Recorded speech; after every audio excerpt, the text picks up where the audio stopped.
Welcome to day 3 of the Blast Bounty, where we're ready to get into the action, ready to get into the fun. It's eliminations all the way here at the Bounty, so the stakes are always high. And to celebrate the occasion, Jacob's put on his finest short shorts. And so we are ready for a little Counter-Strike action. Jacob, how you doing this morning? I'm doing fantastic. Back for another day of Counter-Strike and hopefully some more exciting games. The January sun is shining here in Malta, so It's a good day to talk about some CS. Let's take a look at the games that we have coming up today. We have a packed schedule, a lot of exciting matches, starting out with Gentlemate's M80, 3D Max Inner Circle, into Liquid NIP. Gonna be some eyes on that game, I'd assume. And Falcons taking on ECSTATIC. Yeah, I think Liquid versus NIP, to me, that's the match of the entire round one. I think that has potential to be a banger. I think that's two teams that should be significantly better than they are, and I could see NIP put a spanner into the work. I think there's a lot of questions that some folks might have about Liquid and their decision to not make any changes coming into this season. Yeah. Based on what we had at the tail end of last season and based on some of the things we've seen coming out of the camp. The question marks, but questions can always be answered with results. True. It's a big game for Team Liquid. I think the beginning of the season is going to be a big one for Liquid. They need to get off to a good start, whereas for NIP, just made a roster change in itself. So maybe they're a bit excused if they're not fully up to date and fully ready. So yeah, all the pressure on Team Liquid. Well, speaking of pressure, speaking of teams maybe crumbling under pressure, we've had some crazy results already. Taking a look at yesterday's, there was one big one in particular. Monty taking down Na'Vi across 3 maps. That was, I mean, insane. Wild to watch. That was a crazy game of Counter-Strike and very unexpected. Sure, we knew Monty can be a decent team. We know they can definitely apply pressure and they can play Counter-Strike at a relatively high level. But for them to beat Na'Vi, Na'Vi boot camping, Na'Vi being together, Na'Vi hopefully wishing for a good start to the season, to me, Mike, that was very surprising. I would have expected and I would have hoped Na'Vi to take foot inside this beautiful studio later on next week, but that is not going to happen. I mean, they were saying it themselves, and they've been boot camping, they've been prepping. It's not like they were coming fresh on in. They've spent a little bit more time than they would normally do coming out of the break. So maybe some troubling signs for Na'Vi. But I do want to say, if you didn't watch that game, if you're just looking at the result wondering how did this happen, I think the important takeaway is that it is more that Monty was crazy impressive. Yeah. They played some really good CS. They made some crazy calls, some gutsy calls, great individual moments as well, including from the stand-in Rainwaker. It was so mind-blowing, not just because it happened, but because it wasn't Na'Vi collapsing. It was Monty outplaying them. That was so surprising. Yeah, I'd buy into that sentiment. I think it's kind of similar to what we saw a few days ago where FaZe ended up losing to Eyeballers. Yes, FaZe didn't play well, didn't play up to their own standards. I would say the same for Na'Vi yesterday. There was definitely levels they could have applied to it, but Eyeballers against FaZe, they played significantly better. So did Monty yesterday. I agree. I think more of the focus should be on them over-delivering and really impressing us, more so than Na'Vi and FaZe for that matter as well, dropping the ball. Now, speaking of dropping the ball, let's take a look at our fantasy draft from this event. Ooh, 2 Na'Vi, 1 FaZe, all ruination. Do you know what happened right here? When we here. did this fantasy team, I'm usually a guy that, you know, I take pride in keeping myself accountable. And when I make mistakes, I'll say it, you know, I made a mistake. But I was doing this with James Banks, the biggest Na'Vi fan in the entire world. So how was I supposed to not pick 2 Na'Vi players together with him? I feel I have very little to say in that one. Yeah, I mean, so you're blaming my travel delays basically for this draft, is That's what I'm one hearing. way of putting it. Who we're flying with? What company again? We don't want to potentially compromise any future partnerships, but suffice it to say, be careful who you fly with, I guess is the moral of the story. And be careful who you pick for your fantasy draft, because sometimes the sure thing is anything but. At least we still have Donk in that pool. Bro, Jacob is in there as well. He's out of the tournament. That may be the worst fantasy team out of all of them. We're dependent on our diamond and our bronze. That's all we've got. I'll be honest, there's a way Shuhei is also exiting the tournament in, 5, 6, 7 hours from now on. So, I don't know. If I could do it all over again, I probably would. Yeah, I'd say you would if you had a do-over, but unfortunately, that's not how it works in competition. It's not how it works in fantasy. Sometimes you're sunk from the jump, and this one certainly is. So, we're going to move on into a little bit of a break here, and when we come back, it'll be time to start the action of the day. It'll be time to get into our first matchup just after this. All right, I'm here with Lake, the MVP of the Flom Mythical LAN, ahead of their matchup against the Gentlemates. Lake, you're coming off of a nice win in Vegas, nice little weekend, maybe not on the blackjack tables, but in the server. How do you keep that momentum up? How do you carry that over into here into the Bounty? You know, obviously feeling good after a tournament win, you know, first one with Josh, looking forward to many more. But yeah, just good confidence right now. Everybody's believing in the team, so, you know, as you'd hope in a new player. But yeah, having fun. Speaking about that new player, Josh, JBA coming on in, having a nice showing in that first event. You two have a lot of chemistry together in the server, apparently out of the server as well. What do you think of him so far in M80? I mean, he's doing great so far. Obviously adapted really well in that tournament. Still things we need to get through. Obviously more boot camp will help, just time in general.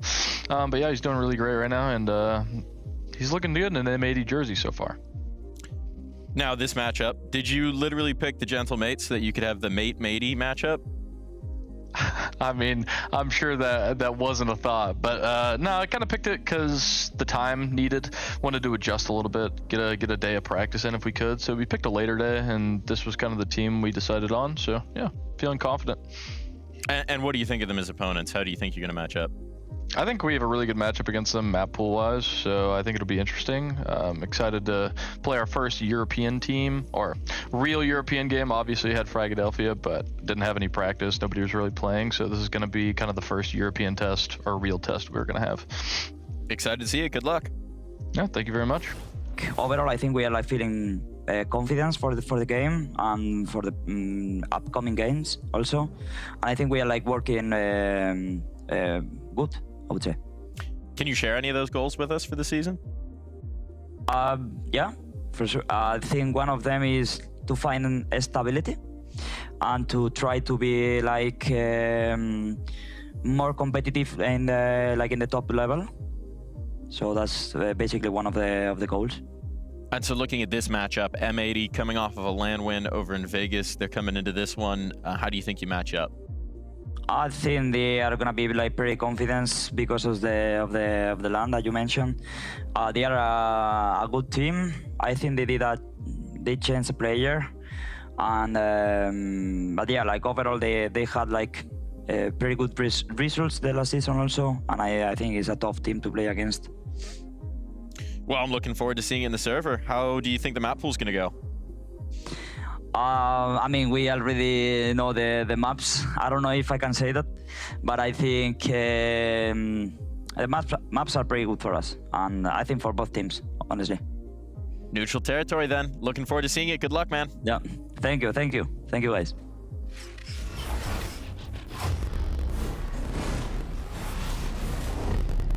Neutral territory perhaps could mean that we get the best of both teams. I'm excited to see it. I was also excited to see Alex in his Malibu Playhouse bootcamp setup. Yeah. That is some aggressive theming coming through from the gentleman. I mean, Kassat's somewhere out there right now ripping his eyes out of his face, not happy with that one. But yeah, I like it. You know, a different take on what it's like to be comfortable. Certainly that. Wow. I mean, both these teams, I think, coming in with some confidence, right? Gentlemates returning a lot of chemistry, coming on in with a ton of stability. These are players who have played together for a very long time. Over on the M80 side, they made a change, but they're well familiar with JBA, and they're very excited to have him in that team. They've been integrating him very nicely. Yeah, I'd say so. It's an interesting matchup. I think it's two teams who are similar in their path right now. Both of them obviously want to get further into the groove. Both of them want to get more opportunities into Tier 1 Counter-Strike. And I think whoever wins this game is putting himself in a good position to be close to entering the stage right here. So yeah, one being NA, one being Europe. It's hard for me to say too much about Gentlemates that we don't already know. It's a grinder team. It's a team that plays an awful lot of online Counter-Strike, a team that's been together for a long time as well. And the average age of the team is quite high as well. There's a lot of experience in there, but that also kind of speaks against the potential. Do I think much is going to change in 2026 for Gentlemates? I don't really see where that's supposedly coming from. So I'm allowing myself to be positively surprised, but I know what I get from them, but I'm just not sure if I know where their ceiling is at right now. It's interesting that you bring up the age contrast, because you're absolutely right. We've got a bunch of young upstarts coming through from North America, generally low average age. Then you've got the very established veterans from Spain. And in particular, we've got Alex, who's been doing this for about 1 million years, starting all the way back in Overgaming in 2014. Yeah, he's been in existence as well. Over towards G-Bots, he spent some time. I think I remember a team called Atlantis as well. A little bit of Epsilon action there, Jacob. Euphoria, another team on his list. Then he was on Kick, maybe kicked from Kick. Yeah, but he went to KPI. And then home at the Movistar Riders, where he made his name. What about the Giants? And then back to Movistar. Well, NIP, the big one.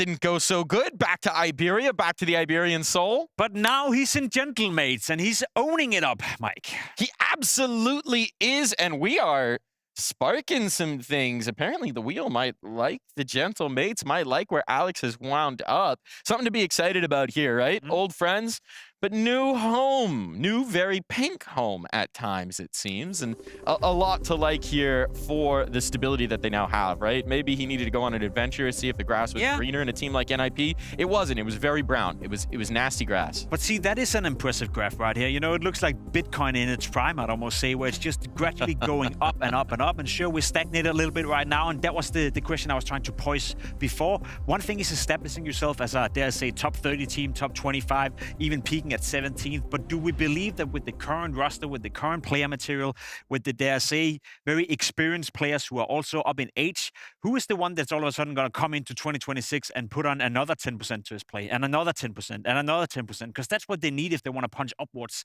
I fail to see that right now in Gentlemates. I respect a full Spanish team, you know, for being established, I guess, in the second layer of Counter-Strike. And I think that in itself is impressive. So it's not that I'm calling for changes. It's just that when I try to manage my expectations, where do I see Gentlemates moving forward? Is it a team that has the same amount of potential as M80, which is their opponents right here? I would beg to differ. It's all about managing those expectations. We'll flip the coin. We'll talk about M80 because that is a nice transition in. This is a team that it feels like is full of potential. At times they've realized it, at times not so much. They've looked to new horizons to find more. JBA coming on in. It was an interesting move, right? Because there was a lot to like about what Hex was bringing into this team. Only really spent one full season with them. Yep. He was a vocal player. He was a good vibes guy. He had some big moments for them as well. There was some controversy when he was removed, thinking, why are they making a change right now? They're on an upward trajectory, but for M80, it's all about the potential. They found it with Lake. He's had some crazy numbers for them. They're hoping that JBA is going to be that next big piece. Yeah, there's definitely some potential within M80, and that's what I was trying to highlight before. I feel like there's certain of these players that we haven't seen the best from just yet. You focused on Lake. I think that's fair to do. He was playing fantastically well at the land that you just came from, the Flum one, where he was owning it up. But that's one thing, doing it domestically at an event like that. Now I want to see it once more on an international scene, and we've seen that before from M80. We saw last year that they were able to make waves, that they were able to go into tournaments and over-deliver. And now coming in with JBA, replacing Hex, I don't know how you feel about that, Mike, but I feel like it's an upgrade. In terms of player material, in terms of what I've seen from JBA and the future potential, I felt like I've seen enough of Hex. I know what he's good for, and he's not a bad player by no means, but I see more potential in JBA. Yeah, they were important to frame it as a situation of not that we wanted to get rid of Hex, but that the opportunity to acquire JBA was so important. Apparently, M80's been looking at putting him on the team for a while, and this is when the opportunity was there. He's a player who seems to have a very high ceiling. He's super young. That's the important thing to remember. He has not been competing at this level for very long. He's only realistically been with one roster at a pro level. He's been with Stanislaw over in that wildcard project, originally Forsaken before they got picked up. We don't need to go into how badly that went wrong in this last year, but it did. No one's fault except for the management's. And so it's good to see JBA into another roster, into another team, a team that wants to use him differently. They've been talking about it a lot. They want to put him in much more aggressive positions, give him more opportunities to get involved early on wildcard. He was doing a lot of anchoring. He was doing a lot of late round play, coming in at the end of rounds. They want to get him involved early and often over on M80, and it's a challenge that he's very eager for. Do we think M80 is a team that can punch upwards this season? Like, I think we saw last season certain games, certain moments, even in the Blast tournaments as well, where they did super, super well and over-delivered. Is M80 a team where you feel like, okay, they have the potential to establish themselves as, let's say, a top 20, top 15 teams and making sure that they attend all the Tier 1 tournaments? Having talked to them a lot over at the Flomland, the objective that they're trying to get to by the end of this year is to be consistently top 16. Which is ambitious, I think, for you know, just any North American team, but it's the goal that you need to be hitting in this year, and I do think they have the quality, and I do think they have the potential to push ambitious, up that level. But realistic, and that's what I want to kind of hone in on right here, because again, everyone out there is like, yeah, well, if you don't win tournaments, you're not getting good. They're not supposed to win tournaments. They're not supposed to be here in a semi-final and a grand final, but for them, if they can establish themselves as a team that is getting a couple of wins at some of the bigger tournaments, beating Gentlemates, climbing up the VIS ranking, and making sure that they attend the big tournaments, and maybe even have the luxury of saying no sometimes if they want a boot camp, etc., I think that would be nice for the M80 boys. It would be. It certainly would be exciting as well. Then you start to get into that territory where you can talk about punching up into the playoffs, talk about making a run here or there. But for now, it's all going to start in the veto. It's all going to start in the map. So let's go ahead and roll the veto. We got our maps coming in here. Look, Alex was saying he liked it for both teams. He thinks it's pretty comfortable for both of them. Anything we should be looking for here, Jacob? No nuke, no Dust 2, no big surprise. I'd expect, you know, a Mirage maybe to be involved in a matchup like this. Again, a very open map, a map that both of these teams like to play. No, I don't expect any big surprises. We've already seen, you know, M80, what they like to play and kind of how they handle their videos. We saw that at the Flomland. Gentlemates, as I said, there's so much data on them. We see the Mirage pick coming in from M80. Makes an awful lot of sense, but there's so much data and they haven't changed players. So yes, you can go into a player break and maybe you can update your map pool a little bit, but usually what changes is that you have one map, you know, going high up in the pecking order. You're not really changing your permaban that often, so I wouldn't be surprised if we see a rather stable and normal veto between the two teams. And dare I say it, Mirage and Inferno makes an awful lot of sense. It makes a lot of sense. My eyes for M80 are when they're going to start to integrate Anubis back in, because I think they probably will. Yeah. The teams that have played it before, I know JBA played it on Wildcard as well. I know even dating back That's to a statement, right? ATK, they did it. So the overpass out, they leave the Anubis in. They leave it in. They leave it up for grab. We haven't seen Anubis, if I'm not mistaken. I haven't seen Anubis. We won't see it either. And we won't see it either, not this time around. I think it's too early for the teams. They kind of caught them by surprise. We have Ancient as a third deciding map. I understand why Alex is saying that's a comfortable map pool for both these teams. Both of them have played it quite a lot in their careers. And as I said, it is two teams that have grinded it out quite a lot. Again, we're talking about two teams who are knocking on the door to Tier 1 Counter-Strike. They don't have the luxury of skipping all the online qualifiers or skipping some of the smaller tournaments. So in terms of the raw amount of data that we have on the two teams, it's maps that we've seen them play quite a lot. It is. It really is. And it does feel interesting that we have that contrast, right, that we've been setting up through this whole pre-show, which is that it feels like we have a known quantity in Gentlemates, and it's a very stable, solid known quantity. But there's this X factor. There's this element to M80 where it really does feel like they could be the team to break through. They could be the team to come out of an event like this and pull off some upsets, pull off some moves. And even in this first round, it's hard to say that it would be that dramatic of an upset, would it, Jacob? I feel like we have a 50-50 game on our hand, to be completely honest. I get who's the most wanted here in Gentlemates. I get they have the bounty on their head, but in all fairness, I think M80 have shown last year that when they peak, when they play well, we even seen them on some of the bigger stages in Blast tournaments as well. I think they have the level where they can definitely take on a team like Gentlemates. It is, as you said, it's the stable team versus the team I think have the more potential. And I think, you know, harping on that as well, right?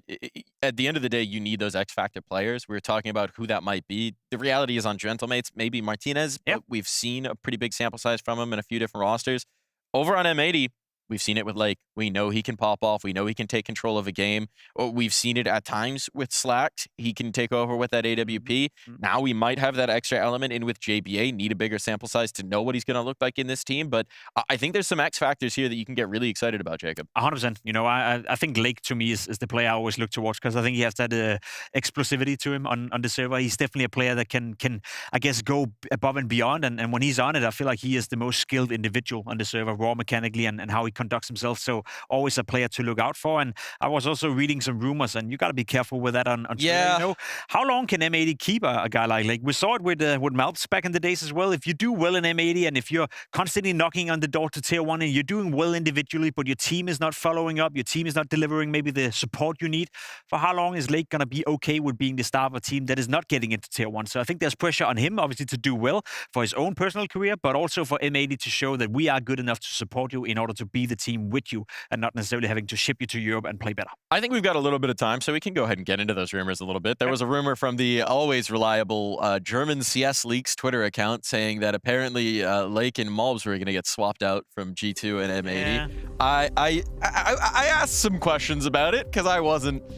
My immediate reaction was, I don't know about that one, bud. And speaking to them, I don't think that was ever really on the table for at least the M80 side of things. I think they, A, have a lot of confidence in Lake, are very happy with them, and B, they're not really a team that's super eager to sell anybody. Even my understanding is when the Malbs transfer happened, they were initially really reluctant to do it, and then eventually decided it was best for him and best for their org to do the move.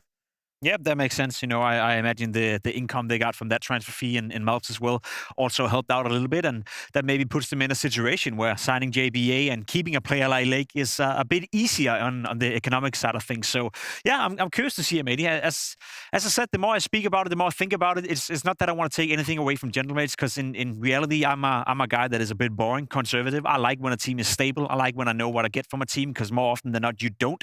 But I also do like potential, and I also do like a little little bit that unknownness that we don't really know what M80 can come up with. And it's been like that throughout the entirety of the last season. You know, I think, didn't we see them beat Vitality all of a sudden on a map on Overpass 13-2, where I think to myself, what the hell is going on? You make the playoff in London, and I'm thinking, all right, this is the time to move on, M80. And then they stabilize a little bit again. They go out in the dark, and now they come back here with another opportunity. They keep me on my feet. Whereas for Gentlemates, I know what I get, and I like that, but I also like not knowing what I'm getting. You also got a guy like me across from you dripping the sweet poison of NACS propaganda into your ears, trying to make you as delusional as I am. I'm trying to be nice because you don't have that much to grab onto, do you? But we've got some things. This is one of those things. This is one of those exciting things. But I mean, I think you're absolutely right that there's also an element, and this is something that is rare for North American rosters. It's rare for, I think, a lot of rosters that need to travel outside of their region to compete, is the cycle of that can really be depressing. Right? You see it with Australian teams, you see it with South American teams, you see it with North American teams. It's not exclusive to NA. It's the reality of you get your opportunity when you're a team on the come up to go to a European event of whatever caliber you qualify through. You fly over, maybe you get a boot camp, maybe you don't. You roll in, you roll up to the event. At an event like this, maybe you play 1 BO3 and then you're eliminated. Maybe you get 2. Maybe you get a couple days of competition, then you get eliminated and you're thinking, oh, and you go right back. And it's tough to sort of build on that experience year over year. And so you see players and you see teams get defeatist in their mentality. I think you see it with a lot of regions.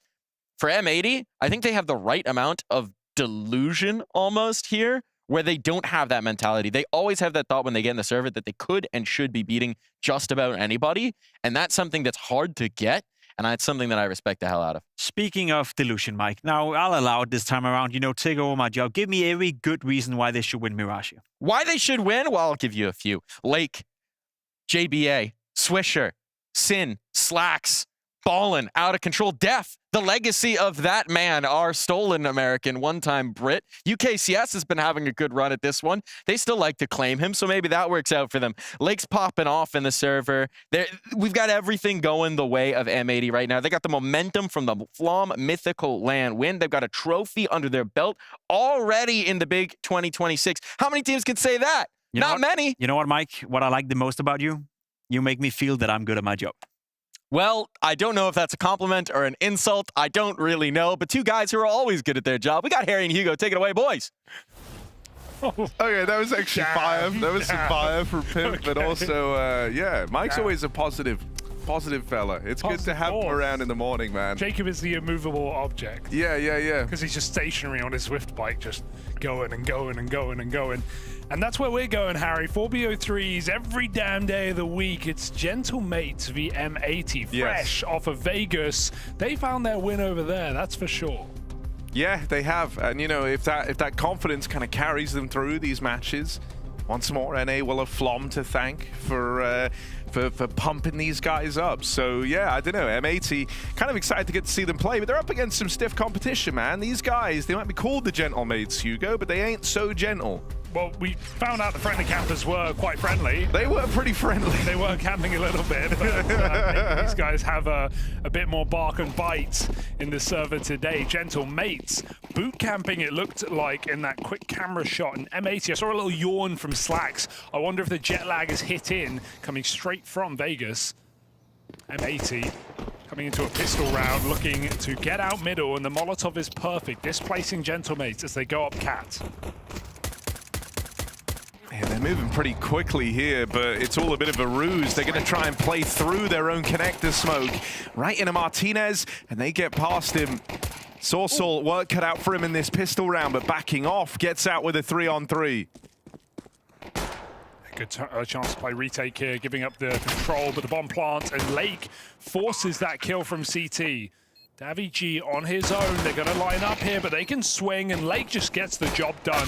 If you want it done right, do it yourself. Lake triple kill, puts this pistol downrange for M80. I like that fake. Very cheeky indeed. Up cat, back con, through the smoke into A. Here, there, and everywhere for M80. They find the pistol. Who is the most aura on M80? Lake. Come on. Is it Lake? Come on, man. 100%? Lake. Come on, man. Who's even second? I couldn't tell you. It's Lake. Look at him go. But what about old mate Jaber? you know, I like Jaber, like the pickup. Aura? Yeah, that's sell it to fair. me. No, I'm not going to like, try and you got to sell it to me here, Harry. Like when Hex was here, I think maybe he Yeah, could Hex, have there we go, could have pushed them a little, Yeah, but come on. that's fair. That's fair. Lake has kind of soaked up a lot of that. Welcome to the dystopian machine, or whatever he would say. Dystopian future. Yeah. Pretty good line. No, he does have some good lines, man. And he's been playing good lately and all. No, I'm talking about Hex. Oh. Oh my, double. Martinez, what are you up to? Scout primed and ready to go. He's got players coming his way, and he's going to nail that shot on a Jaber. That's Aura. That's a hard shot. Could land the tag, it wouldn't save your life. The headshot was the requirement. You said you thought you saw Slacks having a little Oh, he had a yawn. having a little yawn a minute ago. Let's see if this near clutch could wake him up. He does have a low HP teammate in Sin. You mean a bomb planter? Yeah, it's the two Germans left up in this one for M80. Good hunt for Slacks. And the damage done onto this scout earlier. And okay. Sure. Oh God. Where's he gone? And now Sin at 9 HP has to try and finish the job. Mopos might have just been given the easiest little 1v2 in a long while. That was a wild swing from Slacks out in the window. And it's all a little too easy for the Gentlemates. Yeah, very, very late to the play there, and that just completely ruffles the feathers of Slacks, unsure where he's coming from. That's an awkward way to lose. All set up by Source along ramp 2 there. That's a nasty double kill with the MP9. So you know, Harry, think about a year ago. The MP9, it was the talk of the town. These It days, was busted. kind of irrelevant. Kind of nerfed, kind of bad. Thoughts? I mean, yeah, it's definitely worse. You still see them. I took it out of my loadout. Yeah, respect. What, you replaced it with UMP? UMP. Yeah, Actually all right. kind of fun. Yeah. Fun gun. Cheaper gun. Maybe good gun, maybe bad gun. I don't know.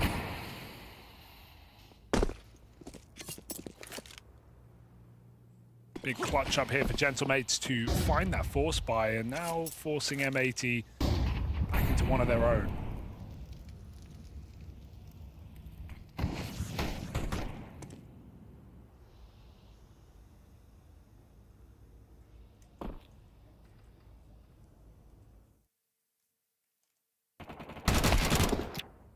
Okay. Simply done. And the orb is here as well. Oh, I mean, you're getting a little bit worried that Martinez bringing this AWP out so early could be your undoing. That's a convincing round leveled against M80. And so Gentlemates, you know, really riding the high off of that Deeg clutch. They're now in a position to kind of take control over the early portions of this game.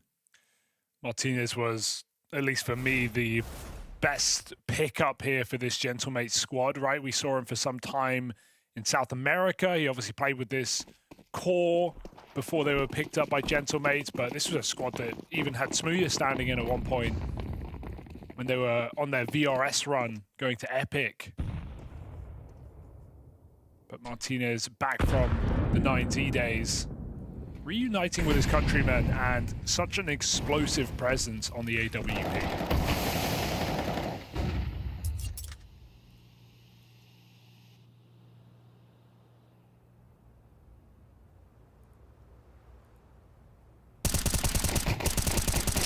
Oh, get him. No deaths.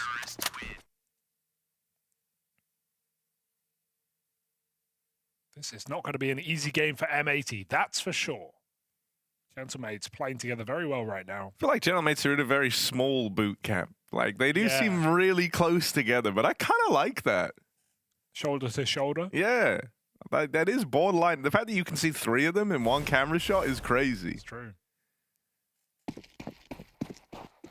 As long as you have room for your mouse pad.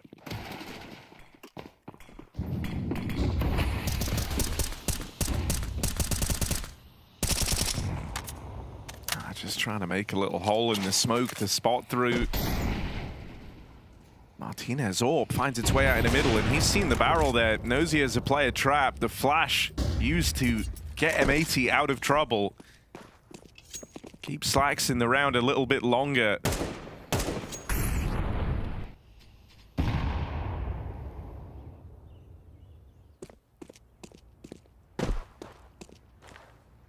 And so Lake's going to be left to his own devices out here in mid while the rest of the team go back and set up outside of the A site.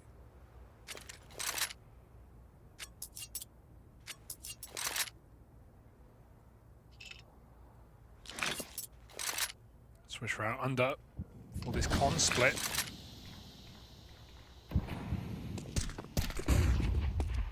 Announcing it as well. 45 seconds as this A play comes in. Davig with the resmoke is very well timed. Spam would go a long way here for M80. He's remaining vigilant. On the fade, picks a strong position as well. 30 seconds, they're getting iced out one by one. Alex doubles up. Oh, Davig able to get out with one more. You will get a couple of entries here, but there's still a man back in spawn, and Sorcel just given free reign to catch them on the cross. Yeah. Gets a little awkward there in the, well, what was a 2v3, I guess, for a second, but they have to run in, knife out. They think they've done enough. They think they've cleared the site with that double. And a third man comes as a real nasty surprise to M80. Seen that one before. Gentlemates aware of what's going on the entire round. Perfect smoke timing as they lose connector, knowing that split has to wait for the ramp smoke. And then able to just isolate really well. You know, because Gentlemates, no sleeper team, right? This is a squad that beat Vitality at last Pro League season. Pro League Vitality went on to win, as they did with most events last year. Gentlemates opened up stage 2 by taking a 2-1 victory. They're trying to hunt down the AWP here back in the spawn, but now he's got support. Gentlemates very quickly started to piece together what was happening in this round, and they come through with 2 kills, 2 stellar ones to start this retake. Alex is gaming right now. No problem there for the Gentlemates. Alex, you're dead on. 3 kills to top the charts, move on up to the top of the board for his team, and a 5-1 lead secured. Gentlemates, this is a very convincing start. They have been so switched on from the moment they won that force in the second round. 1v2 clutch has really put some wind in their sails, and they're not letting up, Hugo. Absolutely not. And I think this is a worst case scenario to start slow for M80, right? Because they're fresh off of a flight from Vegas. It's a single elimination format. They need a strong start. See, if it weren't like, obviously we all know they're at the floor there, but fresh off the flight from Vegas. Yeah, so, like, they just actually had like a mental weekend and then showed up. Maybe they did, you never know. They would never tell us about it, Hugo, because what happens in Vegas, well, it stays there. That's a good point. Maybe mentally M80 are still in Vegas. Maybe their bank accounts are.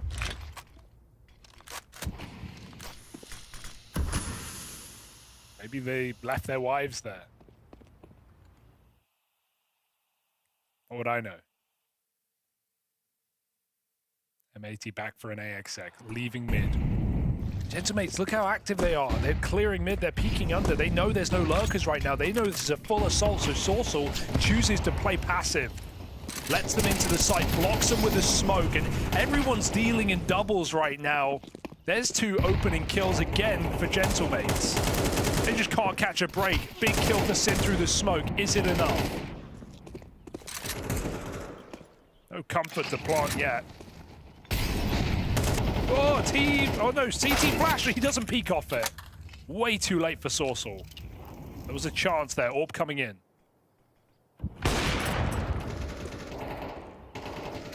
What can you do?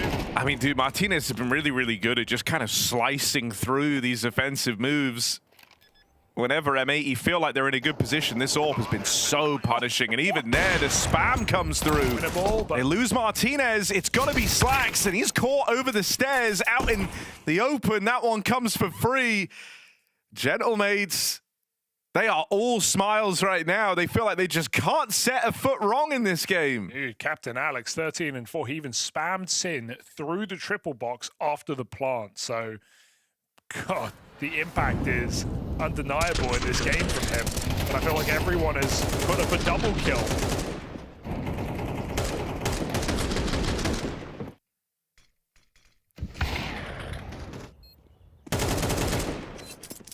Mopos only has 2 frags, Harry, but that's the 1v2 in the second round. Gentle mates.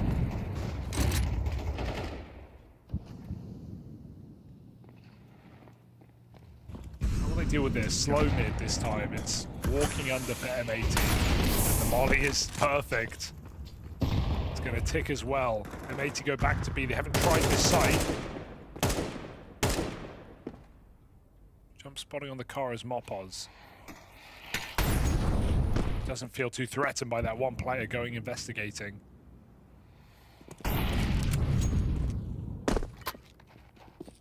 You calling him Captain Alex? Brought back some crazy memory of Captain Scarlet. Did you ever watch that when you were younger, Hugo? Come on, man.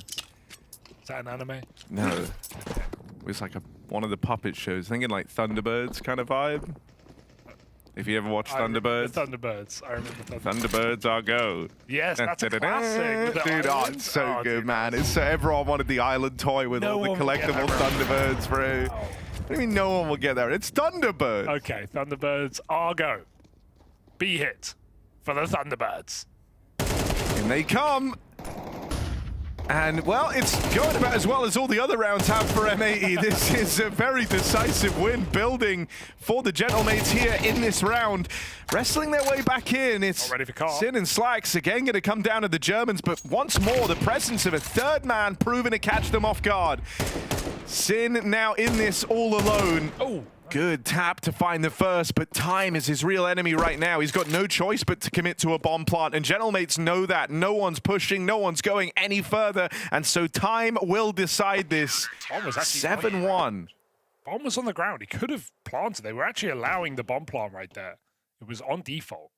Didn't go for it. Shame, but ultimately a very cooked round, Harry, as the rest have been. I feel like M80 just haven't even been able to get into a bomb site without taking 2 or 3 kills against them. Come on, bro. You don't remember this from 1967? No, I don't remember that. 19 what? 1967. Oh. I was born the year before, so.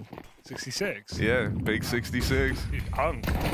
Gramps. Yeah, I ain't even hunk at that point. Oh. Ah! Lake of Fire. All those shows were so good, Hugo. Stingray? You remember Stingray? No. Come on, man. You got to remember Stingray. All right, then. It's fine.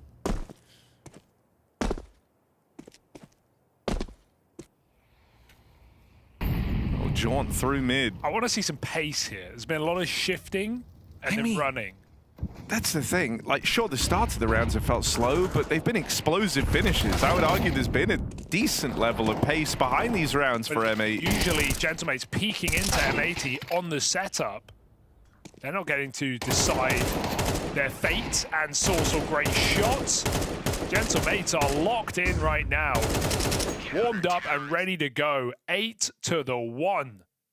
And that one is the pistol round, my friends. Ooh la la.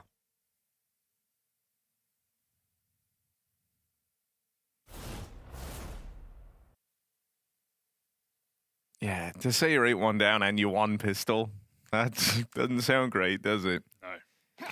And I think this all spiraled on the back of a kind of late retake / bit of weird death to give away in a 2v1 in that anti-eco in the second. And past that point, you've not done anything. Nothing's going to kind of get you in your head quicker than this. That one decision having massive consequences. And look at the aggression out of Martinez. I can't even blame M80 at that point because they kill the con guy and then Martinez is on the ground, bottom mid, no scoping you through smoke. Oh, you're not ready for it? What a surprise. Swisher should have a kill here. There it is. But any more feels unrealistic. The form that the mates are in. And they're just fighting him because why not? Doing his best to increase his chances here. And Molly does push a player back so they concede. They say, fine, you want to try? The floor is yours.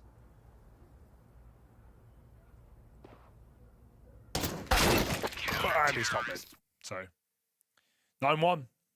Problem with a game like this too is, you know, your opponent's so fired up at this point and everything's working, and as we just saw in that round, like with the Martinez peek through mid, you know, they're not playing regular CS anymore. They're playing full disrespect. They're playing for gunfights. I think even in that last round, the way that like Sorcel was stopping the Palace push out in the one prior to what we just saw, like it's a super aggressive way to do it, and that's because everyone has faith in their aim. They don't really feel like they have to go through the standard, you know, set up and pay off in these rounds. They're being hyper aggressive wherever they're taking contact. They're all down a fight. They're all down a clown. It gets really, really tough in these moments because you don't often get the same, you know, respect, the same degree to be able to set up your rounds and play them. You're not getting standard reactions out of the Gentlemates. These can be really, really hard to build back into. And this is what flow state looks like right now, you know, when everyone's coming and I'm flashing this, peek this, cover that, repeat, go back. Everything is on the same page here for Gentlemates. And feels like just to walk away from your PC and reset for map 2 would be helpful for M80, because look at that, Alex has just smoke spammed Jaber. 18-6 on the captain of Gentlemates. Not really much you can do about this. M80 trying, Sid spots a con player, but there's so much open in middle. A is completely abandoned right now. I'm gonna rotate that all brown CT, but it's not like M80 can jump on any opportunity. You need a kill. Can Lake provide?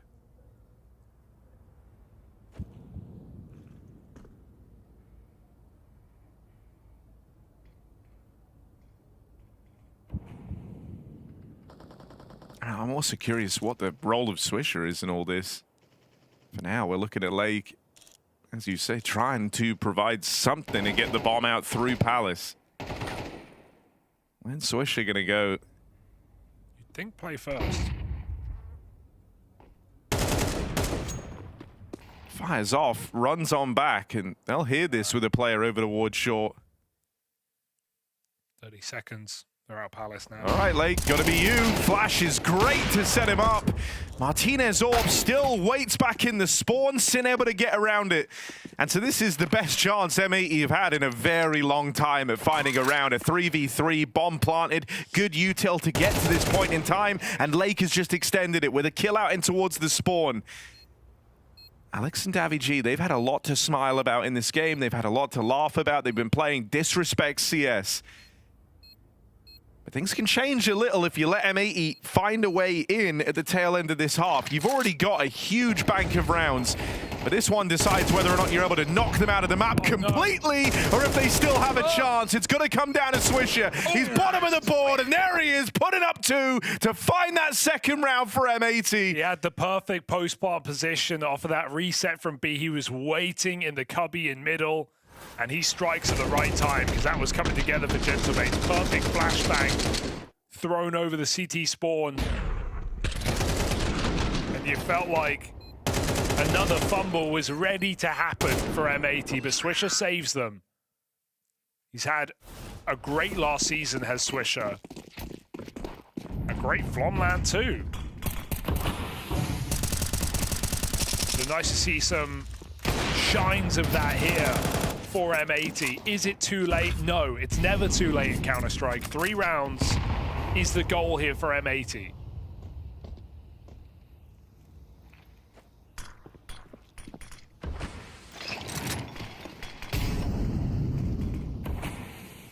Oh, the smoke and the push ahead of it. Oh, okay, well, pretty cooked. And suddenly it's just Lake.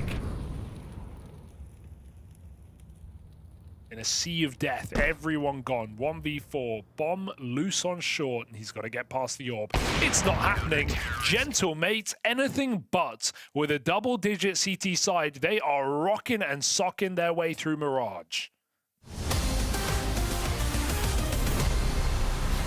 Flamesy's got players breathing down his neck, and there's a ton of pressure coming in on Mezzi. He lines up the bodies, though. So solid. Locks this down. Another multi-frag moment, but here's Donk's rebuttal.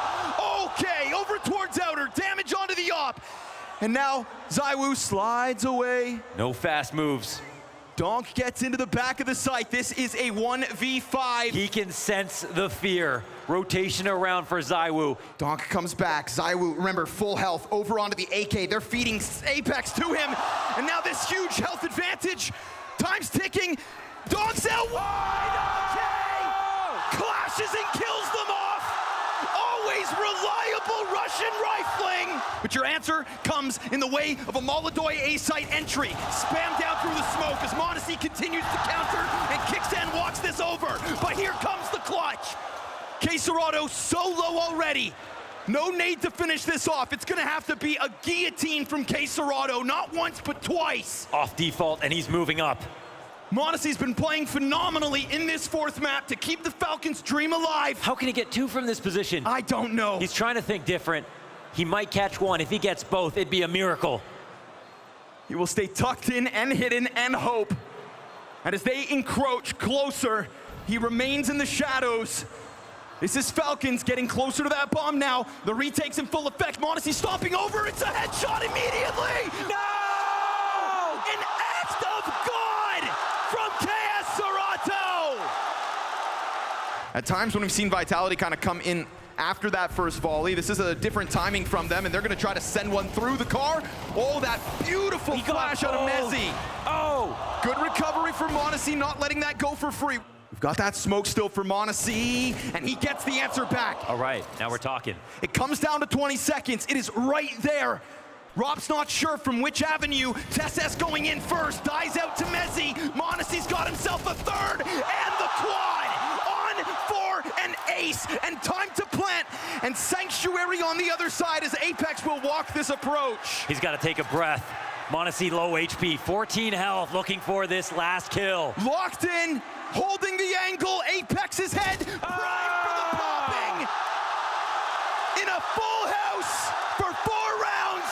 m80 uses that moment to establish an angle on Hut, but misses. And there's a lot of movement for Fury at outer. They write off this threat. Kickstand can't get his. This is Yakindar just trying to charge it down. Multiple bodies still, but he doesn't give a damn. He's not done yet. Oh, he's just tearing right through everyone. He's a bulldozer. Nico, last man standing here inside of the site. It's a quad kill for Yakindar. He will stare them in the face and step up to the plate.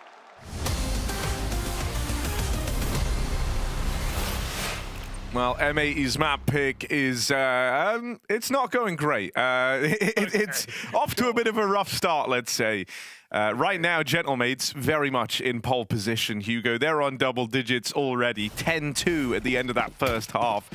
And a pistol round win, it's over. This one's done. M80's little map pick can all be forgotten about. So why not go out like this? Push in the top of middle. Going on your terms. They found a player trapped in the corner, and he does get a dink, but kill comes in for the NA side. Pressure at B. Bomb is there. It's a bit of everywhere right now for Gentlemates. A, B, select, start.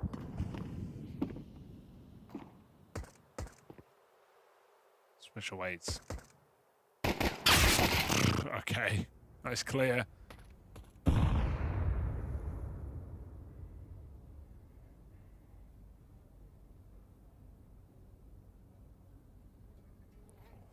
Just dodged getting spotted with the bomb. Does his team come in? M80 uncertainty. Oh Okay. my God! Two Well, shots.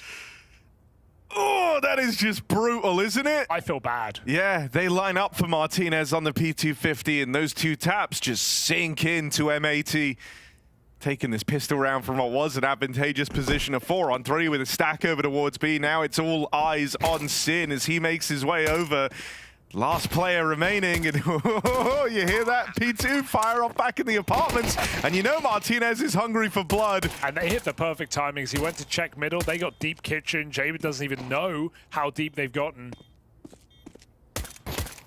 So a nice shot, a smoke, a kit, a hope, a dream, but more likely a round for the Gentle Mates. Martinez gone, and Mopos will clean it up. Mop and bucket and round. Everything here for the Gentle Mates. 21-8 on Alex. Sorsal 17-6. And Martinez hasn't been trying to take over the game. He just has. He just has. All his kills, extremely high impact. It's crazy because, like, I actually feel like I'm living the copy pasta right now. Alex is 21 kills, but I don't remember one of them. But try Martinez. I remember a Martinez flick. It's true. Alex just found like a Alex just getting like the grunt work double every round. A double kill every round they went A. Oh god, they're running. Oh, you missed your nade. Oh dear. That's nice. And then reality sinks in. Ooh, that was the scout from short, catching Mopos on the cross. One of the more winnable positions you've been in if you're M80. And even then, it's still not great. Gentlemates have had a lot of time to get comfortable here. They've crossed into this this setup between Tetris and Palace, so they've got a crossfire set up, and they can both look to play around the bomb. Davi G will falter, but now with Sorsal left, and on the swing, catches Swisher and Sin, leaping for the defuse. That's really awkward. Right as they went to go clear out the firebox, they get swung from Palace, and in that same moment, Sin is hopping on the bomb, so no one has eyes on. That's a nice, easy double, just handed to Gentlemates in another 1v2 clutch. That was how they started their big streak, and it's how they might look to just end this game dominantly. Yeah, I don't see any reason why that wouldn't happen here and now. Money doesn't help either. Famas is our best case for M80. Wow, Alex and Sorsal on 142 ADR. Racing each other.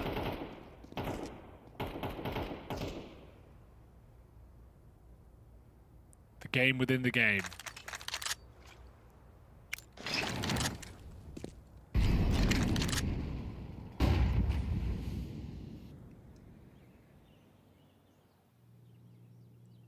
Of course, patient default here.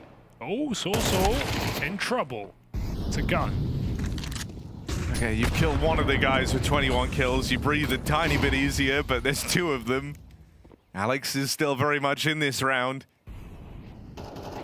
Late Palace is good, but they are still considering it. Oh, JB just lost the timing.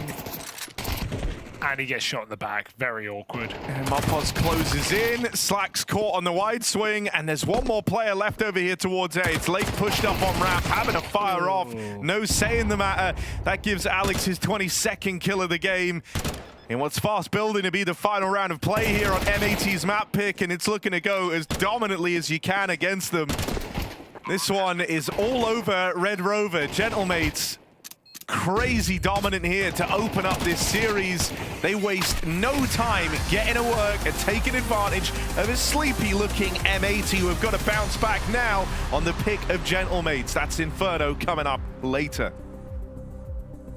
Well, we built up a nice picture, a nice little storyline about how M80 could be exciting, could have momentum, could be doing this, could be doing that. Turns out maybe all that delusion was just an illusion because the Gentlemates come out and absolutely shatter it. That was a slaughter on M80's map pick of Mirage, and holy cow, it went wrong from basically the second round onwards here, Jake. Yeah, credit where credit is due. I think Gentlemates played a beautiful game of Counter-Strike. The CT side, the defense was impeccable, and every single time, I don't really want to fault M80 for not trying different things. One thing is losing the second round here to the Deagle shots. That's not going to look pretty, but that is not a game-defining moment that early in the game. However, the defense coming in for Gentlemates, it didn't matter where M80 were going. It didn't matter how they were entering a bomb site, whether they were doing it fast, slow, with or without utility. They would always find the opening kill. Gentlemates in the first half went 11 for 1 in opening duels, and when you do that on a defensive Mirage side, you are in a prime position to win the vast majority of those rounds,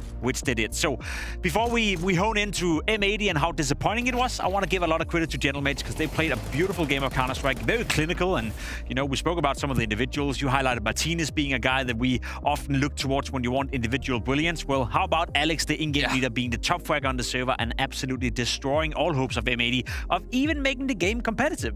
And Salsol, who's so often a supportive element, just absolutely tearing them asunder. You're absolutely right. It didn't matter where you went. You were finding a brick wall any which direction. I mean, these guys were incredible. Just lights out games, multi-kill after multi-kill. I liked Harry's line of, I remember a Martinez flick, but there weren't that many of them required because these two guys were just doing all the heavy lifting. They were doing all the heavy lifting, and what you see in the highlight package as well, I know people probably look at highlight packages and they think it's just highlights, it's just kills, but look at the position every round. And Alex, it's every round first and foremost, but it's also very aggressive positions. You had Soursol pushing up middle, you had Alex jumping out a window, you have Alex now defending the bomb site, being in a very defensive position behind a smoke, also here behind the stairs. So you see them play in different areas of the map. It's not always relentless aggression in your face, but it's constantly accustomed for. Now you see Alex on the B bomb site setting up in a bit of a bait setup. So he was all over the place, and I like when a player is doing that, especially when it's an in-game leader. You are allowing yourself a lot of freedom in your positioning on the CT side, and when you do that, like Apex does in Vitality, like some of the other in-game leaders does as well, LXB is another great example. When you then on top of that deliver, dare I say, a world-class individual performance, at least compared to the opposition in M80, then you can do whatever the hell you want, and I love that from Alex. Look at these ADR numbers. I mean, every number here is ridiculous, but 135 and 148, yeah, you're going to win a lot of games in Counter-Strike with numbers like that.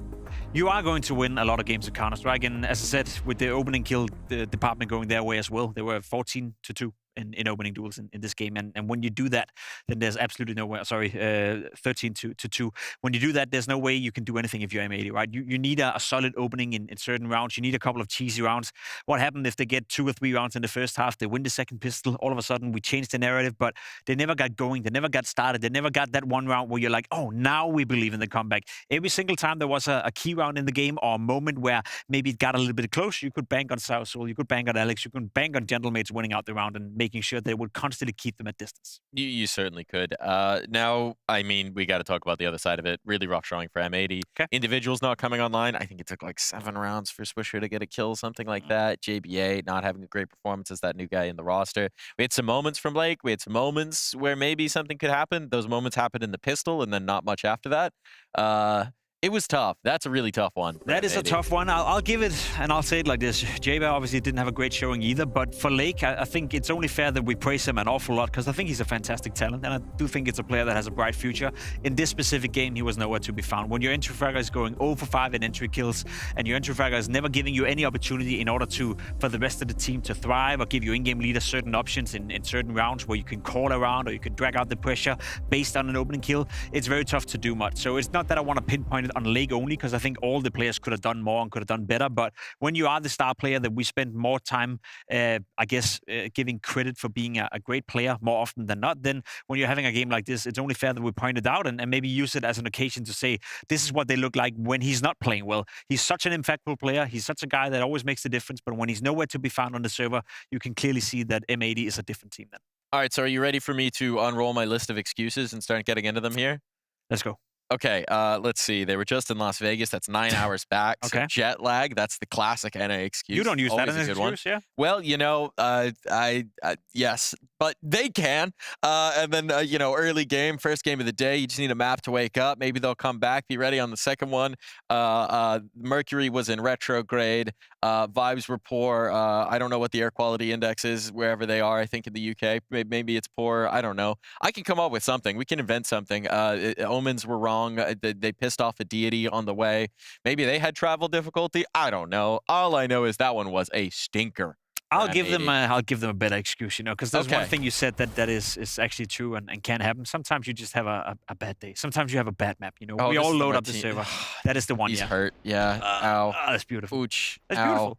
That's absolutely beautiful. My excuse for that is Martinez shot really hard. Okay, fair enough. Production is bullying me in my ears, by the way. Yeah, they Milo should be. is bullying me. They should be. Sorry, See, what's your better No, excuse, the thing Jacob? I is, would love we've to hear seen it in the tournament already. You know, it is quote-unquote online Counter-Strike. I hate to use that as an excuse, but sometimes you join up the server. We all know it. Everyone watching out there now as well. If you play matchmaking or Face It, you're hyped up, you're ready, you think you're going in, you want 25 kills, you want a good win, you want 20 plus elo or something like that. And, you know, in the brink of 20 minutes, you lost the game 13-1 and you're wondering what the hell happened. Doesn't mean that the next game is not going to be much better. Doesn't mean that you can't do much better in, you know, in 15 minutes from now. And sometimes that happens with the pro players as well. As said, I don't want to take anything away from Gentlemates. I think they played a beautiful game of Counter-Strike, but this doesn't make me believe that M80 can come into the second map and be remotely more competitive and still put up a good fight. Because I've seen enough from them over a long period that they are definitely a good Counter-Strike team that can play significantly better than they did right here. But in isolation, what we saw Mirage, not good enough. What we see on the second map has to be a way different output. Yeah, I mean, for the sake of us getting an actually good, entertaining game of Counter-Strike here, we are going to need to see a very different M80. We'll get into that map of Mirage. Sorry, Inferno. We're done with this map of Mirage when we come back from this break.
I can tell you a few truths about this match.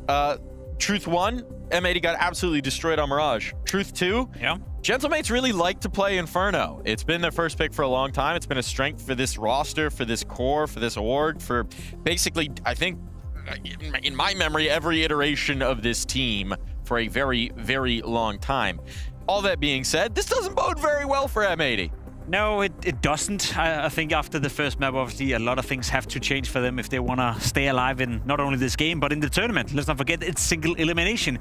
But especially when you're up against Gentlemates, who, as we kind of described coming into this game, is a very stable force, and that can be an advantage now. As we spoke about, I think it's fair to say that M80 perhaps have a bit more potential if they can connect the dots. Right now, seemingly that's not the case. Whereas for Gentlemates, you spoke about it, we know they love to play Inferno. We know it's been a household map within their region for quite some time. We know what we get from them. I think it's a team that is always delivering to the expectations. They rarely blow away the expectations, but you could argue that in this game, being the most wanted team, having the bounty on their head, they're also the favorites, and so far they've acted like it. So I feel for M80, a lot has to change coming into Inferno if they want to stay alive in this tournament, because I feel like, as I said before, and I may be repeating myself a little bit right here, but Gentlemates is a known quantity, a known force, but a very stable team as well. Yeah. They rarely underperform, and so far it's been a joy to watch them play Mirage, and I think for Inferno, that's a map where they come in with even more confidence. And I mean, especially if you look at the usual win conditions for this roster, right?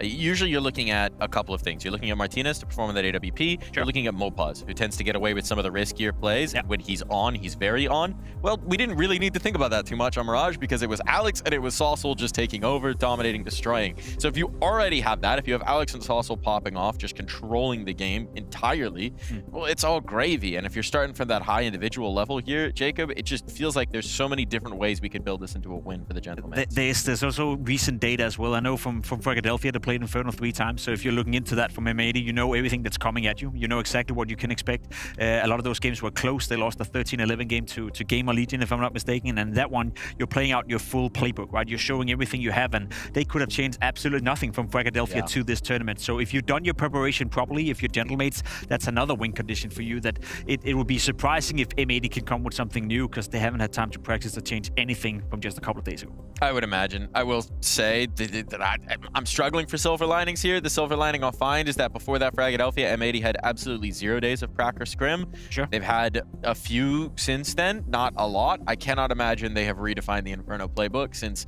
I'd imagine there'd be a few other things they'd be trying to address first. I'll give you a silver lining. I think Inferno is a map that where you rely a lot more on the opening kills than you do on a map like Mirage, and we saw obviously all the opening kills going the way of Gentlemates on Mirage. Lake is known to be a great player in that department. I'd expect him to do significantly better, and I would almost argue that if you get the right opening kills at the right moments, at the right places on a map like Inferno, you can win rounds single-handedly. So I would put my spotlight on towards Lake. I'm even willing to say that he is the best player on the server under normal circumstances. So if you need a silver lining, if you need someone to pull M80 back into the conversation and to make a bit of a surprise, which it would be if they were to win Inferno, I'm looking at Lake. I'm looking at him in the opening kill department. If he can get away with a couple of nice opening on Banana and middle, wherever he decides to go, then I think this game could be way, way different.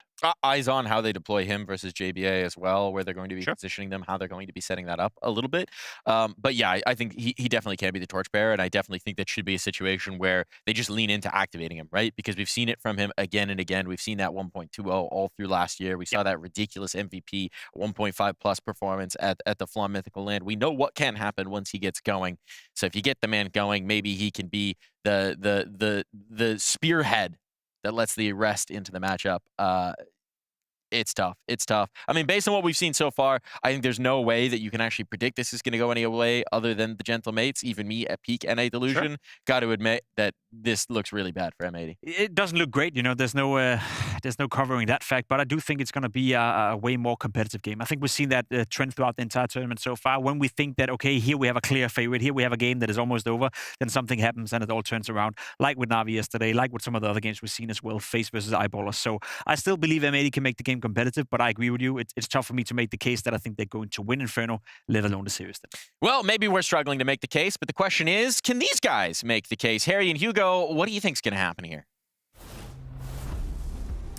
We can't make the case. If he can't make the case, like, how am I going to make the case? If Mike's struggling to make the case, is unsolvable. I got no case for you. No, right now, it's safe to say Gentlemates are looking like they're the ones in the good position. They come off the back of a crazy dominant win onto their own map pick, Hugo. I literally couldn't think of anything better.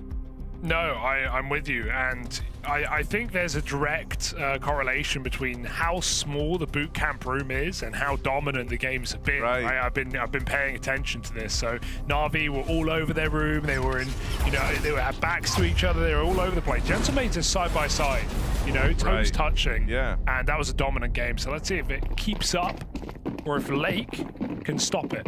That will also not be in the first half. I feel like M80 would almost rather be T-side, but here we are. Picked this a long time ago, and Gentlemates run amok. Not a bad way to start. Jaber dual Berettas firing off. Okay, But, that's not fair. Okay, there we go. It's going to take you straight back to the Mirage feeling. You've just been jump shot in the pistol round, Slacks. Little boost up over the Moto smoke. Nice way to fish one back on a Martinez. Oh. Tilt. Okay, so you've died to a jump shot and a smoke spam to equalize this pistol round. Okay, it's all good. You've clawed another one back. Every time they get challenged and some crazy BS goes against them, M80 have at least been able to level the playing field. And they get through, maintaining that advantage. Now it's just davvy back here in the pit. They try and swing them together, and they will get away with the kill. Ooh, I think they've got it. Should be fine. No problem. Yes, indeed. So good work chasing down that last player. That felt like just we were waiting for more things to go wrong for M80, but good trading. Able to break through that crossfire. But still a very confident looking Gentlemates for good reason. Full rush through the apartment. And Harry, I fear the second round because M80 won the pistol on Mirage as well, and then they got dominated. So with the bomb plant down, the force buy comes in, everything to play with for Gentlemates. Everything to play for. Double Galil.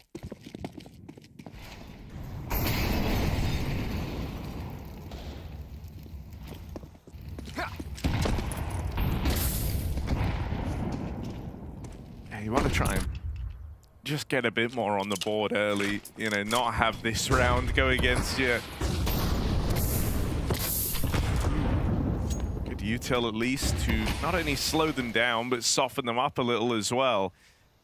Opos has hit a pretty good timing there to sneak on past out towards Moto.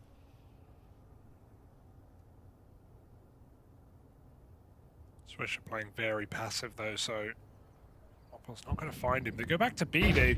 I like this. He's going to play very late in the round as they get contact in Banana. They don't mind announcing this. They can just throw their nades and wait, and Mopos can start to move. The question is, will Swisher rotate? Oh, Mopos spotted. This plan goes astray. Goes back to fight the A side, and they trade him out nicely. That's well done by M80. Oh, not done yet, though. Out of position there on Lake, and he's caught on the cross out towards Spore. Martinez gets him, and that's going to open up a route to a bomb plant now. 3v3. Alex with some aggression, push deep in towards Ruins, and if he gets away with anything, got a teammate nearby to try and trade him, try and pick up the slack. Looking for the slacks now as he doubles back for another, and that leaves this 1v1. Jaber onto Sorcel. Gonna need to come through. He's got a Molotov to work with. Gonna try and block off Banana. It's gone pretty deep, but swing through on that second tap.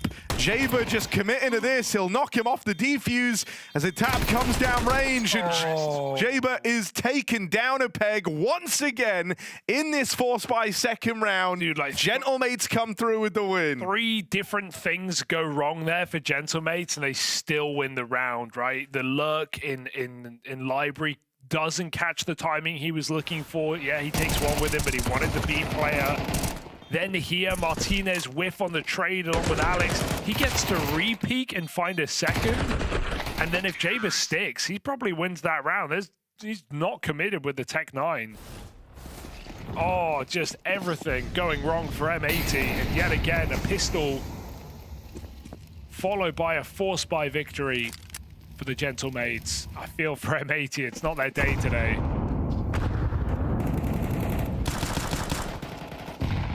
Gentlemates absolutely capitalizing on these slow starts.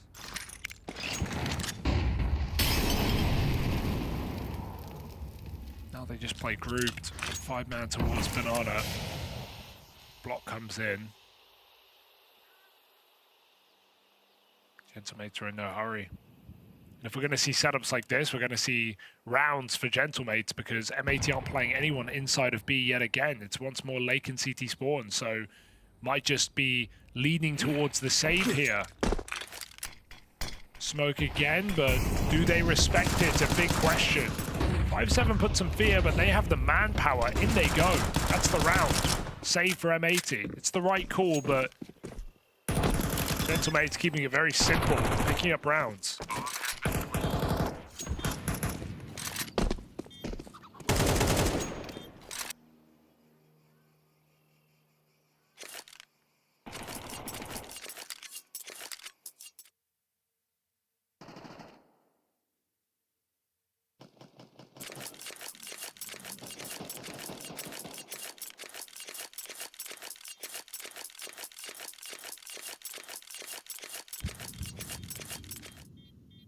TikTok brain.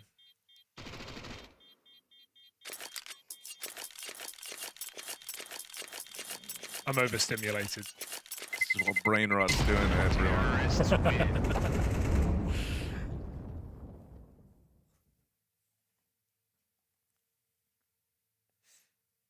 I mean, I'm not going to say, like, it's good that this map has started the same way as the first one did. No, what will you say? As far as say it's bad even for Well, M80. for who? Yeah, I mean, Gentlemates Sorry, are I'm loving speaking it. from the POV. We were on M80, so Yeah. you know, for Well, Gentlemates, maybe- this is great. Yeah, I was gonna say maybe think about how they're feeling. They're Harry. over the moon, I love and it. you can see that, and you can also understand it, Hugo. And those are two different things. Wow. Double boost in CT. It's one way to do it. It's very tall. Tall order in this round to stop what will just be the same thing. No smoke to block. Gentlemate's gonna. Oh, they're gonna just walk in right They now. pre-fire the boost. Wow. Won't matter. Oh, mid-air dink. Through the smoke. I love that play. And they're going to get away with absolute murder. It's only Davy G. Realizes now that he's playing into the stack, but there's no real choice but to follow on through. Wrap back around over towards the coffins. Low on ammo here. Davy G will get away with one more. Now Swisher's low at the back of the site. For now, he's going to go back and start thinking about Jaber. Yeah, chill. Even this slowdown can be a little annoying. Jaber can't commit to the flank, meaning if Swisher dies, molly, he's bad that much molly. further away. Bad molly. It's not a good molly. Jaber gives him a jiggle. And now Davy G tries to play it forward. He's really trying to force this reaction from Jaber. And Jaber's just not giving it to him, not giving him the flank through Banana. So the only thing you can do is go and look to the front, try and get past Swisher. And he's got no idea where Swisher's gotten to. So this is one step too far for Davy G. End of the line, round stolen back by M80.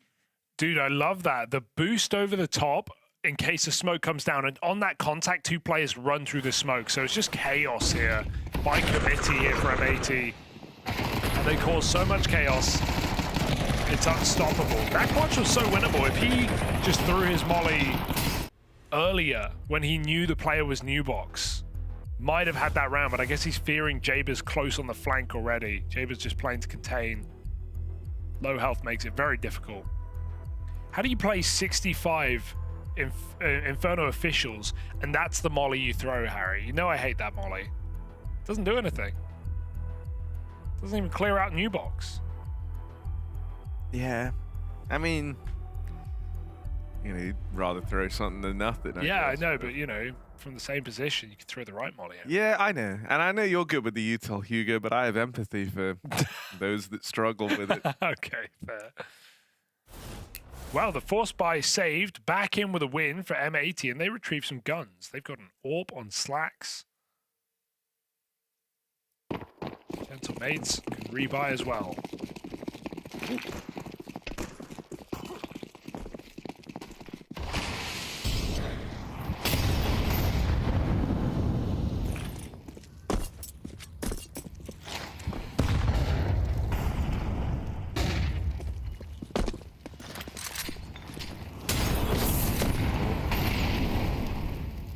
If you did want to try and take a peek down Banana, that's just been denied by the util out of Gentlemates.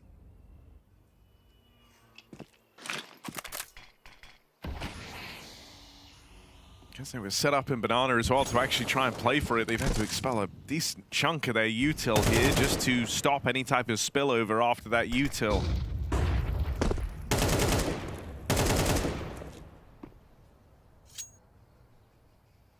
You've already done a pretty solid job of getting through the bulk of the defensive util here across the map. One smoke left on either side, so there is still a chance open. It takes some pace out of this round for M80. They could have to get this smoke in very, very soon, though. And he's not really in the best position to do it. Instead, just going to use it. Interesting. Try and give himself a bit more room at the back of the site here, but that's a quick clear from Mopos, and now Swisher getting boxed in will get finished off. Yeah, I feel like M80 weren't super ready for that play, right? Swisher still getting in position. It's a cool smoke from Lake, but they climb over New Box and find him at the back of the site. It's very hard. 2v5 on that B-bomb side, just traded out. So nice round out of Gentlemates again, just looking to abuse this B-bomb site. It is, as I said, a formidable Inferno team. They play this map a lot.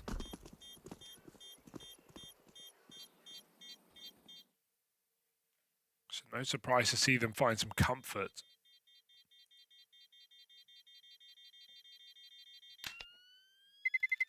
Terrorists win.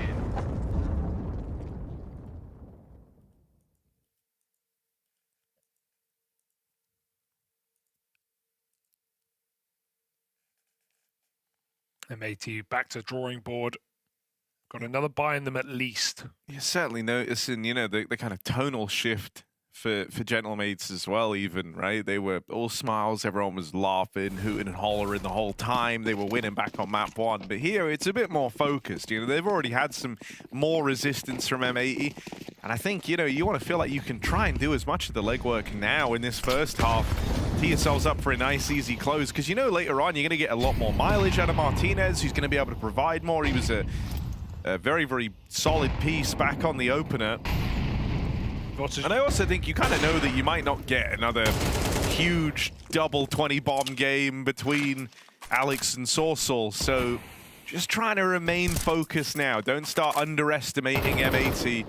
Because it kind of felt like map 1 was a combination of two things. It was a bit of a life game for a couple of individuals on the side of Gentlemates, and also a really rough start out of the M80 squad. You also just have to play so much more specific on this map. Yeah, right. T side, you can't, it's not just, you know, running around and having a great time. You've got to be calculated.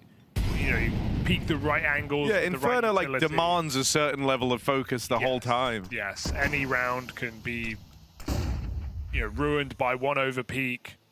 And so, yeah, methodical is probably the best way to look at it. And they are being very methodical right now. Just slow B hits, and M80 gamble in this round. Gamble that goes wrong. Rotating out of B after losing both players, hoping Gentlemates doubt themselves, but they still have 2 players lurking as they walk in B. So safe to say they are very assured on their map pick. They might even find these guns as well. There is no reserve money for M80. They need to hold these weapons.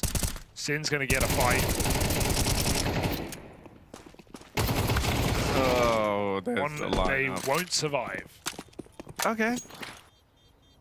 Well, Slacks is at least going to get out with the AWP, right? Oh, no, Hugo. He didn't get out with the AWP. You said it. That's on you, buddy.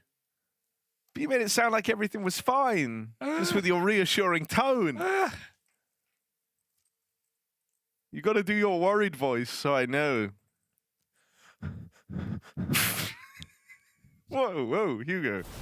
Calm down, man. It's not going to be okay. Put that away. And let's go, Gentlemates. 4-2 lead. Money of M80 broken in the Mates v Matey matchup. Is that your worried voice? What voice? No, mine would be like, oh no! Okay, There you go. serious that's some serious concern. I'm really concerned. Are they just going to walk in B again? Surely it's too good to be true. I mean- M80 are like, they can't walk in B again. They'll walk in A. Cool boost. He's on his shoulder. How many times can you be gifted a horse and not look in the mouth? You've been gifted heath and you're not looking Yeah, in meat. and all of them have dental problems. You No, they find out don't. later. They don't have dental problems. Oh, hang on. This one might. This metaphor, I think they do. Oh, God. All aboard the Molar Express. More pause. Never mind. Here to restore some order. The dentist is in. And that is a root canal on M80. Yeah, sink your teeth into that. No wisdom left. After a double kill on Arch side, M80 swing into the stack. Of course, all 5 players are there. Can't catch a break.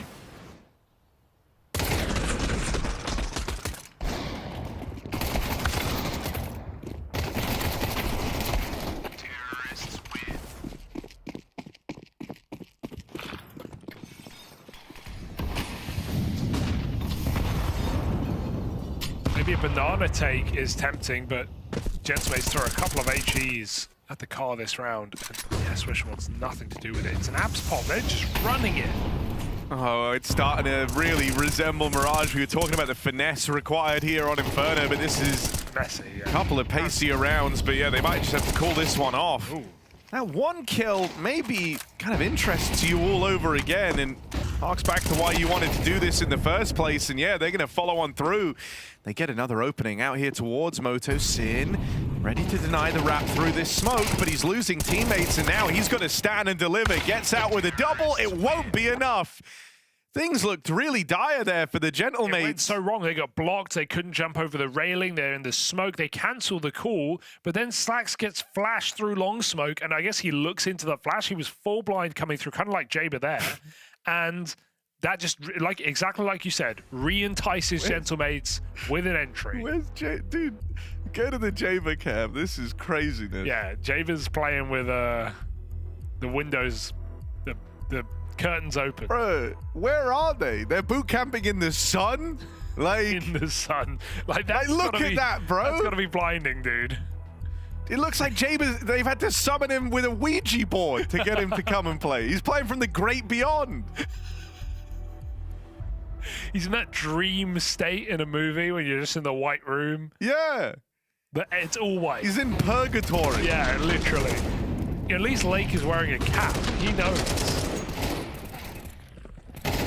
Purgatory. When they said they were going to revive Jaber and his career, I didn't, like, look, this is where he's playing. Up there. How's the ping?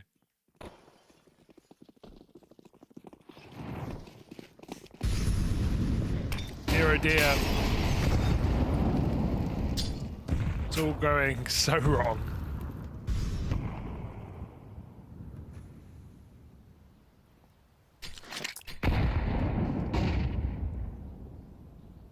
I guess you can't flash him if you already can't see. There's the idea.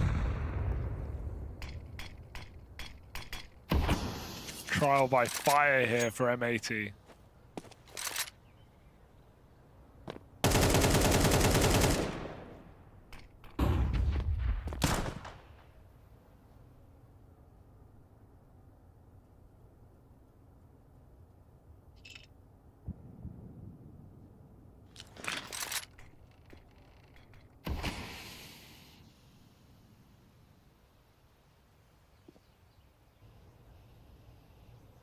I'm going to start doing my worried voice again. Here we go. I'm getting nervous for M80. This might be a real flash in the pan event. Just rock up, Leave. 5 rounds, leave, and their job here is done. Gentlemates Going back towards this A site, and I mean, they've just been rolling these set pieces at you. The Pistols do get away with a lot more than you would expect here, but it's only a two-man hold. That's And because they've just been running these rollouts, essentially, and round after round, you're never really sure where to place these stacks. They've shown a real affinity for the B site, and that's why M80 played 3 here in this round. But they get rolled on with another A exec. That's back-to-back rounds that they've done it. And 2 5v3s that just get traded perfectly. I wouldn't look at that like, oh, they lost a 5v3 because the trades are so quick and they're on pistols. But yeah, it's just credit to Gentlemates executes or just rushes, really. They're walking up to short, then they all 5W, and it's easy. M80. Nothing to show for this one either, just some kills. Terrorists win. Lake gets an AK, so that's something, but it's 7-2, boys. Maybe a banana take is in order here. Try and take some control back of this game.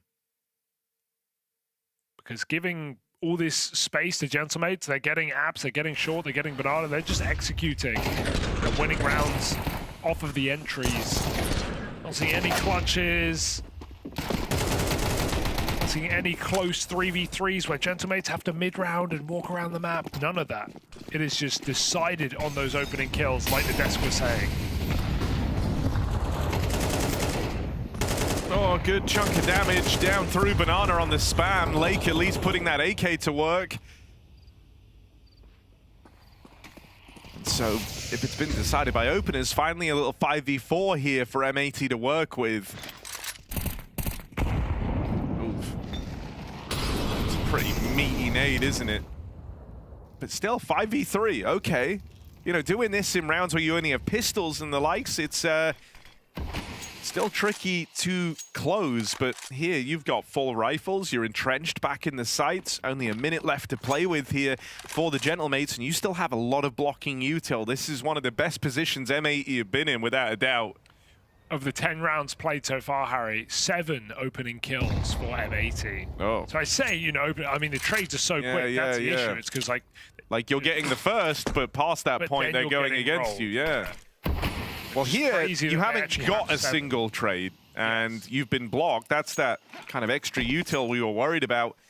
M80 able to continue taking the pace out of this. There's no need to blow it open, so you're running through this smoke.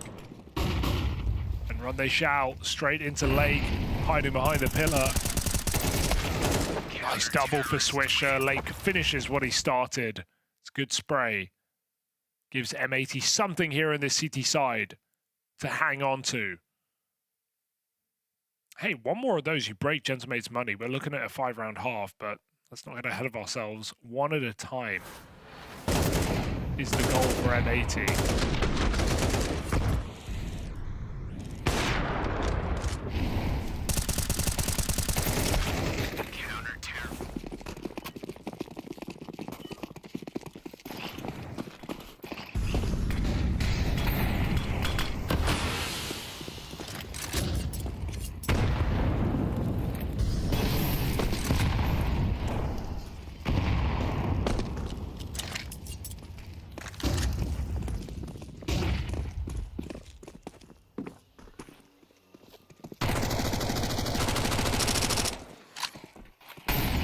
That was one of the more standout departures as well from just these rolling set plays that Gentlemates have been doing. They had a lurk over towards A. They tried to probe banana a little right at the start, but they go back to what was working, which was just these straight up hits. It has gone a little deep out towards the coffins. Still serving the purpose, though. I wonder what... These are the rounds we haven't had to see this game. 5v4. Resmoke's available, big problem. M80 are going to have to go through them. They have HEs to break. Yeah. They have the advantage, technically, but it's not easy. If Gentlemates want, they'll be able to keep one of these sight lines closed throughout this entire bomb plant. Even there, the molly's a tiny bit shallow, and it's allowed 2 players to stay down in the pool. Pick up the pace. Real slow on this one. Finally running in now is Swisher. Here are the trades back the other way. Dammy G, what a sequence finally shut down, and he's done more than enough. Just so panicked for M80, right? It's so much util, but they can't get it down in time. They can't get it in the right place. They're just dumping nades, running in through smokes. It didn't seem too sophisticated, and I think part of that comes down to how long it took to rotate those A players out of the bomb site. By the time they're there at Coffins rather, there's only 15, 20 seconds left. They just have to rush. And so daviG is just able to pop 3 of them. Just like that, Gentlemates save their economy for the last round of the half.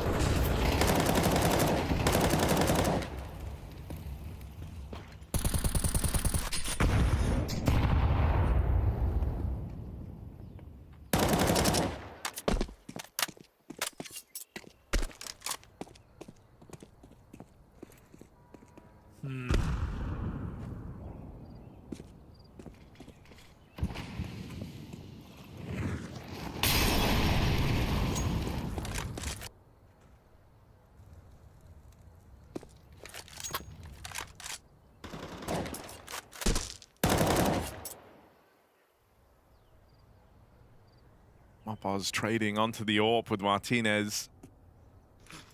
T-side can be hard to get the AWP going, and Europa doesn't even get to use the gun now.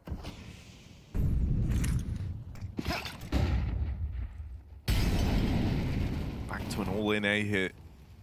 And a big stack here for M80. If you can't hold on to this now in the final round of the half, 4 players in the right place and util to try and slow this down, I don't know. There's not really much you could win if you can't take this one. Out towards Long. They lose a man early. Sin fed to the push. And now with Long control taken, eyes set on the wraparound. Gentlemates are closing in. As I'm sure the AWP needs to deliver. Jaber gets 1 before he falls, but Slacks has players coming from all angles, and he peeks back in. It's backside for the bomb drop. Maybe there's a chance here. No time. Gonna try and get the bomb down right now. But they get all the kills instead. What? I don't think there was time to win. There wasn't. There was no time. They win off of the kills. The swing out. M80 are cooked. For me, French Counter-Strike has always stood out in somewhat of similarities to Danish Counter-Strike. There's always been a passion for the game inside of the French scene. There's been a lot of talent coming out of France, some of the best players in the world. It's always been like a force to be reckoned with in that department, and I think like their play style has been a really nice mix of being extremely aggressive, but at the same time also having quite the tactical depth. Talking in PK was always like a pivotal asset to whatever team would be playing in France. The likes of Kines is kind of the same story. Kines was also brought up inside of Very Games. I think I played against Kines in his first official ever in Counter-Strike Source. Talking Shox, he's always been part of the good teams whenever they're on the rise. Shox has always had some kind of godfather role within the teams, like a guy that has guided the young players coming into, and you know, that's just like a cool story for MBK and Kines in that department. The funny story with me and Apex is that we were rivals for a long time. He and myself, we shared the same kind of role. He was probably the more aggressive of the two of us. We got to reunite inside of Vitality. He had obviously taken up another role of him being an Indian leader. He had this obsession with having a soldier, which didn't fit my playstyle also. And that is what you see now with the likes of Flames, you know. And it works for him, so let's be honest, it's a great asset. Apex's IGL style is, in my opinion, the perfect fit. He understands and wants to try and utilize his players in the best possible way. Like, he recognizes and wants to figure out what strengths does my player have. He's exceptionally good at reading the game. Not so much like in the micro decision, but more like in the broad picture. Like, he always tries to be one step ahead. He has like the same kind of leadership that Glaive had. Like, he was working off the system, where Apex has maybe created the system. But the Paris major was obviously unique. We knew how much it meant to the organization being French. We had the CEO coming on stage and lifting a trophy and crying. Obviously that was very nice. And we were winning his first major in Vitality in Paris. I mean, like, that's like a Cinderella story in itself. Coming into the grand final, we were standing outside. I remember that I just said to the guys, like, I'm just not losing today. You know, I just made that very clear for them. And I knew that if I could go out and be so confident about my feelings, then that would spark something within them. I was so close to my own goal, and we were so close to the team goal of winning the Paris major. There wouldn't be a world where we would fumble this one. They had this streak going for them right now. They have won 6 tournaments in a row. It's got to be something within them that thinking that they want to try and beat our record back in Australia as being the greatest team of all time. I mean, when a team is doing so good, it creates a lot of possibilities to create some really nice storylines. And there's no doubt that Vitality is also in a position now where they can start doing that. That will just spark something in some of the young players coming out of France. You know, the Counter-Strike in France is not that big in the common knowledge, but I think that's also changing now. We've seen the president going out talking about Vitality, and he's been wearing like a Vitality shirt and everything. So we see it with 3D Max, you know, a full French team, a team that has been grinding the living hell out of last season. There's players, you know, that's been around for a while, but there's also a couple of new guys in there.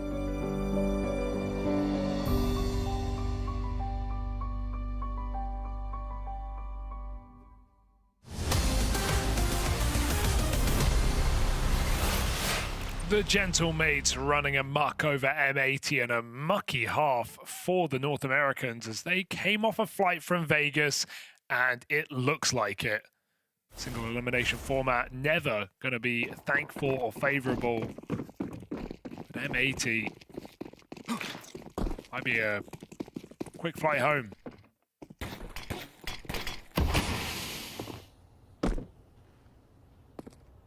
The one thing M80 have had is the first kill of the round more often than not. Yeah, I think in a way that makes things worse. Yeah, but maybe they can do it now on T-side where it definitely has more impact. True. True and fair. And I think also, you know, I'm being a little too harsh there. I think it's also indicative of just the style Gentlemates were playing in the first half. You were getting pack rolled by 5, even taking the first kill there. There was almost no lurking that entire half. The one time they did it, they instantly... The plan didn't work, so they changed it. This pistol round decides a hell of a lot, though. Martinez will get wrecked by the flashbang, but in come the USPs to play cleanup.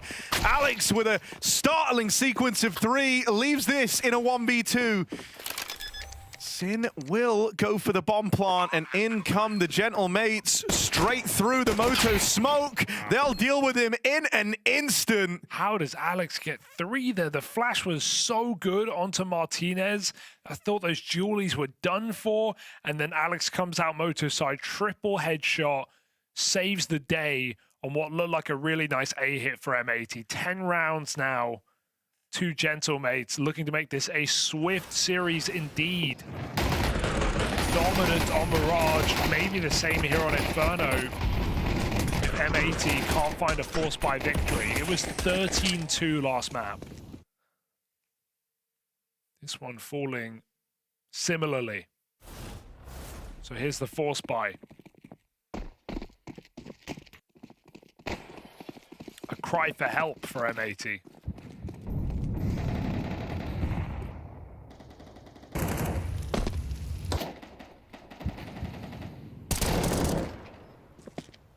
And triple porch peak. 2 boosted, 1 lower.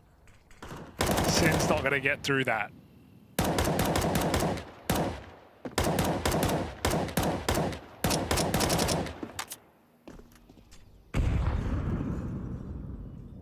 I mean, with Lake kind of being quiet on both maps thus far, with Jaber never getting going, you're kind of just lacking the firepower. Lake's a lot of the opening potential as well, especially in these T-sides. That's not a bad way for him to try and get us talking about him again. Flash up in a top banana, and another entry from Lake. That's more like it, though. That's what we've been missing out on. Capitalizing on the Gentlemates' aggression. Weird that Mopos commits there. Hoping for a multi-kill perhaps, but great entries for Lake. A requirement for M80 to make this round and therefore game a reality.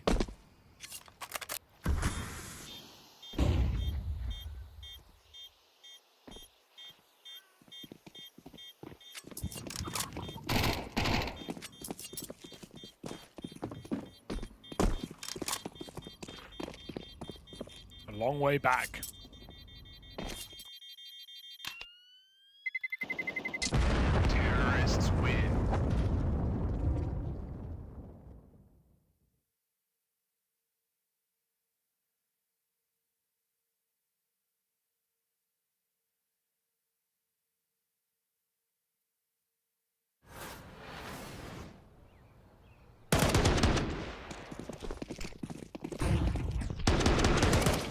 This has to be the start of, you know, a big uptick for Lake. It's a really, really nice double to kind of get you back into the game.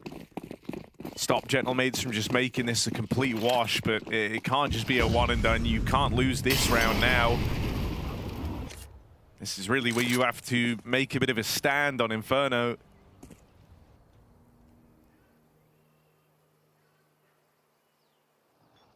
It seems like Gentlemates are anticipating a bit more B aggression.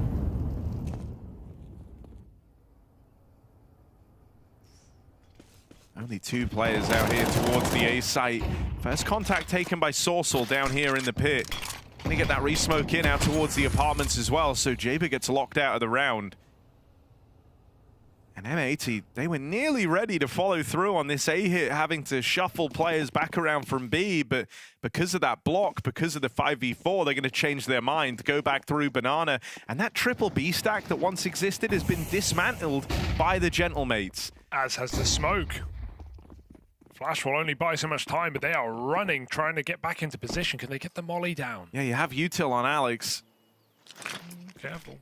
He could really make this annoying, and yeah, there's the block at 40 seconds. Ouch. That might just send them back again over towards A. Jaber needs an entry, or they're in big trouble right now. He might just have to go ahead of the play. No flash for him.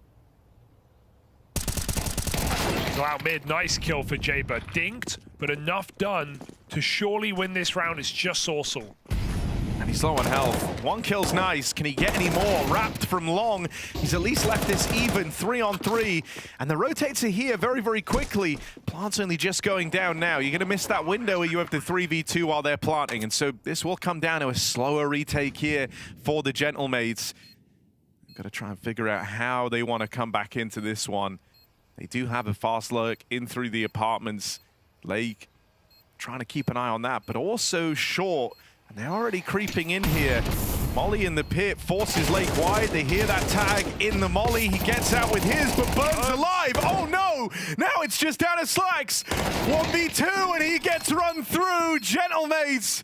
Seconds to spare, but I think they've pulled this off. It's real close. Yeah, they got it.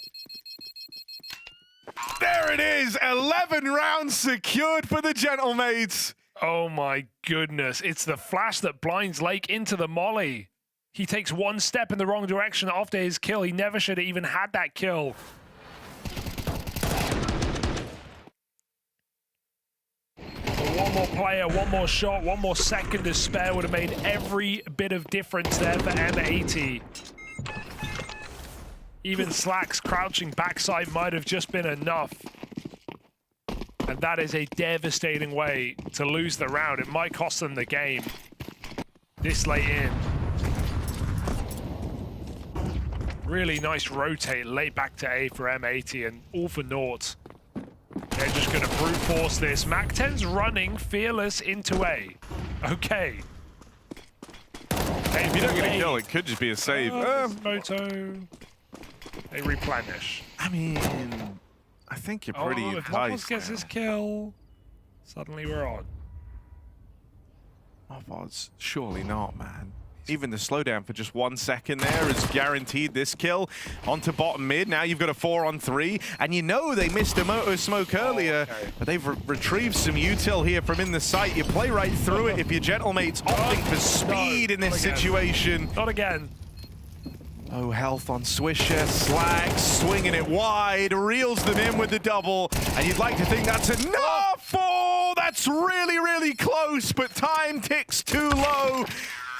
And that is M80 just barely holding on. That's a round you're not even happy with. When you win, you're like, guys, it never should have gotten that close. We got a clean entry, an empty A bomb site. We had 4 smokes in the post plant and a Molotov, and we still barely win it.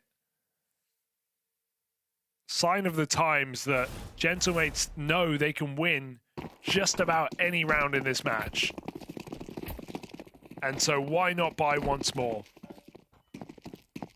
All 5 kills at the end is more than enough reason to keep the pressure on. Rifle swings, rifle wins. Sorcel 5v4 with the back turned and Banana. It may not even matter. He's found a double down ramp. That's messed up, and now they start to pincer in on this banana fight. That's so well handled. It's a beautiful game for Gentlemates today.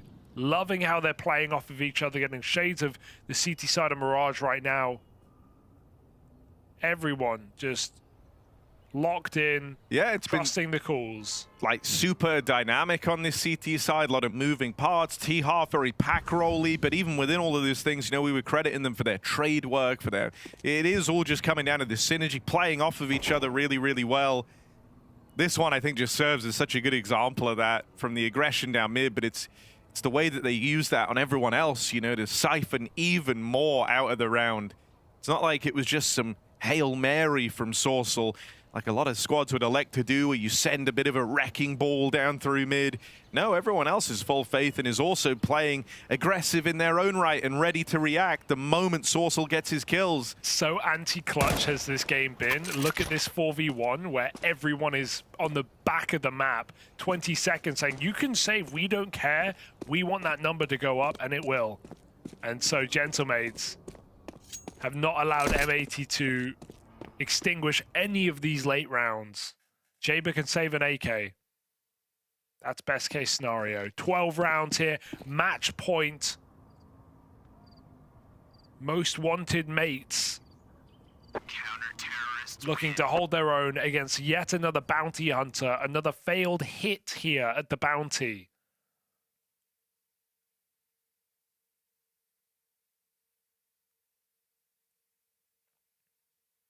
With all the talk of upsets and online CS and everything, prep time, we often find that the favorites do win out in this bounty format, in these online games, which is, I think, notable to talk about, because given how people talk about these kind of matches, it's still a bit of a surprise with how top-heavy the favorites often are.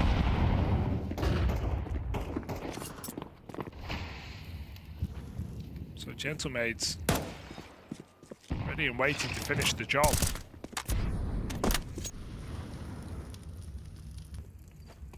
Triple B, see you there.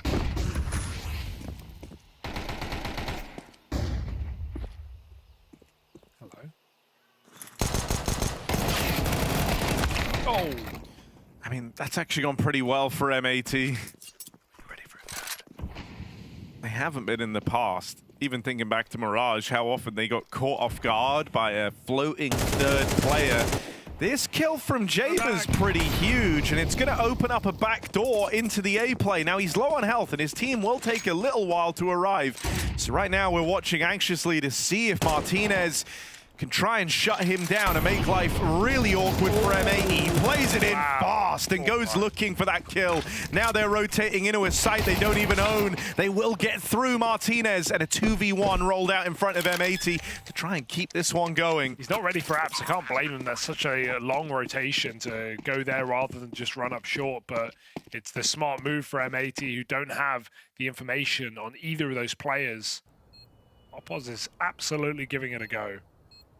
1v2, Sin backside, one shot, but Lake, the insurance policy in apartments, and you're always scared of pit in these kind of rounds, so time to be wasted here. Can Mopoz figure out where Sin is hiding? Or is this just time expire? Lake leave, so he can catch him by surprise. Lake with a big trade. They survive one more round here in this series.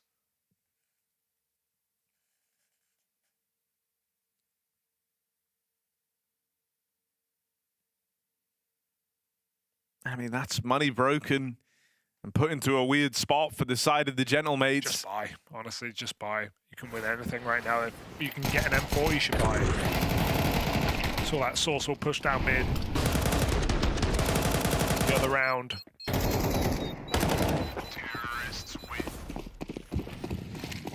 There it is. Again with banana aggression, Martinez even looked to get stuck in with the scout, but they lose an SMG in an instant out towards top B. Mopoz caught again on the banana aggression. Tag through the smoke, forces Alex out of the sight. This could build very, very quickly to just being a save if you don't get a kill on the spam, and it's even worse than that. They actually lose a player through it. Martinez now just going to look to get out with this M4.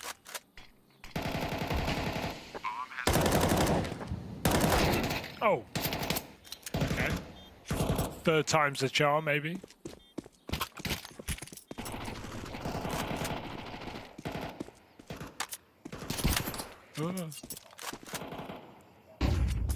Ah! Just run.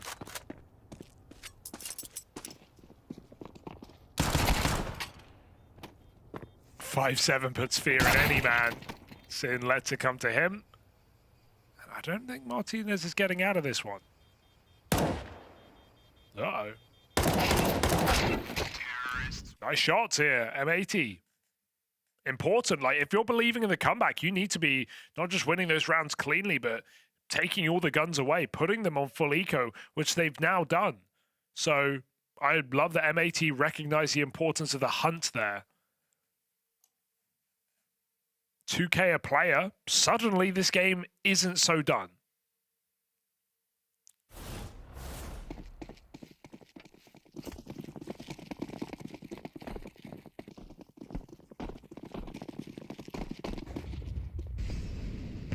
That's the thing about comebacks, Harry. You don't know often until it's already on.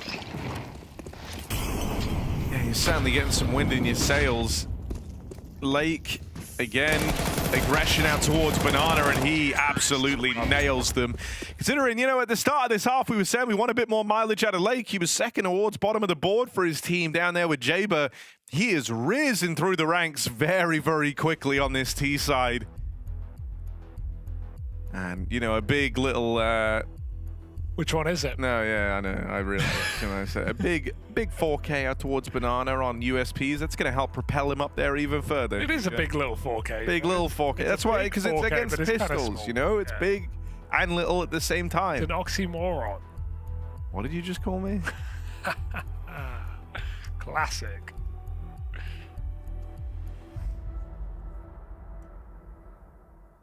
Four rounds. That's all it is, Harry. You've won 4 rounds before? A lot of us have. Yeah. Not of boxing. Do you think you could survive 4 rounds of boxing? No. Didn't even say against who. I know. I just don't know how. So I feel like on that basis alone, sure, I'm in a bad way, you know? Yeah. Oh my god, those nades have absolutely annihilated Mopos. Martinez. Oh, he's glass. He won't swap. You're on your own, Mopos. Pop. Oh, there's one. Glass orb. Oh. Nails him, and it's down to 2 so quickly. Oh, shot just misses on a JB. He'll make it out and into the open. Okay, balls rolling on this 2v5. All that earlier damage on a Mopos will come in handy down the stretch. And towards mid, it slacks. Even more damage put down range. They will deal with him. It's going to fall to Jaber. Needs the ace clutch, but he opened this up with a startling little 3K through the apartments. Bomb there. Molly put on it. It's actually going to waste some time for Jaber, and he's getting wrapped through the site. They're in behind him. He's picked up the bomb. Nice. This is heard by the man in apartments and stops it there on the swing. It all came down to an ace clutch that won't come through. Denied at the door. M80 back on the plane as they are eliminated from the bounty. A massacre on Inferno, just enough there at the tail end from M80 to give you just that hint of hope. Just that tiny spark that then got completely snuffed out. Nothing doing for M80 here. All the gentlemates all the way. Celebrations in Spain tonight, I think. Yeah, for sure. Clinical performance coming in for gentlemates. Let's be honest, Mike. You were hoping, you were getting hyped, you were getting a little excited, but in reality, that was 2 very, very, very convincing maps coming in for gentlemates. At no point did I leave any doubt that they were the better team here. I think it's impossible to say that, oh, would they not have won that, you know, stupid clutch? Then maybe it would have been a game going the way of M80. Even those ridiculous rounds within this game, there was still a bit of a cushion, so to speak. There was still a big lead for the boys for gentlemates that it never really felt that was the defining moment. Yeah, I think you would need like 4 to 6 of those situations to have gone the other way. And when you've got that kind of a sample size, you just have enough to say the Gentlemates were the far better team today. And there's really no doubt about that, is there? No, there's not, but it's surprising. It's surprising that there's such a big difference. As we spoke about coming into the game, I think we both agreed that it was a 50-50 matchup. You know, you could argue that M80 had maybe more potential or was a bit more of an unknown quantity, whereas we know what we get from Gentlemates, which is solid Counter-Strike, good Counter-Strike, and Counter-Strike at a high level without, you know, breaking the boundaries. And I am a little bit disappointed that M80 wasn't able to put on a show for us, because I do think Gentlemates were playing incredible well. Unfortunately, I also think that M80 were playing subpar to what we've seen recently. No, absolutely. I mean, you see situations where players are panicking, making those individual moves, not playing together. They're not reading the situation as well, right? How many moments did we see the stack on the wrong side of the map for M80 in that first half, where they just didn't have a feel for what the mates were throwing at them? And there's also another aspect, which is that you don't want to highlight an individual, but he is the new guy, so we kind of are focused on him a little bit. JBA having a bit of a rough one across both maps, started to get activated at the very, very end there, but it was way too little, too late. We are going to get a little bit of a chat. Swisher coming to us for a little bit of a conversation about how that one went. Swisher, that was a tough one, man. A rough day in the office for you guys. What's on your mind right now? I mean, obviously we're disappointed. Kind of just played terribly all today. We didn't have good plans overall on our CT sides, or T sides, that being. We just couldn't get anything going. Is what you call a collective off day, you know, where nothing is just working out regardless of what you're trying? I would kind of say that like in the slightest, that's definitely one of the issues. I would say we're still pretty jet lagged, to be fair. Yeah. We got in late Tuesday night. I think we got in like 10 p.m. Tuesday night, so we've only had like 1 day to try to acclimate. But yeah, they played well. That's fair enough, you know. Obviously not a great game by you and now exiting here from Blast, but moving forward and thinking a bit of the future, you're going to stay in Europe boot camping? What are you getting up to here? Yeah, I think we're going to be here in Warsaw for a couple weeks prior to heading back to NA for some tournaments. So we'll get some much needed practice here. Start to get those reps, start to gel. Talking about JBA, today, not his best showing. Much better last weekend at the Flomland. How do you think he's progressing, getting into his roles, getting into this team? He's progressing really well. There's been some things that we've been trying to catch up on. Like, I mean, it's another thing too that we've had only 3 days of practice, 3 days of scrims with him. So we really haven't had any maps to actually put anything into except for like just a brief showing. But he's playing really well, and just getting him comfortable is the number one priority. And look into the horizon. You've got that boot camp. Is there anything in particular you want to work on? You know what? I'll just ask it. You gonna work Anubis back into the pool? I mean, of course, we were pretty good on that map.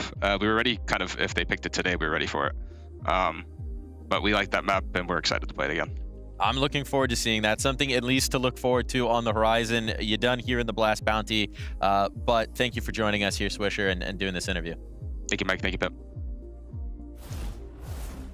I mean, he was honest about it, owned up to it at the end of the day. Yes, it was an off day. Yes, they're dealing with jet lag, but he knew Gentlemates just outplayed them at every step of the way. Yeah, I'll rephrase it like this. I was disappointed in M80 today, but it is not going to change what I think of M80 long term. I still think it's a team that has potential. I still think there's some interesting elements into M80. I like what Swisher is doing. I like what M80 as a whole is doing. I like what Lake is doing. So I'm still open-minded to the fact that they can come in later into the season and maybe improve, progress, and impress us a little bit. A little bit sad they don't get to play any of the upcoming European tournaments, so they can bounce back. But let's be honest, 2 weeks of hardcore practice in Europe, you know, boot camping from Warsaw, that can heavily help them to be ready and to be better later on in the season. So yeah, disappointed today, but I still like what I'm seeing overall from M80. So I think the future is not changing based on one best of 3 today. I agree, but there is a reality to that future, which is that they've made life much more difficult for themselves, right? We saw it at Frag Miami. They didn't get the spot in Krakow.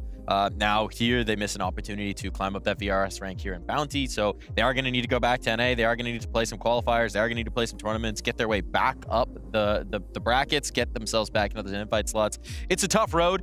But I do share, I mean, obviously I share your optimism. I think they can get there. We'll see more from M80 somewhere in the future. But for now, we're going to take a break so we can see some more of the Blast Bounty with our next matchup.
We'll move on to the new additions, bringing in Zero Fix and Captain Kurtka, 2 new players into the roster.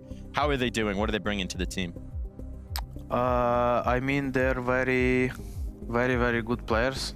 They bring a lot of energy to the team. They like to speak a lot, to move a lot, and like right now we are feeling pretty confident, and they are like matching our team so much. So I guess it should be good. At 2 very different stages in their career, right? You have Captain Kurtka, who's been playing for a while, who is over in Sports That Bait project, and you have Zero Fix, who's a super young guy. So is there a contrast there? Are they filling different roles? Is the experience of Captain Kurtka helping you out? I mean, for sure, and even not only Captain Kurtka, like Zerofix also bring good experience, because he played like major and played with good coach, good teammates, and he also brings a lot of experience to us. So yeah. New pieces, new elements coming into Inner Circle. Some they wanted to make, some changes maybe they didn't want to make, necessitated by the current situation. Asked about that, they didn't want to comment, understandably. Okay. But some changes coming in for this Inner Circle team. They've had some promising moments, they've had some exciting moments, even dating back to that last Blast Bounty. Yep. What do we make of this team here, Jacob? I mean, interesting players. 2 that stands out to me was Onyx, obviously last time around, and Captain Kurtka as well. Was doing a decent job. It's been around for quite some time, but I think more so I look towards the player they've lost, and I think he was a great player. I think he was an excellent player within Inner Circle, and I think they lack a lot of firepower coming out of him. So regardless of whether or not we rate the new replacement coming in, I think first and foremost addressing the fact that on paper they look a bit weaker coming into 26 than they were in 25. And their opponent's going to be a tough one, right? We've got a 3D Max squad that's been turning some heads, that have been trying to battle their way up the rankings, that have been showing a lot for that French team. Now, if you look at it, they did have a matchup. It was in Pro League. Inner Circle did win, but also 3D Max was playing with a stand-in. They had Nivera in there instead of Maka, if I'm not mistaken, so that was obviously a big limitation. Yeah, a lot of changed in 3D Max, you know, the switching in-game leaders from time to time, trying to figure out, you know, what their identity is going to look like. I think it's a team that you and I would just spoke about it before we went live here. They usually don't lose the teams beneath them, right? They have a tough time breaking through the ceiling, tough time getting into top 10 again, but it is a team that we see at all the big tournaments. It is a team we see at the major consistently, at the Colognes, the Krakow's, etc. And it's not a team that excites us that much when you hold them up against the likes of Falcons, Na'Vi, etc. But they're always in the mix. So going up against Inner Circle, a clear-cut favorite. And there's always just the question for 3D Max, right? They can roll over a team. Once they get momentum going, if you can't shut them down early, if you can't slow them down at all, they will just demolish you if you let them. And I think that's a situation where we're going to need to see some quality out from Inner Circle early on to show us that they're not just a team that can get rolled. Crazy stat they're pulling up right here, you know, that they have no player with a positive KD difference in the last 6 months. And that kind of builds the point I was trying to say before. 3D Max is only playing tier 1 tournaments. They're only playing against, you know, majority of the good teams. And in those games, some of these individuals are sometimes struggling to be the star player. But that could be a good thing and a bad thing, because I don't think 3D Max have any obvious weakness either. No. They don't have a player where like, oh, your weakness or your liability, or someone has to comment for the fact that you're not holding up to your position, so we changed the way we set up. I think all 5 players are contributing well enough, but sometimes, yes, if you want to punch above your weight, you need someone to step it up. The good thing for 3D Max, I don't think that's going to be needed against a team like Inner Circle. So they can do what they do best and maybe farm a bit of the KD, so we can have a new stat line, you know, for the 2026 year. We'll have to find out about that, but first we have to find out about our map. So let's go ahead and dive on in, see where we're going to be playing this one. It's time for the veto. And we are just rolling right through. We are going quick into this game. Ancient Nuke, Dust 2. What do you think about this? Makes an awful lot of sense. I'm curious to the Ancient one. I think that's going to be the big pick coming in. If Inner Circle can win that, they can keep the series alive and we can have a conversation. If they lose Ancient, then we know 3D Max on a map like Nuke is a formidable force. So all eyes on Ancient to begin with. We're diving into Ancient. We'll waste no further time with our own formidable forces, Harry and Hugo. Yeah, and I think this could be a pretty exciting series, Hugo. It's the Ancient pick that's got me interested. I like Pimp's angle, the whole idea that if you don't win here, you know that 3D Max should be taking the series. But I think getting to have a strong Ancient in your back pocket is a pretty big deal for Inner Circle. I'm thinking back, of course, to even last Bounty when we saw the core of this squad under the TNL banner besting Na'Vi on this map in an OT affair. Yeah. But even then, even once they joined this Inner Circle organization, they went to multitude of events, got to play it in EPL versus a bunch of top dogs, and Ancient was a constant source of picks for this Inner Circle lineup. It's a map they've always liked, and it's one that 3D Max have felt hit and miss on at times, so not out of the world of possibility that they could show up here and impress us to open up the series. Yeah, and you mentioned TNL, obviously it's just a core, right? But they've added some experienced pieces to this team. I actually especially like the Kirker addition, so I think Inner Circle could be right for an upset today. Can they get through the Frenchman in the B bomb site? It's a bit of a mess, but Zerofix, double entry and long control taken. Bomb doesn't even plant, he goes for the fight instead. And now with it down and Cave in the post, Inner Circle with a good shot. Flank is very late from Lucky.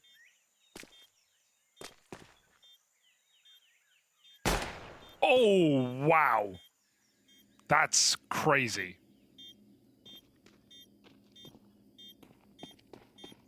All right, Onyx, what do you got for us? Just the one and done. Lucky there to play trade. And Poddy's pretty happy with that pistol round, the way that it's shaped up for 3D Max. That's a crazy round. I mean, trades on trades the entire way through the round, just back and forth. But the big flank pays off here.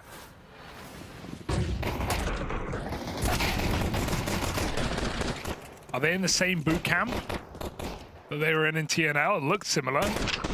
Wait and see. In the circle all together.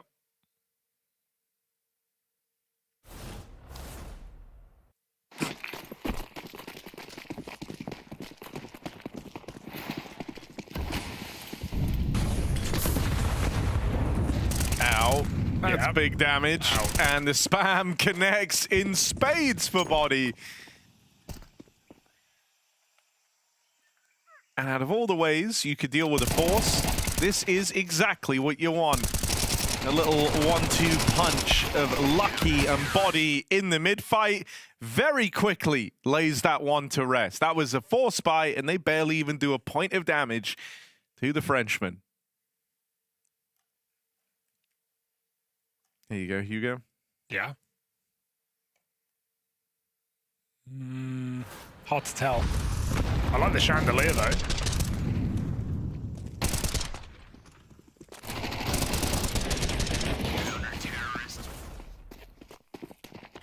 First officials of this year for both squads.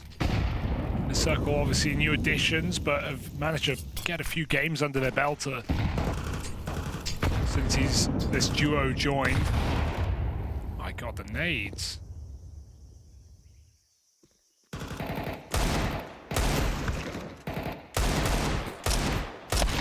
Back-to-back clean rounds here out of 3D Max. That'll go far here in building economy on the CT side. Nah, it's a different boot camp.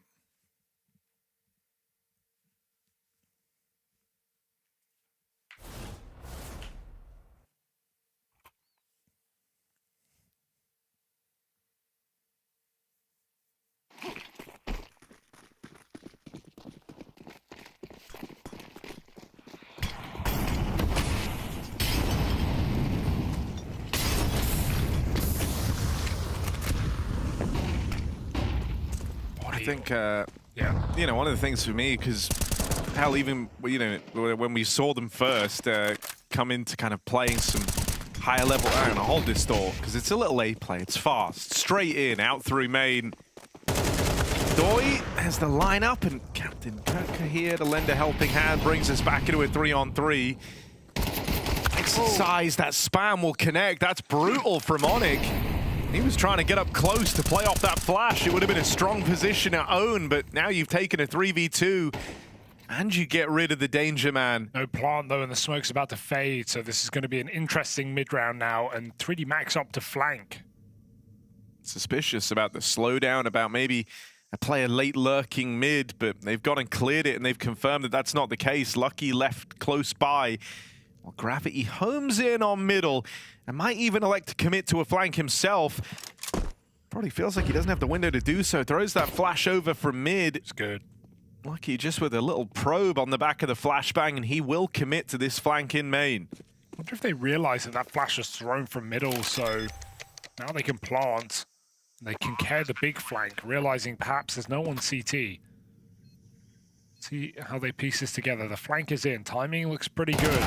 Onyx on the ball. And Lucky 1v3, AWP on the line. Gets spotted and gets out. Lucky throws in the towel, and it's Inner Circle to pick it up. They succeed off the slowdown.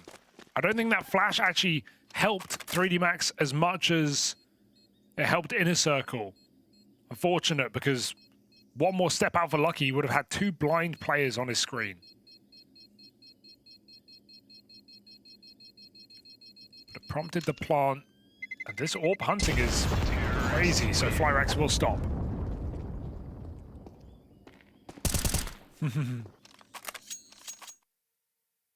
First round on the board for Inner Circle.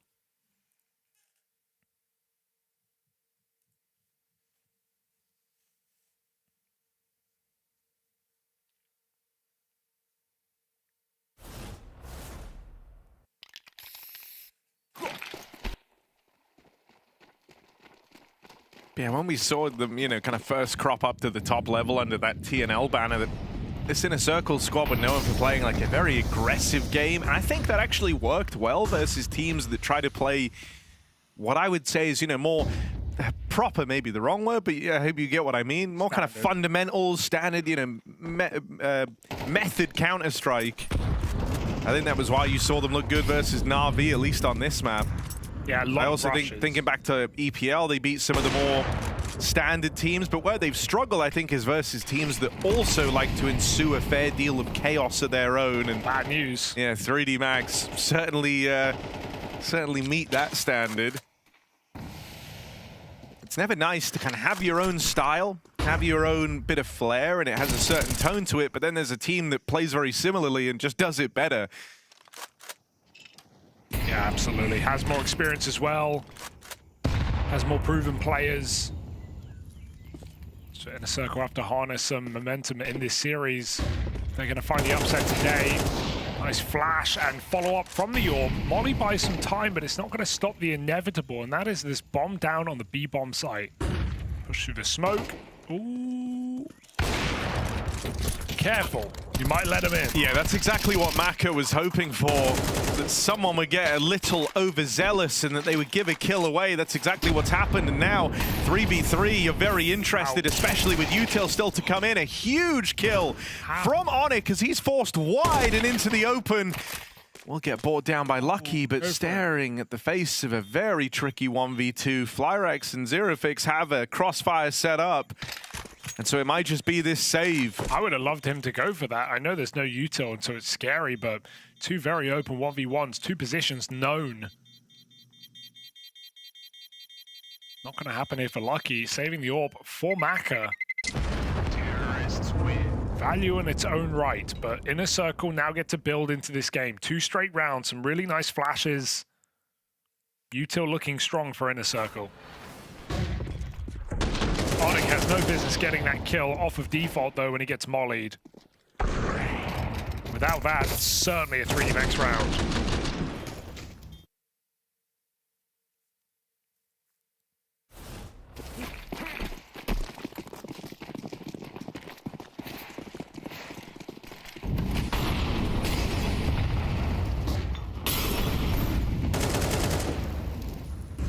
Kirk out middle. The captain sends his regards. Double headshot.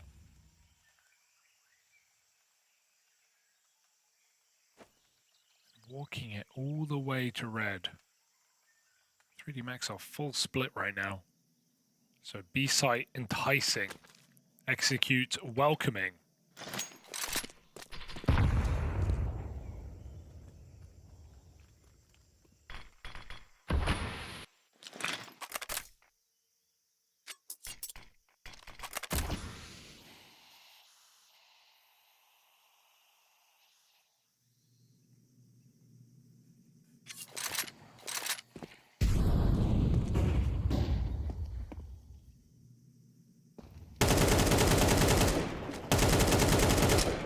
Big kill on Amaka. Gravity gonna try and come through with something, but the flash won't work out, and they double swing on that final player. Inner Circle taking some early control over Ancient. They've been making gaps. They've been outmaneuvering and out-aggressing on 3D Max to open this one up.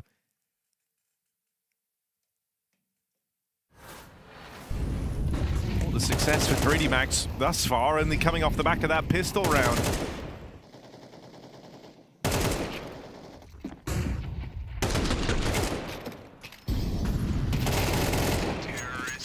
Good thing about a team like Inner Circle is you know they want it so badly. They're going to work for it.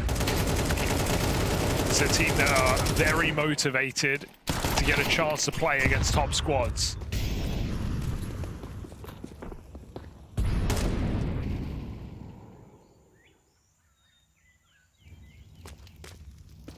Seizing this opportunity with a 4th round in a row here, it looks like. There's only pistols in play. I also think it would just be nice to show up to this bounty having made some changes to the roster, you know, bringing in some new and, like you said, reasonably experienced pieces. And just showing that you've grown a bit, right? Because we talked about their last outing at Bounty when they were with TNL and it was that whole team. And sure, they did beat Na'Vi on Ancient, but they went on to lose the series. They went on to leave straight away as quick as they appeared. I think now, you know, you're playing versus 3D Max, a team that I'd say, even though we rate them highly, it's still less than we did Na'Vi in that season of Bounty where they played them. And it's like, I think you want to show that you can take on a team like this now. Like, you're ready to do so. You're ready to actually field some wins and stay a little bit longer. You didn't make it through the first stage at the last one. Well, this would be a good sign of growth for Inner Circle if they're able to keep finding success here. And 3D Max are a team that have definitely had a crazy rise in the past year, 18 months, but they're also a team that I feel like have, I don't even want to say choked, but lost right when you expect them to start winning. You know, right when you think they're ready to make that next jump, they lose, you know, on the edge of making playoffs of Tier 1 events. Don't get me wrong, they're still a great position to be in, but you could definitely see the upset potential on the wall here today. With their proclivity to lose big matches. This is a big match in its own right. You have a hungry, young Inner Circle looking to take an upset today. Nice swing out mid here for 3D Max, but it will cost you. Gravity felled in cave. B just got weaker. An Inner Circle tempted by that fact. Maka rotating around, but that's left a huge gap on A. What a great move here from Onyx to walk out, realizing that A player would go to reinforce B. The bomb doesn't even necessarily need to come back. He could even just big flank. They're going to walk through the water. The danger of this rotation is if Onyx dies, the round is lost in limbo. So 3D Max go gathering info. Onyx will need to win a fight. And he's got it. Yeah, I mean, Onyx has been really, really solid in this game thus far. I feel like he's been at the turning point of so many of these rounds. And again, he's come through with an important kill here on this lurk. Nice. Why not make it the double? And I mean, when the captain's doing stuff like this, only serves to inspire the rest of the team. A huge opening kill for Dory, the only other piece of resistance that 3D Max had. Inner Circle, 5 in a row now as another save comes through for 3D Max. And dude, you know, you were just talking about 3D Max and how we kind of rate them highly, but it feels like they've choked in some important moments. I think a lot of the success for 3D Max as well, it's important to remember, came in the kind of middle towards the end of last year. And then things really petered out in their final couple of events. You know, it kind of went from this point, because when you think of the highs, you know, when you think of the highs, you're thinking of CAC, I think it was, where they made the grand final. You're thinking of EPL even, where they took down some really legit teams, making it to the quarters. But outside of that, this is a team that struggled in Swiss stages. Anything where they have to play a multitude of games, it feels like they just fall apart in. They've really had a rough time there. You're also thinking of Chengdu, where they went out earlier, thinking to the Major, where they fell shy of making it to the playoffs. Yeah. They were one of FaZe's victims on their, you know, kind of comeback arc all the way to the finals. You know, the biggest outings at the end of the year were a bit of a failure for 3D Max, and that was after a couple of highs, a bunch of reasons to get excited for them.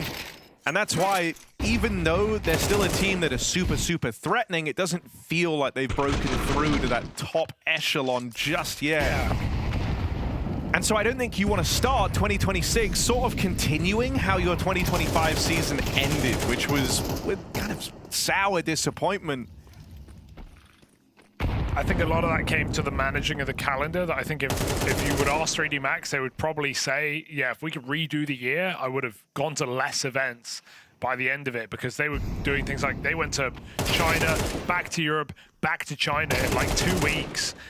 They were attending everything they could, which had diminishing results towards the end of the season, like you say, the last few events falling short. Then they got a bit burned out. And I mean, Hugo, even then you're doing the calendar a little bit of disservice. They actually went China, back to Europe, back to China, back to Europe, back to China, back to Europe. Triple China Europe. Triple China-Europe exchange. I forgot the third China outing. Forget about the third China outing. Yeah, that's crazy, actually. So, yeah, there's a reason teams, especially, you know, they're on the cusp. That's the issue. They really want to compete as much as they can and make that jump, but there are diminishing returns. I think we're doing absolutely every single event, especially with the time zones in mind. So, yeah, I think this year for me, I want to see a more measured calendar for 3D Max, and I also want to see a playoff run for this team. It does feel like they're a squad that could absolutely make a deep run in a playoff on the right day. So let's see what they've got. However, to start off Bounty, down 6-3. Nice opener for Lucky. Here's something.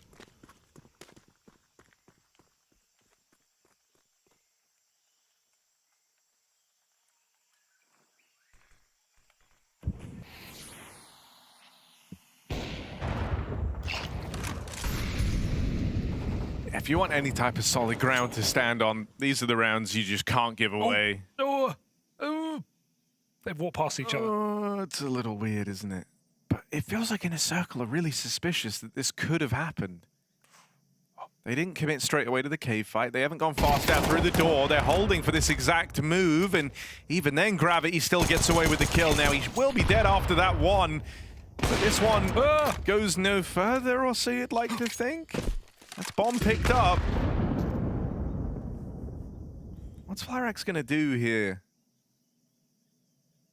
He's got 45 seconds. Save is always an option in the back of his mind. He's got 11. But they have a lot of money. And so it feels like he's got more freedom than ever right now to try and give this a go. 3D Max are ready for it. And there we go. A 5v3 that they will convert upon to finally break this streak. Phew, yeah, 6 in a row for Inner Circle after the guns came out. So game plan was going perfectly here, despite a lost pistol round. And 3D Max now get the chance to fight for the half. Not going to get these Inner Circle players on eco, though.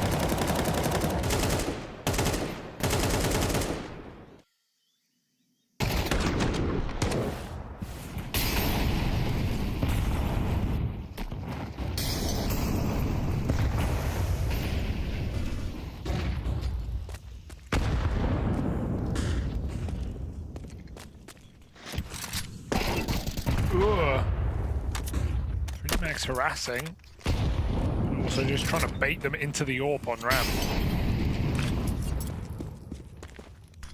Lots going on here. Most nades used in the first 30 seconds. So it's going to be a weird late round.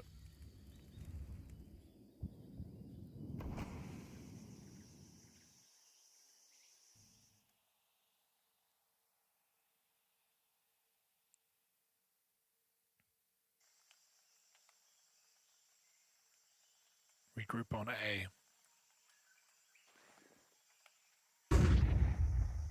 Zerafix can't fake B. He's got no nades, so it's going to be very late on a lurk.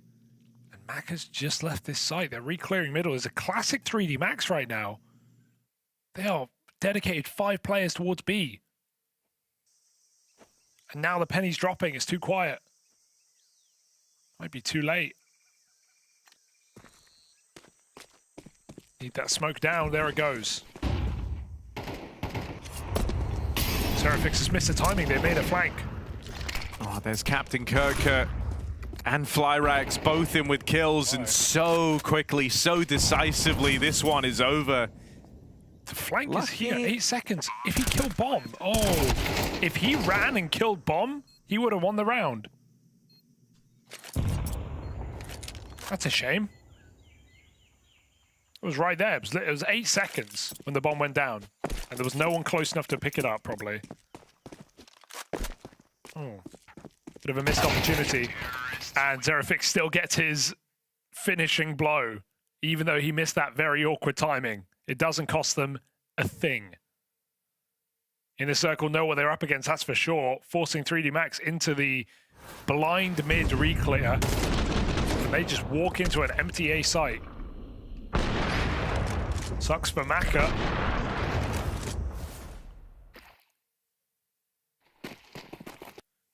Now a bit of a brittle buy in the last round of the half.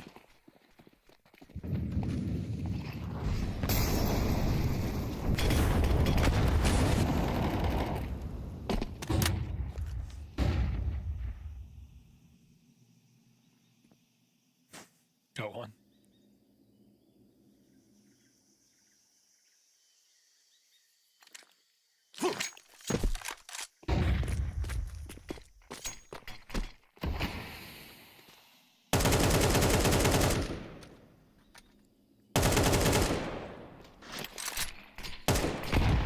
While this is all going down, you have a separate fight that might be about to come through, and Captain Kirker out towards main. He's making his way in towards Lucky's territory, right? And this has all been kind of going on while that B posturing was taking place. It's an attempt to leave a porch light on here for the rest of Inner Circle, somewhere to go back to. And break on this smoke out towards Cave. They'll get away with the kill to open things up, and there's Lucky dead back in main once more. If you've blinked, you've missed it. 3 kills in an instant, but the bomb's just tumbled away out there in mid. Another kill back from Exercise in the downtime. It won't get any more exciting now the body's been cleaned up out here in middle. Exercise staring in the face of a very unlikely 1v3. Tries to play the timing in through the red room and ends up getting found out. Inner Circle and a very successful T-side venture on their map pick. For me, French Counter-Strike has always stood out in somewhat of similarities to Danish Counter-Strike. There's always been a passion for the game inside of the French scene. There's been a lot of talent coming out of France, some of the best players in the world. It's always been like a force to be reckoned with in that department, and I think like their play style has been a really nice mix of being extremely aggressive, but at the same time also having quite the tactical depth. Talking in PK was always like a pivotal asset to whatever team we would be playing in France. The likes of Kines is kind of the same story. Kines was also brought up inside of very games. I think I played against Kines in his first official ever in Counter-Strike Source. Talking Shox, he's always been part of the good teams whenever they're on the rise. Shox has always had some kind of godfather role within the teams, like a guy that has guided the young players coming into, and you know, that's just like a cool story for MBK and Kines in that department. The funny story with me and Apex is that we were rivals for a long, long time. He and myself, we shared the same kind of role. He was probably the more aggressive of the two of us. We got to reunite inside of Vitality. He had obviously taken up another role of him being an England leader. He had this obsession with having a soldier, which didn't fit my playstyle also. And that is what you see now with the likes of Flames, you know. And it works for him, so let's be honest, it's a great asset. Apex's IGL style is, in my opinion, the perfect fit. He understands and wants to try and utilize his players in the best possible way. Like, he recognizes and wants to figure out what strengths does my player have. And he's exceptionally good at reading the game. Not so much like in the micro decision, but more like in the broad picture. Like, he always tries to be one step ahead. He has like the same kind of leadership that Glaive had. Like, he was working off the system, where Apex has maybe created the system. But the Paris major was obviously unique. We knew how much it meant to the organization being French. We had the CEO coming on stage and lifting a trophy and crying. Obviously that was very nice. And we were winning his first major in Vitality in Paris. I mean, like, that's like a Cinderella story in itself. Coming into the grand final, we were standing outside. I remember that I just said to the guys, like, I'm just not losing today. You know, I just made that very clear for them. And I knew that if I could go out and be so confident about my feelings, then that would spark something within them. I was so close to my own goal, and we were so close to the team goal of winning the Paris major. There wouldn't be a world where we would fumble this one. They had this streak going for them right now. They have won 6 tournaments in a row. It's got to be something within them that thinking that they want to try and beat our record back in Australia as being the greatest team of all time. I mean, when a team is doing so good, it creates a lot of possibilities to create some really nice storylines, and there's no doubt that Vitality is also in a position now where they can start doing that. That will just spark something in some of the young players coming out of France. You know, the Counter-Strike in France is not that big in the common knowledge, but I think that's also changing now. We've seen the president going out talking about Vitality, and he's been wearing like a Vitality shirt and everything, so we see it with 3D Max, you know, a full French team, a team that has been grinding the living hell out of last season. There's players, you know, that's been around for a while, but there's also a couple of new guys in there.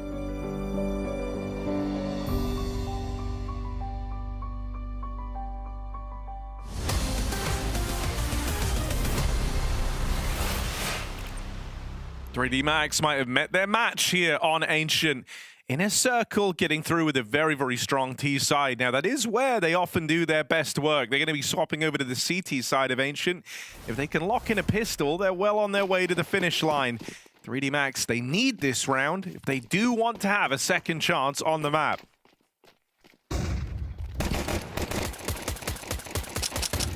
Straight out mid, straight up heaven, straight into B. Seems like the plan for the French. There's a smoke being held. Might just have to jump through it here, .3D Max, but Glock's run and gun. Could be worse. Joy gets out and we see a retake setup here for the Inner Circle. Even smoke shots exercised to make matters worse. It's out of your hands. It's all part of the plan for Inner Circle. 4v3, 2 smoke kills. Long control taken, and Glock's currently not helping. Bomb planted, nice shot, but Maka's out of ammo, out of time, and a 2v3 ensues. On the reload, they might try and close in on body here. Oh. Good peeks in tandem, and Gravity puts on a show from bottom of the board. That's a lovely little turnaround in the pistol from the captain of .3D Max. And all right, Inner Circle might have been blessed with some smoke shots. You really thought that left them in a commanding position. That little turnaround in the 2v3 would say otherwise. .3D Max, maybe there's still hope yet.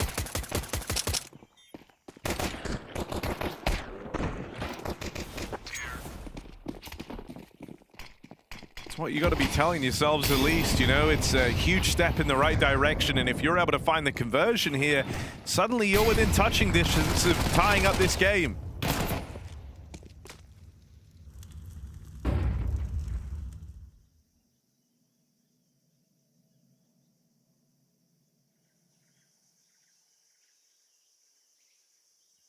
Harder to win than a pistol is to win the second round. .3D Max have taken a 5v4 and they've managed to slow it right down as well. It's on the call of Gravity now. If they were to walk into B, it's done. Does seem like they've pieced that one together though.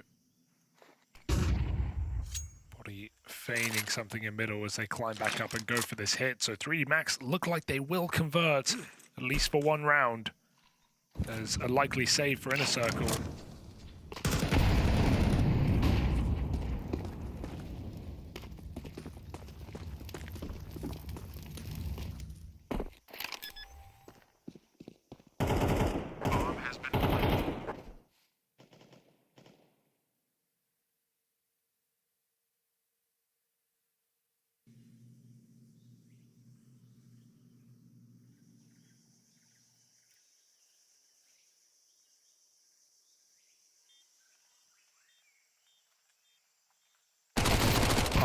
Worst case scenario, losing players here.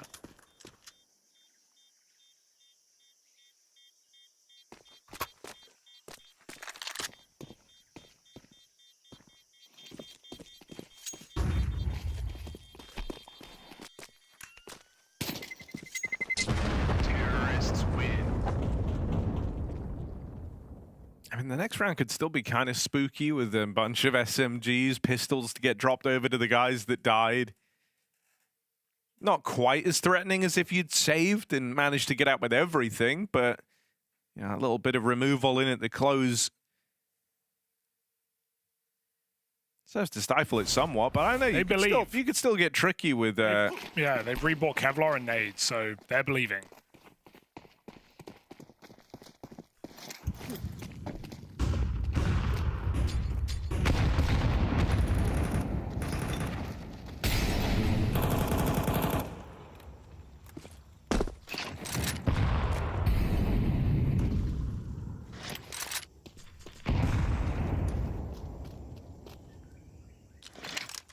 Watch out, Doi. Perfect flash. Oh, but it couldn't crack. Still 3 here. It's the same stack made by Inner Circle. What? Drive-by. Oh, no. Oh, dear. SMG is getting away with murder, and now down to this. Maka left in the clutch. He's got a player wrapping through the spawn. One man that he knows about over here in main. But no clear path to win this one yet. Maka's going to try and carve one out. The reset is amazing here from Flyrax, getting out entirely.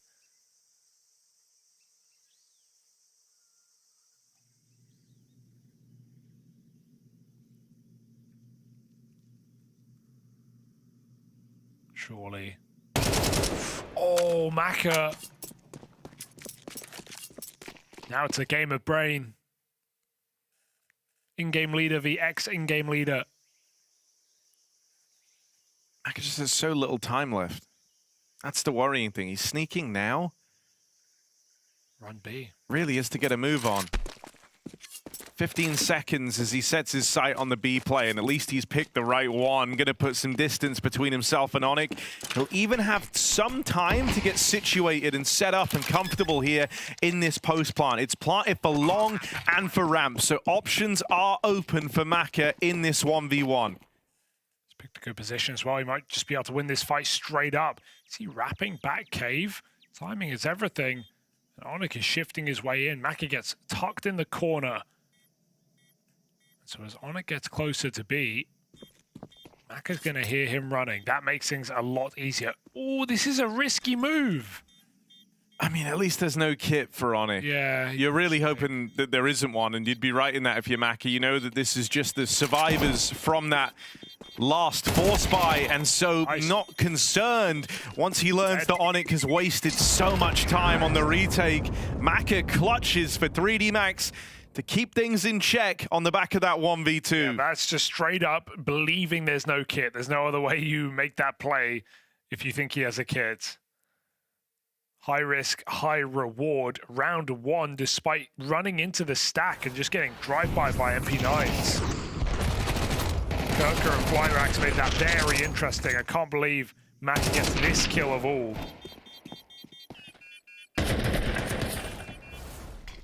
And I can't say it's been easy, but 3D Max is just 1 round behind now on this T-side comeback.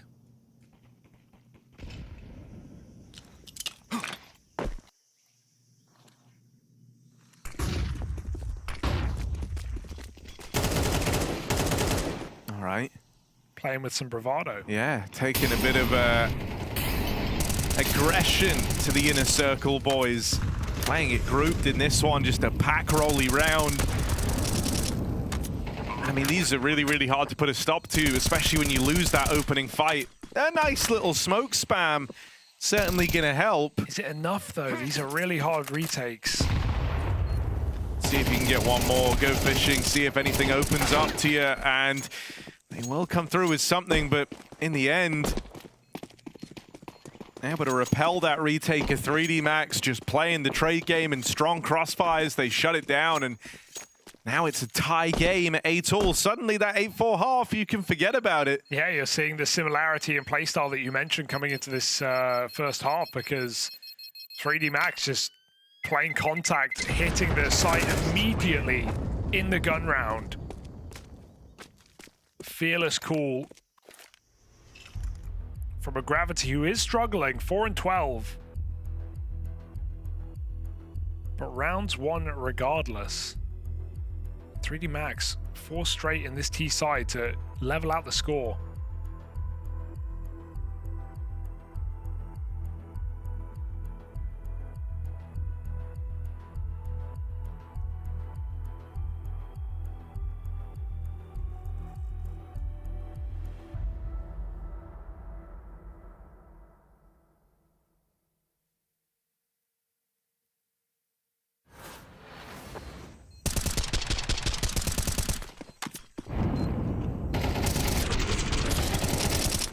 You know, this is meant to be the go-to for Inner Circle.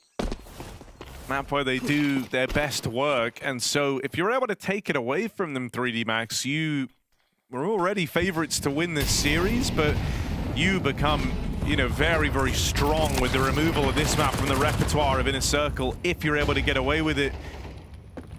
In this one, there is a bit of a skirmish down here in mid that ends even in a 4-on-4. Aggression looking to come through over at the ramp. Gravity's watching for it. Is he able to slow it down? At least scares them out of committing to that push down through the ramp. He's not having a great game, so instead of just swinging in and taking a fight, he just plays to contain. His presence sends them back to cave.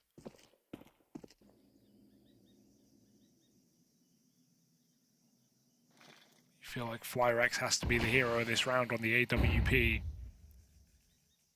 He has a go at ramp himself. They just saw pistols here. They won't be ready for that, but neither's he. Missed shot. They've at least slowed their roll, but they're going to get a kill onto Onyx as he tries to push the cave smoke. Might start exploring other avenues here. Going to send them back into Captain Kirker. Orp misses another shot, but Kirker still in a strong position. Could cause some problems with that kill there. You're going to lose the A site, but you have constant pressure on thanks to Kirker back here in main. Orp out towards the spawn, and Kirker still holds on. Up and over the top, Captain Kirker hits a blinder, and now it's just Exercise with Captain Kirker on for the ace. Exercise has got a very tall task in front of him, and in comes Captain Kirker to bring the hammer down, all 5, and the lead maintained by Inner Circle. Unbelievable round from Kirker. That's a 3-on-5 as well, where they're locked out. Catches a lurk, realizes the plan changed, and puts that AK to work. Every position 3D Max had in that post plant felt like the right one. And Kirker adjusts very well. That's one way to break into your CT side. Low economy ace.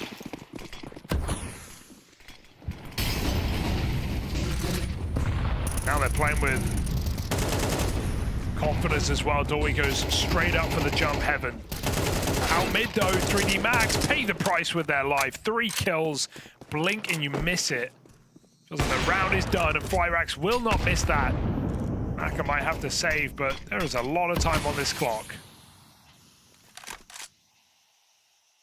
That has gone oh so wrong for the Frenchman.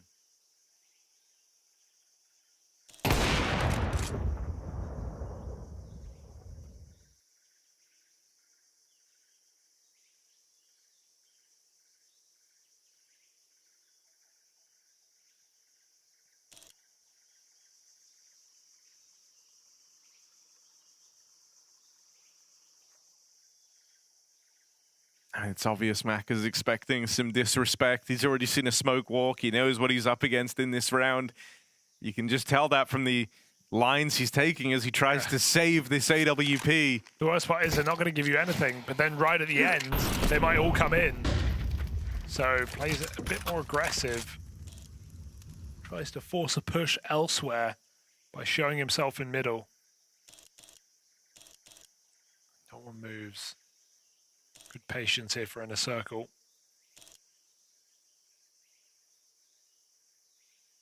Here we go, 10 seconds, so you already know someone's coming in. Kirker will be the man to finish off and stop that save. Now 3D Max might have hit the brick wall because not only are they out of money, they've activated Inner Circle.CET side. Back-to-back rounds off of that ace. And a third lying in wait.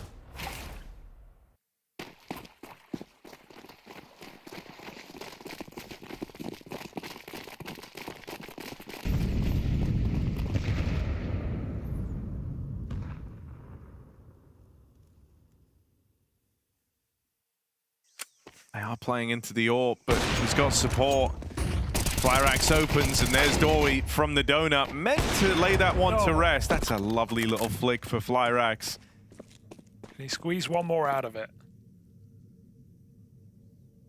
I mean, absolutely no shame in this. Just trying to take whatever you can out of the round. Lucky really will try and use every second to remove something, but they're already coming at him. They get very aggressive in the 4v1. Knowing that there's no armor behind that M4, it just kind of emboldens you to go and take the fight.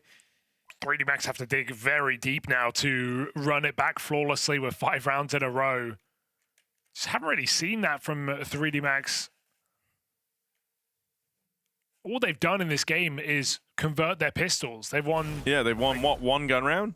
2 gun rounds. 2 gun rounds? Okay. So yeah, when you think about it like that, it doesn't look great. One of these ones where the scoreline might not even end up telling the full story. As they start right here and now. Good cancel on mid, because they've just been getting munched in middle. Gravity, nice double from bottom of the server. Able to take 2 kills off the top of heaven. And there's a 3rd from body.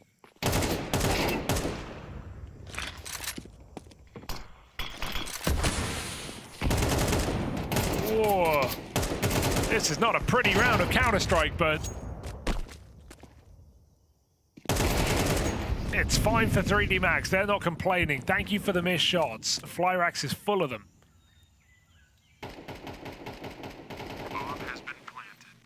3 gun rounds. Yeah, tally's ticking up. I mean, look, it's a really welcome double kill from Gravity, right? Because I think one of the other problems you've been having is just that the floor and the ceiling has felt higher for the individuals on Inner Circle, man. Like, a lot of the rounds that you found, if your 3D Max have come from just 3 players, Exercise and Gravity had both been a little bit quiet, and they both get double kills in this round. So that is a very welcome addition to the scoreboard.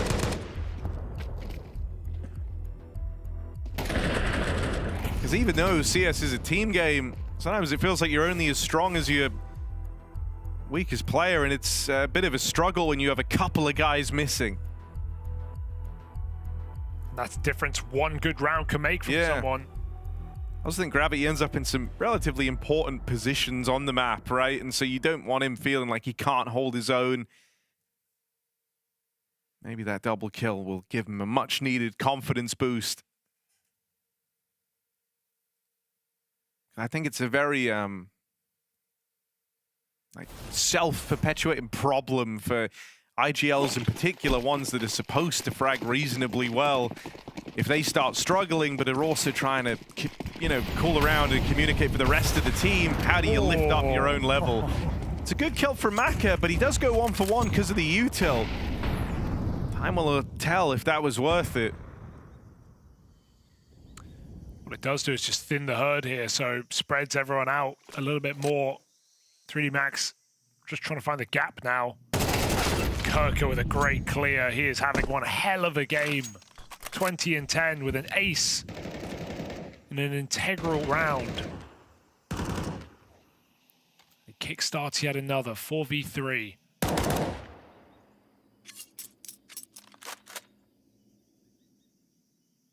Max waiting for this cave control. But the AWP has just taken the line. Flyrax, okay, he's had some misses here. Can't afford to miss this. 1 kill just safeguards this round. Nickeled out. Teammate there to save. And the molly's a problem, but the AWP will survive, and just jumping out is Onyx as well. So 3D Max, quite a predicament now. 2v4 into this B site. Any solace you got these 2 smokes, you'll have enough util to kind of get yourself in, try and set up a plant, but there is still util in play. Need to break that open. 3D Max, don't rush this.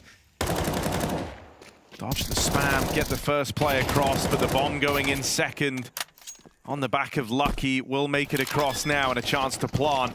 2v4 in front of 3D Max. They've got a bomb to work with. And they're looking for fights right now in this post-plant. Lucky with the first, but so quickly reduced to the last man standing.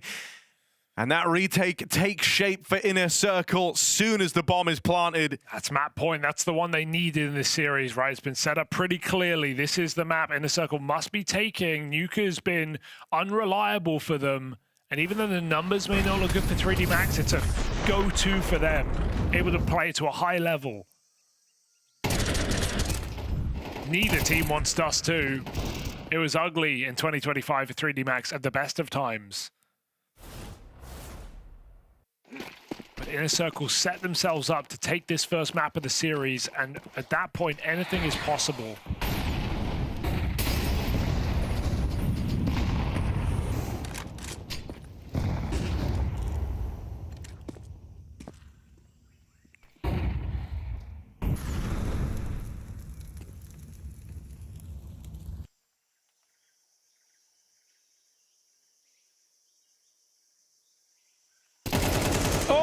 That's a lineup and a half for Lucky. That's lucky.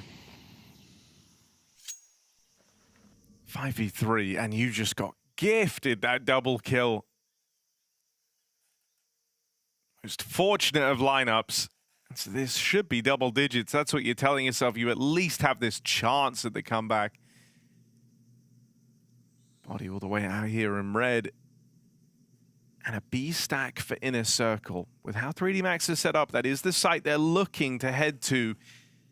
There is still time to change your mind on that front, however. The bomb back at the double doors, not in the most opportune position to rotate. I think they're going into the stack.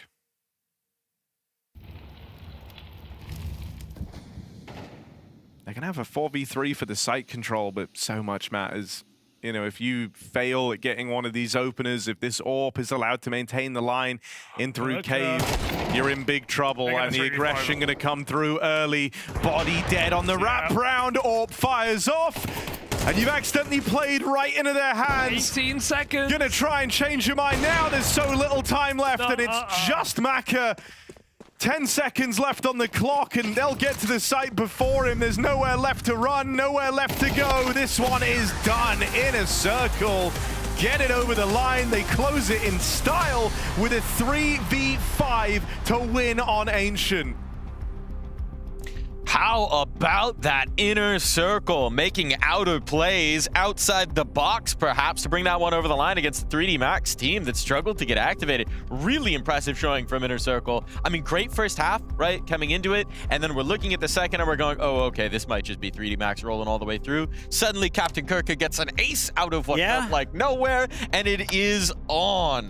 That was a big round from Captain Kirkan. That was a big game from Inner Circle. They were by far the better team when you look at the scope of the game. Let's not forget that 3D Max won the first pistol round, converted, going up 3-0 in the first half. You think to yourself, that should be enough to get a pretty comfortable thing going for you on the CT side. They also win the second pistol round on the T side and win the following 3 rounds. So they were 3-0 in the first half. They were 4-0 in the second half.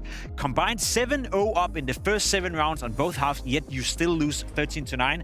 What that suggests to me, Mike, is that in the buy rounds, in the gun rounds, when it actually happened to play Counter-Strike, rifles against rifles, ops against ops, guess who were by far the better team?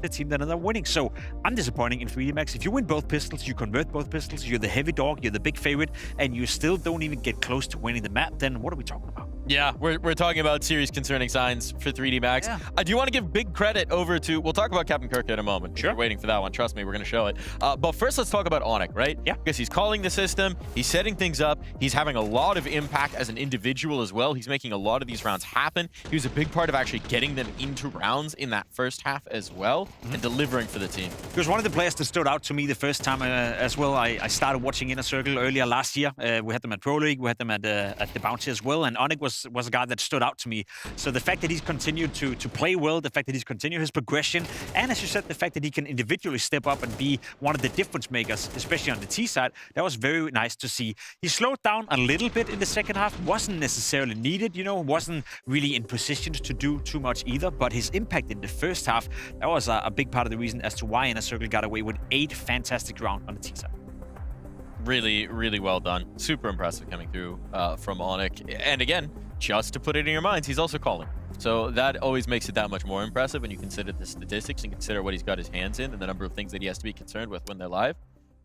Super impressive. I want to dive into the Captain Kirk side of things because this is a guy where when they're making the pickups, I'll be honest, my read on it was he might have just been a last-second replacement for Karen after whatever happened with that. After Karen was moving over to NIP, they found out about it. He's a player who was on bait, who was removed from bait as they looked for more firepower, as they looked to progress and raise that level, was kind of a forgotten about player. He comes in here. I mean, this ace is just disgusting. 3D Max making some serious mistakes here, giving him all these isolated fights, continually just looking away from him here, Jacob. How do they let him get this? It's not often you get an ace where 4 out of the 5 players you're killing is not looking at you. So in that essence, it wasn't the hardest ace ever.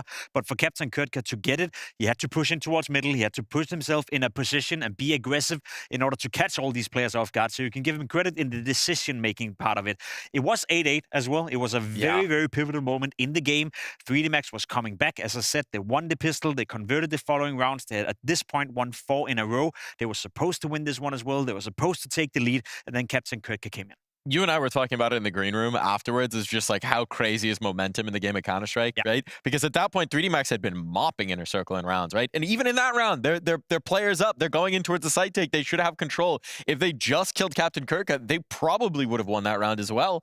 But instead, you have this crazy swing go back the other way. You have Captain Kurtka take control, and then you have Inner Circle right back into the swing of things. Momentum is just a hell of a drug. Momentum is one hell of a drug, especially when the game is MR12. It's online. It's first game of the season. You know, I feel like it's amplified in that sense that everyone is a little bit shaky, a little bit rusty. Maybe communications is not at an all-time high for either team. So it's good to see that Inner Circle were able to, I guess, grab back the momentum, because one would argue that 3D Max at this very moment had it. They had won 4 rounds in a row. As you said, against this Captain Kurtka round, they were supposed to win that one as well. And all of a sudden, he single-handedly changed the tide of the game. And as I said, if you count buy rounds, if you count rifles against rifles, Inner Circle were not only better than 3D Max, they were dominating. Without the 2 pistols going the way of 3D Max, there's no way this game would have even been close. Looking at ZeroFix as well, the other new name on this roster, had himself some really nice moments in addition. So the future's perhaps bright for Inner Circle. It's certainly a promising first result in terms of these new names coming on in, what they're able to do, the firepower that they bring on in.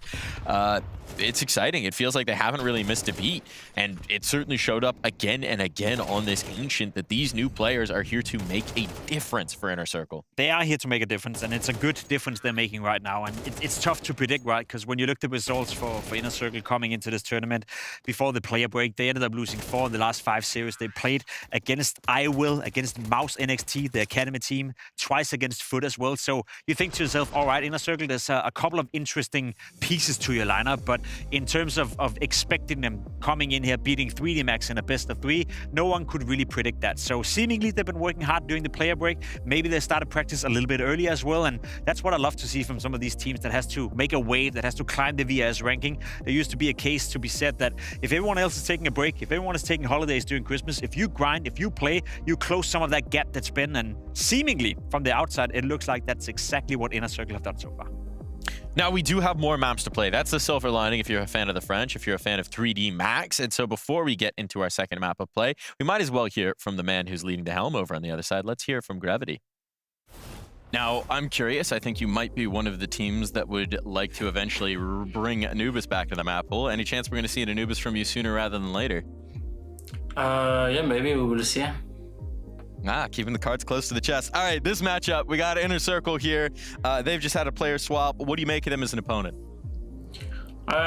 We take them seriously. I think we take everyone seriously. It's a new season, you know. We don't know how they will be, if they're gonna be good or no. Even for us, it's gonna be the first official of 2026. So we don't have like any idea like how they will be. So we are just focusing on ourselves, and that's it. One final question. Goals for 2026. Any big ones for you or for the team in general? Big goals for 3D Max, it's to make more playoffs than we did before, and trying to get into this top 10 VRS and stay inside and not moving too much and really be a top 10 team. Love to hear it. Good luck today. Thank you. Well, if you're looking for that kind of stability, you really do have to be beating teams like Inner Circle. One interesting note as well that Gravity mentioned in the interview, they had a boot camp before this event. It was their first boot camp as this team. He didn't actually give me a time frame on that. He just said the first boot camp with this roster. it's been a long time that they've been together. Like, that was stunning to me that this is their first opportunity to actually full boot camp. I think Harry and Hugo spoke about it during the cast as well, that maybe the way they managed the calendar in 25 by going back-to-back events all the time, you know, going to Europe, going to China, going to Europe, going back to China was a bit too much for 3D Max, which left no time to practice, no time to boot camping. So I'm glad to see that they picked up on that and wanted to start in a different fashion. I'm leaving a bit of a cliffhanger here before we go into the break, Mike. Nuke coming up, the pick of 3D Max. All I'm saying is last time Inner Circle played 3D Max, Inner Circle ended up winning that series 2-1. They lost Ancient, their own map pick, and guess who they won on the second one? They won Nuke, which was also the pick of 3D Max back then. That's what we're heading after the break. Are you comfortable saying 3D Max is still the favorites here? I'm saying that you've just left us with a very nice cliffhanger. The French fans certainly going to be clutching their pearls as we come back from this break.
We was just thinking who we will pick, who like matching us so, and we decided to pick 3D Max.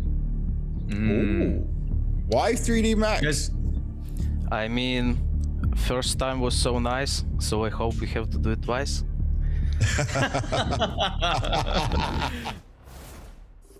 Homie's got bars, I'll tell you that much. He's ready for it. Do it twice to him. And you put it nicely. Last time they lost Ancient, brought it back on the nuke and managed to take the series. So if that's going to hold true, this is an Inner Circle team that has come to play. It might just be pulling off another upset here at the Blast Bounty. Maybe. Problem is the results on Nuke as of late for Inner Circle haven't really been that impressive. The game that I spoke about took place 5 months ago, so a lot have changed ever since. The last times they played Nuke, they've lost 5 out of the last 6. They're losing to teams like Sashi, I Will, Foot, Johnny Speeds as well. So if you're Inner Circle right now, yes, you had success last time you played Nuke, but that success is 5 months ago. How much of a stock are you going to put into that today? But you're neglecting one factor here, the Kurtka factor. And if Captain Kurtka is playing up to the level he was showing on Ancient, if he's popping off, he's finding another ace or something like that, all I'm saying is 3D Max might be a little screwed right now. It's looking a little troubling for the French. They can't have another issue. I can't even say slow start. They won both pistols. It wasn't a slow start. It was everything after the start. See, that's the thing, right? They won both pistols. They converted them both pistols, so they had everything going for them. Let's just pretend that for 3D Max, that was a bit of a rush. They had to get it out of the system. Sometimes comms are a little bit off the first time you play unofficial, but I want to see that bounce back now because it's their own map pick. It's Nuke. It's against an opponent that if you're 3D Max, you're supposed to beat them 9 out of 10 times. So I'm open to the fact that Inner Circle can surprise us one more time, but if I were to put my money where my mouth is, I am saying we're heading to a third map. I expect 3D Max to come in with us in response to that, and I expect them to play significantly better than we saw on Age. Who's going to do it? Who's going to lead the bounce back? If there's one individual on 3D Max's side that you need to step up, who do you think it's going to be here, Jacob? Last time it was Gravity when they played, and Gravity usually plays well on Nuke. That's one name I look towards. He had a terrible start on Ancient. I think he was 0-7. Didn't really get going to begin with. So that's one player I look towards. Maka as well, AWPing. I think on Nuke, that's a pretty obvious pick to put into the mix. So again, we spoke about 3D Max. They don't have a star player. They don't have a weak link. They're all contributing the same way, very homogenous team. So I find it hard to pinpoint one player saying he's the one popping off. I just want to see 3D Max as a whole and as a team do better. Well, if we're talking about stars, then who better than the laws of gravity? We'll get a couple of astronauts to lead you through this one. Harry and Hugo, blast off. That's good. He's invented. He's always got something. Where did that come from? Yeah. He's got a little notepad somewhere with his throws. I don't know. Yeah, I mean, this is a map, Harry. Both teams went negative on last year. Both teams lost it more than they won it across 2025, to be fair. Seriously? Yeah, seriously, yes. For 3D Max, at least, that was majoritarily against Tier 1 opposition, right? And there were a couple of nice streaks in there as well. But for Inner Circle / the TNL core, they also had some trouble here. So it's going to be a bit of a struggle bus across Nuke and even a potential dust too if 3D Max can take us through this series. But Inner Circle, they're hungry, Harry. Sorry, I thought there was more to the sentence. You even kept looking at me with your mouth agape. I knew it was a good bet. Hugo, if you had a big old fried piece of fish in front of you right now, where are you putting your chips? Who do you think is going to take it? That's what yeah. One of these teams. I think Inner Circle. All right. I think they got them right where they want them. Okay, you're calling it. I'm calling it. 2-0 upset. I like this team. They've got a Zeus in the pistol. I respect it. Gotta respect them. Yeah. Oh. I've seen some good Nuke games from 3D Max. But let's see. Exorcist drops down lower.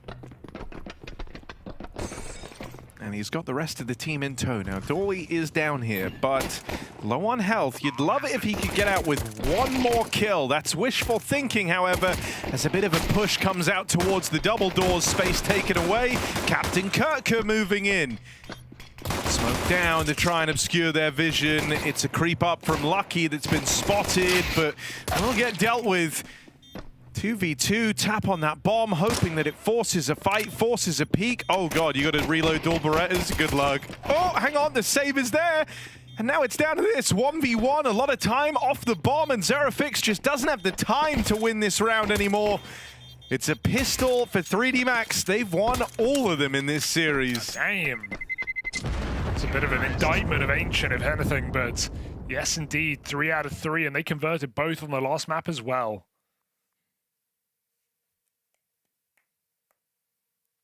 So nicely done. I mean, Gravity came here to kick ass and chew bubble gum. Yeah. And he's still chewing gum. Yeah. Maybe second map, he can kick some ass. He had like one good round on Ancient.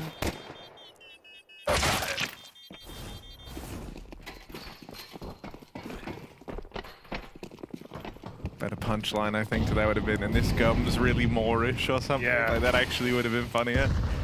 Let's pretend I said that. It's got to be flavorless by now, bro. Pop a new piece in. A pop.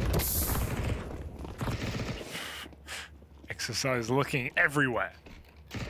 Clearing rafters. And with the bomb down, that should be the round.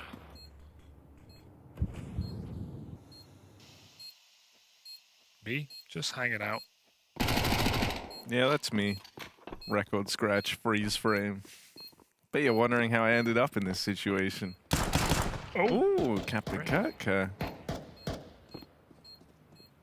Oh, Shadow. Sorry. What's the name of this skin, Hugo? It's not Banana. Damn it. That was... He's not the 5'7" Banana. It's... Come on, Hugo. I'll give you the initials. Yeah. MB. Mr. Banana. Yeah, that's it. That's it. You did it. Good job, man. You got the 5'7" Mr. Banana. What is it? Monkey business. Oh. Come on, man. It's kind of obvious. The B put me off. You loved monkey business. Rush Yeah, I was do. more of a cheeky chimps guy. Yeah, it's another great reference, Harry.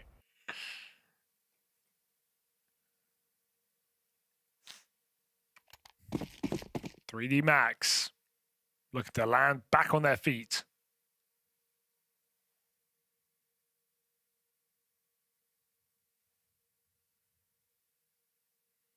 Is it quiet in here? Or is it just me? Got something against a bit of peace and quiet? No. Ooh. Okay. That's a pretty nice kill for Zerofix. Oh, Onic with another. Uh-oh, Zerofix just killed himself. Wait, he fell out of heaven. He fell out of heaven. Oh dear. He missed the rope. And down he falls. Now they win a 3v5. Still counts. It does still count. Oh, that's a disaster, Harry. It's gone very wrong. Think you can kill me? Not if I kill myself first. And there it is.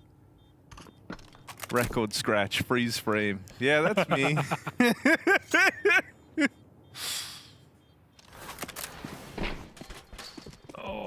There goes my hero. Watch him as he goes. Good bit. You're so back right now, Harry. 3-0 for 3D Max. They're so back. They've converted a third pistol.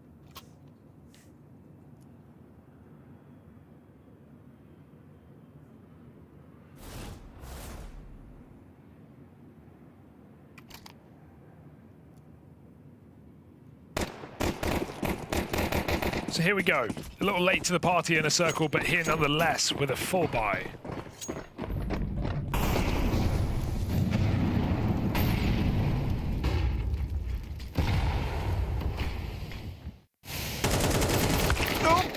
I don't know how Captain Kirka was the one to win that. It's fine. Body gives him a taste of his own medicine. BS on BS. Buzz, buzz. Oh, well, outside Molly. I did say both these teams lose this map more than they win it, and I feel like we're seeing why in these first couple of rounds. Oh my goodness. Run away. Oh, I'm freaking out, but it's great bait. It's Wait. great bait. Oh, it's a horrible bait. God, he will get out with two at least. Sure. Could have gotten out with not letting your teammate die, but that works as well. Why'd he let him die? I don't know. Why'd he let him die? Just kill him. What's happening? Not if I kill myself first. Like, he got two, which like makes it seem worth it, but it could have been too clean. You both would have lived. Instead, no one home. Double ramp. Bomb has been planted. There go my heroes. Come on. Walking it down the ramp. Easy does it for Inner Circle. Low and slow, they're hoping that can be their way in. They've got a smoke and a molly, pretty potent actually for this retake. And a kit for Onic as well. They haven't cleared dark. Onic, he gonna have to get on it. And there's the kill that opens up the world for this retake to happen. Tap on the bomb, trying to bait a fight. That's the commit. There's the lineup. Defuse denied. Doi will get the kill, but no time for this defuse. And so 3D Max still flawless on their T side at 4-0. Dude, I mean, they're very lucky. I'll say that. They are very lucky to be winning this dominant. These rounds must feel frustrating for Inner Circle. The bait and switch, or just the bait on ramp. Gets spammed off the bomb as well. Doi didn't even try and get back on it. He just knew he couldn't win. This is crazy.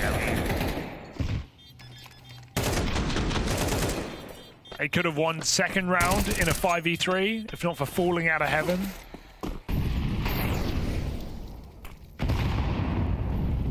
Missed the deep molly. There's a lot of missed utility in this game already. Don't think that was meant to be to put out the smoke on the roof. No. J-Raz knows.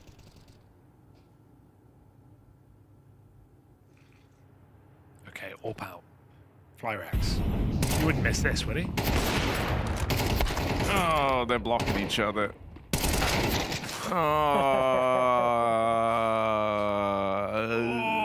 It's pretty rough. There's no denying it. It's pretty rough. Pretty rough, but you can still win this round, Hugo. And that double kill, it's... Oh, then he pulls his knife. Okay, that's fine, though. He's got two. He's done his part. Well, he gets his. Onic might get his, too. And that then leaves the capable hands of Captain Kirtka. Nice. You got faith in the old Captain Kirtka. They're going to drop Vent into Captain, aren't they? Keeping them under surveillance, Kirtka-esque. Gonna get away with one in the Ven, and now it's just Maka.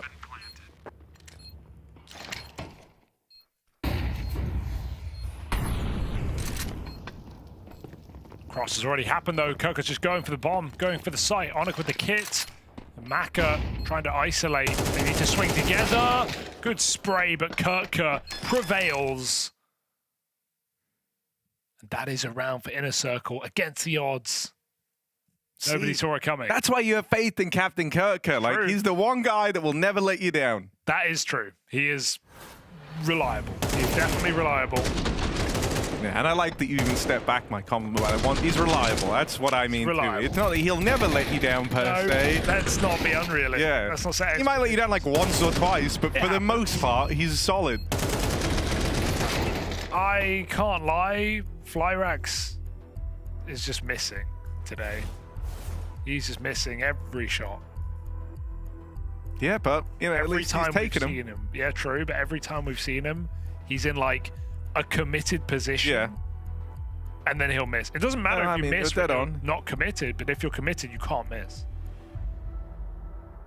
Pick a side. Are you afraid of commitment? Yeah. Yeah, okay. That's good. Maybe, well, he's not. You could take a page. How's that going for him? I feel like my worries are justified. This is why I'm so afraid. Look at it. Look at this man. Look at this dude. Okay. They missed. Oh, no, they didn't. They didn't. It's to deny the main smoke. Yeah, Fine. sure. Jay, thoughts? Jay? Maybe it is. No, he doesn't. Jay? He doesn't Come on, think so. man. He doesn't think. I'm trying to give them the benefit of the doubt. It's a lot of benefits I'm giving out. Here we are. Body creeping up with the yard smokes down. There is a man down here in secret. Waiting in the garage as well was Dory, ready for that smoke push. Well, it's like last round. Just jumped through the smoke. But look who's down here. Oh, reliable. Safe. Captain Kirtka. Always good for it. Always good for it, man. Okay, Flyrex can't miss.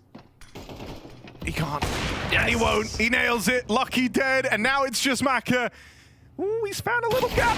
Oh, that one's just going to sail past, but that's fine. He's already hit one. That's more. He hit that. Hey. Yeah, there we go. That's more like it. It's character development for Flyrex. He's hitting 50% of the shots he takes. That's pretty good. I like the pace 3D Max are playing with. They're all over the house, all over the shop. But they are broke. It's finally time for an economical.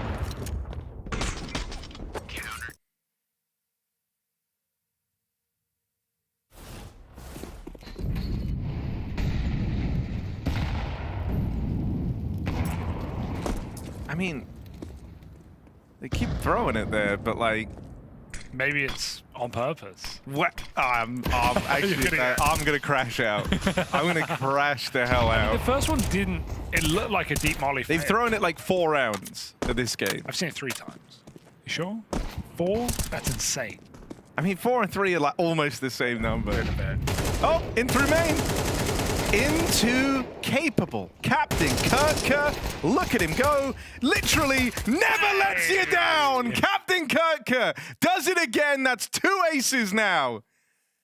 Ace in back-to-back maps. Oh, reliable Kirka. Nah, he literally does never let you down. He hasn't done it yet. That is Kirka-esque, Harry. That's what it looks like. He has yet to let me down. My captain, oh captain, look at him go. What a boss. You know what, Harry? I think I'd be with you if 3D Max once had thrown the smoke that bounces on main roof, but they haven't even thrown it once. So that's what it's going to take for us to finally get together. Come on, 3D Max, throw the smoke! No, I just think, you know, if you're throwing that molly, it's probably because of prep, right? But the prep isn't paying off. So are you really trying to throw that molly? Or are you missing your deep molly?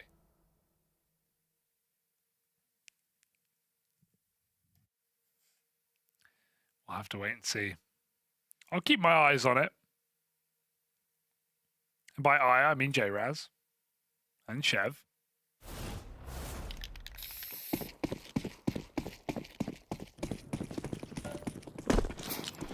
Here we go. That is the deep molly. There we go. That's how you throw it. So, old captain says if you want it done right... Oh, he didn't throw it. Who threw it? Flyrax threw it. They seem aware. We up close. Good flash. I think Body caught him getting into position, so it's a good clear for 3D Max. Flyrax gets smoked.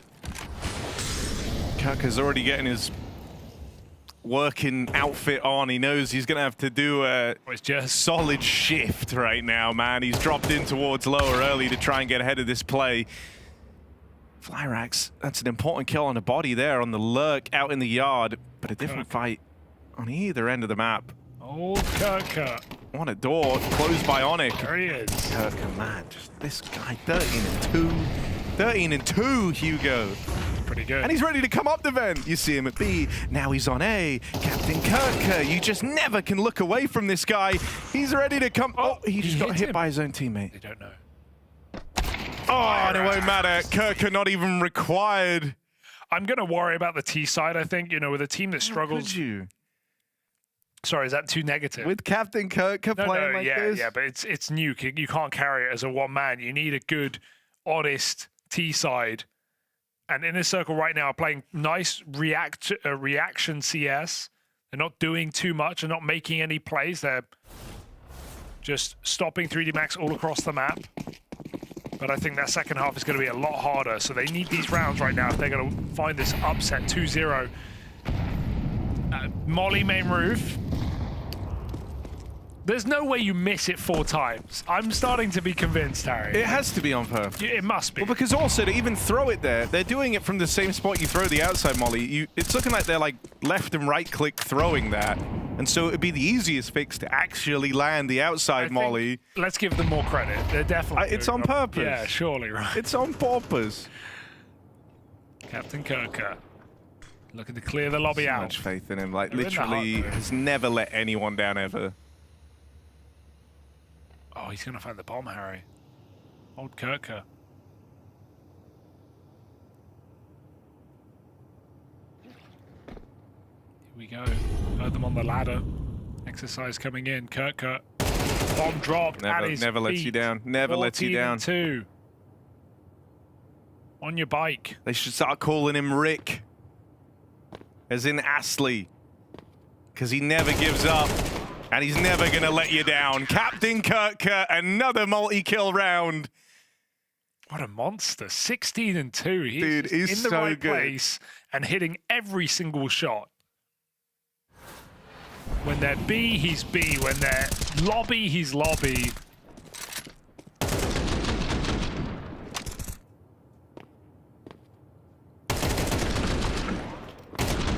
Oh. Yeah. You just know you've been Kirkwood. Like there's no that's the only thing you're feeling right now. It's such a one-man army. It's ludicrous. 22 kills on everyone else on his team. He's at 16 and 2. And just dodges the flash in the bend. Perfect, literally perfect. Captain Kirka again. What the hell is going on? This is a one-man army, Hugo. You've been assuring me one man can't win you the game. One guy can't do it all. Captain Kirka is here to challenge your puny, tiny worldview, Hugo. He's ready to absolutely ruin their day. Oh, God. Hit the second. 50%. No, look, Flash doesn't hit anything. It's fine. Oh, God. Because Kirka's still alive. Kirka is dead. No! 3D Max, they're back, baby. Triple from the Mac attack. And Dory 1v3. That's a start. He's got a smoke, he's got a kit, he's got a hope, he's got a chance. Out he goes, but the trade is perfect. And so 3D Max survive. And it makes you think, if only Flyrax hit one of those 3 shots, what it could have been. This is such a strange game. It's really rough as well. As an AWP, even having the ability to have gotten 3 shots off is impressive, you know, and like staying alive there, but you're dead on. It's not a phrase you say a lot, right? Had to just hit 1 of 3. That's a very low percentage for your AWP. You want a bit more output from Flyrax, especially because he's had the AWP so much. Right, sometimes you get to the end of a game, you feel like the AWP never really got a position to succeed, but Flyrax has been in a lot of good fights. Double push, dealt with, but it's a lobby crunch, so all across the board that aggression comes through and they get out with a 3-on-3. Flyrax, come on. Shadow advantage on this Come line. on now, you have everything going your way. Okay, backing up a little. They might go main. It'd be very 3D Max to walk through that smoke, wouldn't it? They go garage What about instead. garage? With their Lamborghini. Garage. Smoke down, he's already through it. They can go behind the AWP. Meanwhile, Kirka has lobby. In secret is Onyx. Flyrax getting curious. He's found the gap, but he's missed every timing. Oh my god. Oh, that's good. Oh, and then he scopes in, and now they know where the AWP is. 3D Max are frozen in place. I mean, everyone's frozen. Oh, wait, he ran away. Challenge that? Missed shot. Okay, that's fine. He ran away. Not sure why. It's a free kill. Okay, body gets space.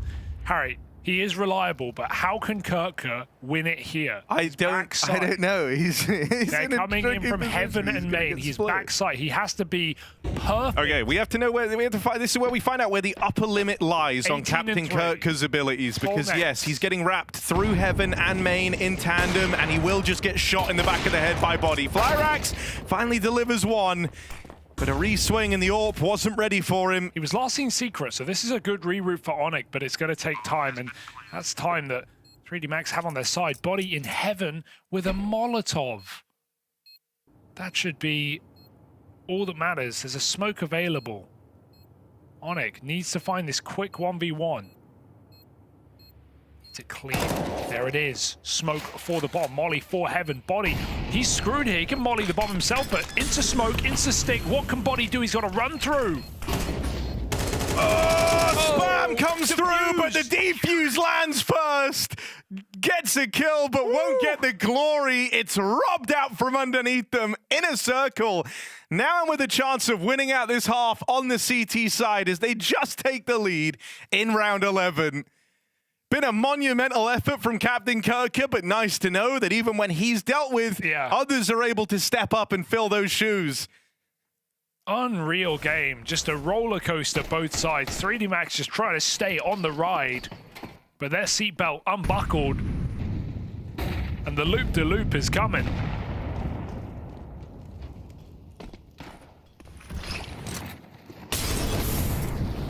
Flyrax outside, Dory nearby.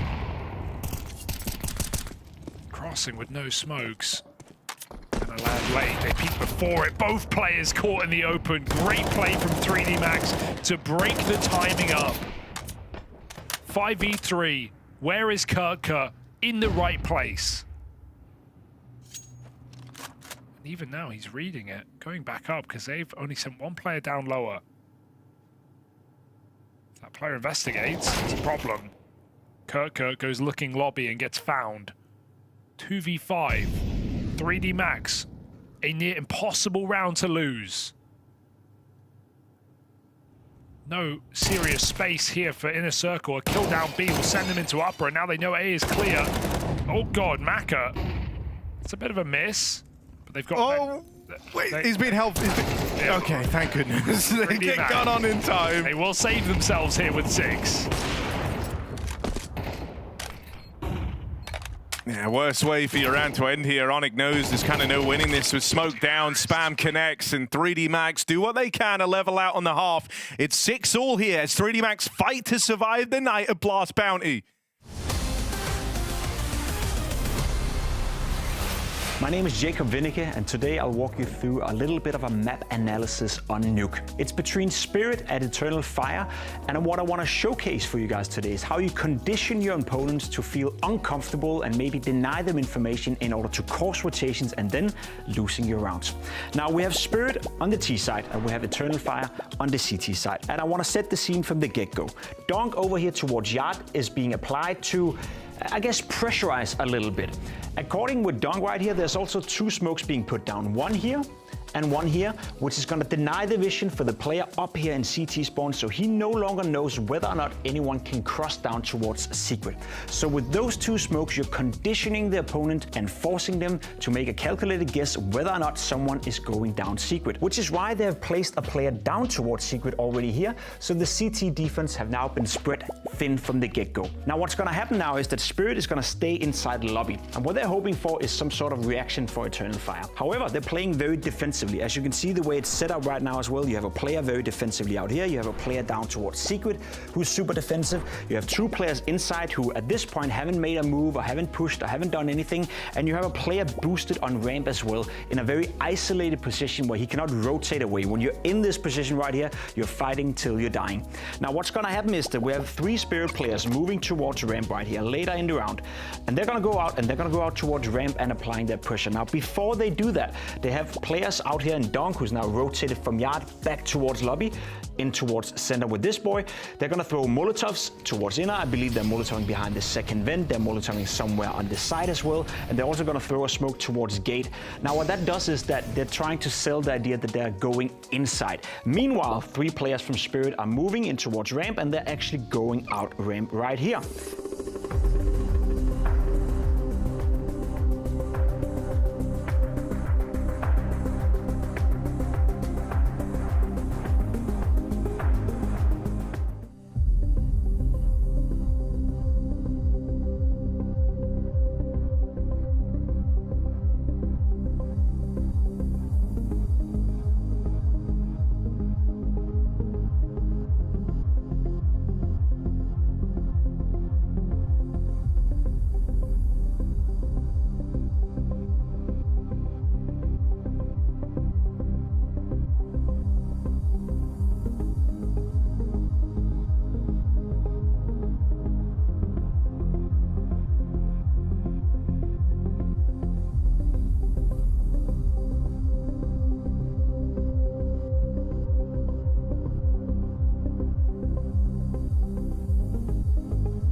In the most nonsensical match of 2026 so far, 3D Max and Inner Circle rages on.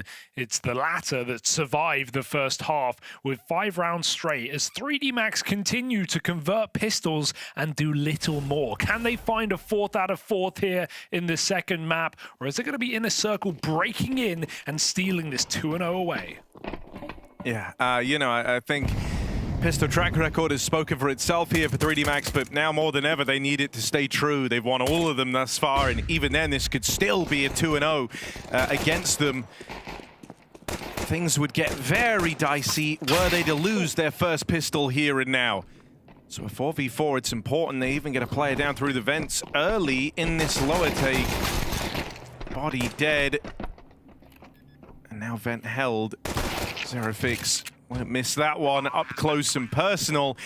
Oh dear, 3D Max. Yeah, if you think you're going to sneak down the vent when there's 4 players in secret, you have not been paying attention.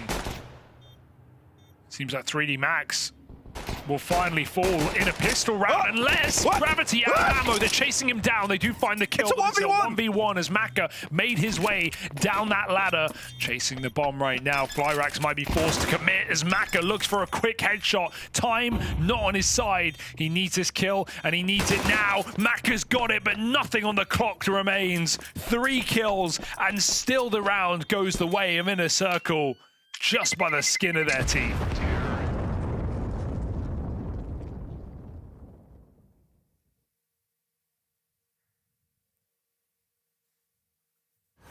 Now what? Oh, hey, I mean, we don't really know how Inner Circle are at their anti-eco round, so still could be a way in.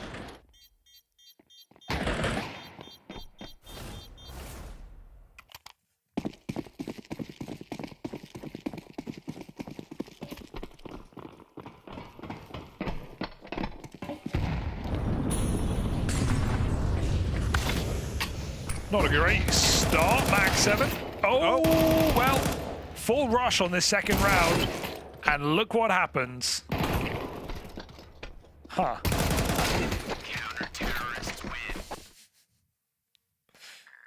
Ooh, that's not good, Hugo. No.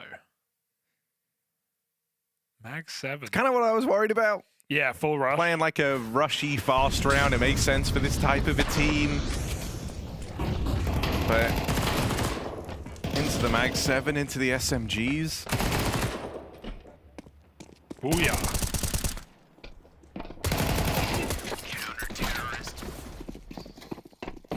Back to the drawing board. I'm gonna pick a new place and rush it. Viable. Body hears the steps, sees no use in hanging around and giving a gun away, so tries to put distance, but they will come to him. Nice double. Good double kill, yeah, and there's the support from Gravity just to extend this advantage. Nowhere left to run for Zerafix. He's dead. And so lead retaken for 3D Max. Eco looming for the side of Inner Circle. They're about to sweeten the deal. And this is what I was saying. Even as Inner Circle were doing well on the CT side, you know, let's not get too ahead of ourselves, but it's the T sides that I'm worried for when they get rifles, because if you're full rushing top site on the anti-eco and just kind of hoping that there's no stack there, do you have the depth on this map? A map that has not done you well in 2025 or even in the last 3 months, even worse, losing it more often than not. Are you able to long out an experienced nuke team at the top level?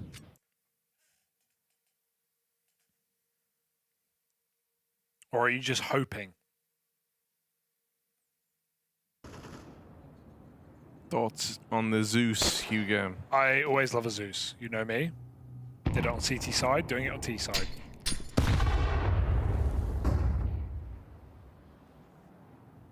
Thoughts on the Zeus skin and charm placement? I need to look, but the Zeus has been put away, Harry. The Zeus was the yellow ball. Yeah, I saw the yellow one. And it had a little... I am anti-charm. Teamy-weemy on the I'm back. anti-charm.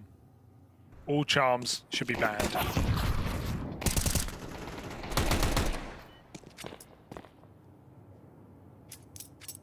What you got?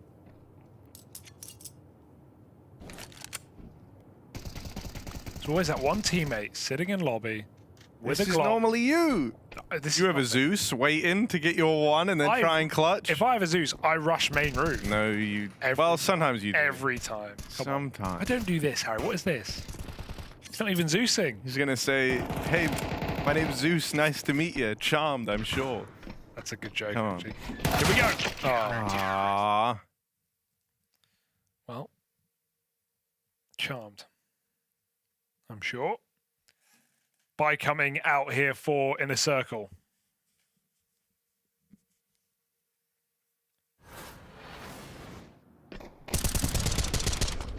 And without it, we might have 3D Max relieve themselves and just brush this game aside. Because this was a stressful map of Counter-Strike, that's for sure.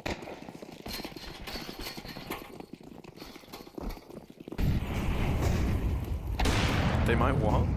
Here we are, little AWP to open things up. Maka out in the yard. Just pissing in the wind. It's going everywhere. Maka backs off. Double secret. And that's because he's got teammates here ready to receive. Now, sure, you were ready for gravity, but are you ready for exercise? Yes, they are. They've gotten past him and find their way into lower in a 3-on-3. Rotate's already streaming in through the ramp side. You're expecting more resistance here after seeing 2 in it lower. Your suspicion is peaked.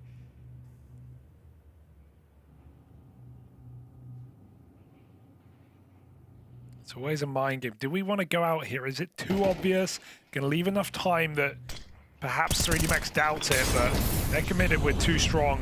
One gets blocked off. Body. Oh, what a Huge clear. save. Massive save for Doi, man. That could have gone so wrong. Whoa. Hey! And a little surprise through the smoke. He could have right-clicked him. It would have killed him.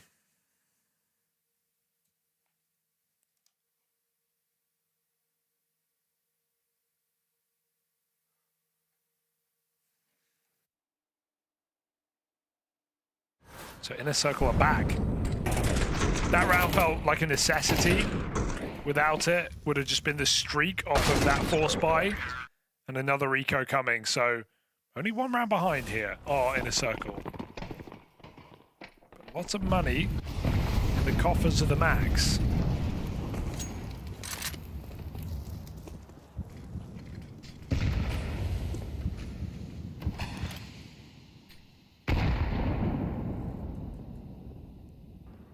Another nade available. Ooh, there's the reveal, and Maka chows down for 1. Body already down here, and Maka's AWP still lighting up the outside cross.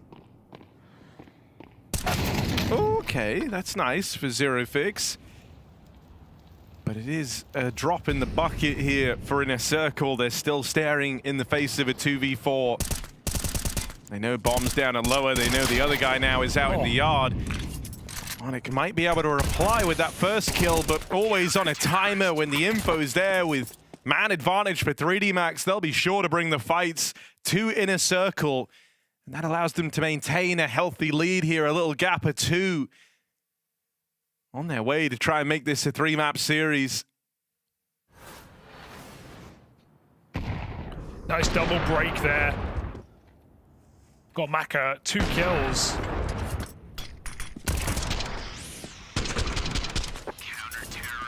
No need to overcomplicate it. A simple round for 3D Max to immediately break money of Inner Circle. So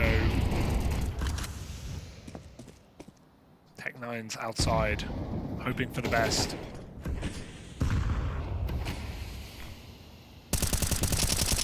Oops.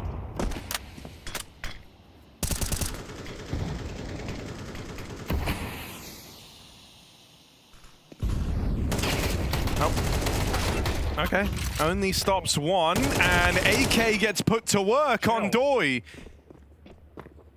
They're even out through the door, but 2 players here, 1 waiting at the back of the site, and Exercise as well starts to creep forward now. Go outside for the guns, maybe. It's otherwise, what hope do you have? Give Onic this rifle.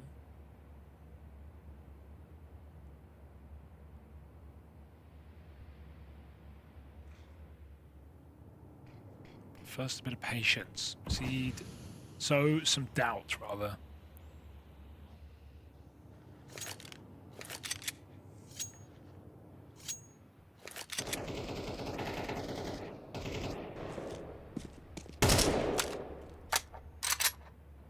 2 still upper.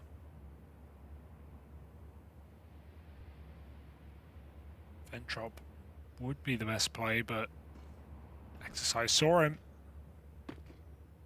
Now they're ready.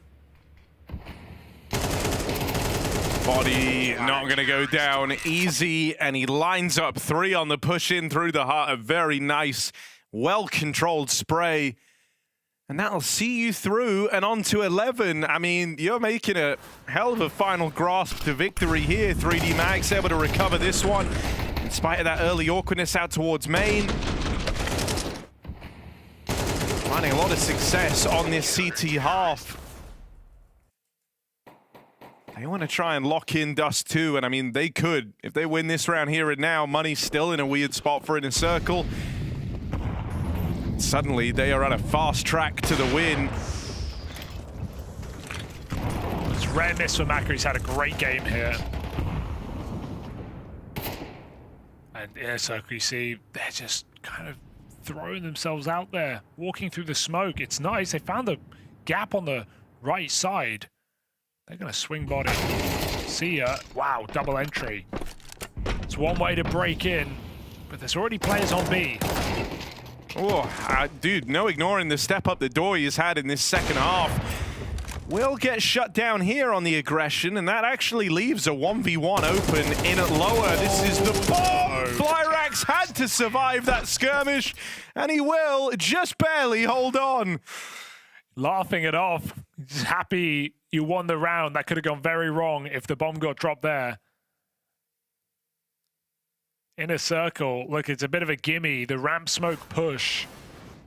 Bit of luck here. But they make the most of it. Do they have some more gimmicks in store to win this game? Or is it just another flash in this pan? I mean, something that's nice is you're on the verge of breaking their money, right? You got one more, if you play one more solid round, one more good round, you get the big reward, which should be an 11-11 game, putting you in the power position as well, with a chance again at 11-11 to break 3D Max's money. So there is a route to win this open for Inner Circle, but they've got to win this round. Dory is just carrying them on this T side right now. Kirka walk so Dory could run. Yeah, Kirka got them through that first half intact, and it's bought just enough time for Dory to get online. He's not done though, just picked Maka outside at red, so another huge entry kill. You can't afford to lose this round. This could be the game right now. Yeah. You need to win this 5v3. Yeah, all the win conditions that are open for Inner Circle align if they win this round. Main split is good, but you've got to clear up. There's 2 Rafters players. Cook getting backstabbed. Uh-oh, this is how it goes wrong. Nothing he can do about that. Nothing he could have done about that. It's a well-timed push for Lucky out in the yard. You can still cancel. Look at the fear in the rest of Inner Circle. Now it's got them doubting whether or not they want to commit to this. Yeah, good call. Gonna change their mind, gonna up and leave. Dory will hang around and try to keep pressure on at the top site as ramp room's taken away. He gets ahead of this drop down on the rotate, and he has found the perfect gap. What a call. One man still in heaven. Will be able to swing out a little bit later. Where's Dory going to hold? Because he knows they have to come up through the vent if they want to get here quickly, but he'll still catch the timing on the heaven run out. He just knows how jumpy they are. They've been jumpy all game. They've been believing the calls because there's been no fakery in this T-side whatsoever for Inner Circle. And not only do they fake, they double fake in this round. I think you kind of almost want to be hunting here. Right? Like, if these guns get out, you actually have a bit of a grind even in this next round, and that whole idea of getting one for free, like we prophesized, won't come through. I think you wait till the bomb feels like it's at a really safe margin, and then you should at least be sending out one player here just to go and try and remove even one of these guns. Because that would, you know, really, really cripple the money of 3D Max looking forward. Yeah, they don't know where they are. They don't want to risk it. They'd rather win the round safely and build their own economy at this point of the game. So it does mean that 3D Max have a better chance than maybe prophesized. You could justify a buy here, Harry. You could get 4 rifles in this next round. You will not have the orb. Oh, Mac has got the... Okay, he glasses the orb. Wait. Did they save it? They might have saved it. I missed that.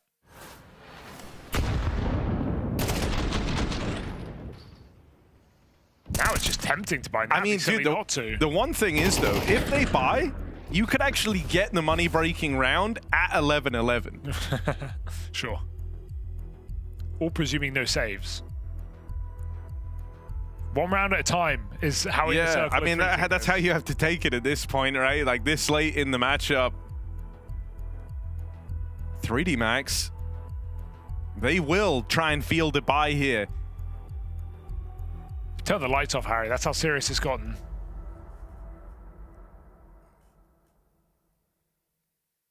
Can they seize this opportunity? Their best chance at ending this series here and now. A round down. Dory putting in some sick individual moments in this T side.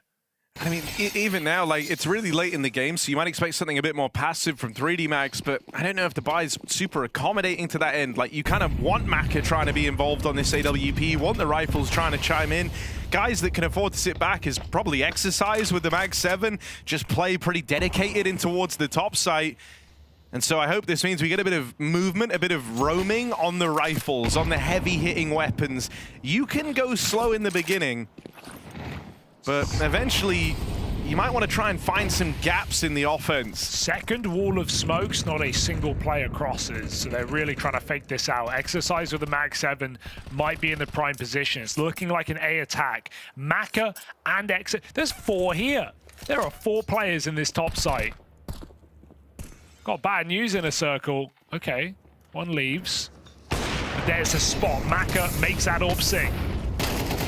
Oh, no. There's 1 on the entry. Lucky also cleaned up. And I mean, they're going into the stack. They're going into all 5. Maka and Body will put a stop to this upper hit. It's just onto the captain. Onic with 1. But he's still got a lot left to do. Bomb on his back. He's got time to try and get tricky with this. You're looking at a 1v3 to try and keep the dream of winning this one alive. And they're just not falling for it. They both stay topside. This would be a crushing round. There's a duel about to take place here, and he's just made it up the ladder, dodging capture, but into the AWP. Map point secured for 3D Max. Their backs against the wall. They were broke if they lost that. They stop Onic in the clutch. Yeah, nice read for 3D Max on those smokes that they were entirely a fake, right? Maka, he's been such a nuisance outside that he knows they're not going to give him the fight he wants. He goes into A, finds himself a triple kill as a topside player on the orb. Beautiful shots. Stops that clutch from building up after a miss from Gravity. And 3D Max might just clinch their map in this series. 2 chances to close it out. Is it just back to ramp? Gravity has been the weaker player in this series for 3D Max, but he's got an AK in a strong position. They need to find it clean, 1 for 1. He's going to hear a lot of footsteps. Kirker goes in first. Missed shot for Maka. No. Hasn't been many of them, but will come back with a vengeance for the second. Even a crazy swing for Lucky. Maka does the same. It might be a little too much, as they've given away a couple of kills over the ramp and a chance in the 2v2 to slow it down. Take the pace out of it now. Exercise knows he has 1 trapped in at the door. This smoke is meant to make him feel some pressure. Spam either which way. They both suffer from it, but Onic certainly more so. Zerafik's going to rejoin him back here in the lobby, but the correct read for 3D Max as they put both players in at this upper site. Body keeping it very dynamic, constantly moving. Was out in heaven, ready to help Exercise just a moment ago. Now back in at the ramp room in time. Does a lot of damage on that scale down the ramp. Doesn't know about Onic. Needs this kill cleanly, and he's going to get it. Still hope for Inner Circle. They're in a 2v1, allowing a bit of time to Exercise with the fake plant. So he's allowed to close the distance. You're low on HP here. The stress is still high in this round. But if 3D Max go for this and come up short, they're broke. They need this clutch more than ever. And the shadow's been spotted. Exercise knows that Onic is pinned in over here at the ramp. Huh? Or at least I thought it was. Looked just like it. They also know he got a kill here earlier. Should be aware. Bomb's tucked. You could get on this right now. Onic out in the open, and he'll hit it. How? 11 secured, money of 3D Max in tatters, and Inner Circle is still in this as Onic answers the call with a 1v1 clutch that just might be game-defining. How does Onic win that? There is every advantage to 3D Max. He is one shot from death. He goes out on the other side of ramp. The bomb is not for him. That could be a full stick, and he can't stop it. But risk, reward, and again, it pays off. That's Inner Circle's game all day long. Unreal match of Counter-Strike here. This has had everything. Highs, definitely lows. And all between. Coming down to the final round of regulation. 3D Max timeout. A flustered French squad who just can't get the read. As Inner Circle fake some more towards the end of this T side. It was one-dimensional at the beginning. Now it is so mid-round. Yeah, I mean, dude, the thing that's kind of wild is I think big picture, 3D Max have had good reads, but it's the micro moments. Maybe he thought there were two players alive because he did. We saw the replay. Yeah, he saw him right? peek. That wasn't a shadow. That was a full body. Yeah. I think they told him after he starts checking dark, like, bro, he's ramp. Still, round one by Inner Circle. We play on, and we may even play into overtime. And I'm so glad they're staying away from A. It's been their go-to port of call whenever the money's low, and it's never once worked out for them. Oh dear, Maka. Gonna go unchecked, gonna go uncleared, and he is milking this for all he can. Two kills from Maka. Really set the tone of this force buy. That's a lot of damage done on the secret push. 2v5. It's gonna come down to a 2v5. They've managed to thin the herd. They've managed to bring two players out of the round, but they know these rotates are on the way. They know that 3D Max are going to start to scramble bodies in towards lower through one of these three avenues. Just don't want to commit because everywhere they go, it's stacked. Everywhere they go, they run into all of 3D Max, but here, just taking headshots knocks Maka out. There's a flank closing in. And they were considering for a moment the prospect of flying back up the vent, but it's blind on the top side. They don't want to leave it to chance. That one kill rolled out the red carpet for the lower plant. Mag 7 for exercise, up close, up personal, but he can't find the second. And now it's Zero Fix versus Body for overtime. And with the swing, Zero Fix makes it look easy. 4 kills from him, and OT secured. Inner Circle still with fight left in him. There's so much trauma in this game for Inner Circle. The stacks, the calls, not knowing when to believe your read. Walking into stack after stack, they commit to B. It is the right move. And even though the flank flusters them with a Mag 7 pump to the face, it's another clutch for Inner Circle. Shocking that not only they're still here, but they are in with a chance of taking this series 2-0 in overtime. Maka's AWP once again enters the fray. That was a 2v5 from Inner Circle. Watch out for Maka.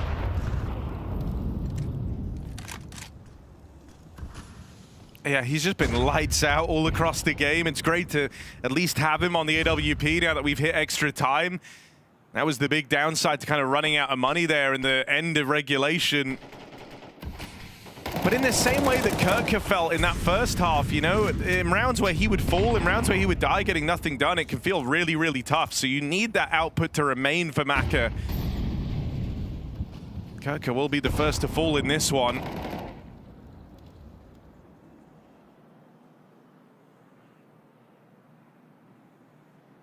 Oh, the two timings that Lucky has peaked, Flyrax has missed.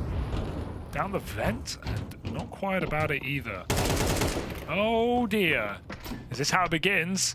Body quick to B. Lovely double bomb dropped. And so with that, the round, surely. Nothing to do here. Flyrax will find one, but they've got the bomb on lower, and they're not fighting him. Why give him the chance?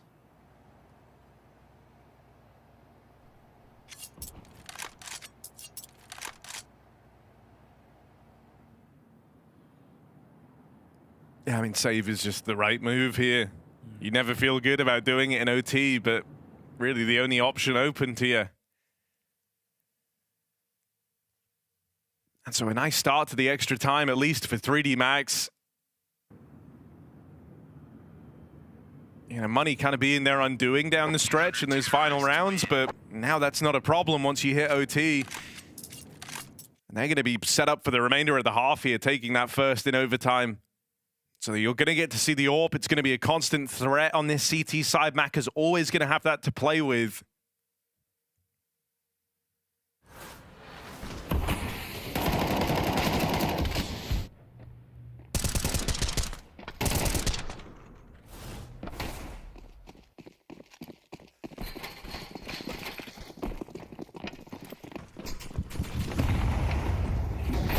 Something else that's worrisome even is just the slowdown from Kirkdrive. I don't remember the exact numbers, but I want to say he's only had like 4 kills in this T side compared to his monumental CT half that was just otherworldly to even keep them in this game.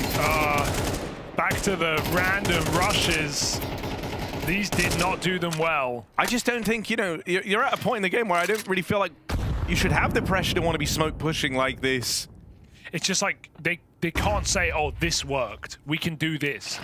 Like, all their rounds came off of finding trades or entries and just mid-rounding and doing it pretty well. They were great in a 3v3. I would put my house on Inner Circle, but when it comes to the 5v5, they're getting picked. Mac is finding entries. They're not clearing the right spots. They're going into stacks. I just think that was like 3 rather individual kind of peaks and pushes to try and get something going. And sure, like if one of them had found a kill, like you say, you kind of enter that mid-round that you're talking about. You can try and slow it down. But that's the worst case of that type of a play.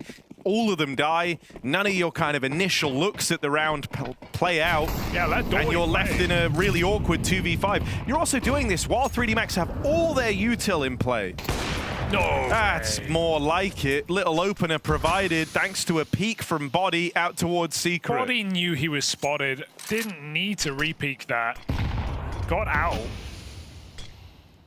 Nice shot for Flyrax though.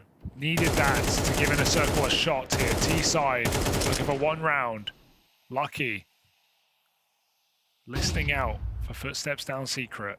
And typically when they've done this, it's been a fake. It's not been players crossing. So 3D Max aren't rotating a single player. Lucky has to investigate, and he finds out the hard way. No numbers past 2. He sees bomb, though, so that should sound some alarms here.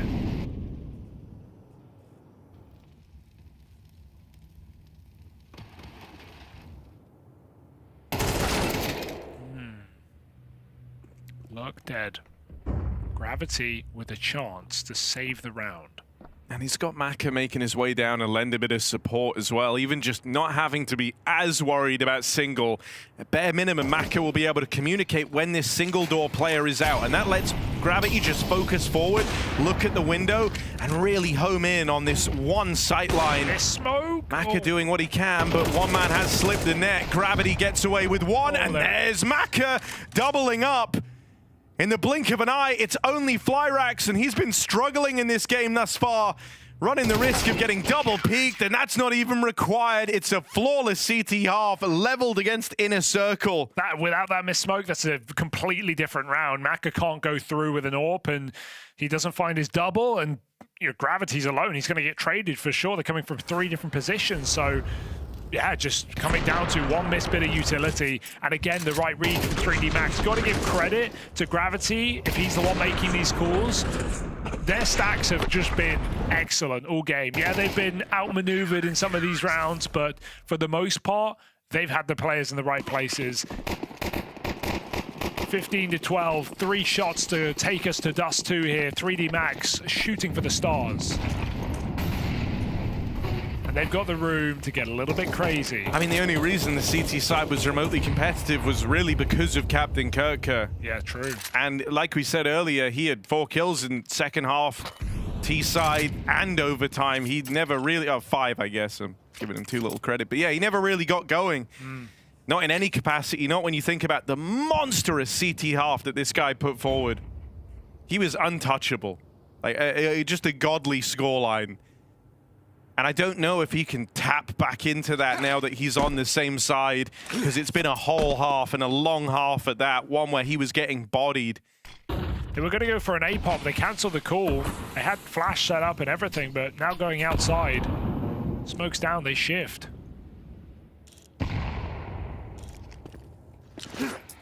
Can there be any denial here, or either any info for Circle? They you don't see know. the miss molly, you're so happy about that. You instantly pick up the pace, start rushing a man ahead of the pack in the form of Lucky. It's got to be Captain. Captain Kirk, right place, hero of the first half. Stellar CT side effort to even make this game competitive. But the big question now is, can he tap back into that? Can he find his form again after a quiet T side, both in regulation and OT? 20 seconds. Bomb is stuck B. Will it go up the vent? Gravity found a kill upper. It could be tempting. If they do, Onyx is here to try and deny. Bomb tumbles away, and Onyx stops the spillover of 2 players. 7, 6, only just 5, crossing in now. 4. Plot He's got down it. with second to spare. And so that will go in. 3v3 on the retake now, and double AWP on Zero Fix and Flyrax. Worst possible guns for the job. That's GG, surely. How do you win this? Oh, one of the orbs will open. Now the push out from the heavens. It's only Body, but he's gone undetected. They don't know about him. They're going to learn about him the hard way. And he won't let them forget. One quick kill, but that's it. Defuse grabbed, clutch denied, Inner Circle. One more round of life. One more round of stress. At no point are you relaxed in that game. They thought they won it to the clock. They ran out of heaven. But it's that reset that gets them the kill back in the round. Flyrax in main, he doesn't miss that. My goodness. Our Inner Circle really gonna compete for double overtime. First step of a marathon.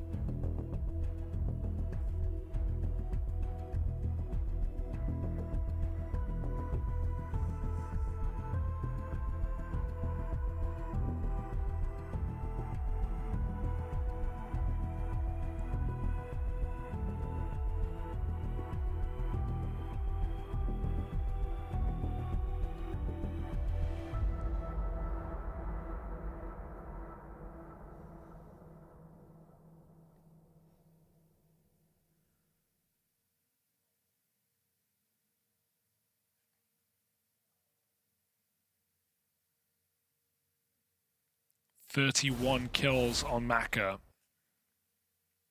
The majority of that coming down to the CT side AWP. Aggressive outside, anchoring A. You find an opening kill on ramp. Oof, Body eats a silo nade. It's a passive ramp setup here. Not looking to overcommit. Smokes come down, but Flyrax comes up secret. It's only Body outside. He even checks their position, but no hit. Gonna move that AWP.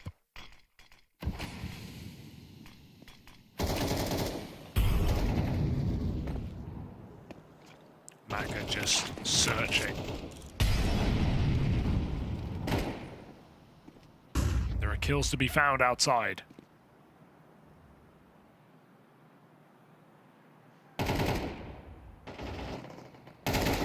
Oh, a lot of damage done the way of 3D Max, but in comes that Maka AWP. Huh? Oh, if you take a swing at him, you really want to complete the kill, and they will. They put 2 players on it. 3D Max make it into the B site in the downtime. Missed shot for Flyrax, and Exercise looks like he wants to give chase to this, playing it through the smoke, decides against it. Orb closes in, shot rallies past. One shot on the planter there, could have done it. Instead, Lucky over here towards the ramp, low on health, still gets his. And this is what it comes down to, 2v2. Both players tagged up, both players low. Exercise has just missed that cross into the window, but giving chase to this position anyway. At 30 HP, he now enters a very powerful post plant. This crossfire should be a bridge too far for Onyx. Bomb out in the open, a player at ramp, player at the double doors, and nowhere left to run. 3D Max get it done in OT. This series now going the distance. Wow, a stunner in overtime. Almost believing that could have gone double. That was very nervy right at the end. Two extremely low players able to bring down the 2v2 for 3D Max. Yeah, Jacob, you predicted that this would go to a third map. Were you ever in doubt? I was a little bit in doubt, I'm not gonna lie. For 3D Max, they were leading the vast majority of the game, I almost felt, but it wasn't pretty. It wasn't comfortable. Even in overtime, you get off to a 3-0 start and you think to yourself, all right, let's make sure that we move on, we win 16-12, but then these couple of rounds here in the end, you know, I think the very last round of the game is very fitting, tells the story of the entire game. Very competitive, very messy, very obstruct, I'd say, in a way. It felt like neither of the two teams could really get a grasp of what was going on, and they constantly applied pressure to each other. But for my money, it's still... Can I even say that? I think it's a disappointing showing for 3D Max despite them winning the map. I think that's where I want to go to begin with. Yeah, I think that's reasonable. We can go into this. Do you want to start with their bright spots, or you want to go straight into your criticisms? I mean, I want to get the criticism out of the way so we can appreciate the good stuff. I think for 3D Max, again, you have a better player material. You have a better understanding of how to approach Nuke. And I think there was a lot of rounds where you had a good situation going for you. I think Harry and Hugo said it as well during the cast that it almost felt like it was the micromanaging. It was the 3v3s. It was the 4v4s. It was the mid-round decisions and the mid-round calling, where normally I'd say that's where your strength should come into play. If you're 3D Max, you have significantly more experience. You should have the better decision making to take us on the server as well, but I didn't really see that. So I want to give credit to Inner Circle for putting up a good fight, and for 3D Max, I mean, there's two ways of looking at it. Either you can say, okay, we played a poor game of Counter-Strike, we still managed to win. That's a sign of strength. That's a sign that there's something, you know, to go there, a bit of depth within the squad. But on the other hand, you know, is this really a comfortable win for 3D Max? Your own map pick, you lost your first map as well without looking impressive. So far, it hasn't been a great day, for 3D Max. Maybe a little bit of teaching tape to go back and look at. But now we'll get into their bright spot. There was one really bright, shining spot. His name was Maka. Yeah. Really monstrous game from him. A huge part of actually keeping them in this, and why this didn't go against them was just big impact rounds, multi-kills coming in, op rifle, whatever you need. Maka can deliver when he's called upon. Yeah, I'm glad we highlighted him coming into the map as well, saying that if there's a player that can stand down and should stand out, it's Maka. You see in this highlight package as well, there's an awful lot of rifling going on the T side. He didn't pick up the op that much over on the T side, showed that he's very capable of doing both. CT side as well, took a few rounds before he brought in the AWP, but I think Maka did a great job overall from start to finish, finding impact with the rifle, finding impact in the clutches, and then later in the game, picking up the AWP and installing a bit of fear in towards Inner Circle as well. So without Maka, it's safe to say that 3D Max probably would have struggled more and probably would have been out of the tournament, but that's easy to say when you have a guy who's putting up a tremendous amount of frags and a tremendous amount of ADR. 100 on average in an overtime game, that's not bad at all. With the AWP in the second half as well, I mean, yeah, that is massive impact. Multi-kill percentage, 20% of the rounds, 21% even, coming on in with a multi-kill. That is the difference maker by far. And we were asking for it. We were saying, you know, 3D Max kind of a team without a star. You have everybody sort of pulling together. Well, here you have somebody step up to stand on their head to make this one happen. And I think that's a really good sign for 3D Max. It is a good sign for Maka. It is a good sign for 3D Max. Obviously, Maka as a player, I think, have also elevated himself a little bit. The last 6 months, he's been in and out of different roles within the team, being an in-game leader, now no longer. And I think for Maka to find that sort of consistency and show to us that, I know it's an online game, it's against Inner Circle, but his rifling capabilities are up there. I think his decision-making is good as well. It is one of the few players that I like to highlight from 3D Max when I say that there is a little extra something. So for him to play well, not only was it needed in order to stay alive at the tournament, but also good for Maka and a good start to 26 from him individually. Now we'll drag it back into the criticisms just for a moment, because there's one round that we wanted to take a look at. It was the double op retake, the 3-on-3, the upper bomb site hold, where frankly, this really probably should have been done. You get the bomb down, you have the even numbers, they're coming back in with 2 AWPs, and then you got to get that little bit more. The swing on out, the opportunity, the door open back in for Inner Circle. There were just a few too many moments like this for 3D Max where you're giving up advantages, you're giving up situations where you should be in control. I think it exemplifies what we spoke about when we say that 3D Max, they survived with a bit of a scare right here. Because I think in the beginning of the rounds, in terms of getting the opening kills their way, I think Maka went 6 for 7 or something as well. And in the vast majority of the rounds, it felt like the initial game plan from 3D Max was good. But the 3v3s, the decision-making to peek into 2 ops here in a double op retake, the decision-making in some of the other clutches as well, where they're giving up rounds, giving up kills that you'd see I guess a zoned in and a honed in 3D Max normally not give up. That's where I'm a little bit bit disappointed. I'm sure if you were to ask the players as well right now, they'd say, oh, that wasn't the best performance of ours. We didn't really play well.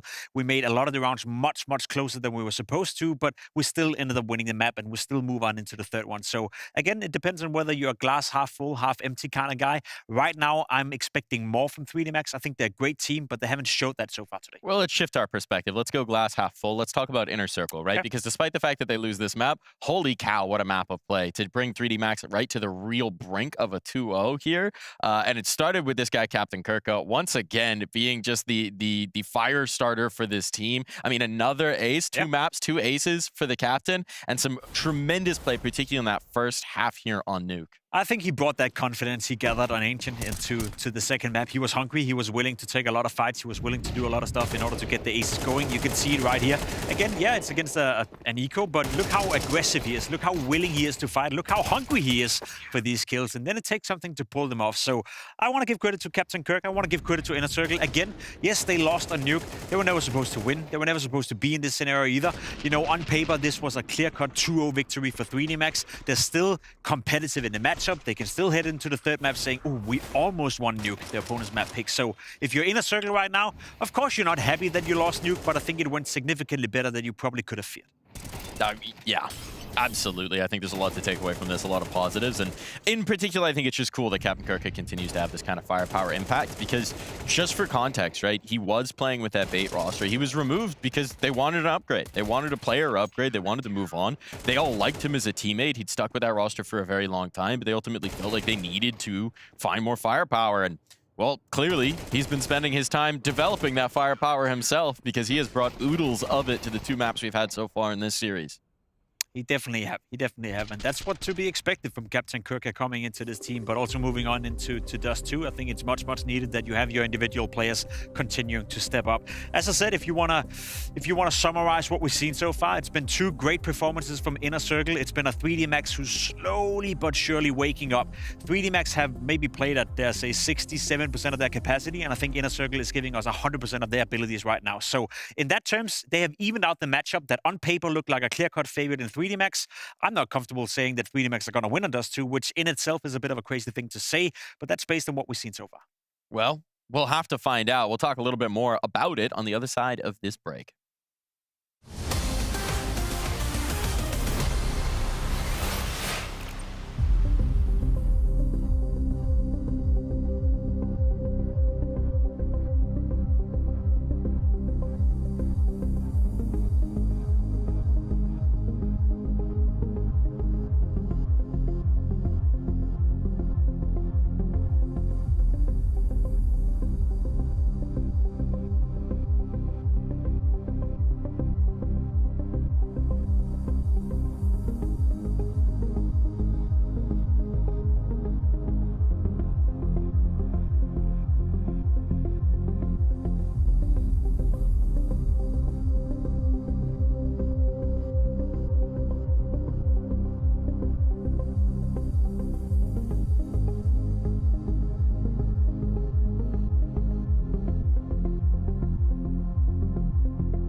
Well, if you would have said that somebody died to gravity on this map, this wouldn't have been how you would have thought it would have happened. Zero fix, down to 0, hitting the dirt, and face in elbow as he has to watch the rest of that round.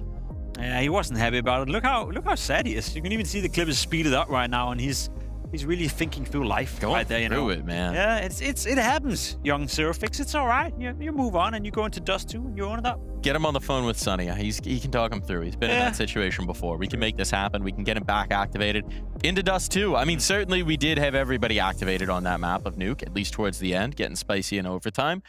Bringing that energy into Dust 2. What do you think we're going to get here, Pimp? It's a good question. For 3D Max, it's not a map they found a lot of success on as of late. The last 7 times they played the map, they've lost 6 of those games. So that's not a crazy stat line. The thing is, the same could be said for Inner Circle. They share the same win rate, 33%, but there's a difference in terms of opposition. 3D Max are playing the likes of FaZe, Paravision, Linvision, FlyQuest, Legacy, Liquid. Some better teams were Inner Circle. I think they played Gen 1. They played, who was it? An Academy team as well, and they played Foot on the map. So it's a different caliber of teams. So again, I'm willing to build on the narrative that I kind of set from the get-go, Mike, that we're looking at 2 teams who are normally competing in different circles, different levels. So despite them both struggling, I'm going to lean towards the team that is struggling against the better teams compared to the team like Inner Circle that is struggling against some less prominent teams. I'll turn it around on you just a little bit because you're right. These are 2 teams used to playing in different milieus, different settings, but one of them is more used to playing things on LAN, and one of them is more used to the grimy jungle that is online Counter-Strike, where series go long, maps go into OT, and everything's potentially on the table. So I'll say Inner Circle have definitely been grinding that online circuit, been playing out those games. They're no strangers to this thing going 3 to things getting downright weird down the stretch. I can play devil advocate to myself as well, because I was looking up on 3D Max's stats for Dust 2 specifically. There's not a single player on their T side with a positive KD or a positive rating. The highest rated player for 3D Max on their T side of Dust 2 is 0.99. That doesn't make any sense whatsoever. However, on the CT side, there's not a single player from 3D Max who doesn't have a plus KD, right? So they do the best work on the CT side. They struggle a lot on the T side. I'm not trying to say anything with this, but for the viewer at home, if you find that statistic, I guess, interesting, then you can kind of build the notion in your head that, okay, if 3D Max wants to win Dust 2, it's kind of important they have a strong CT side like they normally do, and then they need to offer a bit more on the T side where they usually have been struggling. I got to say, Jacob, that was a whole lot of words for someone not trying to say anything about this. 2 guys are going to say a lot of things about this. Harry and Yuko, take it away. Yes, indeed, Mike. How do we match that nuke? How do we exceed that nuke, Harry? That was a roller coaster from start to finish, and now Dust 2 to decide another difficult map for these squads, but more so for 3D Max. When you look at this other team, Inner Circle / XTNL, they had a pretty good year on Dust 2, all things considered. Yeah, you know, I think as well, both teams kind of finding their form by nuke. It was the case that 3D Max might have started off on a bit of a weird note, but Inner Circle still came close. So to that end, I do think individually they're looking pretty good for the side of Inner Circle, and you're dead on. It might have been a weird ending to the year for Inner Circle on this map, but throughout the rest of it actually did have some very legit wins. So 3D Max, you know, it took them a lot to get to this point, to fight back on their pick of nuke and win it in OT. But the battle isn't decided till Dust 2 is over. 5-loss streak here for 3D Max, 3 at the major as well. We know they finished their season on a bit of a low, considering how good the year was and how many improvements were shown. But hey, look, they wouldn't be out of the ordinary if they were to lose to an underdog here at Blast Bounty. This week, at least, there's been a couple of those going round. Latest was Na'Vi last night, falling to Monty. So let's see if 3D Max can exceed after a very strange nuke. They won it, though.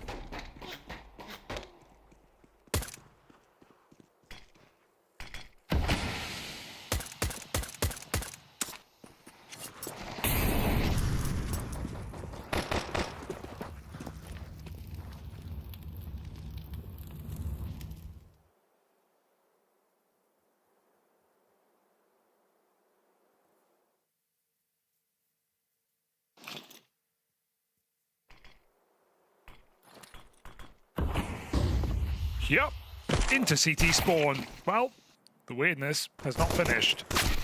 shut down on all sides of the map. Captain Kerr with 2 and Lucky responds, but he's got no bomb for this site.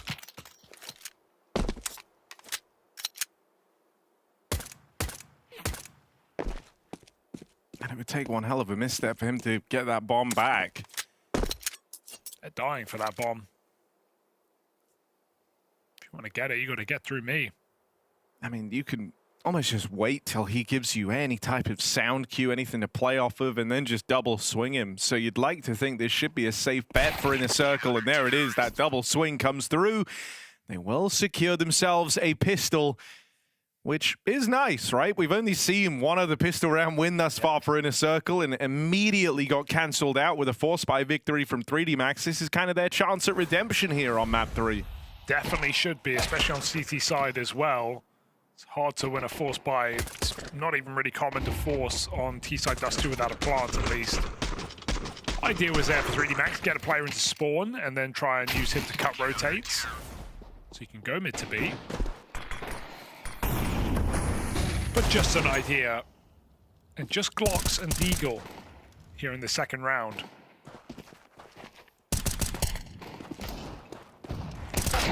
Oh, one Deagle doing a lot.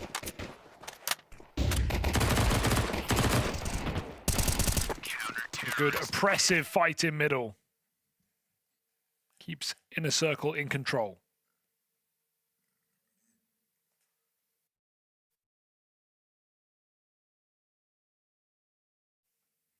I think if you're 3D Max, you're really hoping that Maka, that wasn't like a one-game show-off from him. You want him to come into Dust 2 with a similar vibe. Kind of hoping some of his team could match him to a degree. It's been a very quiet series from Gravity, Exercise.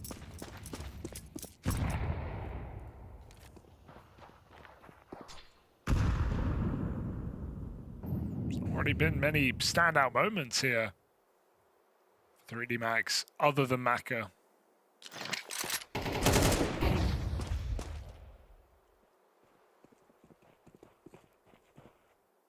They get out mid to B.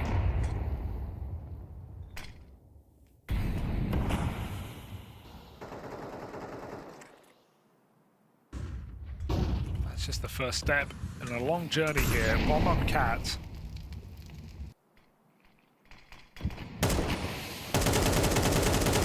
It's close for Lucky.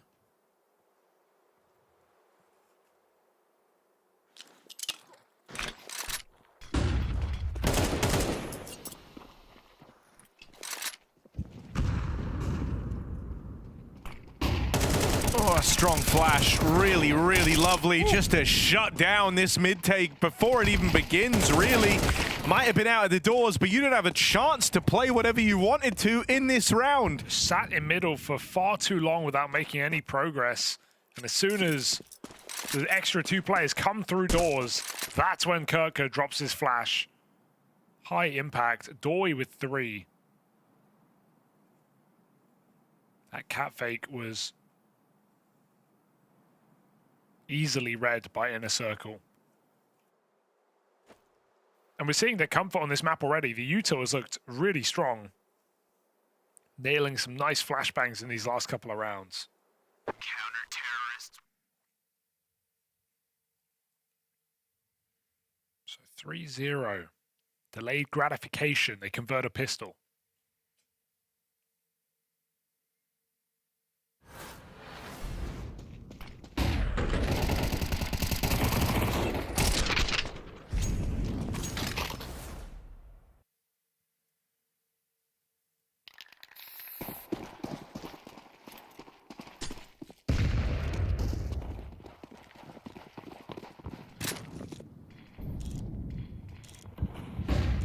Wow, long, fast fly rags. Good shot to open things up. It's really, really nice whenever your AWP's out long there getting rushed at by pistols. If he can find the first, just gives him that much more room to fall back, go through the motions now on this AWP. Oh, there's the support, and Lyrax still hitting his on the AWP. Maybe he's a Dust 2 player. You asked him, he'd say, hell yeah, look at him go. I mean, this is already, you know, feeling like a more fruitful outing than some of those rounds on Nuke. Really did take him a long time to find his footing on that map. Even Ancient as well. I mean, lots of missed shots. Bit of weirdness, but all will be forgiven as they turn around and deal with Lucky. Still flawless for Inner Circle.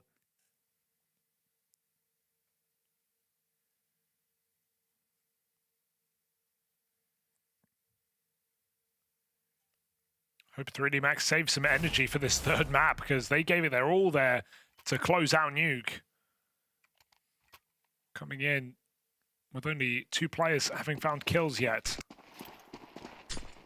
In a weird way as well, having like 3 guys start off yet to feel like they've made a dent in the game. Sometimes that can feel in a way a little bit relieving. It's like, no wonder the rounds are hard. 3 of us haven't even had like a proper fair fight yet. And that almost makes sense when you think about the fact that the first rifle round ended cataclysmically in that flash play in middle.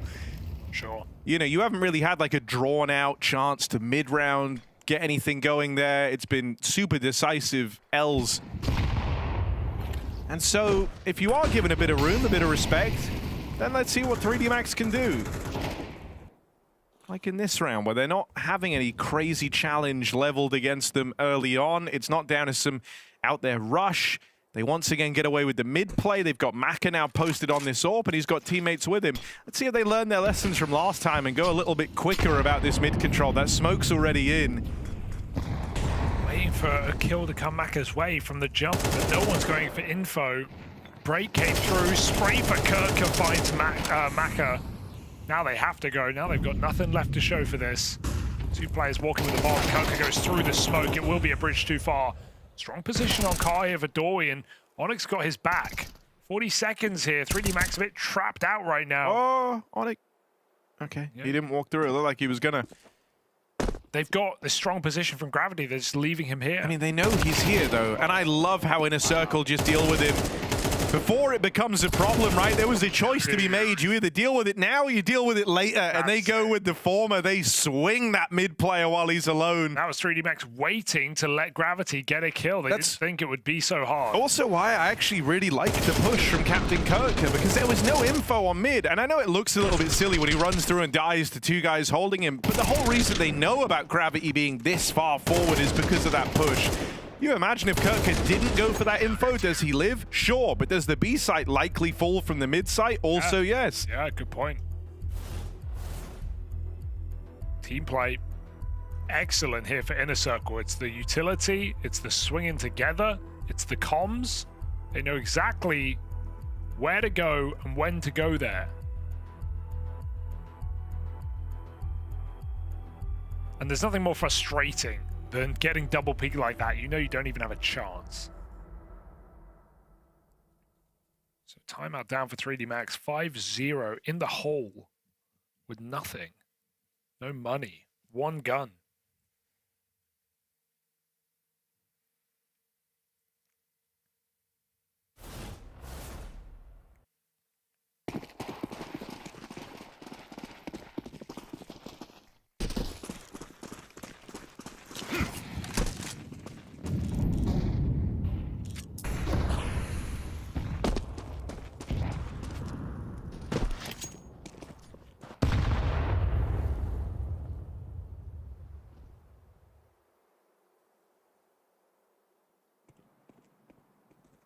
Well, you said you wanted more from Gravity. And the cursed monkey paw that grants wishes heard you. Here you go, and its finger curled up and granted you that wish. He is top of the board right now for his team. Great. Just came at the cost of 3 players getting no frags. I guess he's doing better than them through this smoke, but perfect position for Zerifix. They're playing this very interesting. He's going to try and drop again. Oh, and Gravity will get past them. Lucky also in with another kill. Oh, bro. He's in spawn. Welcome to the board exercise. He remembers what getting a kill feels like. Oh, what? What's happening? I don't know. I love how Flyrex is like, I'll just jump back off into spawn when they are in spawn. That whole round was a fight for the short boxes. it worked, I guess, somehow. Still getting more from Gravity. Yeah, I don't really know, like, for Inner Circle, I don't really know how that works any better than it did either. Like, they don't really have a lot of players on short, I guess, but it's at the expense of long, which they gave up earlier. That's probably why they felt like they had to fight for it, actually, the more I'm thinking of it, you know? You've already conceded long, the smokes are down on short. It's the fact that they've actually caught the CT drop-down player a bunch. I can't believe it came as such a surprise to them when Gravity does it again.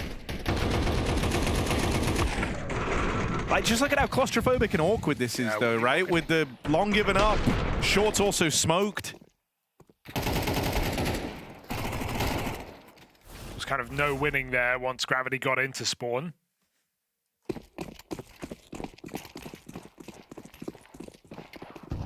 That's why you want to always have one of long or short. Nice shot from Body on the jiggle.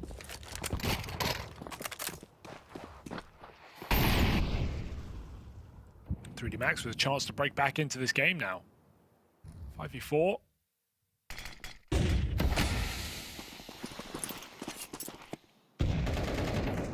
Flyrax knows when to quit. Heading towards B here.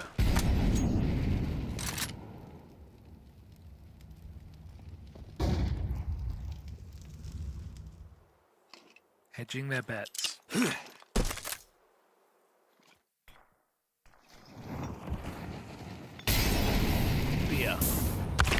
Oh, what a shot.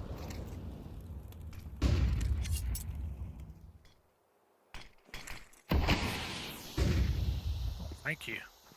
Don't mind if I do.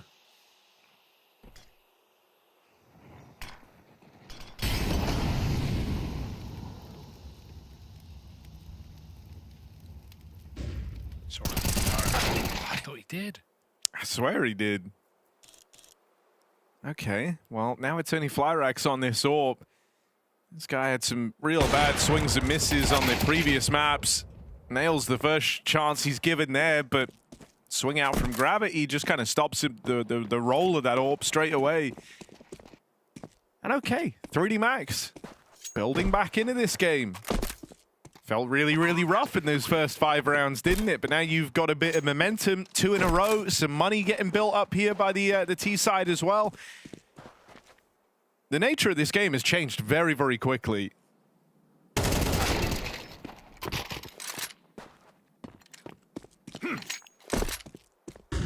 Yeah, you can write it off as a slow start now. Everyone's on the board. They've got all the money in the world. Back-to-back rounds.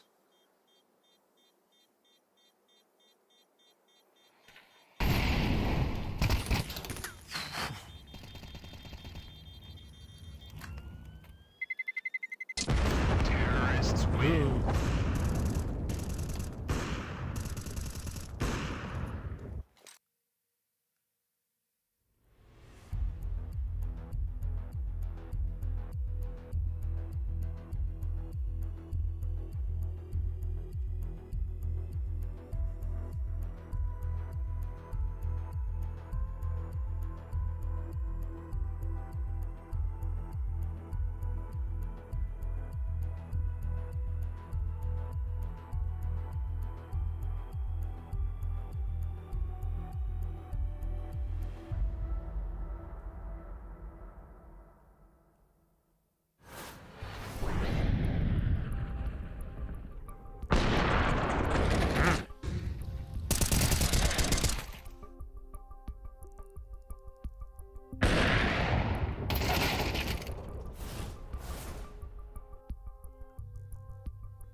A little tech timeout.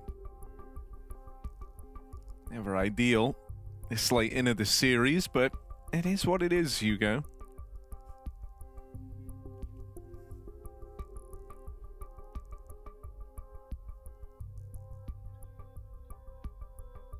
At least we're going to have a competitive third map if these last couple of rounds are anything to go by. I was worried for a moment that Inner Circle were just going to run over them. That was how they kind of got us feeling at the start of this third map.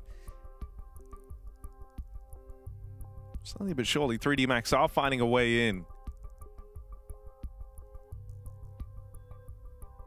And we're starting to see a little bit more why they want to try and exploit some of these mid-holds.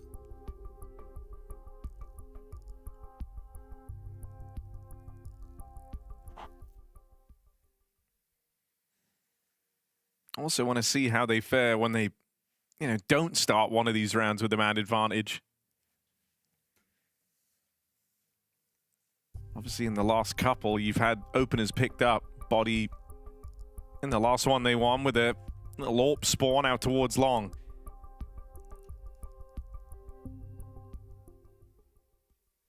Oh, I hear that music's fading out. Hugo, does that mean we're back? We are back, baby. We're so back.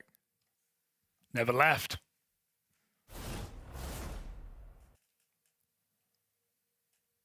All right, then. New round.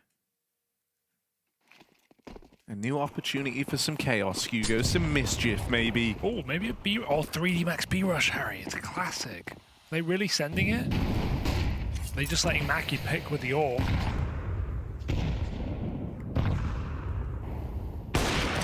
He's going to go for it, but smoke comes down. Oh, Doi on the push. Backs turn on the second. Maka deals with the wrong man. To snipe down range on a Kirker, but Doi still a big threat. That is beautiful. 4 from the lower push on Doi. And all right, XSC, what you got for us, man? It's a 1v4, real rough spot to be in. 14 kills deep for Doi at the end of this round. And Exercise is all alone. I want him to get the ace. And it feels like they want him to get it too. I got him boosted him out towards the spawn. But that's not where Exercise is.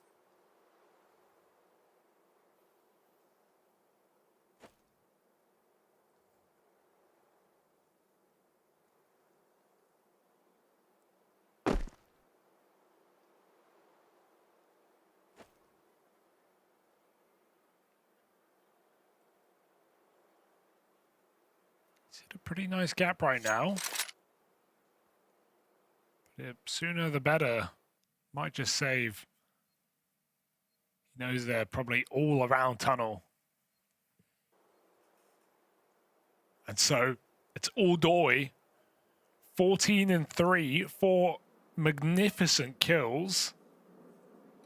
And that is one way to shut down the B site. How when you were getting all hyped up about the prospect of a B rush, well, the B rush came to them. Yeah.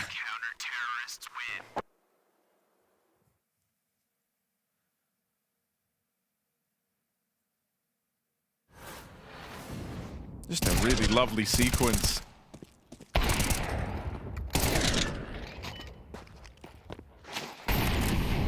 It's the fact that it's the one mag A1S 4K. True. Not easy, actually. You know you've hit some good shots when you do it all in one mag.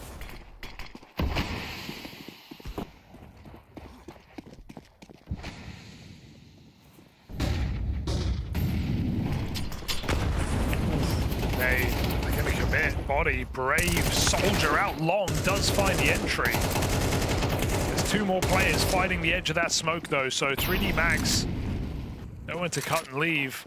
Gonna run up Cat instead, bit of pace here. The sooner they peek, the better, but they really expected the circle to be ready. They weren't. Now they are. 2 more for 2. Does give away the site. A bomb plant here for 3D Max. That's a right molly to throw. It's gonna mean a long plant can come in. I mean, with that to play around, you're never gonna get given this fight if you fly racks. Where it could get complicated is with the long wrap. He will make it over, and they play within the site itself. Looking to go and take short away. This is where the AWP lays, and Flyrax will deal with the first. Spot unlucky too. Tries to go and give up ground, but a beautiful shot hit from Flyrax. Where's this been all series long? Flyrax had 2 really struggling maps, right? Individual moments, maybe 1 or 2 rounds, but more often than not, missing the important shots when they needed him. He has just been a cannon on this map.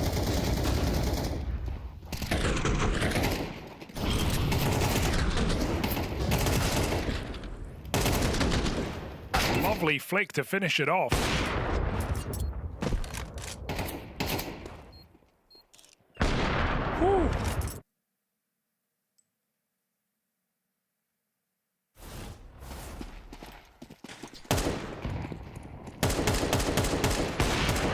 Nice trade.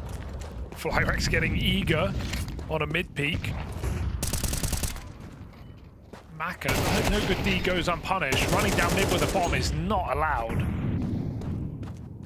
It's a death match in this round. Kills on upper B, kills on long corner, kills in the middle, and there will be more. Gravity over the box. Oh! Delivers a haircut, and there was a teammate to follow up. They push mid, everybody fighting in the middle until finally 3D Max pick up the round. True deathmatch style, no grenades needed. An exercise back in the game after that one. 3 massive kills to put a third on the board for the French. I think that's one where if you're in a circle, you feel a bit annoyed at yourselves, really. You know, you found a lot of success to open that one up, a 3v2, bomb drop down there in mid. Ultimately, not even that rough of an idea either, just to go and fight with the bomb, but I think you end up looking at the end and you think, well, we had all this util, we had everything we could have done to try and slow the round down, crossfires we could have played, but we gave them the fights, you backed your aim on the mid duels, and you've actually given one away to 3D Max on the back of it. No time to think about how that could have been different, though. There's another round to play. If 3D Max can stumble back into this with 5 rounds after the 5-0 streak against them to open up Dust 2, I would say that's a more than recovered half. And that's very, very achievable if they win this round. Money would be broken for Inner Circle.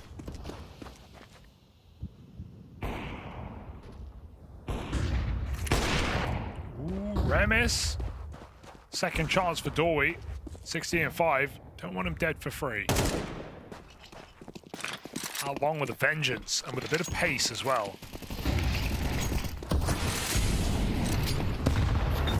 Whoa.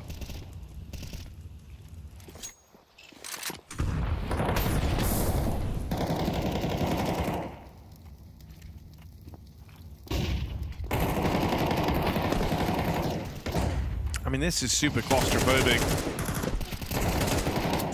Oh, first kill actually going to go the way of Inner Circle. They're going to do a great job if they stumble their way through this round. Smokes it down, gaps in them, and just playing through it are Inner Circle. They're not missing a beat. Don't tell me they go flawless here. Oh, Gravity, he's got something to say about it. Third kill lined up, but he can't get it. Inner Circle, from an uncomfortable position, trapped behind those CT smokes, are able to get through and secure an 8th, really driving this lead home. This game is unlike any other. 2 very chaotic squads who are not afraid of re-peaking. Limited utility, all in the gunfights. 3 guys on the ramp fighting together, and 3D Max just give them the engagements they desire. Yeah, it's about time. I'd say it. Last round of the half. Try that pop again. This time they're going to do it. They are all in. Good entry, but a really good blind spray in response. So couldn't see a thing, Kadoy, and he's gotten out with a double kill. That keeps the hope of the retake alive here. Oh, no. Okay. I mean, util's really sacred, you know, coming into this with a light buy in the final round of the half, so missing a incendiary there, you don't love it. Only 1 Molotov left to block now, and they might try and play through it. Oh, they get caught in 2 minds on what they wanted to do there. Blocking each other. You don't want to let that one awkward block, that one missed decision in the window really come back to punish you and give away another round. But there it is, exercise, clean double to close. 4 rounds for 3D Max. Will that be enough? Linus springs his trap, but he's left as the last man standing. That was brutal for FaZe. I can't believe they get out so cleanly. It didn't... Yeah. Someone call an ambulance. Apex, they've been yelling at you the whole game, calling you names. What do you want to say to them? That's all you can say. Took you in back. Look at him. Yep. He's enjoying himself. Oh my god, he's playing the guitar. What does this man not do? Man. You think to yourself, what the? Is it a bat? Is it a plane? No, it's an eagle. No. It is actually a falcon. Barreling down from Banana and getting this double kill out of the gate. Yeah, feels like this is where the rubber's meeting the road a little bit. They're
Three rounds max, no, 4 rounds minimum on that first half for the Frenchies. It's Inner Circle putting up a hell of a fight. Come the third map of this series, Ancient was a bit messy for 3D Max, and well, when it came to Nuke, they redeemed themselves temporarily, but it could still be elimination in this first game of Bounty for these squads. By the end of the map, 3D Max, Pistol, been pretty good. Typically, can they return to form?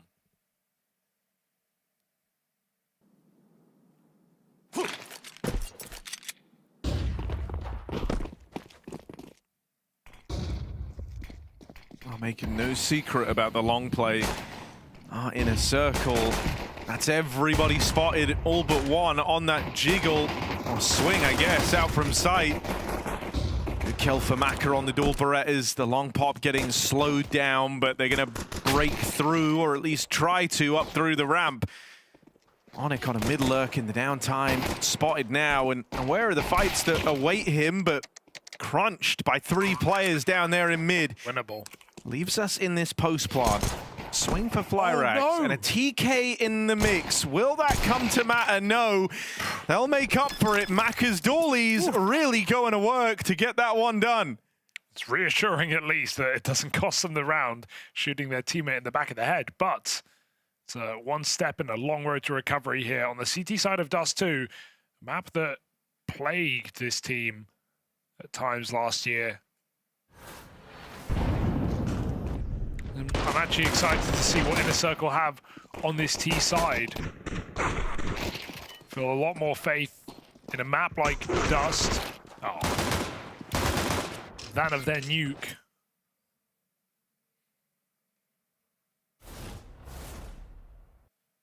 And of course the Force with some B spawns. What say you?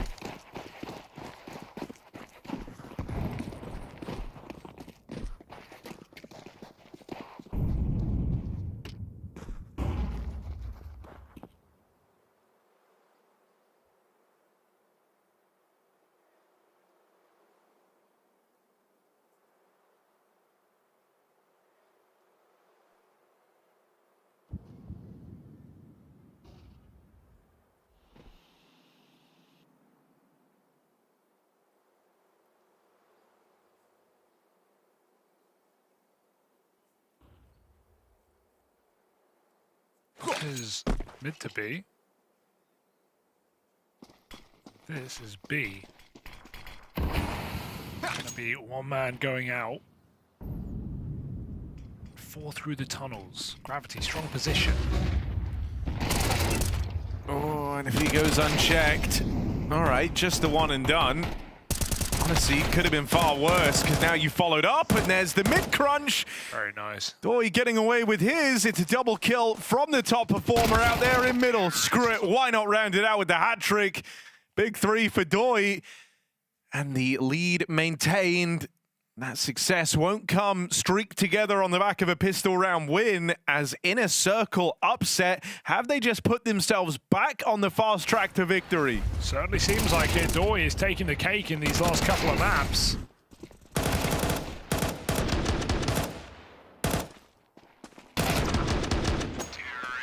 Unparalleled impact and a brutal B hit. Gravity feeling like maybe he needed to swing because he'd been shot by his teammate, but they had no idea.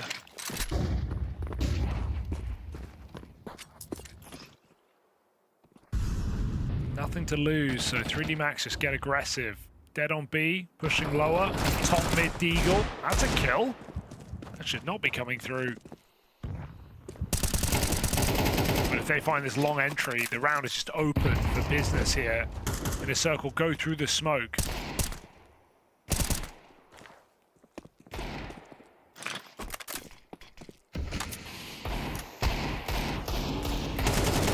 This is horrible right now. Just getting peppered. Onyx low. Surfix needs these kills. All right, not bad. Still, even more required. And he's going to answer it. Both players low. Exercise. What's he even meant to do here? Shot the bomb, honestly. Might be his best and really only play. Oh, he could have. And he doesn't like the way that that sounds, so just going to slink on out of there, meaning double digits are achieved for Inner Circle. Unlucky. This was also the force buy in response from 3D Max, meaning they won't have guns next till 11 is on the board. This is going to be a very hard game to win for 3D Max, that's for sure. Indeed, you know, I mean, it was a while ago now, but we were talking coming into this about how for 3D Max, they might have had like a good kind of mid to mid-end point of the year, but the actual final string of events, bit of burnout for 3D Max, feeling like they didn't quite hit the level you wanted to see. And I mean, I think that's fair enough, right? Like they fell short of the major, didn't do well in Chengdu, but before all of that, they had some success at CAC, being able to make the final there. Doing the whole China to Europe, China to Europe, China to Europe fiasco that was their travel schedule. Well, I got good news, 3D Max. Lose three more rounds, and you got 10 days off. I didn't think they wanted their 2026 season to start the way it felt like their 2025 ended, which was on a bit of a downturn. I wanted to feel like you would come into this refreshed and ready for the new year and the new kind of stature that you'd found for yourself across 2025. Not a confidence-inspiring start to the year for 3D Max by any means. For Inner Circle, we talk about even, you know, the last bounty when they attended under the TNL banner. They were a grind team. They'd really worked hard to rise through the ranks. And yeah, they've made some changes since that point. They want to show that the changes were well-founded, that they've continued leveling up. Last time they were here in Bounty, they only managed the first stage. Their big win was taking a map off of Na'Vi. Obviously, past that point, we saw them at some other big events. EPL comes to mind, where they did actually put on a good showing. But you really want to cement the growth of this team, and I think going further than you did last time you were here is a nice way to kind of round that out. And that's what they're on the verge of right now. If they win this round, 12 is right there, and the money is broken for 3D Max.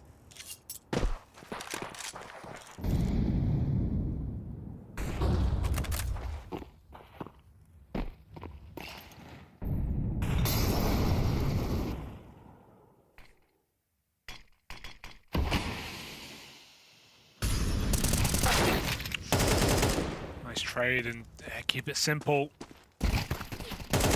No way Doi gets this, right? Body is going to survive, and that will stop the B hits. least buy some time, but caught in the open gravity, and they know Body's here as well. They don't have to rush. 3v3 and panic mode here for 3D Max. It's a big flank for Exercise. Exercise is a player who's always been used to playing the extremities, and so doesn't commit to the full flank, and I really like this. It's left him in a powerful position, honestly the position to win the whole round. There's the backstab. Only gonna get out with one as an important trade comes through from Flyrax. 1-on-1, they know that. So which side do you pick? They're gonna fight the demon they know. That's Body over towards B. Meantime, nobody home. Body clearing middle, needs to get back into B, and he needs to go 1-for-1 or Maka is in trouble. Car is very strong. They're going to run, try trade this kill out. They'll take the trade, but they won't get it. Body triple kill keeps this game alive for 3D Max. A sigh of relief, as this was ready to slip through their fingers. But Inner Circle are going to have to work a little bit harder. Yeah, I mean, you know, the thing that's scary, even though you've got one more round, is like you find it a huge cost to yourselves. It's not like it was a super clean round, right? It comes off of a nice triple kill from Body, one that has just helped their longevity somewhat, but you haven't dodged that reset, you know? That's bought you one more round to go looking for these clean rounds, to try and give yourself that staying power, because you're never out of the woods with your money like this late in the game. Having a comeback that could be cut short by losing one round and then having your money broken is the most heartbreaking way to lose a game. Flyrax, undeniable impact. It's got to be said for how much I harped on him in those first two games, but he has really come through on Dust 2. His CT side was immaculate. He's just delivered them a 5v4 against Body's AWP in middle.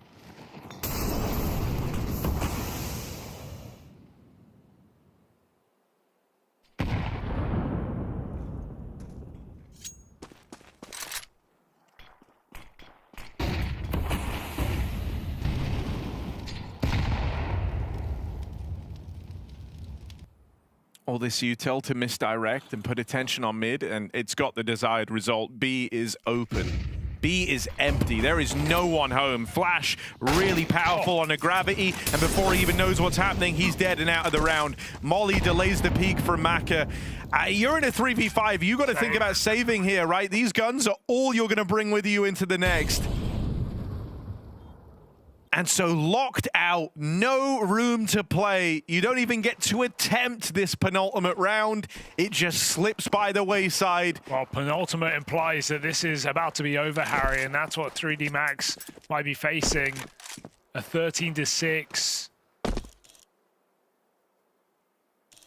With very little money in the bank. And with Inner Circle hunting bounties of their own.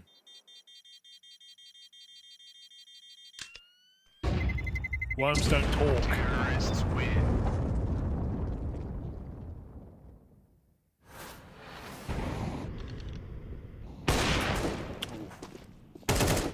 Buried 6 feet deep.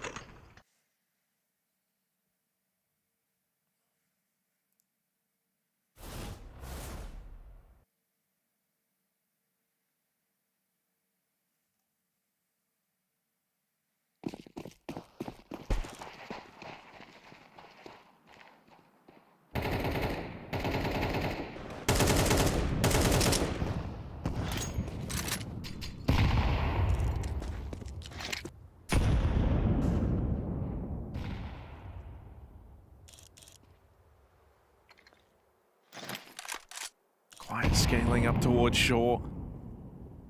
And again, Flyrax, no business winning that one. Mac has already scoped up, already posted on that exact angle.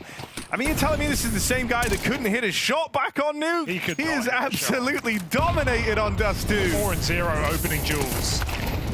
And it might be the closing duel here for Inner Circle.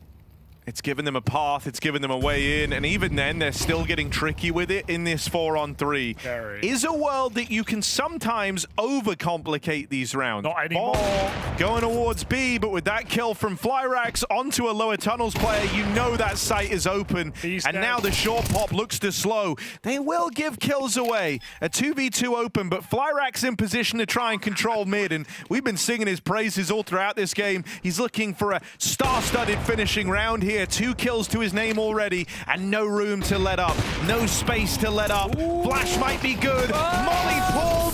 Flyrax overran. And so now we look at Zerofix. Can he do it? Can he just end this one here and now? Clinical execution, downrange, and with body moving in, through the Molotov, into the open, and there's the close. 3D Max are done at Blast Bounty. Inner Circle, they mean business. All 3 maps needed, but here on Dust 2, they barely break a sweat.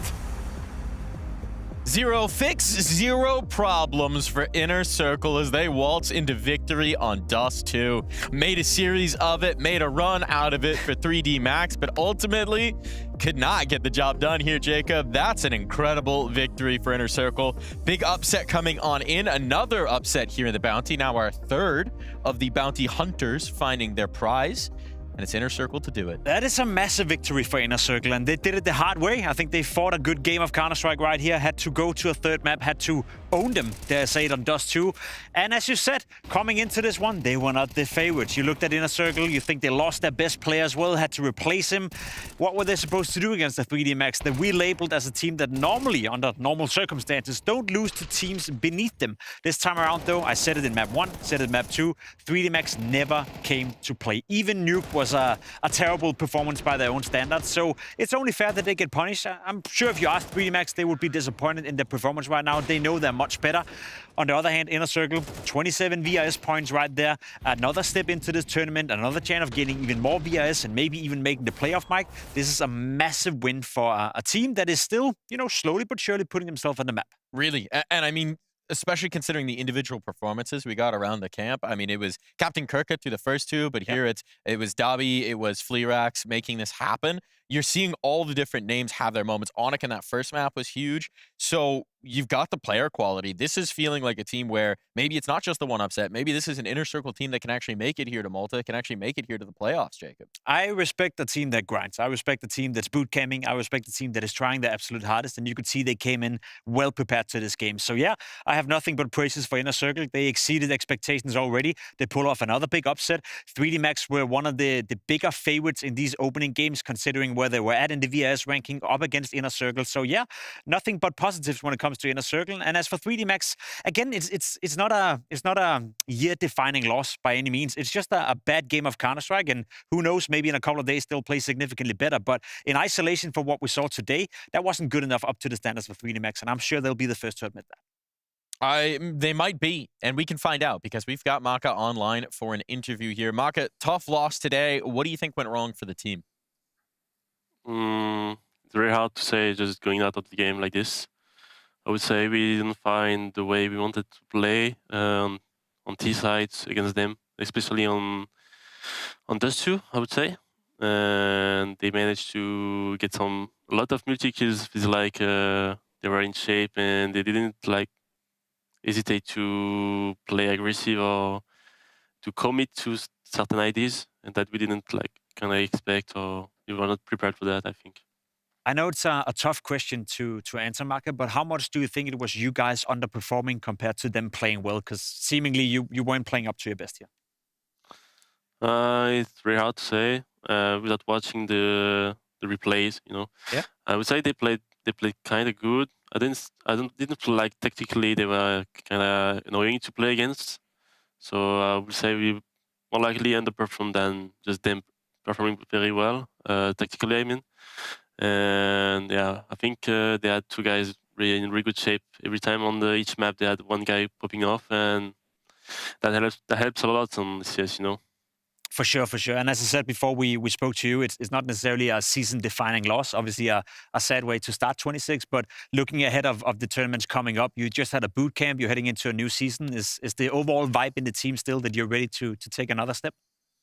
Yeah, sure. I think it doesn't define the whole season. It was very important for us, though, to make it to the LAN finals. I think it was like something we aimed for this year compared to last year. So now we have to prepare and head to Krakow because this is gonna be like a big stop for us in the season. I think this tournament gonna be important for a lot of teams heading into the major. You know. Yep. Serious implications coming out from that. Thank you for joining us here, Maka. I know these interviews are sometimes tough, so we very much appreciate it. Thank you, guys. Have a good day. Serious implications. I mean, they put it nicely, right? You basically remove your margin for error going forward when you suffer a loss like this early on in the bounty. But that's the cool thing, because I agree with what Marcus said right here. It's not a defining loss by any means, but it applies a bit more pressure to the team at Krakow. They have to do well at Krakow. They have to come into that tournament, get a couple of wins, and proceed deeper into it. You know, they cannot allow themselves to go into Krakow, lose 2 games, and go home, because then we are in a scenario where the whole VIS implication is going to be a bad thing for them. The same could be said for FaZe after losing to Eyeballers. It's not something that defines the rest of the season, but it just adds a bit more pressure in the next tournament that is going to be Krakow. So if anything, I think the real winners right now is Krakow. We get teams, you know, coming in with a bit more pressure, and that should build up the storylines for that tournament even better. I think the real winners are Inner Circle, because they won. Another real winner. And the winners are going to be all of us, because we are going to get to watch a very exciting game between NIP and Liquid. Oof. And to start it out, we got a snappy interview as we exit the desk. What made you pick Liquid? Why them? I mean, I just think that we obviously had a list which we went by, and Liquid were pretty high. Some of the, I guess, obvious names was taken out early, right? And Liquid is a team that we feel comfortable against, I think. Yeah, we're looking forward to play them. I think it's going to be a fun match. Looking at your opponent for today, NIP, what do you make of them? Because we've not seen them so much at the top level in recent times. Not much, I guess. I think that it's just going to be another opponent. All of these games are going to be more about us and improving from last season. So no matter who we face, we're just going to have to do a better job. And yeah, it's just the beginning of the season. You don't know what teams have prepped, how they're going to look this season. So I think the beginnings are going to be a little bit, let's say, rusty for everyone. But once the teams find their footing and they know what they're looking for, and as the season goes on, you're going to have more material in these teams. Then you can say more about them. But for now, it's going to be all about in the moment. Awesome, man. Well, thank you very much for your time. Good luck going into the game. We'll see you later on. Thank you very much.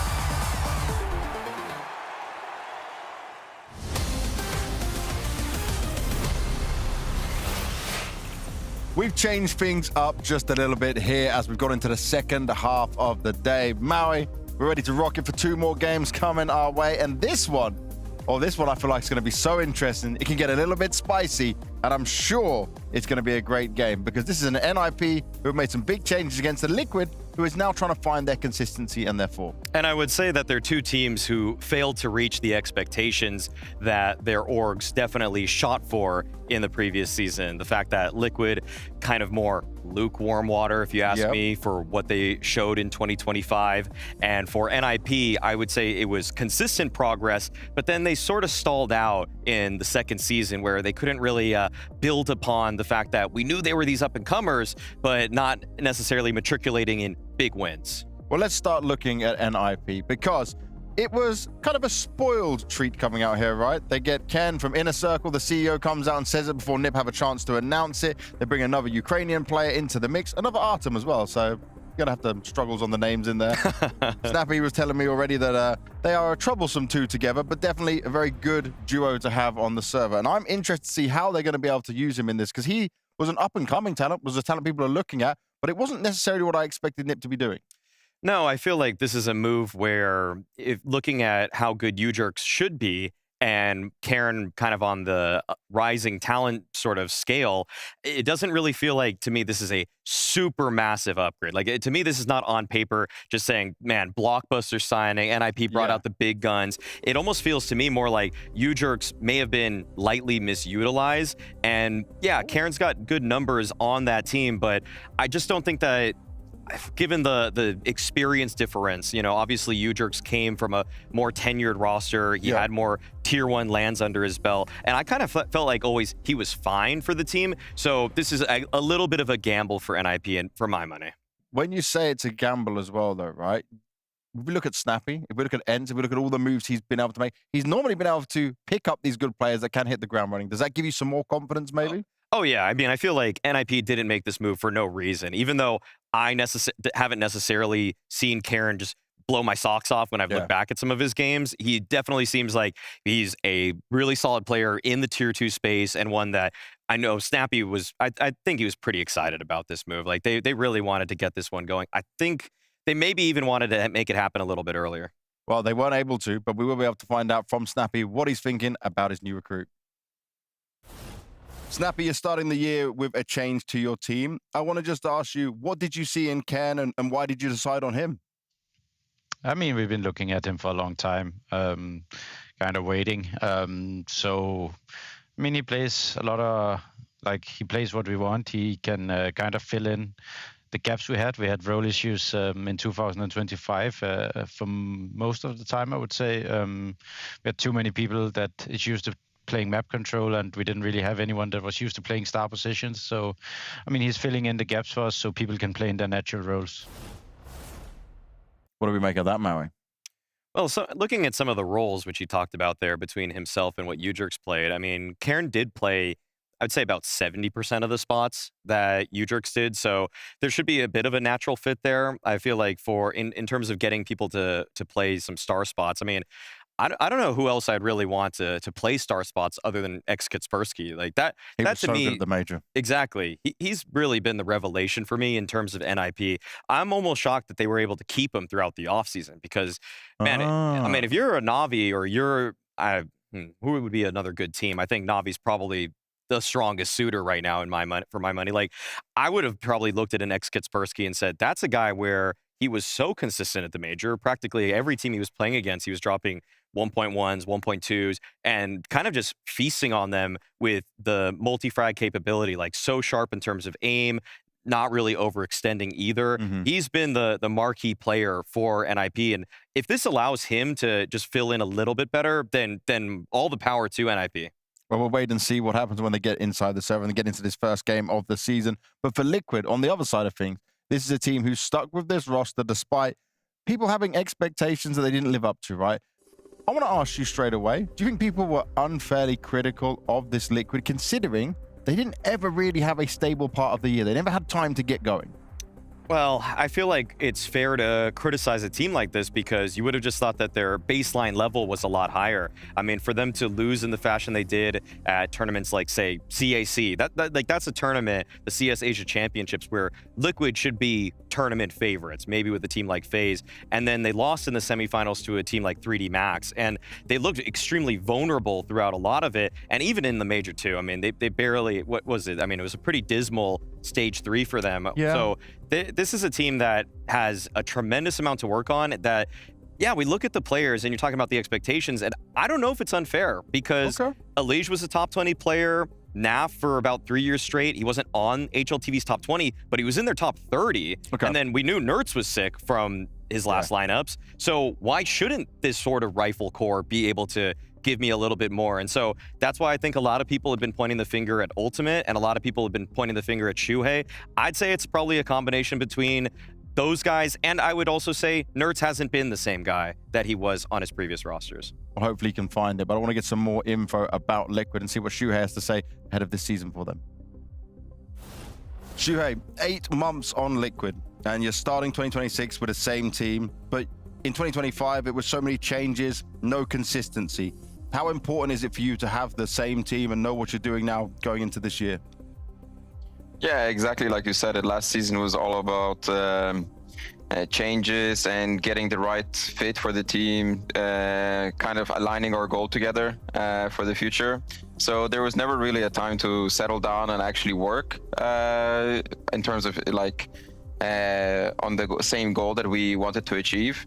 We had to do some changes. Now coming into the season, we feel like we have the pieces that we need, and now it's just going to be all about in-game work. So there should be no excuses. I like that. And you say no excuses. There's a lot of pressure that comes with being in that Liquid jersey, right? It's a name that everyone expects to be at the top of CS. How are you feeling just about the past results, the pressure, and you guys handling it as a team going into this season? Well, there's always expectations when you're playing for a top organization like Liquid. They've had an amazing history, and when you're part of this roster now, you want to do the same, if not better, moving forward. So there's always going to be that little bit of pressure to do it, but you just have to be proud to represent it, and you just have to show the results to them. That's what they deserve. And finding those results is something we're still looking at. You said pointing the fingers a bit more on Ultimate and a bit more on Shuhei as well. I'm looking, at least in Shuhei's eyes, about him and his way of working with Flashy and how that's going to come together now that they do have this stable roster. But Ultimate still seems to be one that can be hit or miss at times.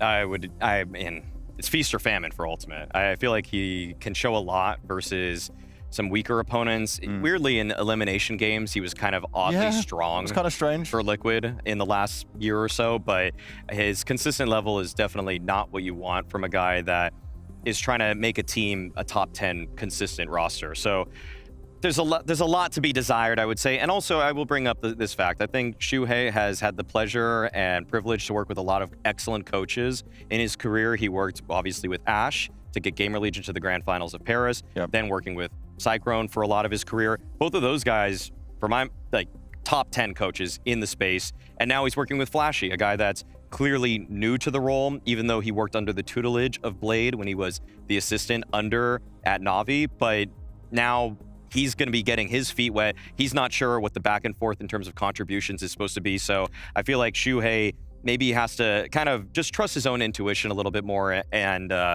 we'll see how that maybe plays as a factor in their map pool and their veto in this season. And how are we feeling in general on the map pool for Liquid at the moment?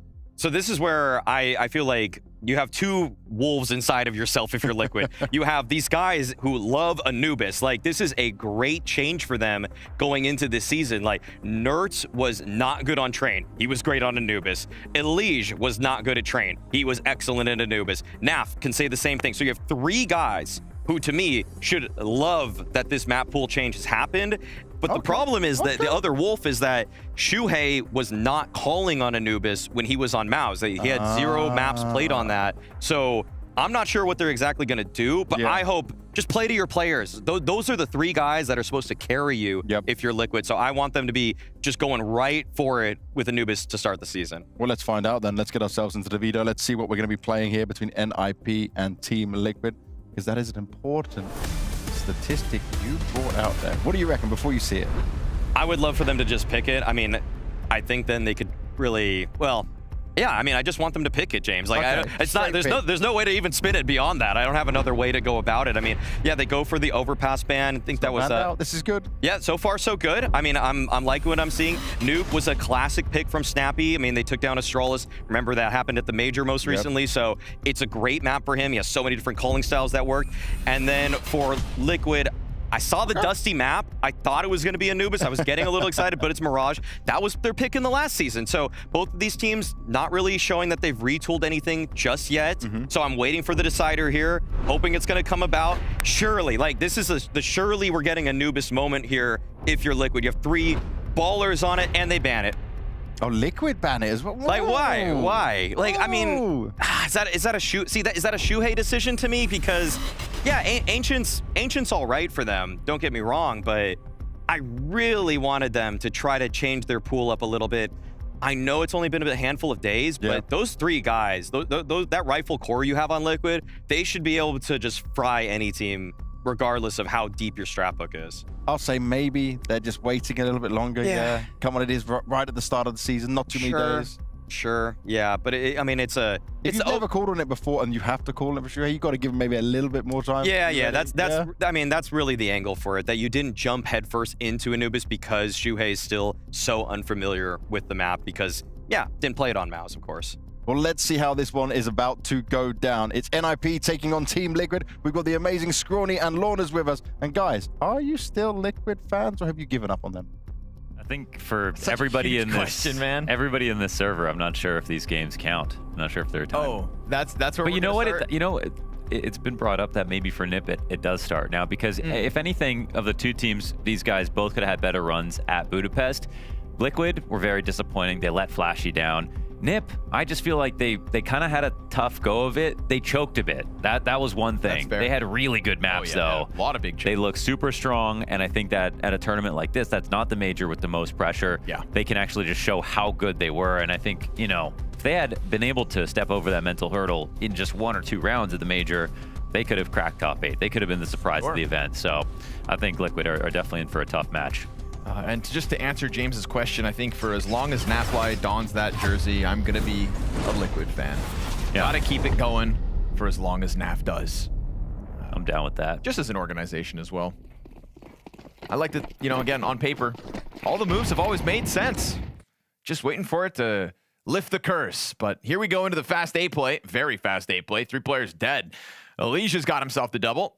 And while Kaspersky brings it back with 1, we've got a 4v2 cleared from the top of hut. And so Kaspersky suddenly found in a clutch out of the pistol. You know, Desk said, obviously, Nuke, great map for NIP because of Snappy having so many different options within it, right? That's something that I think we'll be anticipating, all the different looks that he can bring to the table for this. He tries to keep it fast. Classic Snappy out of the gate with the A-Rush and doesn't go as well as they would have liked. So we know next round will be a little bit faster. That's what we got out of Snappy's calling. Them's the rules. The thing is, even if you know it's coming, it can be hard to stop. So we'll see. Yeah, Kaspersky was one who, he's blossoming. Right before our eyes, he's just had like such a crazy come up and so impressive as a young player. Tries to burst into the A site, brings 1 with him, but that's all she wrote. So 1 in the 4. Nice hold from Malige in the back of the site. Everything super solid on the start. But yeah, when we go back to Budapest, I think Liquid struggled and then lost. NIP played amazing, then choked. It's definitely 2 different stories, even if both their overall results were not up to their own expectations. So, you know, when you get the interviews from Shuhei, I think if it was up to him, he wouldn't be doing interviews right now. He'd more just want to like show what progress they've made and just see if they're even going to play as well as they maybe did when they were practicing, or, you know, what would he have said about Budapest? I feel like Liquid are the kind of team right now that they're probably playing way better in no pressure circumstances, and then in their live matches, it's just all falling apart. That's the kind of vibe that I'm getting from the roster. But here are 2 lineups that, over the last few years, it doesn't matter who they seem to pick up. They cannot play to the level of expectations. And the expectations, sadly, have come down and down and down, and they still can't meet that level, unfortunately. And Liquid's best days with their previous iterations were, you know, in the summer when they played so close to taking, you know, Vitality out of a couple of matches, then lost that, and then never got another big win. All potential, no actual rubber meeting the road. So they're looking to a new year to see if that can all change. Now you said it would be faster, and you weren't wrong. Mac 10 into the hard entry. Gets away from Kaspersky. So 3 kills come out for Team Liquid on this A floor, and everybody rotating into the bomb sites enough to clean it up. But you were correct. Snappy says go faster. Mac 10 entry looked good for the promising top hut kill, but what if you timed it up that it was literally like a second faster, how they got out of there? And it's Snappy, so the 3rd round could be even faster. I'm ready for it. The question is, are Liquid? It's funny because these days you see Nuke and you see a lot of outside defaults, and sometimes you never see an upper hit, almost at all. But now you already know from NIP that this is just going to be a part of the game plan here on T side. They've got nothing to work with right now.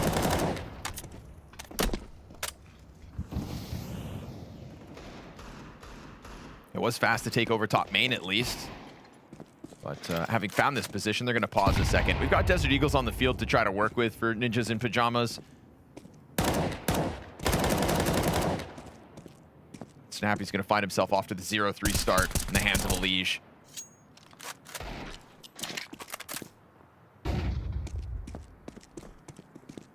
A lot of teams so far at the Bounty, and it's because it's day one matches and whatever, have been playing super slow. I mean, very, very big contrast. And I think it's, again, because it's first officials for a lot of guys. Just trying to figure out where things settle as we get back into the season, into the groove of things.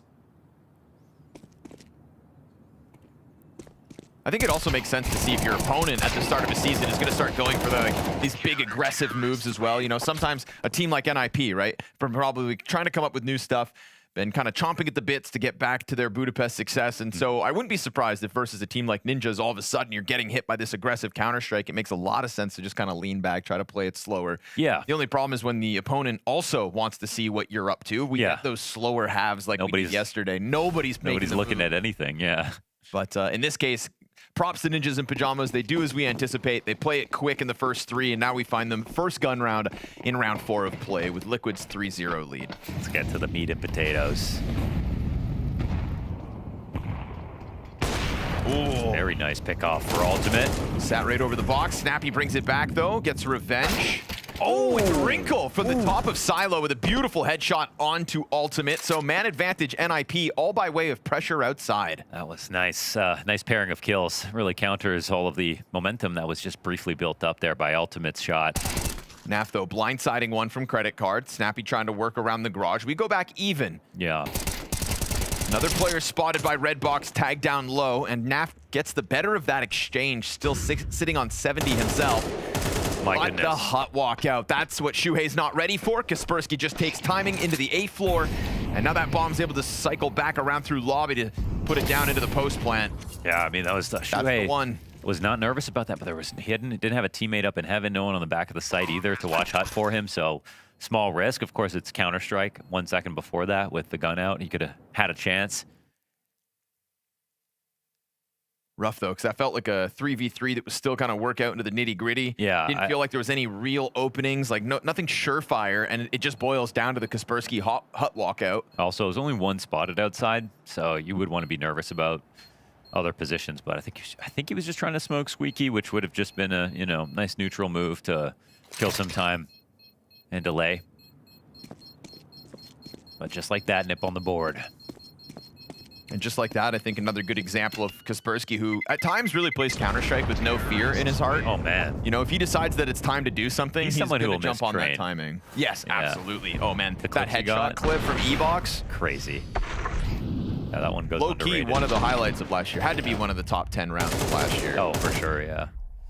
Yeah, had to be. No, Kaspersky's got what it takes. I think Train was actually really good for a few of those moments. You know, there was that, I think it was the Maka AK taps as well. You know, it's that real long-range engagement of Train on either bomb site with so many openings. You know, it really, if you're in the center of it, you're kind of just playing aimbots as a turret.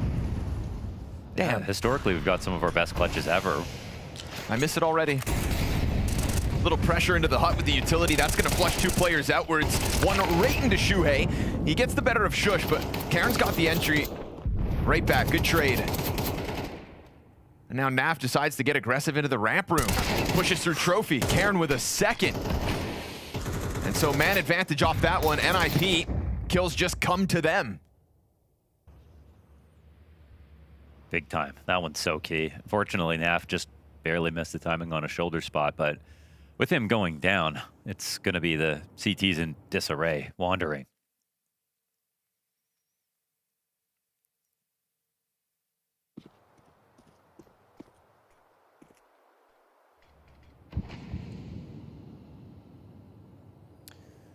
Not sure these spots will be, you know, adequate to really defend against anything in particular, but Elige, he's got that 2K potential.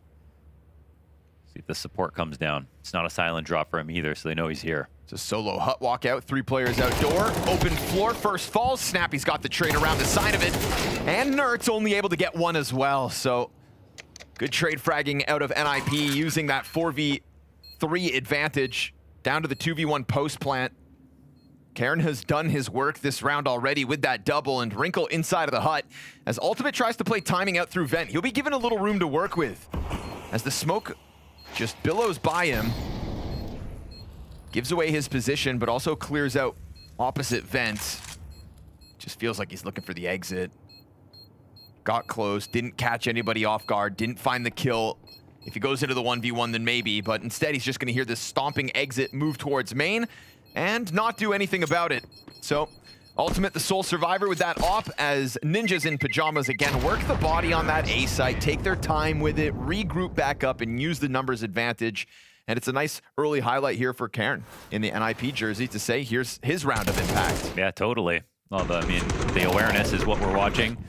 And, I mean, the way they walked out, like the mid-round here for Liquid, it's like, what were their odds of defending on either site specifically? It's hard to say. They kind of just split the difference. They really wanted to get info back, and that's why Ninja's not going for an exact. But with 3 players, they weren't going to. They were going to go for some kind of walkout. So, didn't get the 2K from Elige. That's pretty much the only way that would have been viable. Fast rush, playing with the tempo to bully. Just trying to get by the op, but it's the pistols they should have been worried about. Ultimate ultimately gives one away behind Redbox, and so this still ends up NIP, but a fast burst of frags. Has a little bit unlikely. I think Ultimate's like, why is there someone? This is clearly an upper rush. Why is someone coming outside this late? Unfortunate for him. NIP stay true to their identity with a fast upper hit again. I think Ninjas they're focused. They've got a chip on their shoulder from Budapest, and yeah, the crazy part was we really saw them peaking at Budapest in terms of their gameplay. Like they looked so good.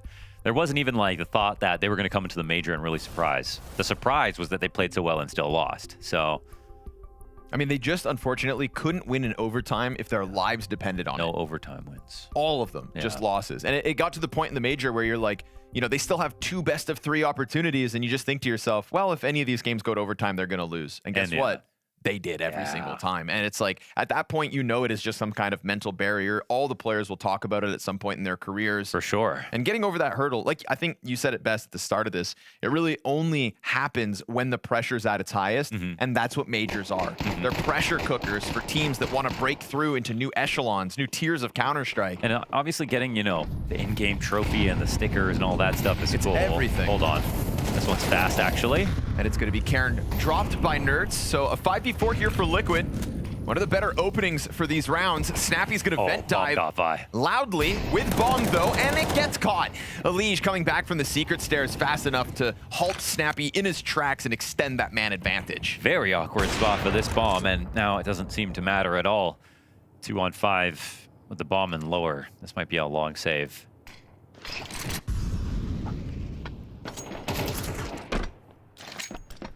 Still taking a quick look at the recovery, almost catching Naf in an awkward place on ramp, but he gets downstairs. He'll throw himself on top of that bomb as well. I was going to say that it's even, you know, the stickers and the in-game trophy are obviously amazing, the prize pool, the prestige and all that, but also it's when you lose at the major, that's the only time of year you're going to sit with that loss for a month. And the nature in which they lost and the way that you could precipitate it after their first overtime loss like you're talking about. So I think we casted that and we're like, oh, that was suspiciously nervous looking, and then they did it over and over again. That's a lot of time to rest with that, and hopefully that's something that they've been able to overcome. Yeah, imagine being at home, sitting across the Christmas dinner table from Grandma, and she goes, "So how's the gaming work, honey?" Yeah. And you say, "Well, Grandma, I'm choking you." You know, there's lead in the water. And you're just sitting there thinking, Grandma, I'm a choker. Grandma, I'm a choker. That's all I can think. Yeah. Microplastics, the least of my worries, Mama.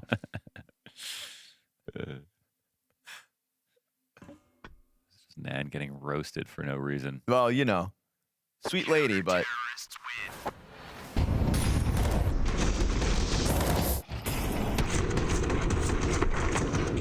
So luckily for Ninjas, they're past that. Yeah. New season, hot start. Shut down this time.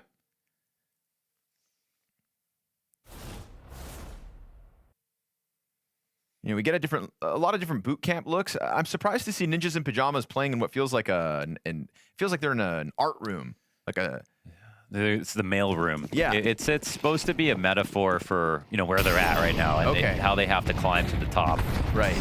Together, but Trying earning to it. Send it. Yeah. And they will into the A side again, flooding through the fire. I mean, maybe becoming a bit predictable, but Adamant will give them that. Trying this upper hit again in the first 10 seconds of the round. Kaspersky gets dueled by Elige, and that's half of Elige gone, but 3/5 of NIP on the ground already. Wrinkle to bring that back with one. And so now suddenly this 2 versus 4 turned into a 2 versus 3. I mean, more than a minute on the clock. Plenty of time for them to finish this one off. I mean, yeah, they've had some good successes here, Liquid, on stopping the upper rushes, getting the first kill here and there. And this is another solid spot.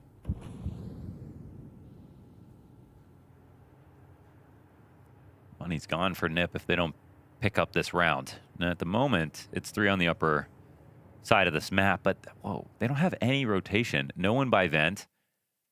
They're actually slow to vent. That means their fastest is ramp and they haven't cleared it out. Connor, this is a situation where it's like, Nuke, you can get downstairs fast, but they can't even really do that right now.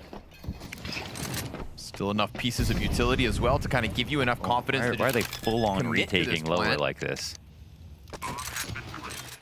NIP achieving enough in that first burst onto A to give themselves odds now. Shuhei working with the only kit as well of these 3. Keep an eye on that one as he's currently inside of the vent, coupled alongside Ultimate. But if this boils down to Naf having to win out, there's a world where he never gets that defuse kit. Great flashbangs to clear out the double door side of things. Shush finding Naf first, has the cover, but just tiptoes back slightly too far. And Ultimate's gonna skim that shot into the back of the bomb site. So Liquid will finish this off despite the best efforts of the 2v4, 5-3. The CT lead. The only thing I get concerned about is not the time to get there. It's like not having info at all on where people could be and then coming into clear vent and then coming into clear control side. But the layered flashes they threw there on control were awesome. They obviously a perfect dodge on the first one, but no way to dodge the second. No way to know it's coming. So a good round at the beginning and a good close as well. And now it's a 2-round gap. Still a buy, though, for the Ninjas off of that bomb plant. Come through with some limitations, but rickety. They remain confident that they can break through this upper hit. Again, they're going to emphasize Hut. 3 players inside it, waiting for the fire to burn. Beautiful shot from Shuhei. Sends Karen back down to the ground. Was it their own molly that stopped them from getting out of Hut right there? Right? Yeah, because all of their flashes seemed to be for nothing because they couldn't actually exit. Boils down to 2 smoke grenades at this point. Snappy's gonna get cleaned up through that smoke as well. So this force buy in round 9, really not netting the Ninjas what they'd hoped for. Not even a kill yet. Thing is too, you know, Cash would have been all right for Liquid. This is one of those ones where it's like, ooh, if we break them with this victory right here, right now, they're in tatters. So it felt like a pretty big gamble from Ninjas in my opinion. And now that gets totally shut down. So the gamble obviously made to look all the more flawed. 1 versus 5 here for Wrinkle, gets denied after his 1, so 6-3 lead and 4 survivors. I'd love to know if it was their own Hut molly, because, you know, sometimes you have to molly the left side of the Hut, just because if people are going to sit on the top of the door, then you have that covered. But if it was too far, they didn't want to run through this. This is what they were stopped in front of, and it looks like it's their own Hut molly. Gotta be, just spread off the side of the Hut. Yeah, and I mean, I think you got to take the 6 damage, and because you threw like $1,000 worth of flashes.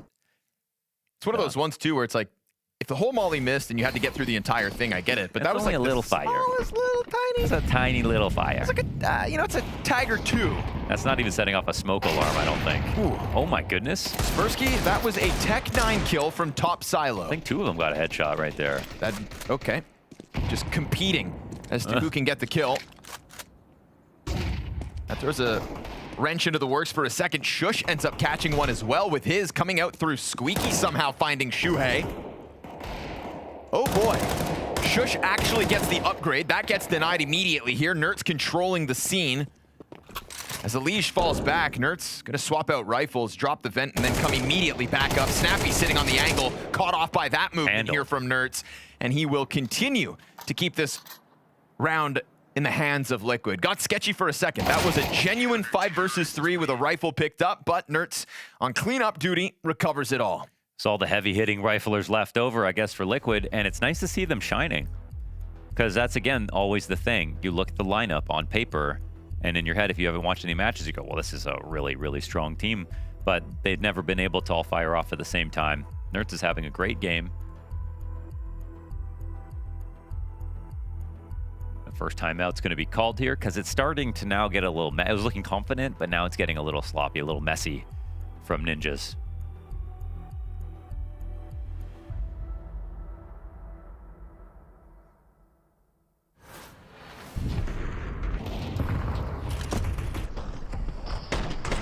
Oh, just... Whoa. It was a tap from the back. Karen got the... Top side. You got the assist. Yeah, He got had the to hit assist. it as well. Yeah. And maybe it was a body shot and then the headshot comes off main or something, but I preferred the world where the headshot came from Silo. Same.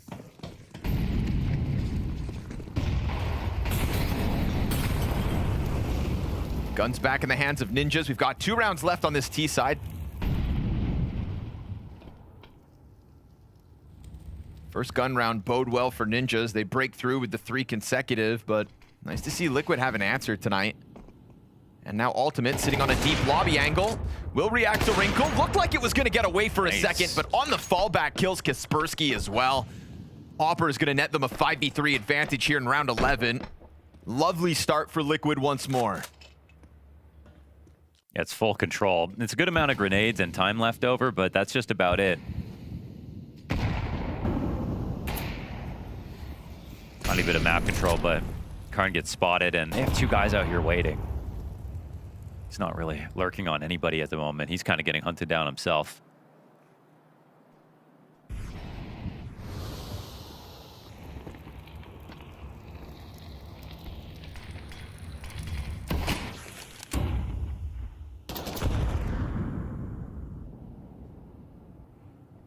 They're going to try to make it a lower play, or they're going to go back up to Squeaky. They're still making some decisions.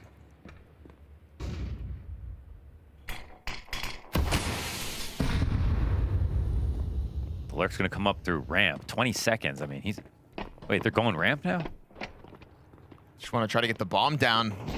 Want to find Napfly, but yeah, he's stuck into this corner. That's let's scratch that one out the playbook. Yeah. You know, maybe with an extra minute, they had something going. Just wanted their B player to be a part of clearing out ramp for the bomb to get down, but ultimately just ends up feeding more kills. It could have been and there's something there, but again, they had to run, so it's like, oh, now this whole... Yeah, when you're... when he lurks up from B, we've seen that go very well for attackers. When he's running the entire time versus a guy like Naf who's happy to just crouch in the corner and wait things out. So second timeout used here for NIP in order to calculate the final round of the half. Again, we know that they have a very capable nuke, but they're currently trailing Liquid by 5 rounds on this T side. Just another game at the Bounty that it's not what I expected. Nothing's guaranteed around here. So I just wish something was. No 3D Max, no Na'Vi. As Vitality were guaranteed, that's about it. Yeah. No 3D Max, no Na'Vi, no FaZe Clan. All victims of the first stage here.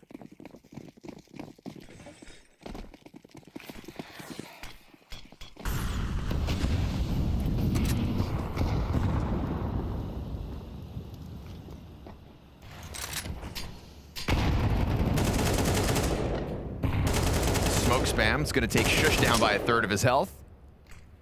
Nerds has been a real monster for Team Liquid playing main. Between the A side or outer as needed, which has really been the focus point of NIP's attack so far, so no surprise to see him in the action. When Alicia's 11-5 as the outer yard player, you just know that NIP have been hitting a bit of a brick wall between these two. But right now, as Nerds goes down the ladder, that's exactly when Kaspersky tries to jump through main. Alish picks it up, and Shuhei does his part of the responsibility by holding off Hut side. It gets Nerds back into play. As Squeaky's smoked, he's able to hold on to his own. Wrinkle jumping around inside of the hut, and Snappy is the one to make the difference now. Naf's gonna tiptoe in, held by Squeaky, but he deals with that. Confirms the last player and kills him himself. Nafly with the closing 2 frags as it's Team Liquid's 9-3 CT half secured.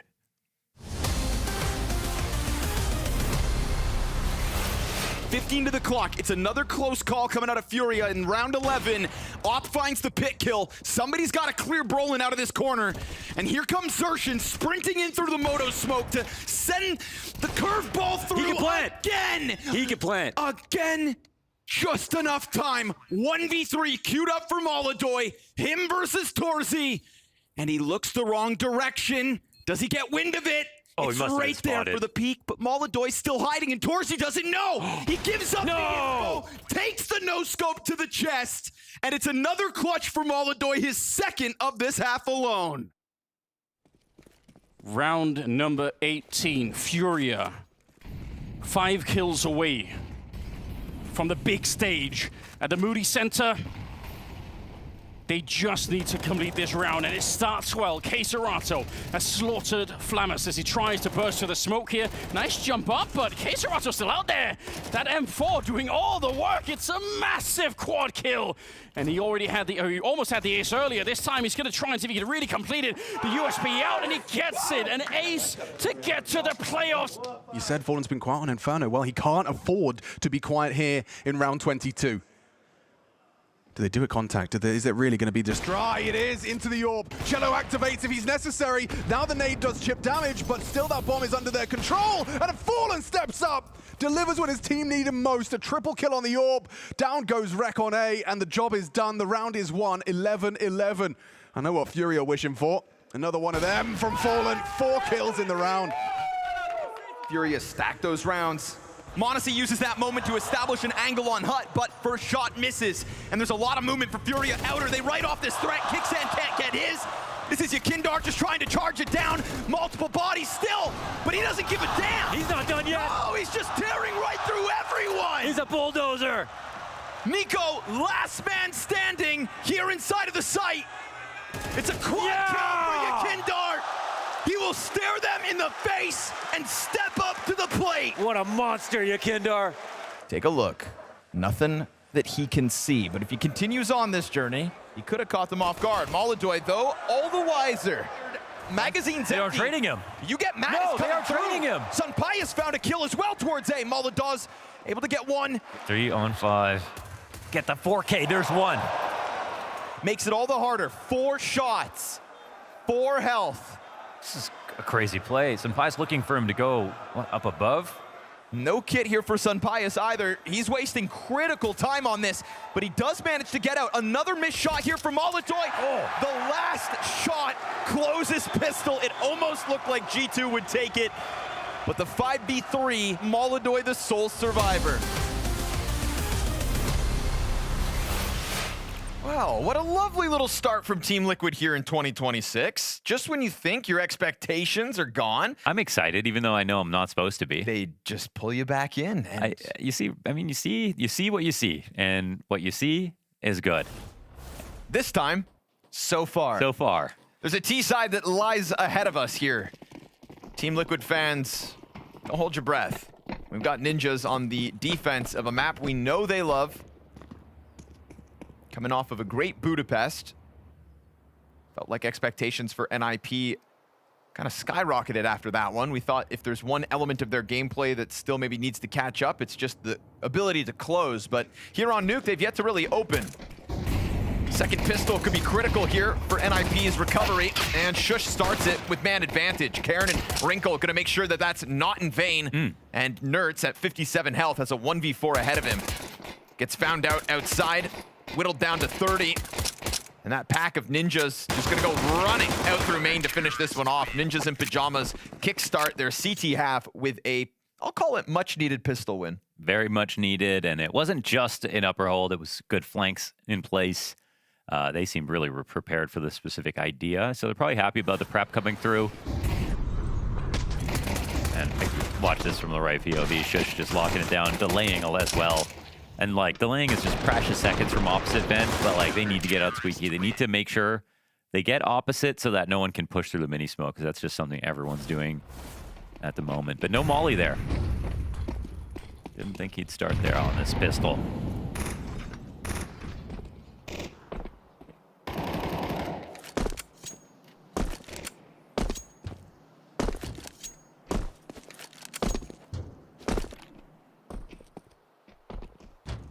Krakow's coming up, and they got a Liege and Ultimate. They let Flashy down at Budapest. Right, time to recover. Yeah. Crazy that you said a Liege and Ultimate, but didn't mention Shuhei. Oh yeah, they're just a Polish lineup. Yeah. Well, I just remember when Pasha was biking to Paris, and I think 9 didn't make it to top 8. Right. So he's obviously just biking. But then I was like, oh, what about Shuhei? And he didn't know who he was at the time. That was early days. So. Luckily, his reputation has grown. But he made the finals, obviously. So now he knows. Pasha still had good reason. Kaspersky here trying to just lock it all in, but Shush comes running through, and it's better for Shush to do it. MP9 making money. Between Snappy and Shush, there's cash to be had. And so Pistol converted. Liquid obviously going for the full Glock save, means 5 AKs just hit the field, folks. And plenty of healthy utility surround them. Is it too good to be true? This 9-5 Liquid lead. Yeah, we'll call it a lead. Nothing guaranteed. Nothing for sure. Ninjas were smiling about winning the Pistol, getting into the CT side. And there were some good rounds in the first half, just mostly in the early rounds.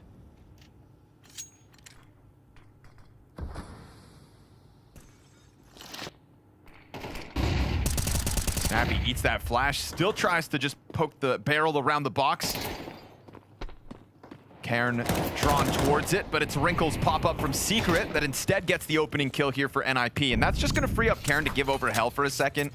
Lets him lean further back. You've established your 5v4 as Liquid tried to work positions on the map. This is where strong leadership is everything. I mean, losing a Liege is not comfortable in a raw duel outside versus Wrinkle, but you just took ramp. You still have 4 players.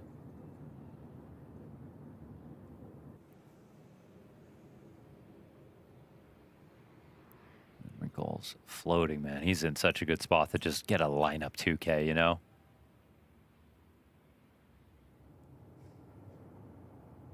They are not. Oh, someone. Oh, for a second was watching it. Well timed.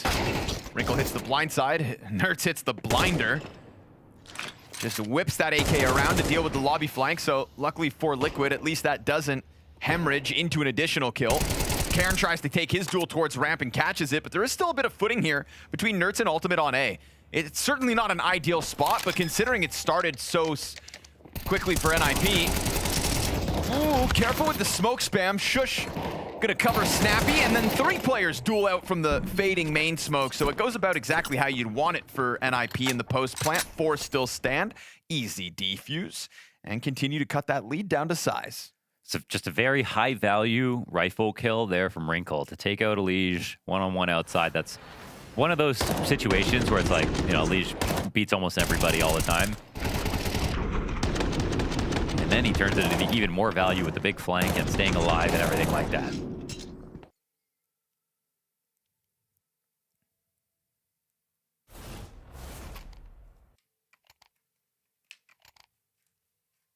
Three-round game. Probably feeling very doable for the Ninjas in Pyjamas right now. Liquid squirming slightly in this one as they come out through with the pistols and the single Elige Galil.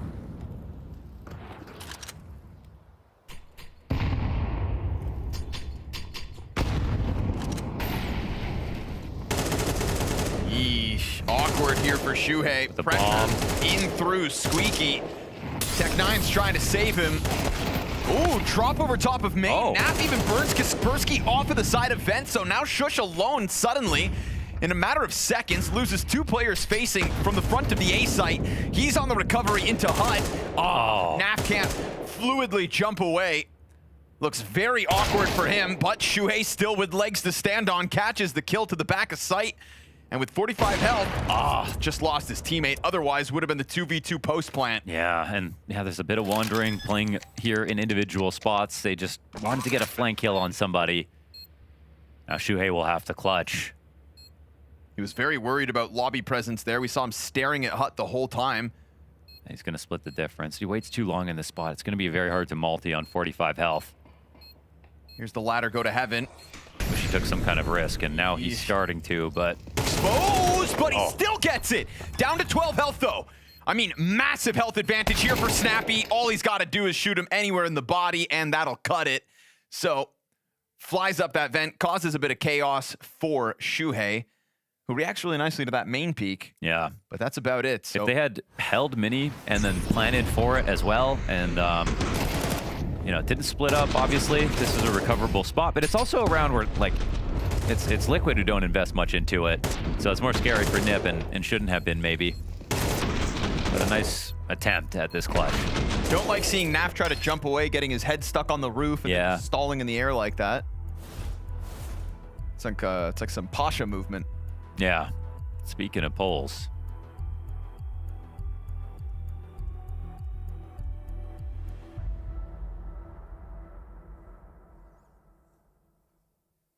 I wasn't really the best Counter-Strike back in the I wasn't the best Counter-Strike player back in the Virtus Pro days. Yeah. Was Pasha's movement really that bad? It's not that his movement was bad. It's that the way that he moved his crosshair was just very unaesthetic. Okay. It was like a very loopy movement. It was a lot of personality, we'll call it that. But it kind of fit with the personality that we know of today. Right. You know, the funny, quirky guy. He really played like his personality. I like that. Yeah.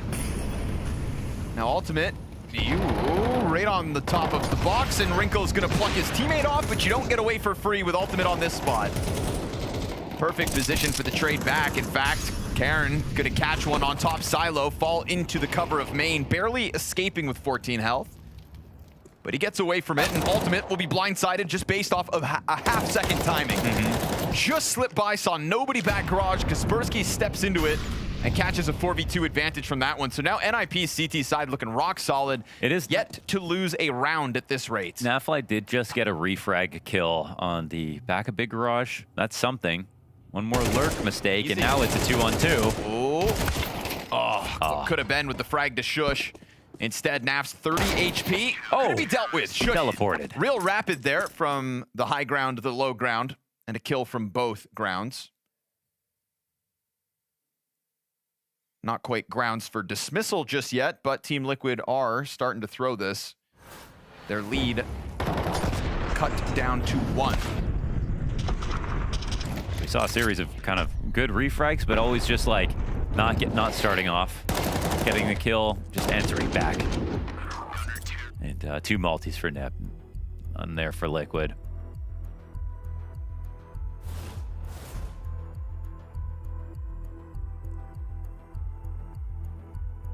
Nothing bad if they want to go for, you know, scrappy outside default. It's just that now it's a streak of rounds.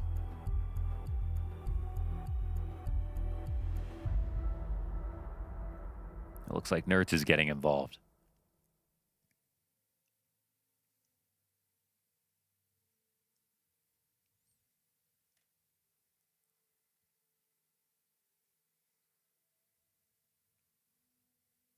Round 4 still the closest of them all. Comes down to that damn near Shuhei clutch. And a round that Liquid were working with less. Not quite as bad a buy, but clearly limitations in the utility here. We're gonna go for the fast timing on the cross. Lucky that shot missed. Wrinkle gonna be caught in the open there. Nert's actually jumping on top of it as he tries to transition away. 5v3, best start to a round for Team Liquid since this T-side started. Starting to get a little separated from one another, but that's 1v1 downstairs also goes Liquid's way. And so Snappy and Shush tasked with a massive recovery here in round 18. And Shush is like, I thought there was a lot of action out here. Where is everybody? Yeah, they really just disappeared, Liquid. They'll take that bomb inside plant front site, and it'll all but guarantee it. All starts with just one miss there, an opening from Wrinkle, who's otherwise been pretty solid. So great that Liquid can capitalize on this. It helps them, obviously, in this game because they keep their lead now. It would have been tied up, and that's just a whole different mental space that you'd have to be in if you lost a 6-round lead that quickly.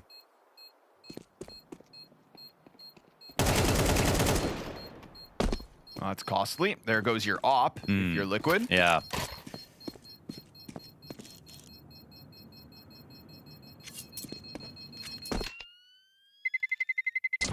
Terrorists win.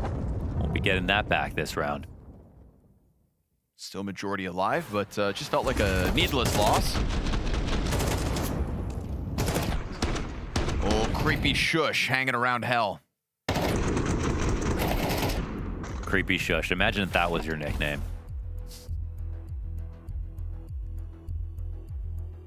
There are ridiculous player names out there. You don't get to pick them. Well, the handles you do.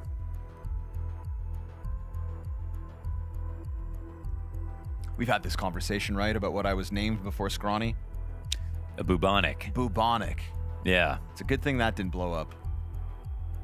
Or is it better? Was there another one? Cyclops. Cyclops, okay. Mine was Death Scythe in StarCraft. Ooh, I was Gamma Ray once too. Like that one. And Snarf. And Snarf. Was that like your previous evolution? Yeah. Yeah. Nova X Snarf. Wow, you're just smurfing. You have so many names. Yeah, dude, it's a long list. Really an identity crisis. Who am I? Once I was sick with 2 C's. Ooh, that's a cool one. Oh. Wrinkled down beneath. Utility falls on top of him, so he goes for the instant fallback, and Elige gonna make sure there's nobody hiding in these close corners. It's actually been a bit of an affinity from NIP to play at the base of Silo. We had that forward-facing op. We had Karen playing behind red box. So make sure to dot your I's, cross your T's. Elige will do that for them. And then everybody kind of backs up, and it's only Elige suddenly outdoors.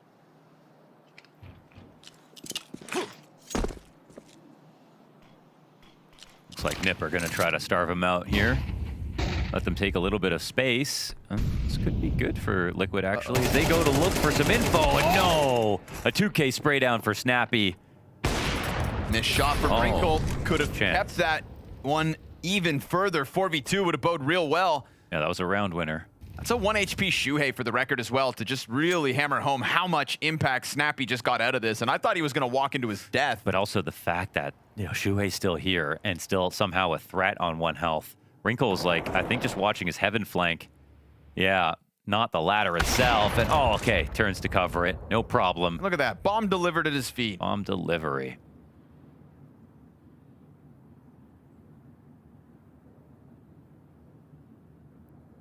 Well, they can very much thank Snappy for this hold.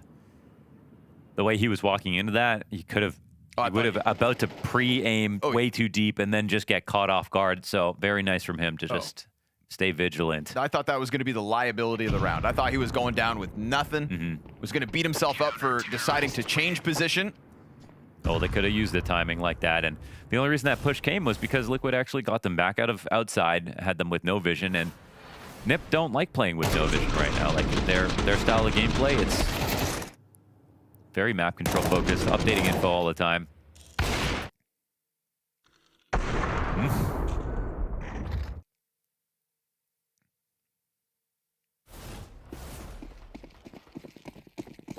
Snappy knows he was just dancing with death, though, surely. Oh, yeah. Right? He just stepped onto the train tracks and got away with it. We're going to go into a fast ramp charge now. Snappy to be tested again. Holds onto the position for a second, drops the incendiary on the fallback and draws Wrinkle in. 2 rounds now, Wrinkle's missed a shot. Hasn't lost them rounds, but, you know, just lets Liquid have that. One of them did. That's fair. Well, 50-50. Yeah. Yeah, 50-50, 1 round down. This one changes the odds. He eats that flash fully.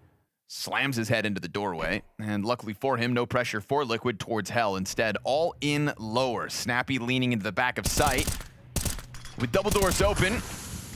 Big utility commitment here for Team Liquid. Everything smoked off, all 3 entry points. Snappy still gets away with the kill to Elige. And now Kaspersky tries to pop open the smoke to get his angle, but nothing found. It's going to be close positioning from the CTs. Bullets whizzing through. Ultimate's Tom Plant gets denied. And that's going to force either Shuhei or Naf to recover this. Kills still come their way. They keep swinging at him even though the bomb got stopped. 2 players out through single decide they want a duel, and instead now you've given Liquid a health advantage at 35 seconds. It's like Shush might have overinvested. And Kaspersky with his HP wishes there was at least one more teammate to rely on, but Wrinkle's got an op. Oh, but he still gets the kill. Well done with the frag grenade, finishing off Shuhei. I mean, this will be big for Naf if he, because of how low Kaspersky is. He's patrolling this position. Oh, just got away in time. Naf bails back, 10 seconds. There's no way. He's gonna go for the vent into A. Vent to A play. I don't think he can make it. Oh, he's gonna try. Oh, yep. And now does he get out the vent fast enough? They're both not gonna follow, so Naf unfortunately had to hope that other player had maybe rotated further towards like I don't know. Yeah, he just knew he couldn't plant lower, so that's fair enough. And it ends up being a save route as well within half a second. But no dice. And Snappy, what a bounce back in these last 2 rounds. Also, his HE here to slow down this rush. Or was it theirs to blow up in the smoke, actually? I think it hit them, though, is the problem. Either way, I'm still just kind of blown away by his kill to Elige. Yeah, he got 4 kills in the last 2 rounds. And this is when it matters. Game tied up at 10 rounds all. Huge recovery here for the Ninjas and Pyjamas.CET side. Won 7 out of these 8 rounds of play since switching. We're gonna get the hut pop here for Liquid. Shush finds cover, gets pushed out from the back of it, and Elige, thinking he was gonna escape through main, instead gets clipped by Wrinkle. Man advantage for the retake to NIP, now cut down as Karn decides to go for the walkout through main first. Nerd still playing the front of sight, almost caught by that opening of the main smoke. Snappy able to clear that without taking damage himself. And so it's Snappy versus Naf 1v1. Snappy not working with a kit, tries to scoop it up and instead takes a bullet to the face. We've got Liquid's second round win on the attack as Naf closes out the clutch. They're getting some X Factor kills. That's nice from Nertz. Right after planting the bomb, staying aware of that mini peek, taking him down, and the Naf clutch as well. Low guns for Liquid as they come into this upper site. It's the 2 rounds they've won. Oh, yeah. Playing a little bit more free, maybe that's the trick. Ooh, puts Ninjas in a weird spot as well. Liquid on the brink of securing an overtime, has to deal with 3 MP9s. There was an op in the mix, but that's the first death. Nerds hits a zinger of a headshot deep into the garage, and then they'll clear out Cairn. He gets 1, sure, but looking at this, instant kill from Elige as well. Leave it to Liquid to take the harder route. They become a brand new team, and they don't take that last round for granted. But I'm no fool. Just this 12th round, no guarantee. Now, reality is NIP have nothing to work with economically if they lose this one as well, so a huge recovery chance for Kaspersky. More bodies outside. Make sure that he can't escape after his 1 frag. Shush, a much-needed 1 versus 3, but a very unlikely one at that. No, you're right, though. It will go to round 24. I'm with you. Though. Yeah, I know. They have no money left. I know, but we're promised that, I think. Launders, they have 1 round of loss bonus, and the most money is $800 on Cairn. Look at this cash. I mean, Counter-Strike's a little bit about, you know, the aim and the money and the teamwork, communication, the crosshair placement. Just a little bit. But it's not everything. Nah, this right here should be, God, I can't even say can be, will be. It should be the map-winning round for Liquid. And it comes off of a Nertz headshot from top silo. Nertz was having a phenomenal CT side, definitely cooled off when they switched sides.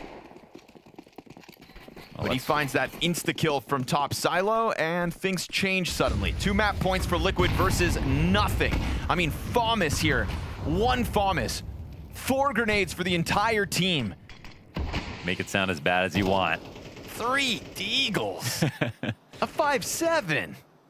Liquid have done this the hard way so many times. Ninjas have nothing to work with here.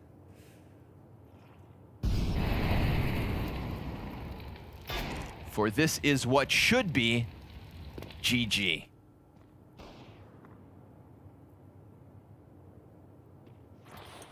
Maybe. They desperately want that one easy kill. They're in a couple of spots to maybe find it.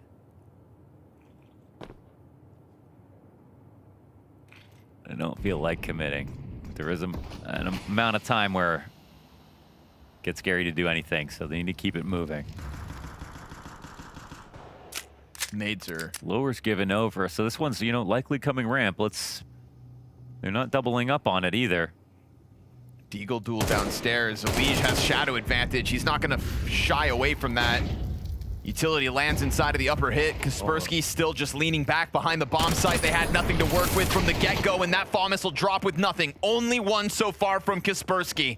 20 seconds to the clock. 4 players to attack this bomb site, and he is now removed as well. Snappy from the heavens falters, and Team Liquid will not waste their solid CT side. Things get sketchy, things get scary, but that's just Liquid doing Liquid things, and they'll close out Nuke in the end.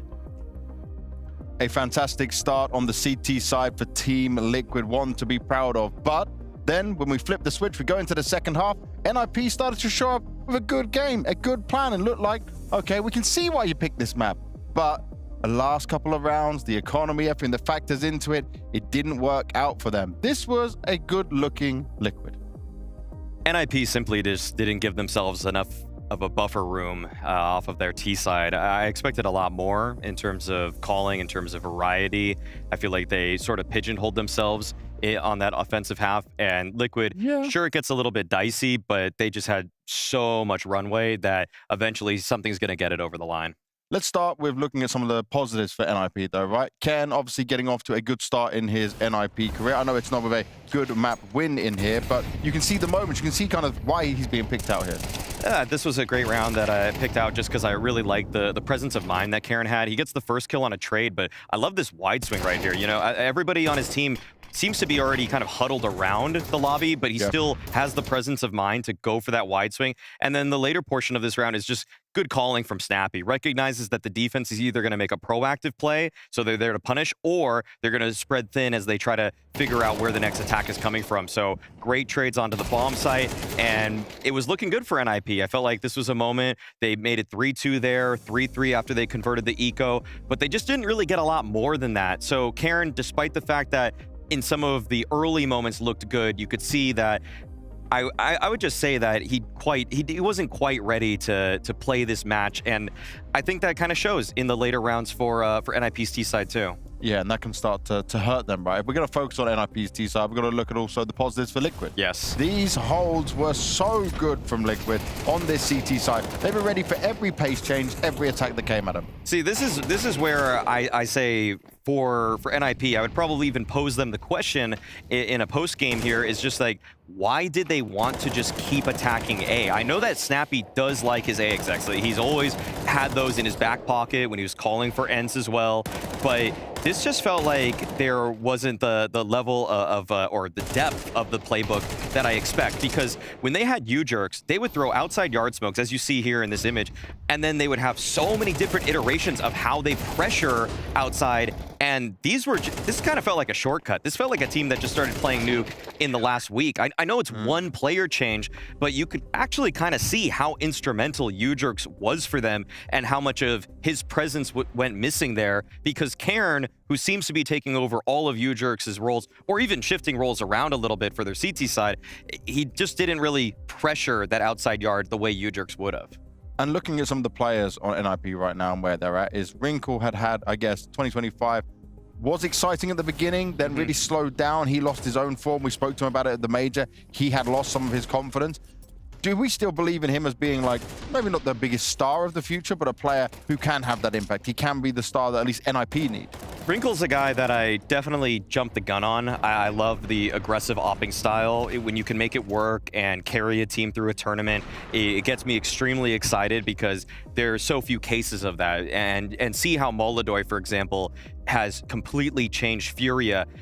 The unfortunate difference is that I would probably say that Moldoy is more consistent. Yeah. I think that Wrinkle is still trying to find his spot sometimes because he'll pressure opponents by being aggressive with the op, but maybe after the first kill, you don't always need the second. So I think he gets a little wide-eyed, and I wish he could kind of just reel it in a little bit more. Yeah, a little bit being careful at times, you know? Yeah. Play for the round, play for the win, and not just for the highlight movie at the same time, unless you can guarantee it, you know? That takes some confidence building for him. Also, we did see position changing a little bit here, right? One that actually saw Maltese go the way of Snappy. I'm not sure what I'm saying right now, Maui, but I did see it. It happened. Snappy has had always, in my eyes, a very strong first bullet accuracy, and I feel like that's actually a great trait for a ramp holder. Think of, for example, I'd say one of the best right now in this game is Bit. Great first bullet accuracy. Very different players, okay? Like, I'm not saying they're the same, but that singular trait in terms of mechanics is one thing that Snappy has actually held. So we did see a couple multi-frags. He did have a couple ramp holds. Overall scoreline may not look that good, but he got 2 multi-frags while defending ramp, and so that's a position that's new to him. He was playing the outside yard rifler in the past. Now they're shifting Karen over there. Ujerks was ramp before, Snappy slotting into that spot, and I feel like if they had a little bit more room to work with, they could have saw or bore the fruits of their labor there, because Snappy to me looked comfortable at ramp. Now, it did look like NIP were going to win this map. It did look like they had it in their hands, right? Then we get to round 23. The round before, though, it was where NAF kind of tried to get the bomb down, couldn't get it done, did some damage, but it was the economy that ends up hurting. And then we get this round where this is do or die for NIP. I'm kind of surprised at how frequently nowadays top teams like to fight off of silo, but you see that's how Liquid get the opener in this one. But all in all, I think that this was a really good play to punish from Elige. The way to hold around that cross smoke right there, or the CT smoke around red, was something that I didn't really expect, but he saw how, I love how Elige probably even knew that's how NIP is going to react, because in some of the earlier CT side rounds, NIP was just, when they lost a body outside or they knew there was presence, they started just sending everybody, swing after swing. Shush would swing from hell, and Elige understood that's how the defense liked to rotate. He pretty much called out the protocol by nailing that player that was swinging back towards CT right there. So yeah, I think Liquid just needed to get a pulse on NIP, and once they did that, they were able to close it out. Now, I know we might be looking at this in a different way of considering the caliber of teams and how we're going in this fight right now. Liquid are trying to move themselves back into a position where you can regularly call them a top team, which they're a little bit further away from right now. But remember last year, it was like Naf's head on the chopping block. Yes. Is he back? Are we getting the consistent Keith again? Naf had one horrendous season. Yeah. Legitimately one of the worst I've seen from a tier 1 stable player for some time. I'm so glad they gave him more chances. I'm so glad they stuck with it, because in the second season of 2025, I'd say he was arguably their second best player, many times their best player. And then so far in this match, starting off 2026 strong. I mean, in terms of just late round positioning, in terms of understanding how NIP is going to react, he was so extremely solid in this one. What I think is beautiful about this thing with keeping Naf on the team, though, is that from what we heard, from what was told, is like all of the players on the team, they were going for him and saying like, yes, we want Naf to stay. And that's got to feel good for him, even when he himself was maybe thinking, I could be going anytime soon. That's why I feel like it's just so important when it's one of these just legacy players for your organization. You need to just have a little bit more faith in them. Yeah. And I feel like sometimes, the fans, of course, really want to just chop any player who has one bad season or even a string of bad tournaments. And don't get me wrong, I think some teams probably should cut younger players a little faster here and there. Yeah. But for older players, it's just sometimes a matter of motivation or feeling comfortable with the new team as the structure's getting settled in, though. Yeah. And for a guy like Naf as well, because so much of his game is based off of not necessarily mechanics, but the read, the feel. When you have a new IGL, when you have new aggressive riflers around you, you need to understand how much space you can take behind them and really what's needed of you in the late round. So he definitely has that figured out at this point. And he's looking good while doing it. Well, thank you for all of your thoughts there, Mr. Maui Snake. That is it for Nuke, and it did mean that Liquid take NIP's pick. Next up is Mirage, and it will have to take an impressive battle from NIP to find themselves not getting eliminated this early on with their new lineup. Let's wait and see what happens after the break.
And in terms of going upwards and putting yourself back at the top of Counter-Strike, do you still think that some teams might underestimate you and just the players you have right now, and you still got like a point to prove? I think some people know it, but we obviously have to prove it. But I think I would be surprised if we don't enter top 10 soon. And it is quite a way to go to enter top 10. I do love that he's got that level of confidence because he's been there before. He has lifted trophies, the Dallas trophy to be precise, but he knows what it takes to do it. And he's done it with less pieces before in the past. But from what we saw just then, there's still quite a way to go, right? They are trying to build these pieces one by one to find the success. But I mean, right now, they're going into a Mirage, which they don't even really play. They've only just introduced it again. Right. At the major, they were banning it pretty frequently. It's a map that I feel like there was a 3-month stretch where they were just avoiding it like the plague. It seems like now Inferno has returned as their ban. And so Liquid kind of just get to feast here because this is a map Liquid always want to play. Yeah. And it feels like, to me, I'm actually kind of curious as to why they decided to go for this change. But I think the one thing that I know more objectively is just that it's a more seamless swap because Ujerks was playing connector, Karen was playing connector on his last team, so they at least get that, and maybe they realized something on Inferno as he was coming in that there was going to be some kind of overlap. Either way, I think this is probably where the series ends. I think Liquid have shown decent enough strength on this. It's a map in my eyes where Shuhei is just a very comfortable caller, and I don't really see a reason that even if they don't get it done on the T side, Liquid can put up a really good fight on defense here. And I'm glad you mentioned that you don't want them to see this overlap, because that's exactly what Snappy said to me before that he doesn't want to see any more of this overlap in roles. He wants it to be more like a clear cut of how they play and what this NIP identity is going to look like. But do you imagine right now that if already their nuke with Ken wasn't looking so good, that we're going to be in an even more dire situation here? See, the weird thing about Nuke and why they lost it just felt like they didn't trust Karen to take that outside yard space. And so they just kept going A over and over again. And that's a T side problem, one where he's getting integrated. I feel like their CT side should still be decent here. I mean, Karen was good as a con player. One of the reasons they got him is that he was good on a lot of the maps. And so at least on the CT side, I feel like I could easily imagine NIP put forward 7, 8, maybe even 9 on that CT, but then I don't know how the T side's going to look because I just feel like they didn't show the level of play that I'm used to seeing from a Snappy called team. Well, let's see if they can bring that level up within this Mirage. That's where we're going to next, and we're going to the greatest Canadians in Counter-Strike. It's Scrawny and Launtus. Yeah, sorry, Twist. Hate to break it to you. Sorry, Nafly. James Banks said it's got to be true. Sorry, Stanislaw. Sorry, Lake. Lake? Oh, not Lake. Sorry, because he's at launch plan. Hexed. There you go. Sorry, Hex. You got anything, anyone else? Ocean. Sorry, Ocean. Hate to break it to you. I don't even know if that's true anymore. Can we be better than Ocean? I don't know. Team Liquid on Mirage, their map pick. Could have played Anubis, but like we said, obviously super short turnover time makes sense if they don't want to really kind of get Shuhei online. We have to be real. We're only getting mad at teams because we want to see Anubis. That's true, but also on top of that one and this one, dude, I've seen Liquid throw some Mirage games. I know they've tried to play this for some time now, but I've also seen this kind of in a moment now where you've won your opponent's map pick. I got something to tell you, man. It doesn't have to do with the map. You don't think so? I don't think so. Then why does it always happen here? They'll try today to close out this series versus Ninjas in Pajamas with a little Mirage offense. Ooh, nasty little flick there back for Elige. Wrinkle's gonna put an end to him though, as he tried to extend that foray into the jungle. 4 versus 2 post plant for Liquid looks good. Snappy, not wasting a moment here and letting them know exactly where he's coming in from. So keeps the pressure up, keeps Shuhei stuck on triple. Wrinkle caught in this reload. Snappy actually got the kill back towards site, and Wrinkle's got a fresh mag, but he's unable to get the next kill. Bomb planted on the opposite side. It's a tap once from Snappy, a kill on ramp. Now he's gonna stick it. Yeah, Nertz is actually way behind this. He is gonna but stick it's 10 this seconds. for sure, It's but 10 seconds. yeah, running over top of the stairs, gets Snappy back onto this. 10 seconds. I think they're Launders? He's gotta be good. Snappy, Oh no, he's not 1v2, good. 10 seconds, down to the wire. Oh. Half a second, baby. Oh, poor guy. Snappy can't pull it off, but valiant effort, gotta say. It was, yeah. That would have been a great time to have a kid, obviously, but it was a tight situation on the pistol. So I mean, Liquid went off the entries, no 1v2 in that spot. Great shot here from Elige.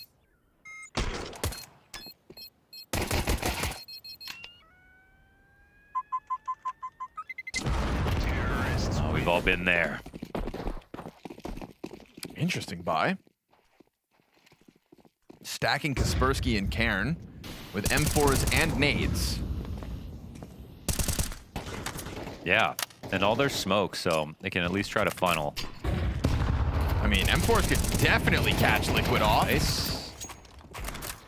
Cairn Wait lucky a to be second. alive at 3 HP. Shush just got a kill as well through the smoke. All right. I don't even know if they blew that open, and Kaspersky is ready to attack.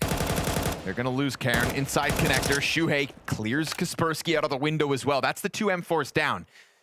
Shush, Wrinkle, and Snappy left over with sidearms.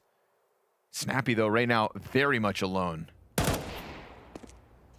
probably a little perplexed with the buy, but they still don't really want to overthink this. Oh, back turn. 5-7. Given a second chance. Upgrades are already here. There's that gun. Timing was good. Wrinkle doesn't capitalize with the kill, though. Ooh, he gets Shuhei in the end, but Naf is going to find himself post-plant secured. And it's coming up Cat from the bottom of connector. Nafly knows it's unlikely he goes back around, but Wrinkle's starting to walk away, and actually it's just leaving. So, I mean, he would have had one chance to maybe get a peek and go for it, or just guarantee AK save. I mean, yeah. Sort of a fine decision. I think they're happy to get all the kills that they got, and well, they invested to get 2 guns. They get 1 back. And it's even better than Naf's for now.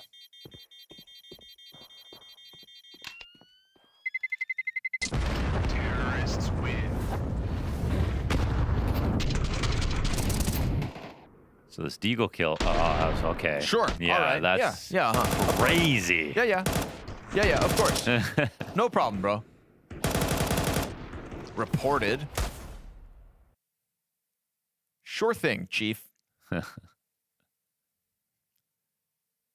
Well, they were right. They were there trying to take over Catwalk.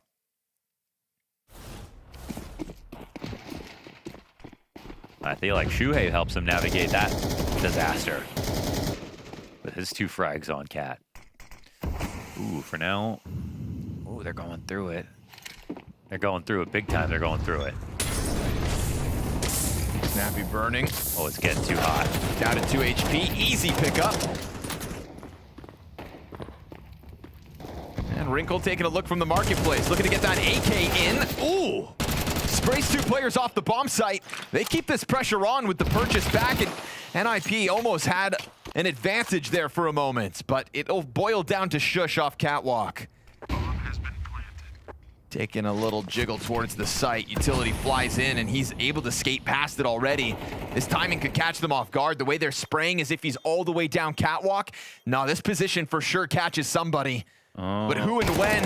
Oh, there it is. But Ultimate's ready for the trade back, and it's going to be Liquid. Post-plant, though. 3 rounds the start. Thing is, costly each and every time. Yeah, like if that was basically guaranteed to trade if he saw Nerds in that spot. I mean, maybe if he peeked from a little farther away and he would have been shielded, but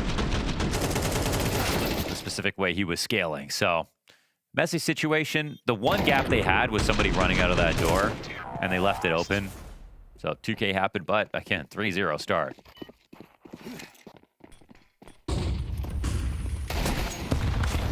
Oh, those are some good nades.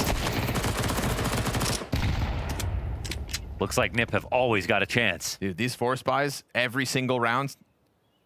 And this one the best start yet. Wrinkle inside of Sandwich. I don't know about anybody. He's going to pop it from down beneath. They're not watching this. They're not watching Sandwich. They have no idea. 2 MP9s and Desert Eagles. Nip knew that if they kept the pressure on, they believed they'd come out with a round win, and it seems like this is the one. Ultimate put to rest. Ninjas in pajamas get what they want. Very hard-headed start to the CT side, but they end up getting there, and you can't forget the amount of survivors that Team Liquid have had since this pistol win has been minimal. 1 player at most each round. Well, they make so little go so far here with their HEs, their spams, and their low guns running up middle to close the distance, and then, well, the A-stack is perfect. Everything Liquid thought was going to go easily this round didn't. with that goes all their cash.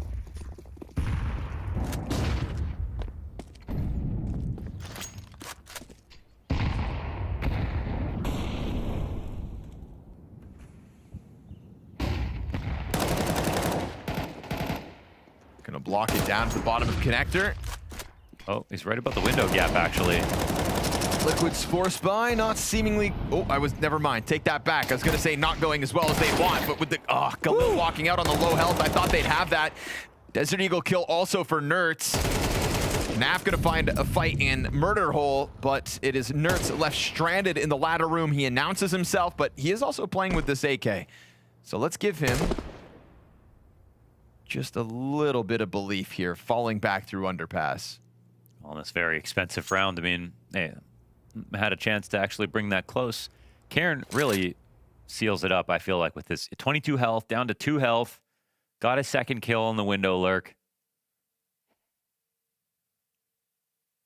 And Nertz is just taking a long way to spawn.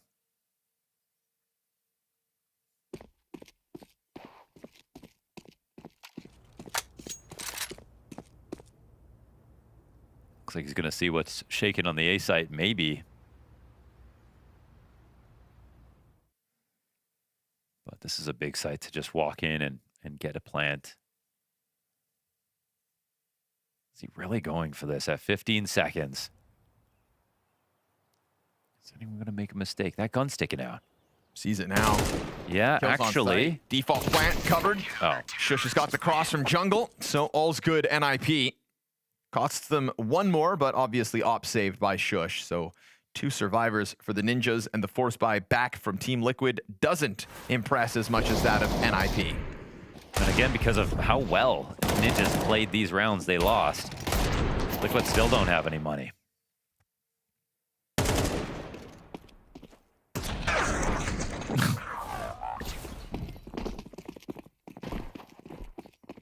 Is here the consequence of their force buy.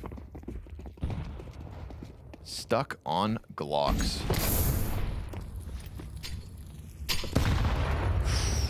$90 damage nade.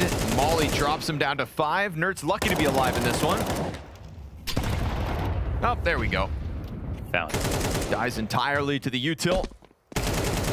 And Snappy, knowing they're weak, looking to pad those stats while he can. NIP CT side set to take off. That's easy. Wallbang to the rifle. He finally stops spraying, so you try to peek and you get wallbanged by the op. I love that. Alish didn't even get a chance to look out the window. 2 separate players wallbanging Alish this round. Never let Alish peek. He's pissed. And he should be. I feel like he's not added a single thing to his room. It's so clean in there. Well, so life minimal. of a pro player, man. Never home. Like, what's that on the floor? A thermometer? You know, I was thinking about that either earlier. It looks like a ghost detector. Oh, it's a Geiger counter or something. A Geiger counter, sure. Looking for the radiation. He's like, am I toxic? It's like, you can't remove train from my house. I'm Polish. Karen at the top of middle. Gonna try to pounce. Nice double kill. Caused by the chaos offered from Connector and the window. And so man advantage for NIP.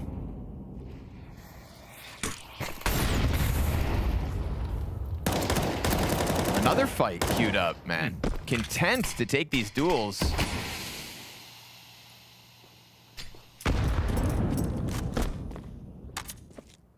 It's kind of like a reverse nuke. It's sort of the aggression and how it's being stopped.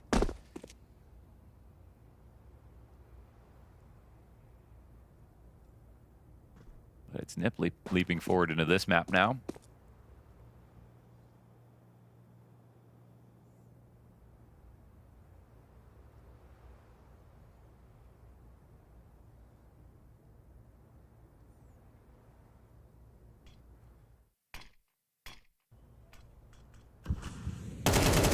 Nertz and his patience find a freebie, but too many players there are ready to react to it. Nafly stuck inside of the palace on 100 health. Hold on, low HP for the others.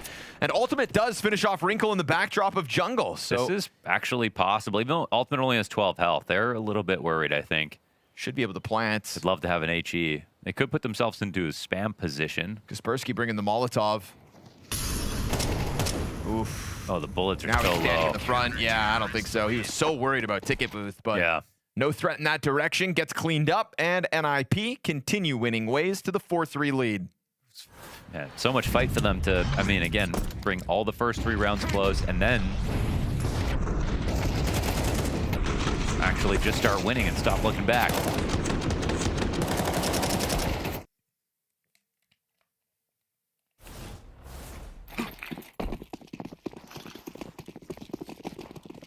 Suddenly it's Nip's economy that looks very well fortified.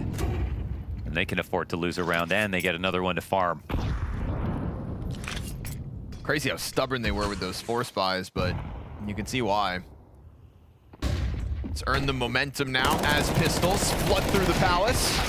Ooh, hang on, Elige, double tech 9 kill. Karen's gonna catch one front triple as Elige's hands busy with the bomb plant means that M4 was out of play, and it's gonna remain out of play. Nertz dives the top of stairs to try to grab a gun, and another duel, but it's instead Snappy crossing from Ticket. Shadow gave him away, clean shots from Nertz. He's got the Kevlar to do this. Utility to try to flush him out, but he's gonna extinguish it preemptively. And now this crossover from Kaspersky with the kit and a smoke puts that on top of the bomb and clutches, commits to the defuse, and doesn't want to deal with Nertz's deadly M4. Yeah, that's excellently done from Kaspersky with his utility, forcing that smoke out, and there's no way to scale on Nertz, but there's also no way for Nertz to safely get up to the top of stairs, find a peak, and from his space, well, from how far he was, he could have ran at that, but it would have been too difficult to find Kaspersky in that situation. So nice entries here from Elige, and a low buy round that actually does put their feet to the fire a little bit, makes it expensive, which is definitely something they need to do. But it's also a fact that NIP, they have players that can rebuy. They have a little extra cash in their back pocket.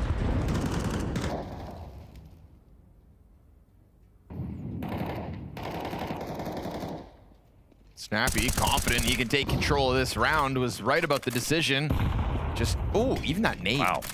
Yeah, she gets Shuhei because he's falling back. He's thinking about everything.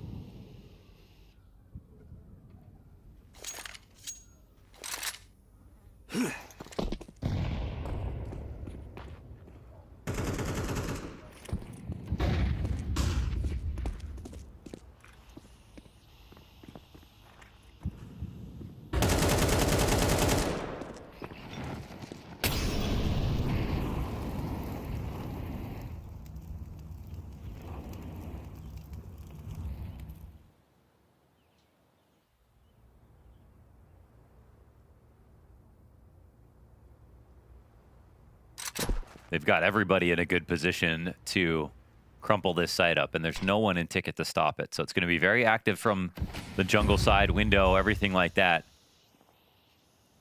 This is the kind of round that bomb doesn't really get planted. Just a lot of kills that'll come down. Oh, Shush, not able to get the multi-frag going. Man advantage, Liquid, off that one. 20 seconds to the clock. Bomb's free to cross. Oh, such a good attack.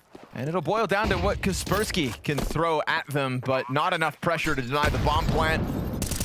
Frag takes half his health out, and Wrinkle finding the op shot makes it a bit more interesting because this fight towards middle's kind of locked in.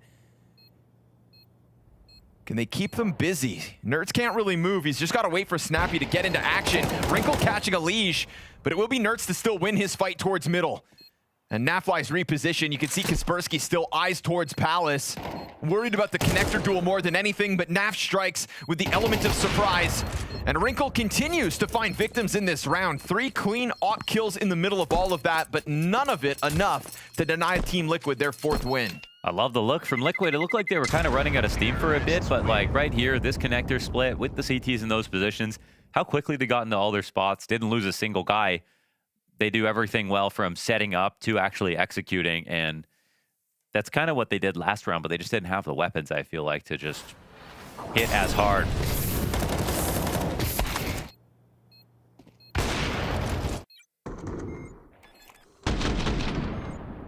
Not for Wrinkle. This isn't even close. Whoa.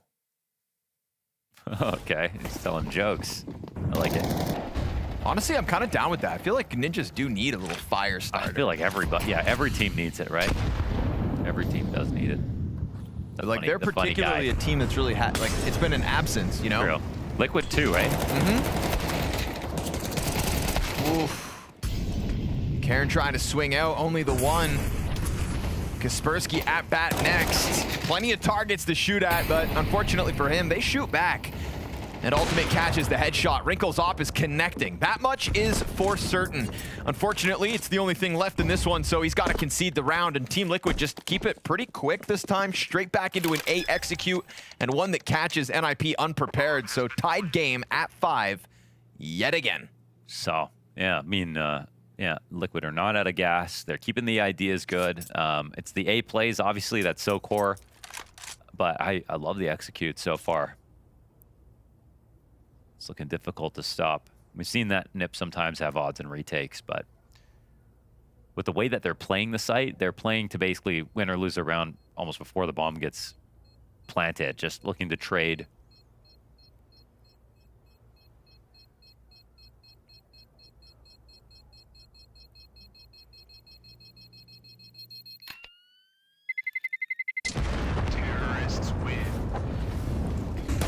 I'm always impressed when a team can play for retake and win one. It always looks so good, but also I just feel like when the bomb gets planted, that's where the mistakes get made on CT side.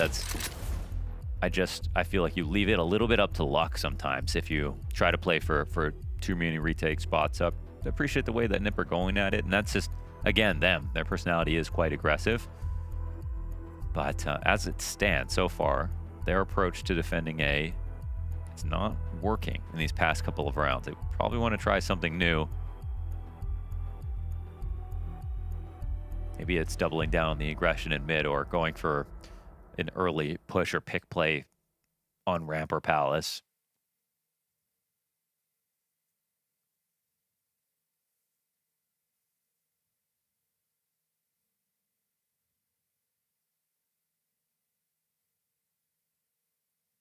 So you break the structure a little bit for Liquid. We're not seeing super excellent late rounds where the decision making is so good, the chemistry is there. I feel like that's something Liquid have been missing a lot. They have great players, but they're not massively cohesive in disadvantaged late round situations.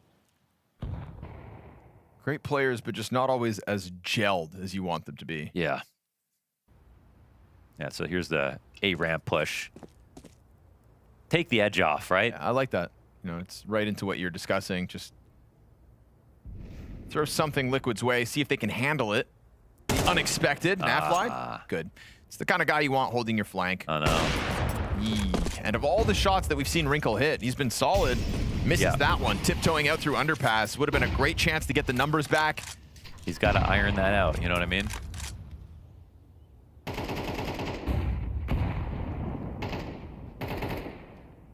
Kaspersky's Eagle up catwalk. Leaves a bit to be desired. And now still 2 players inside of the B bomb site, M4 and MP9 between Snappy and Shush. This grouping on catwalk's gonna dodge the threat of Wrinkle. Just avoid everything. Okay. Still able to get back at the right time, though. And still remember 2 defenders here. Arch versus Bench goes the way of Snappy, who peeks out and helps Shush, then collects his own kill from the apartments. B-site's definitely wounded, but still hanging on for dear life. And Snappy continues to find players with their backs turned. Snappy with big impact sets up Shush to try to finish this. His 3 HP is still enough.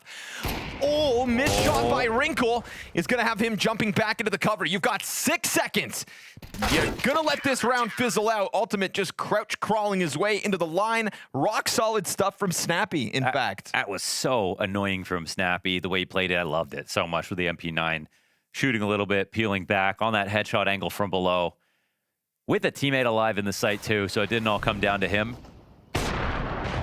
I didn't see a world where NIP figured this out, and it's the MP9 of all guns to be the star of the show.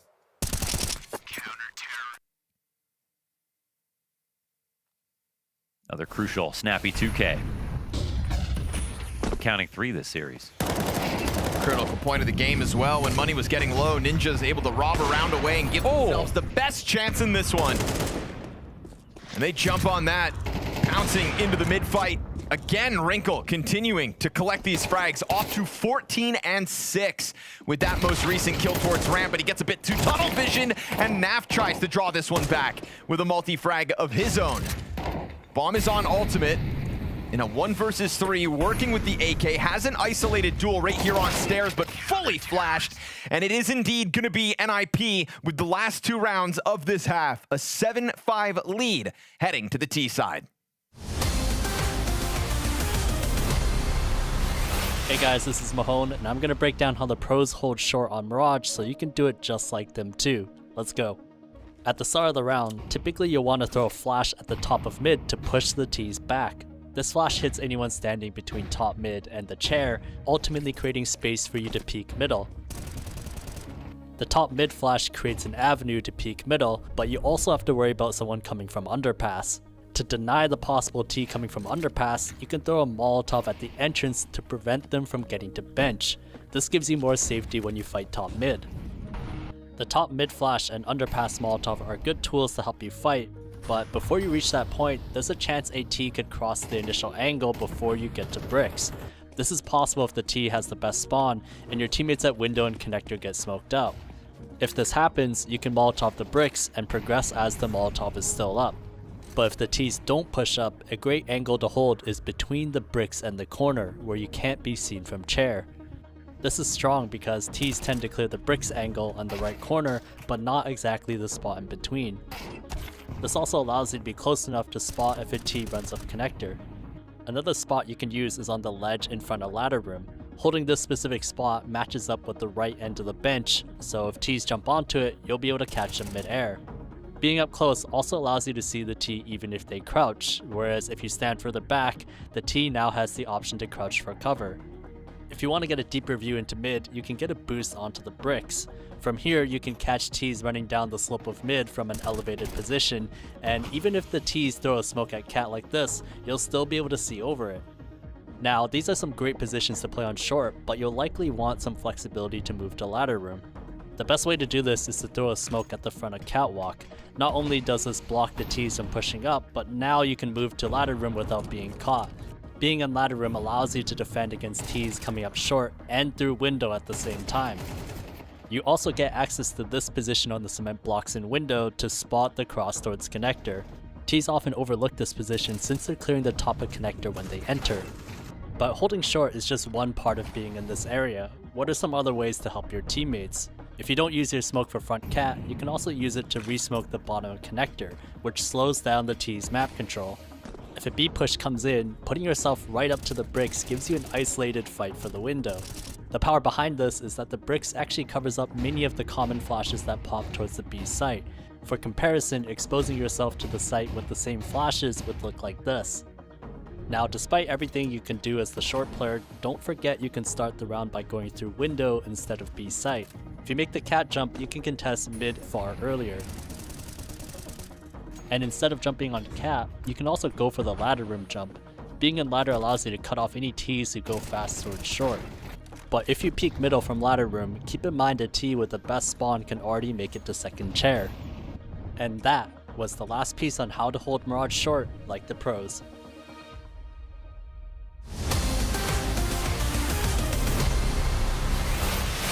Well, Team Liquid kept it pretty simple, barreling out through that A site a couple of times. Things looked good, but it's Snappy, Mohan, of all, who actually shut things down with a couple critical multi-kills towards the end of that, so NIP secure a solid lead heading into the attack.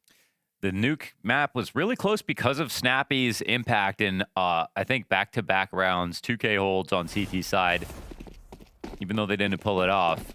Well, here that impact might actually turn into a map conversion. It's still early on, and NIP have a lead.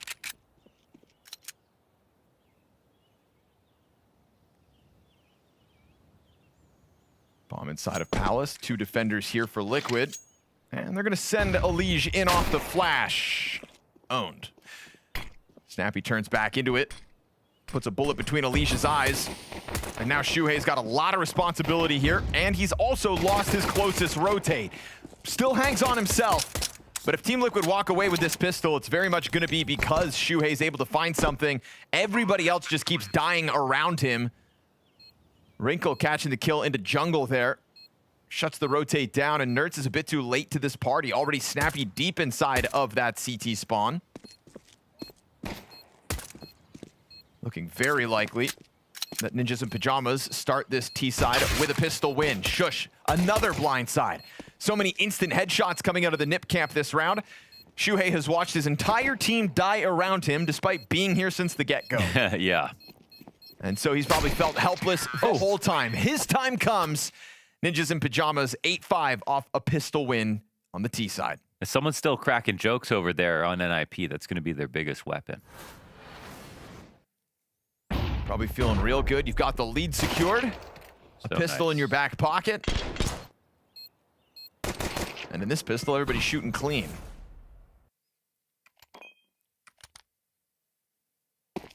I heard Ultimate's funny. That's what they said when they signed him. Yeah. He's just not a very loud comedian, so we don't get to know about it. Thing. You just hear the reviews. More of a mime, less of a clown. Both funny. Oh, yeah. Sorry, Naf. Fully flashed, crouched, and staring at the wall, and still they show no mercy.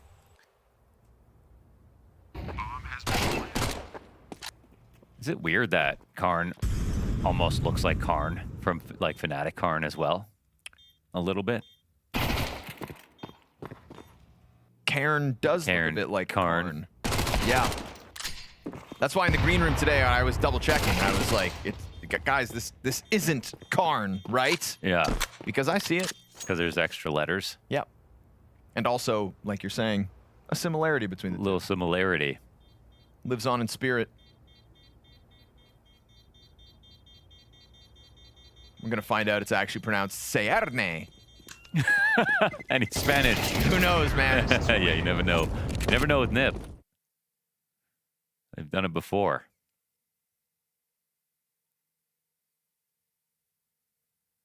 I just got a handle on Kaspersky. Kaspersky? Oh, yeah. And that's after they let me drop the X. It's formerly Kaspersky. Yeah. The artist now known as Kaspersky. Guns here for Liquid trying to play catch up.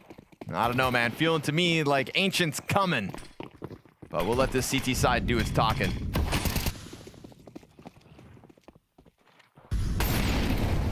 No, they've got no kits here, so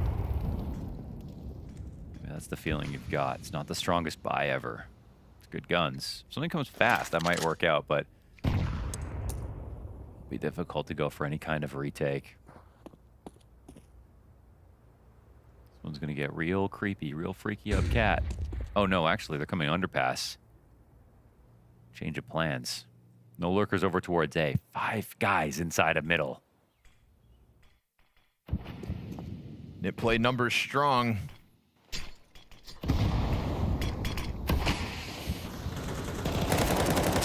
First kill goes to Nerds, but it's an instant trade, and Snappy sends it back. 2K. Never supposed to get away with another one. Shuhei decides to tiptoe in after the death, but sure enough, Kaspersky catching him on that fallback with the jungle control. So a real flurry of frags turns this 2v2. Bomb to be planted on the short side of triple, but that wallbang's not going to cut it. I thought Ultimate would have sawn his foot. Yeah, maybe if he'd gone out a little wider, I'm not sure, but didn't find any damage on that spam. Little off the mark. Still worried about this jungle presence, but it's just boiling down to Kaspersky. And Naf still has not let his guard down. They know this is where he got his last kill. Yeah, they do. Put a smoke on top of it. Naf continues to watch it. The defuse is 10 seconds inside of the smoke. He picks up a fresh mag. Oh my goodness. Yeah, but he just can't find it. Oh, 10 seconds. Oh. Instant kill with the USP, When but you could see him. Couldn't find the spam. That is crazy because he was spamming on both sides of Roland. From Warsaw to Caddo right there. I can't name a city in the middle, but I'm gonna try. No, I'm not gonna try, actually.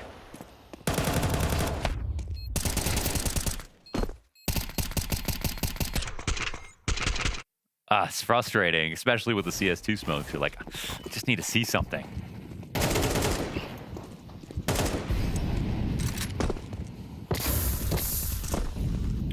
Hot start for Elige. Yeah, see ya, buddy.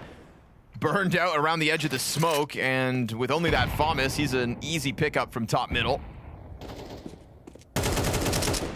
He tried to drone up on a high-low position, but Nerds fell back off the post pretty quickly.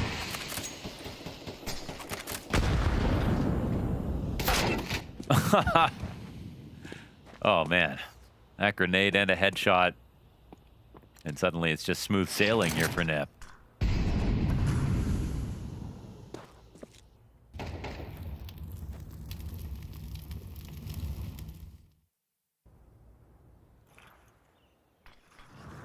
Already as well. Well, and maybe not some interesting already. Spots right now, actually. Yeah. Shush ends up push, and this 3v5 recovers even ground. Nice kill for Kaspersky. Individually, looking real sharp on the attack here. 3 kills into this. But he knows Nertz is the one to get the frag. Won't lose track of him. Here's him running away towards Murder Hole. Snappy, all you gotta do is win this fight, and things feel like a shoo-in. Let Kaspersky take up the responsibility of jungle. His 3 frags, I mean, all of the mid-success that comes the Ninja's way this round to secure this 10th round win, well, it's all Kaspersky. Yeah, big time. This just dominance there in middle, and for that first portion of the round, totally alone. Excellent series of kills. And a 10th. The 1 round Liquid one was good, but here's a 10th. Last round was expensive too because it was all the frags.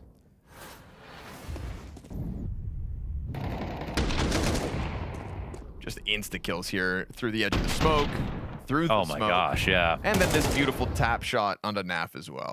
That one's tough. I thought he had peeked. We were watching it from the POV of window, and then smoke looked like it got blown open too, but it's like the part of the smoke he was standing in felt like that got blown open. And everyone in Nip's score lines. Look at that. Insane. Yeah. We didn't have this back on Nuke either. You know, Yeah, that was Liquid's. Yeah. Liquid score lines looked a little bit like that. This is even more impressive. Shush was kind of a non-factor back on Nuke, which isn't something we say all the time. They are really sharing the wealth here. Karen was also 11 and 19. I mean, Shush got it together, but Karen not so much. Now you've got 4 players strong. Oh, hell, I'll make it 5th, actually, as I take another look. But this one M4 that Team Liquid still hold on to in round 17 nets them a 5v4. Surrounded by the pistols, should be easy work for the others.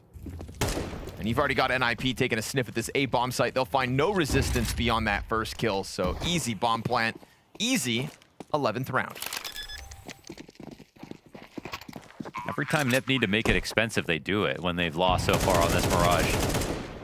And again, that's why we see so many players afloat on their score lines. And here, wow, can't even save anything. Just feels like you can't get away from them. Yeah. Every smoke gets spammed through. Every headshot damn near instant, but Nertz will still, with again, 1 M4 this round, find 3 kills and try to secure the exit. That's needed.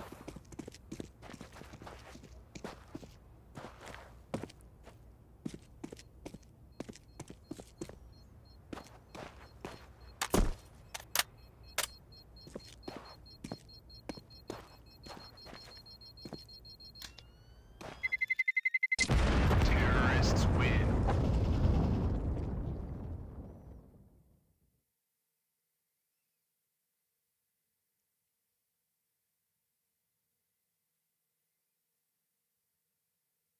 Five-round game might not always be too much, but let Nip or Liquid have to show us sort of why we need to believe in them now, because 1 round on an island, even that round they lost 5 players in it, even though it started off pretty well. Economically, they've just been dominated.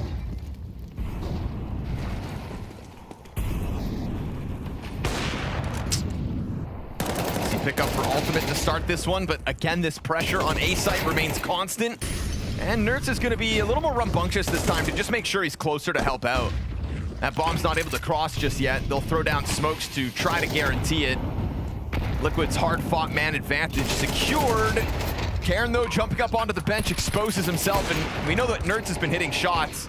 Back in with another multi-frag this time. 4v2 for Liquid. Okay, 4v1. How many kills does Wrinkle get in this position? This is the last thing Liquid need to solve.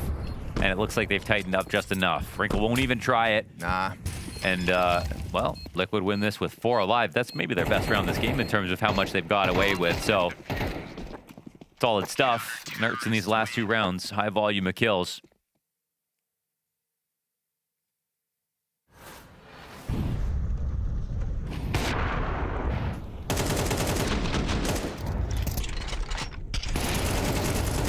Big round from Guy. Just felt like he was, oh, that's how he gets it? Damn. Felt like he was freed up. Faster to respond this time, Nerds. You know, we've seen him kind of float around the window, hang out in the murder hole. This time just takes the duels as they come his way. Wanting to be a driving force in the CT side. If there's any more fight left in Liquid's defense of their map pick, don't forget that. Stole NIP's nuke.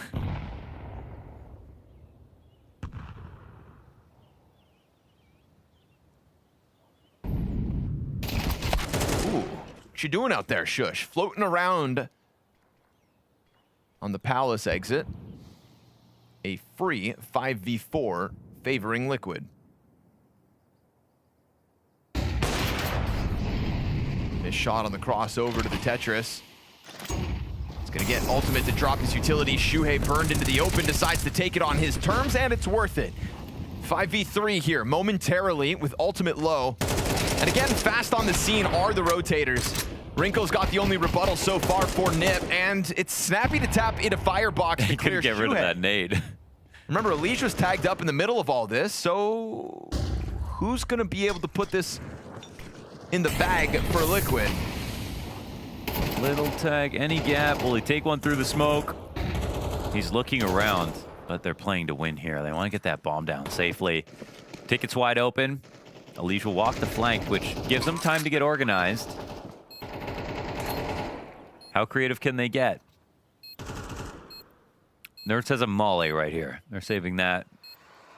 Should land on Snappy. That's going to burn him out. It's a little early. Elish isn't at the top of Palace yet. Oh, and that kill comes out. Snappy's given a reposition. Second CT takes the duel, cleans him up, and then the Palace player lurks right on out. So still 2 up for Liquid to win this. 3v5 attempt, if I'm not mistaken, from NIP. But a 3-round game is Liquid winning back-to-back CT rounds now. Yeah, they have really climbed back into it all of a sudden.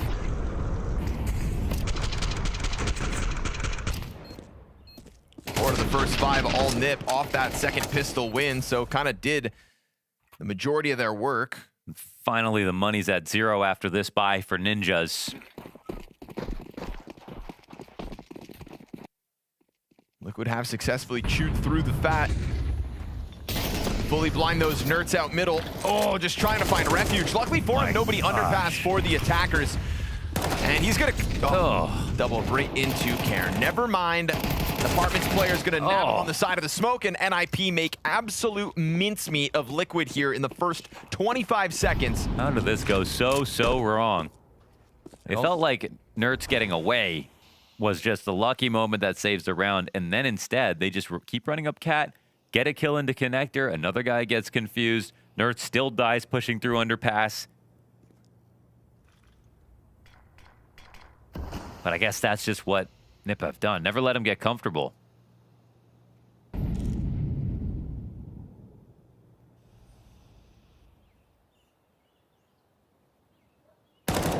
Ooh. Finding Kaspersky's back turn means 1 kill at least, but so much time still for Nip. It's actually quite lurky, though, for no info to move off of that. It should be fine, but you know what? Now they lose another. A molly to slow him down on the cat cross. They're trying to get by this. Not gonna lie, this is a little bit more sketchy than it might appear. Oh, now it's very sketchy. 30 seconds, bomb is down on catwalk. Somebody has to go back and get it. They're chasing these kills, and Naf knows better than to fight this. He's actually running all the way away. They are gonna have to wrap back. Oh, no way, 2 on 5. And Team Liquid have whittled this down to just Cairn. Oh no, is this New Budapest kid in the Nip? camp is gonna try to barrel towards that B site. Ultimate's got the cross covered, and a missed shot is gonna let that bomb go down. A little more life still for Cairn to be the savior. A 2v5 for Liquid to deny NIP their 12th. Ultimate just making sure he can't cross the bench, but there's a 1v1. Oh, it gets spotted. Gets blasted off of the windowsill. Karen knows that op is inside of the market, still hasn't been able to exit. Now he's able to jump out, front side peek. Karen's got them both. He saves it. Oh, he saves it, and he gets map point. And he's hyped about it.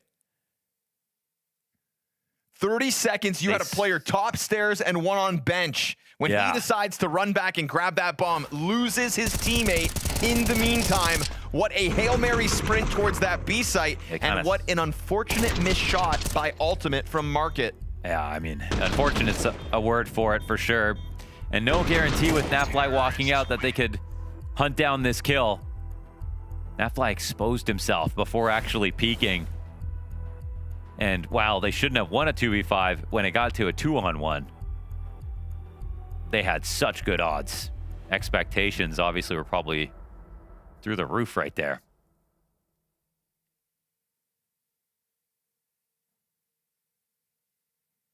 This game gets saved big time for Karen because this is a spot where they finally would have had no money as well. The free round was coming up for Nip, or for Liquid. And instead, it's a Mag 7.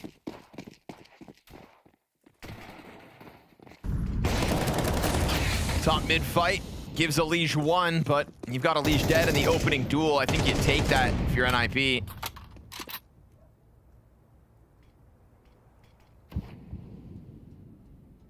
Five-round T-side for Liquid.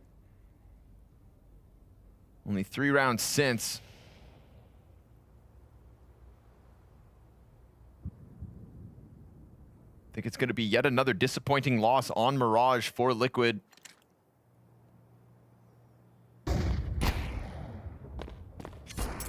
Big wall bang on Nerds.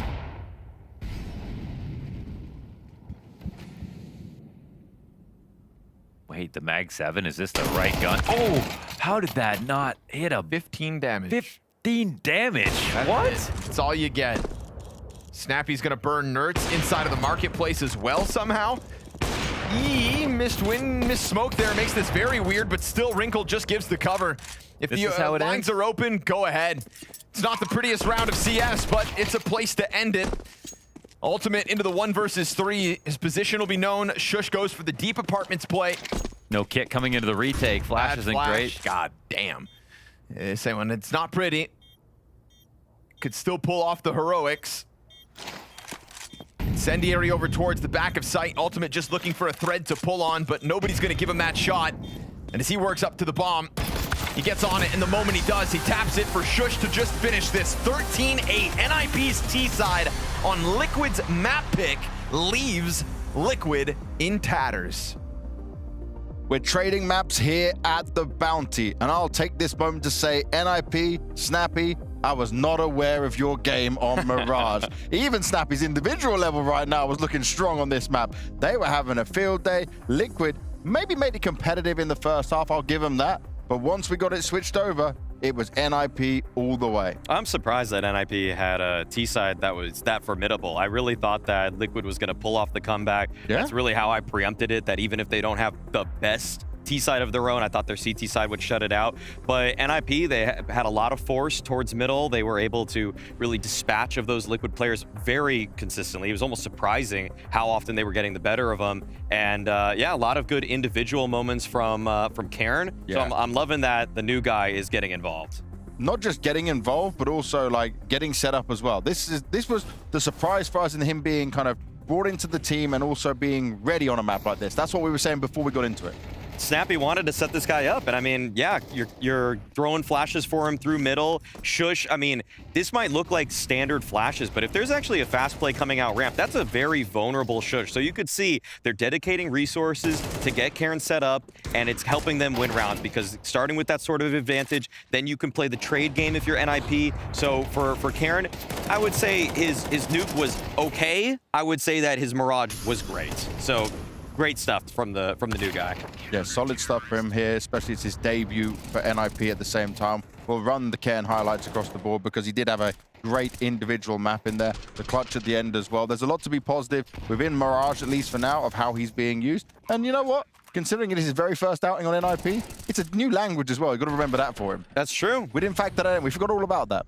Well, I feel like they definitely wanted him to play the early moments of these rounds. So you don't really have to communicate quite as much, but we even did see some late round clutching ability from him as the game went on. So you kind of got it all from him. I'm actually pretty excited about how Nuke, even though it was NIP's pick, I would say Mirage as Liquid somehow played into Karen's strengths even more so. It really did. And from one Artem, we can go to another. Wrinkle, he is maybe not at his very best of what we've seen, but he is showing up now across both maps. He looks like he's looking more comfortable as well. This is the Wrinkle that NIP signed. It's a Wrinkle that was mobile, hitting all the shots that he was really asked to. CT side was good for him. I think he kind of came alive towards the tail end of T side. But yeah, I mean, got some nice wall bangs here. In terms of positioning, I think that was the main aspect I liked about Wrinkle, that he was more or less in the bomb site that he was supposed to quite frequently. He had some moments where he even brought some rounds back that I didn't necessarily think they had a chance to get back in. So I like that. Wrinkle maybe on the first map was, you know, he was okay, I guess, but this one was a good showing, especially on the defense. This is more like what you want to see from him. And we got to stay on the AWP conversation here, because on the other side for Liquid, the AWP was not as strong. We already referenced Ultimate and being able to maybe do better against teams that are not within the top 10, but maybe top 15, for example. But this is a team I was expecting him to perform pretty well at. I was expecting to get an Ultimate performance. Well, what's the opposite of Ultimate? The first, I think. Ultimate's like last, but yeah, I mean, no, I mean, you're right. This is the kind of team that Ultimate just needs to perform against. If Liquid want to be a consistent top 10 team, a team like NIP needs to be a stepping stone for you. And throughout the series, 25 and 31, that's, by the way, coming into this map where he is the 4th highest rated player for Liquid, aka 2nd lowest, okay? Yeah. When your Opper is the 2nd worst player, with Shuhei being the only guy with a lower rating, that's a bit concerning. And this was kind of another game where you see some awkward moments for him.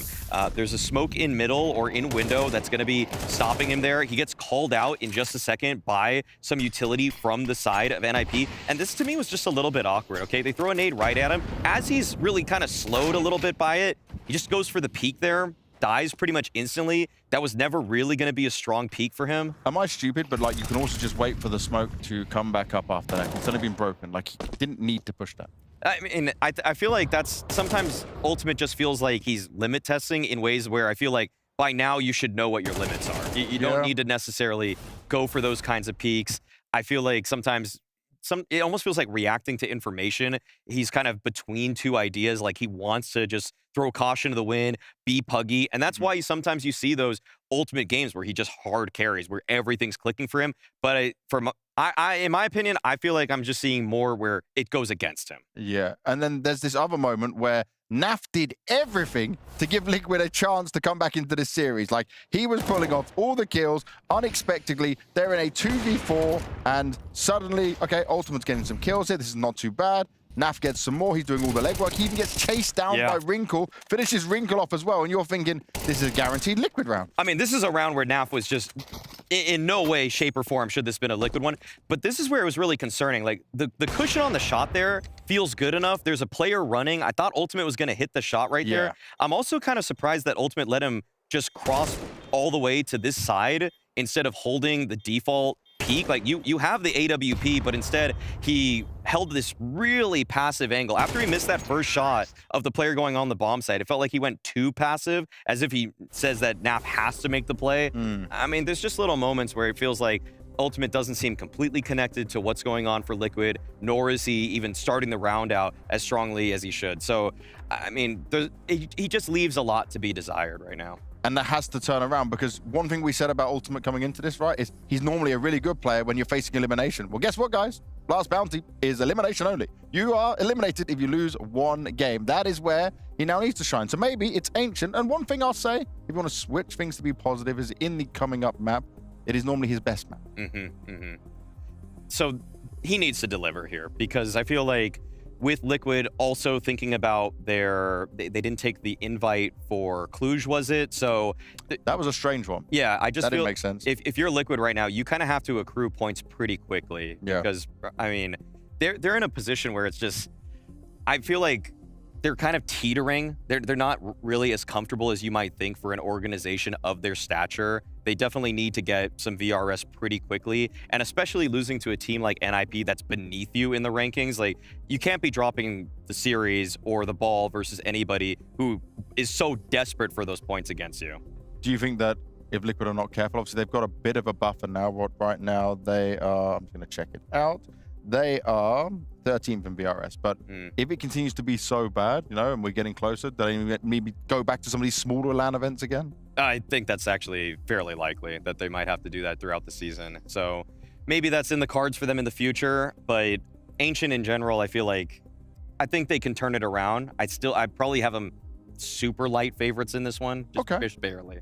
Well, let's get into Ancient just in a few moments. Before that, we're going to a break, so maybe get a snack, get a drink, whatever else you need to do, and make sure you come back to see the deciding factor of NIP taking on Liquid.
been the beating heart of Counter-Strike for 25 years.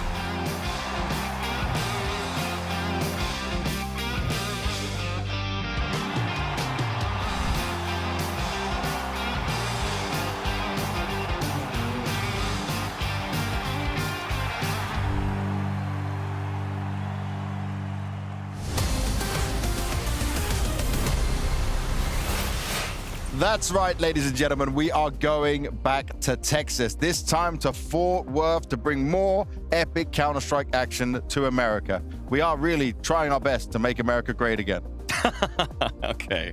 There's a lot of tensions going on right now in the world, James, so I'm going to stay away from that one. But no, I'm super excited for Fort Worth, of course. I mean, I feel like Texas just, every time there's an event there, I am so thrilled. I feel like You don't have to travel so far. That's true. There's a little bit of a bias in that sense for my flights, but barbecue is elite there. The crowd, even more elite. Austin was my favorite event of last year, and it was actually not even particularly close. And the thing about the crowd, right, is they'd adopt any team. There's no specific favorite. That's true, yeah. Look at how they reacted to the Mongols last time. Exactly, man. I was gonna say that, yeah. And I love that, I mean, the famous Apex video with his phone flipping off the entire crowd, because, you know, once America gets a chant, they hold on to it. Yeah, they're not letting it go, you know? They'll just keep running it back again and again and again. Let's see if it happens when we get there in May. But the tickets are available now if you do want to grab it and you want to see us all in person and watch an epic Counter-Strike action go down in Fort Worth. But coming back to this game, Maui, it's ancient. It's been a very good map for a long time, I feel like, for Liquid. Yep. No matter what version it was, no matter which players are on the team. Now, though, it's kind of interesting on the NIP side because we were just looking at some of the results. They're not beating very good teams, bro. Like some of these teams I don't even know. Exactly. I mean, they had a nice streak at the Roman Imperium Cup. Yeah, but great. That's just beating Iberian teams. Yeah. So I'm not really all that impressed about We that. ignore that. Just cut them results out. At the major, 0-1 as well. So there's also the issue of figuring out positions moving forward. Yeah. What are you expecting? Like, how do you expect it to be for NIP? I just feel like this is kind of tough. I'm not jealous or envious of who's in NMP right now because Cairn was on the T side, he fought towards middle. I think that's going to be fine. Okay. But on CT side, he was the A anchor of Inner Circle, but Shush is the A anchor. Oh, you don't take Shush from of that? NIP. No, I'm not. I don't touch Shush. So I assume Cairn is going to just take Udrix's spot. He's going to be that B anchor again. But it's just very different. I like B anchoring and A anchoring on some maps. It's just tit for tat. You don't have to think about it too much. Ancient is like, you got to learn a lot about being a B anchor. There's so much early utility you have to throw, when to aggress down the B ramp, when you actually should be setting up with your cave player, and playing to give in terms of playing retake, and also knowing when you just want to fight on the bomb site with your cave guy and Snappy. These are all really pretty difficult protocols that you have to outline, and also just stopping a rush. Like stopping a rush for tier 1 teams is surprisingly hard. Okay, keep it short for me, but give it to me straight, Maui. We're looking at this, and we saw that Mirage was more impressive from NIP. But does that mean that they're still in a similar situation where we're kind of worried about fitting Ken in and getting a good performance out of him?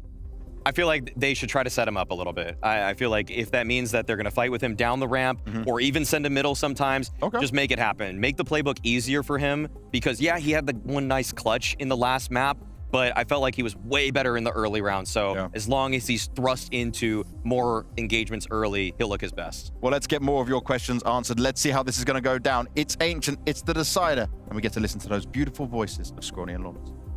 Always a sweetheart, Mr. Banks. Thank you, sir. Yes, I think that the desk is right on it, right? We get Cairn a little more active. All of a sudden, we get better out of him. We build on what was going on in Budapest, which was an impressive outing from Ninjas in Pyjamas. And I think that, again, when considering that the stakes are a little bit lower here, Mo, I'm thinking NIP take Ancient and dispatch of Liquid at Bounty tonight. I'm not going to make a prediction. I actually have no confidence either way. I think both these teams have shown me that they can win this map. Okay. I know Liquid can win Ancient. I know Ninjas can win the series. So I'm at odds with myself. And how horrible. Yeah, I mean, the fun part is I get to find out. I don't even have to actually make a decision. I can just watch and see who's going to give us the best CS right here on Ancient. Watch, see, and commentate, hopefully. Fight outside of the donut for Shush. That one gets blasted away. See you later, says Ultimate. 5v4 bomb plant queued up for Liquid. Wrinkle's gonna just try to dive that. Called out. He'll die as bombs planted. The only thing that goes well here is Cairn's kill through Temple, catching one on Big Box as well. He'll find a double in the pistol. You have to love that HE timing. Blowing up their own smoke as they're pushing through. Dominated. Now Snappy is gonna go down empty-handed, and we get a majority alive Team Liquid to close this out. 3 after the fact. That's the kind of countering you didn't get at the beginning of CS2. That's the stuff that you do now. very specific moments. And right there on elbow, everyone's pushing that. I mean, if it's Na'Vi, they're running through it. Here, Nip, obviously so aggressive, and it's because if you get out on the right and left side, and it can just be a disaster to try to hold. You know there's a guy on default. There could be a guy on the close wall by Donut where ultimate is.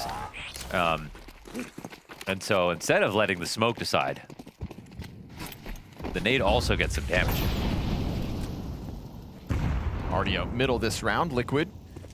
Not afraid to take some map control with a bit of a risk running through smoke, but they don't find anybody pressing 5-7s against that bottom mid smoke, so it's a lot of free space for the taking. Yeah, mid's still very, I mean, this map is very mid-centric still. Hoping to see them keep trying to take it, and for Nip to fight back in the exact same spot.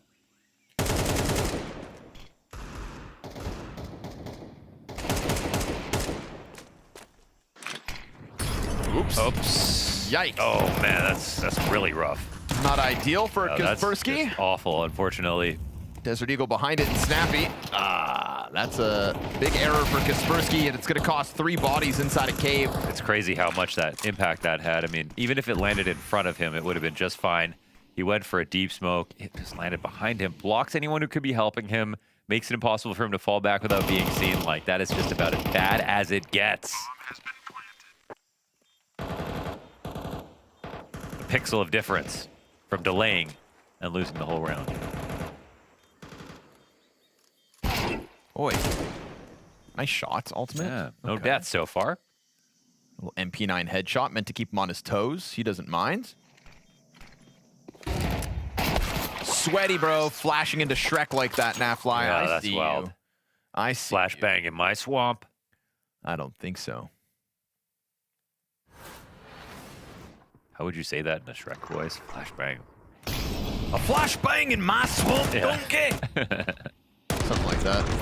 I learned something from Hugo and Harry yesterday. They were also talking about Shrek for whatever reason, and it was that originally Shrek was supposed to have a Canadian accent. Yeah, I heard about that. That's pretty insane. It's pretty insane, eh? Pretty insane, eh? Take it out down to the swamp for a rip, bud. I wonder if it would still be the same timeless classic. No, I think people would hate it. Beretta's in a 5-7. Sorry, Nip, that's all you get to play with.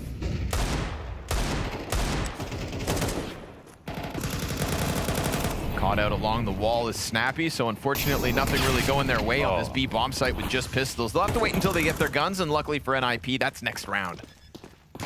This one thrown to the wayside as Team Liquid have their way with the B bomb site. And if they can close out another round, no casualties. Yeah, it's so much. It's so much to work through. And that's what Nip were doing extremely well back on Mirage, was like rounds like this, getting 4 kills. And the Liege, will he be able to survive on 5 HP? He's got out of there. Can't even punish this one. Why give him anything? Little USP dink makes Shuhei's life in danger. Yeah, that'll finish it off. Okay, that's pretty dirty stuff from Wrinkle's pistol. It's actually, that's a gun they get. Why give him anything? Might come this way, right? Trying to kill it, yeah. See how much of a bounce they get off of it, should be. He's climbing up for it right now, and he got it. So Galil will be saved by Wrinkle. Worth his efforts with that USP. First gun round of the Ninjas in Pajamas here in round 4. That's 1 kill in 2 rounds? That is 3 kills in 3 rounds. So 1 kill in 2 rounds. We took different routes, but we still got there. Neither were wrong. You're not wrong, but you're close. Uh-oh. In front of the Molotov, Kaspersky eats the flash. And Shuhei's gonna zone him into the wall. Oh, more flashes, more flashes. A sea of flashbangs out middle on the fallback. Love that. Karen's gonna get caught running towards the red room. It's just this one frag so far from Shush. And he almost gets a lineup mowdown, but ultimately Elise survives that test with his second frag of the round. Man advantage given to Liquid off of that one. They're gonna blanket the bomb site with smoke and go for their plan. Let's see what they can do here. Snappy, does he get anything through the smoke? That would give him a chance. But they're already at safety, and Wrinkle's got an op to save. I'm saying, man, the only thing missing from just like better and better mid takes is just more and more flashbangs. Essentially, every time we see any level, like top level team trying to take mid, it's just about who gets flashed last, right? Who runs out first. Because everyone's flashes are going high and behind their teammates, so they don't even have to worry about dodging a flash when they go to take it, whether it's from the T or CT perspective. And right there, you just saw Liquid, just so many of them layered on top of each other. We saw back on Nuke, the double flash into control side. We saw the flashes on their execs on Mirage on A. Like, they have actually got that right now. So NiP are going to need an answer for that specific problem because there's going to be more mid takes just like this one.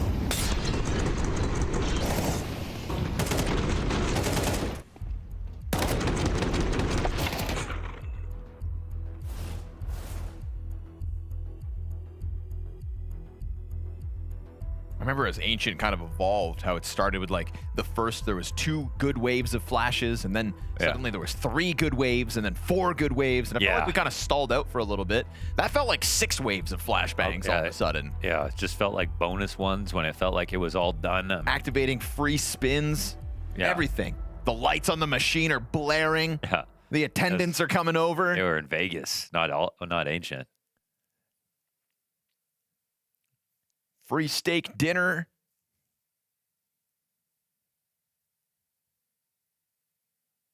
Formula 1 tickets. Everything Vegas has to offer.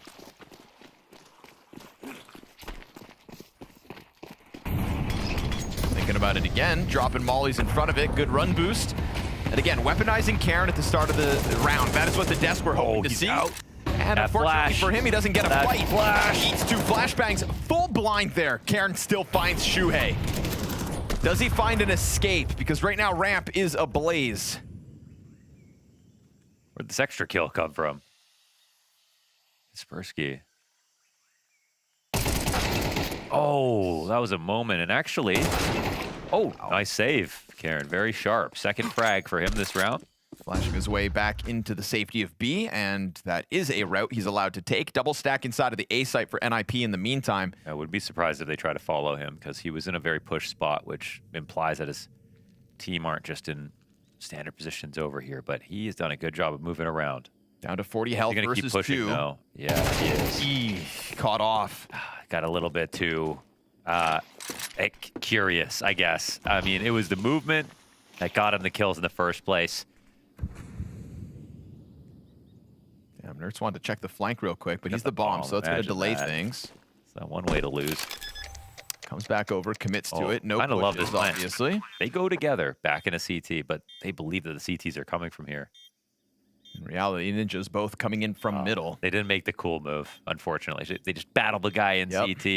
Is it enough? Oh, little shoulder here for Elige, waiting for the gunfight. Oh, he wins the duel. Heads up. Crazy. Wrinkle's got the trade. Remember, Nerds, big health disadvantage, but the timing here, this wrap back around from the ramp, and the bomb is going to be perfectly planted. He's going to be concerned about every position except the one he came from. Smoke on bomb makes it weird, but caught before he can dive into it. Nerds goes around the world, and Elige holds things off just long enough for Liquid's flawless first half to keep going. That was actually very cool from Nerds to plant there and go for the wrap on that side. Plant still for him. Roundabout way to get into the best post-plant position. Makes it look like it's CT spawn, but obviously it'd be less confusing if NiP were actually coming from there. And this spray from Elige, man. That's what he does. Sprays like no other.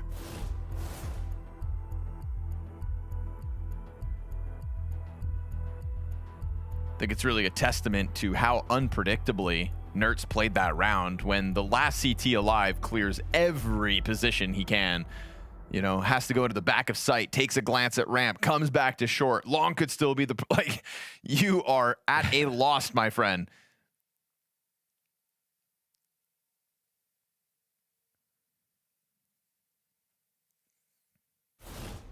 And thus far, all roads lead to Liquid round wins. Buyback for NiP. That's where you should just go for mid again if you're Liquid and just see if NiP can even really stop you. Last time they just blew it open, that elbow smoke, took a peek out, and then came back in. Oh, missed that one.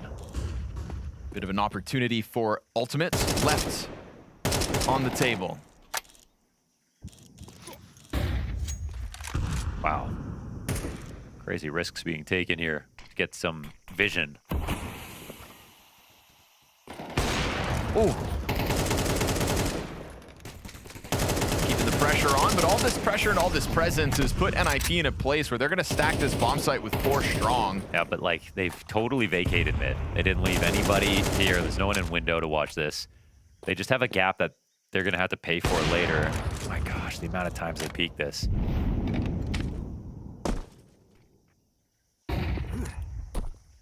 Next time ultimate goes in, play. Oh, okay, nice adjustment. Loses a liege beneath him though. Bomb is sitting right next to him awkwardly. He starts to peel away. Nertz is going to find a lot of space, like we said. Crazy right? how he got this. I mean, It's, and they know how stacked it is over on B. Wait, this is so weird. He's lurking towards A, and they're pushing into B. Why would you do this at the same time?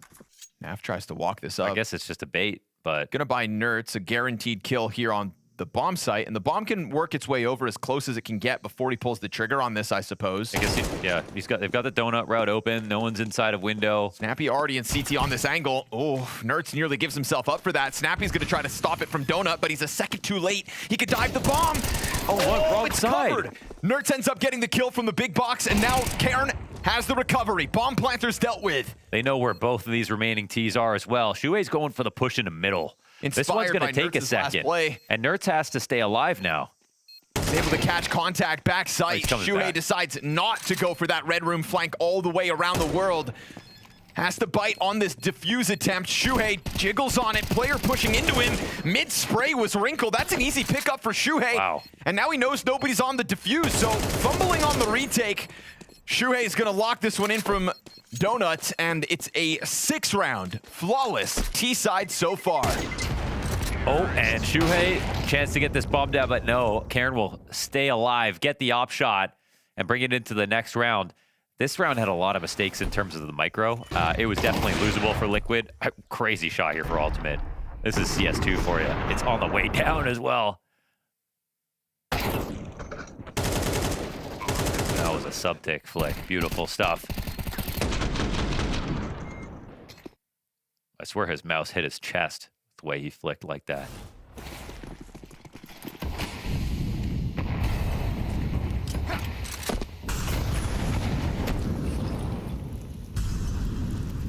Oh, the amount of peaks here, the amount of shots Ultimate had.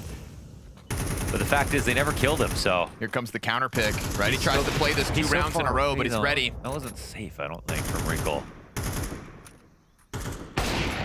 Snappy will recover it. Nice. Snappy wins the op duel. And let me show you how it's done, kid. Snappy's second frag of the map. Kaspersky, MP9, pressed against the fading smoke's going to be Shuhei's kill. And man advantage for Liquid, taking a look towards middle. The Famas is going to catch him off. Another player steps into Shush's crosshair, and that's 2 down. But space taken again here by Nertz. And this was unheard, right? Should have been. There was nobody here on A. He was going in Donut, so... Shush is watching this just in case of an A lurk. What's crazy interesting, though, is with the route. Nertz can come back and clear it, and he gets to see Shuhei first, but Shush 3 frags with this Famas. All the advantage in the world there for Nertz, not enough. Elige is going to step out. He'll kill Shush, but at 87 damage, Shush has had a hell of a round. 3 frags secured, plus that 87 tag on Elige. Massive moment for Shush to secure Nips first. Yeah, both kills in middle. From the low ground as well. From a 4-on-5 situation. Nice peek out of Snappy.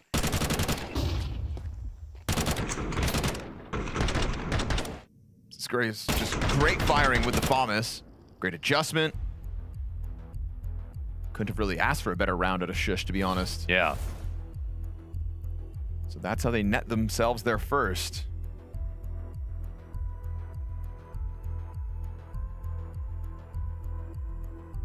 Three timeouts already burned this game. 6-1. I like that Liquid take it now. That one would be kind of a tilter a little bit, just by like, okay, we probably should have won. It was another really good start. Now refragging a Famas is always going to feel bad. But also a reminder, we don't have to think about it that much. Just wind up. They're showing like another level of Ancient compared to Nips right now. Kaspersky's not having a good time in Cave. They don't know how to hold mid. It gets taken from them early, mid, and late rounds. And Nerds' lurks are all just getting way too much value.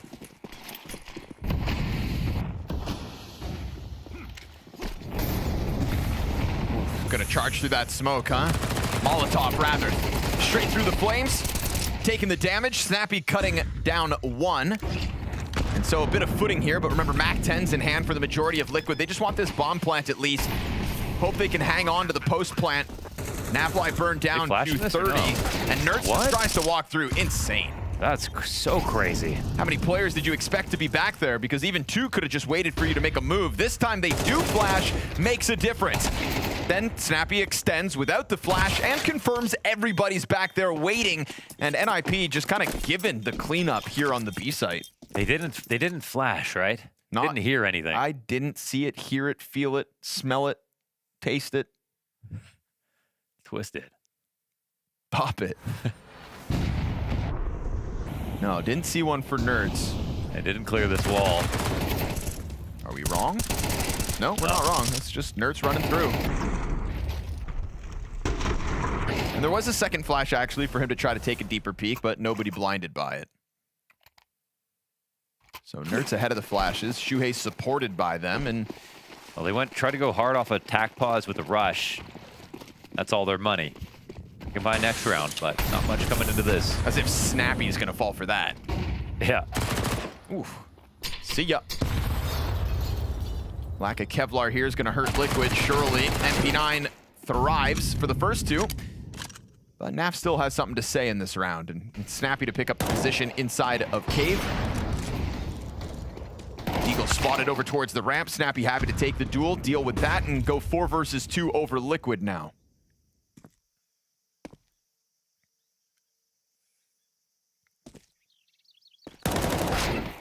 Oh. Snappy goes a little wide, loses his life. That shot's good from Wrinkle on the fallback. Phew. And another dink as a parting gift, but that's a bounce back from Nip. They get 3 now on the CT side off of that Shush Famas round.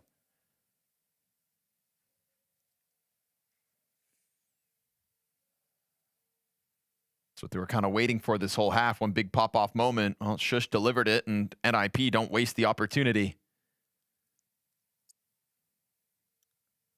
Not the first half where Nip kind of get a late game resurgence. Think back to Snappy's multi-frags on Mirage. Here we go, clash set for middle again. Nerds recovering vision, but Shush, it's a good fast boost. And Karen's gonna fall back through Donut as Alige picks up the position in middle instead. And that bomb sitting on ultimate back on elbow. Him, Shuhei, Alige, all working out middle while Naf goes passive on B.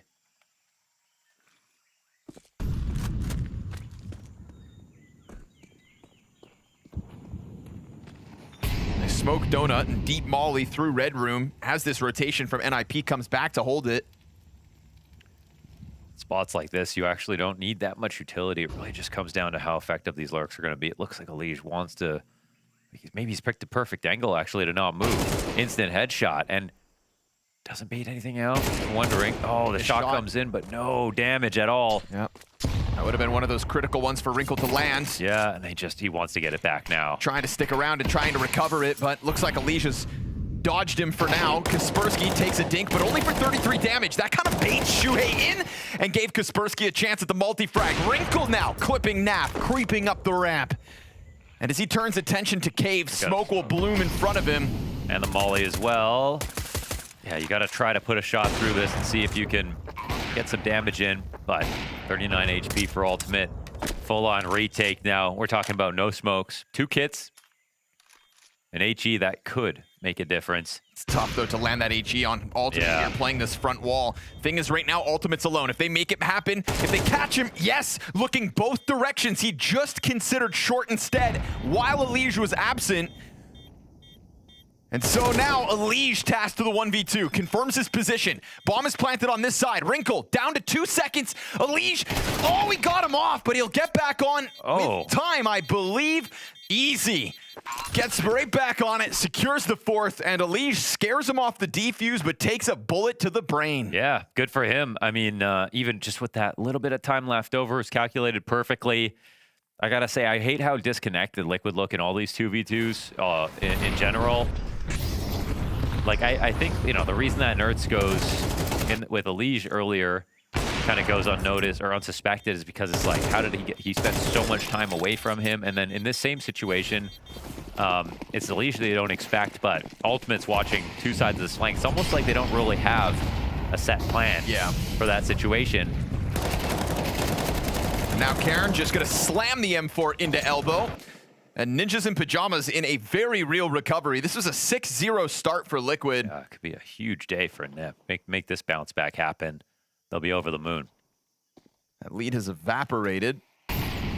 Molotov perfectly placed. Shuhei gonna try to jump out late. Done for. He smoked it and then jumped out. Yeah. Oh, he didn't think his smoke.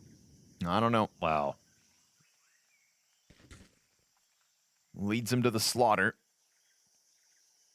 Now Karen's going to play it safe. Karen up to an 11-5 scoreline here, having a great map. Driving force off of Shush's 3K with the FAMAS.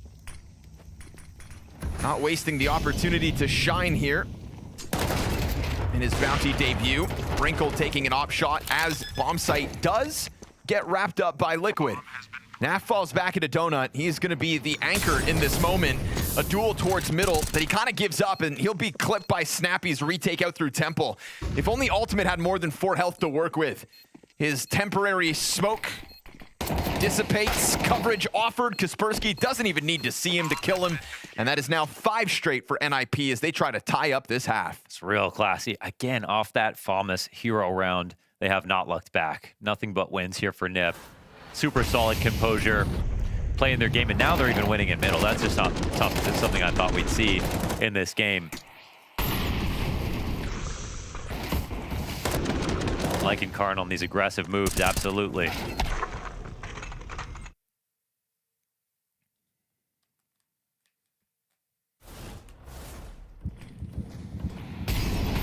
Here's where it gets real frustrating for Liquid. They were thinking about a 9-3 half, and now best case 7.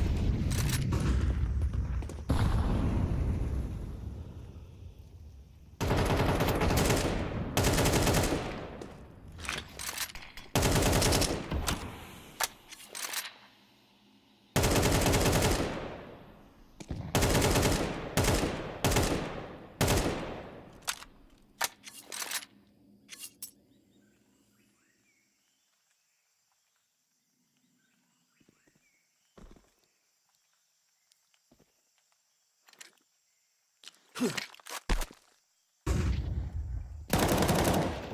thought Nerds was just trying to set up Shuhei, but instead he kind of just walks around it and gets the headshot. Wrinkle's gonna put him down fast. That was tough. Had to dodge the flash. Lige tries to find timing on the walkout, but you've got Wrinkle's scope on the hunt. Kaspersky insta headshot onto Nap as well. Ultimate's got the rapid answer back, but this push from Snappy's perfect to deny the bomb plant. And there's that Wrinkle cover. Wow, Wrinkle back for 3 inside of this round. Excellently done. Doesn't miss a shot and doesn't miss the opportunity to drive this Nip comeback 6 rounds deep.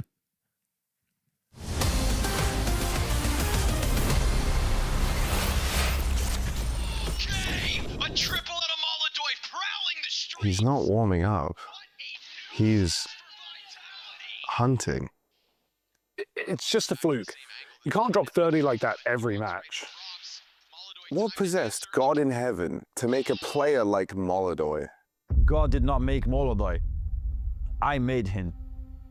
You trained him, right? I teach this kid everything. Discipline, positioning, grenade lineups. He's ignoring it all. You wanted to see me? Come sit, Daniel. I've seen your flashbangs. Did Fallen teach you nothing? Utilities for people that miss.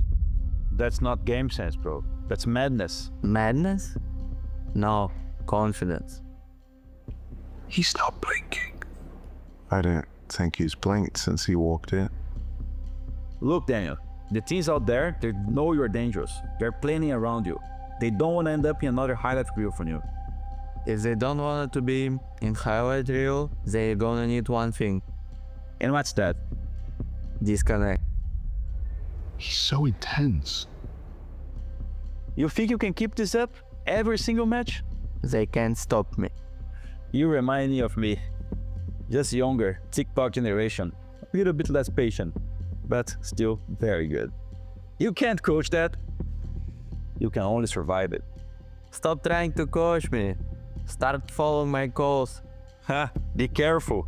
Last time I said it, they made me an IGL. Is this how roster changes happen?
Just when you thought they'd have it in the bag, Team Liquid let NIP back into this game with a 6-round streak. And honestly, stellar defense. You start getting Wrinkle hitting all of these op shots, and also Karen kind of unleashed inside of middle. We saw him press up into the cave plays. We saw him press down into the elbow side of mid, and ultimately walks away with a very impressive half for NIP's newest piece. Yes, he does. We haven't seen like big mistakes or anything like that. Just some really good impact, to be honest. And a lot of energy as well with the pop-off. So that's a cool addition to the team. Utility set outside of the B site here from Snappy, but we've also still got another Molotov and smoke over for A instead. Still 2 defenders in position. Ultimate smoke thrown down towards main as Nertz clips the head off one. That's that Snappy lurk dealt with. They're going to try to hold on to the A main side, and those Berettas only get one. Between the 2 defenders here on A site, 1 frag versus Nip. And then inside of that CT lane, it's Naf to get the edge. Bomb planted. Wrinkle moving back at 35 HP, and A main belongs to Nertz. Yeah, we'll see how he takes this peek. Timing's good for him. Yeah, very. He'll slay Shush with back turned. Wrinkle, same thing. Has to react to the other side of it. So Team Liquid, they've got the protocol in place to pick up the 2nd pistol win of this map. And all goes well once they put that smoke on main and just tuck their Berettas into the cubby.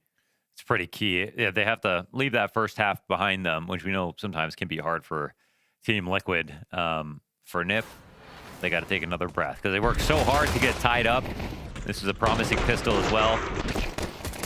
And they got that first kill on Elige. But I feel like the motivation's got to be high after seeing what they just accomplished to get to this point. This game was looking like it wasn't going to be competitive at all.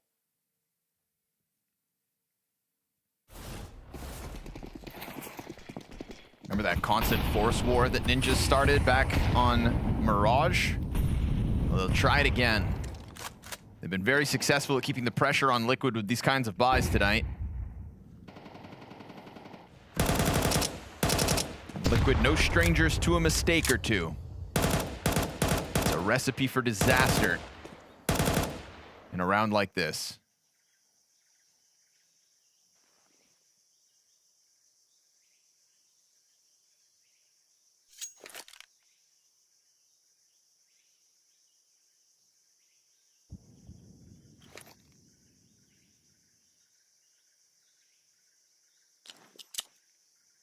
Really just offering over a lot of opportunity for Liquid to take that front of cave, to take the bottom of the B ramp, but there's no real movement like that from the Liquid side. Looks like there's a lot of pressure on Nertz. They actually have forewent all these nades. They're just going to walk it up, and they get spotted. And now Nerds will move into fallback protocols. We'll see if Nip want to change it up or not. Axe on the move still. Yeah, they do. 2 smokes and a Molotov hung on to. Again, rotating back into a portion of the map that they've had no control of since the start. Kaspersky never took a step beyond those double doors before falling back into middle, but they're still content to go with this reroute. Falls down to 30 seconds, and there is no smoke or incendiary to be thrown here in front of Cave. So Shuhei takes a peek into it to confirm, and now that second volley of util does come out from Nip. They've bought the right amount of time, but Naf will still have vision. His rotate right next to him is working with the M4. That bomb is going to have to cross. Down comes the last piece needed to try to get this bomb down. Naf attempting to dive the bomb site, can't cancel the plant, but he will still pick up 2 frags in this. Man advantage lost instantly. Oh, do they think that Snappy could be this close? Puts the Tech 9 up against the smoke. He's got 2 players right in front. Elish tiptoeing into him. Okay, that's awkward for Snappy. Survives longer than he should.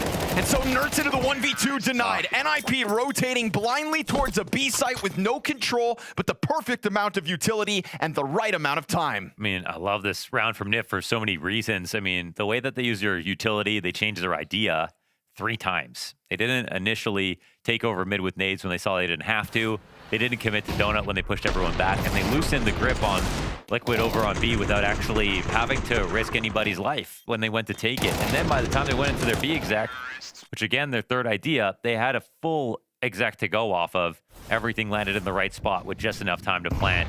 For Liquid, however, I feel like they were just such slaves to every single little move Nip were making, even though, remember, they're the ones who just won the last round. Oh, doesn't even let him get back. Wallbang into the B bomb site for Kaspersky. Opens up an early wound here for Liquid. Elish is going to try to push that up through A main. Good call. Good impact. Flushes the bomb towards Cave, but they'll quickly cut through Shuhei, no problem. It's a 5-7 and a Deagle on the other side of this Cave. And Elish very quickly right back into that A bomb site. So a vacuum of empty space behind NIP. They've got all the time in the world, the gun advantage and man advantage to make sure that this flank doesn't cost them. And again, we've already seen an example of them changing ideas, not being stubborn about how they start these rounds. So pushing into the SMG again, chance for Elish to go huge! Come on! Oh, oh yes, sir! Ace for Elish! All 5 from the flank to the rock-solid Donut holds. A 4K with a UMP. That's a first of the year. Was that all 5 with that gun? Flank from the No way. Right here for the first. 4-man hold. That's crazy. Okay, so what kind of records are we breaking here? UMP Ace, first of 2026. Might be the first of his career, might be the first in Liquid history, might be the first in CS2 history, might be the first on Ancient. Let's see how many boxes we can check off on that. B-Trams, where are you at? Wow. First in Poland's history, who knows? Gotta say, since the MP9 nerf, there's been a lot of talk about which SMGs would take over, and everybody's got a strong opinion and a favorite gun. Well, I've seen Elish swing that ump a few times, and it's never looked so good. Hot damn.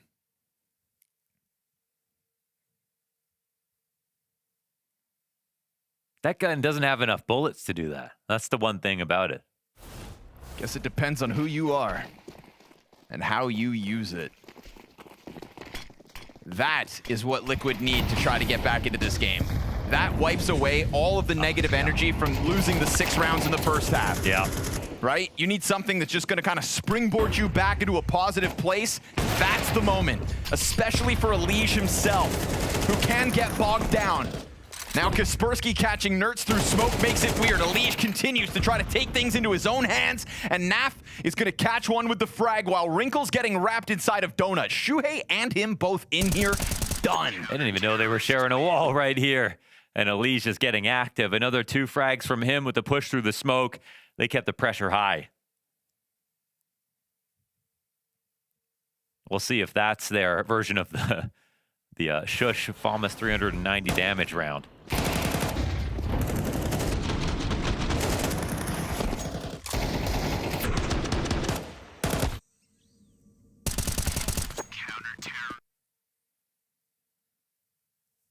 Mega tilt. Broke. Embarrassed.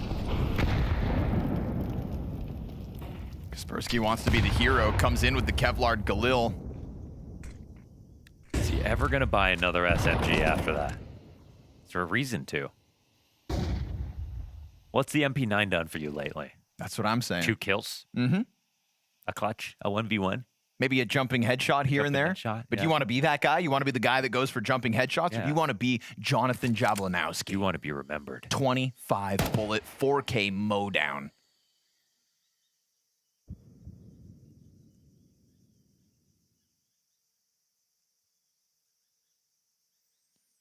Damn.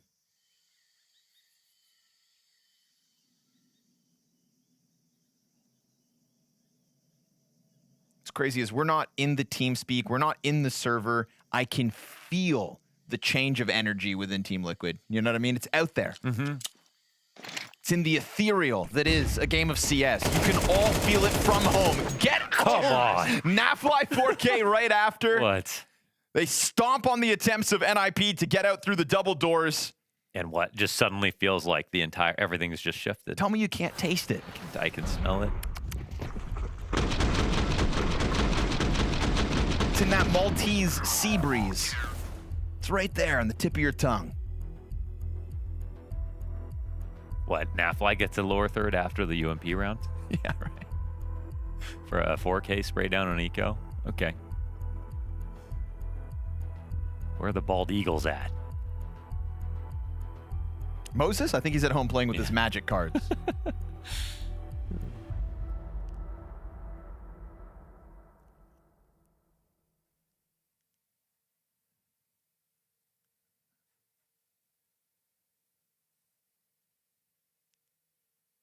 I think his room just got a little brighter.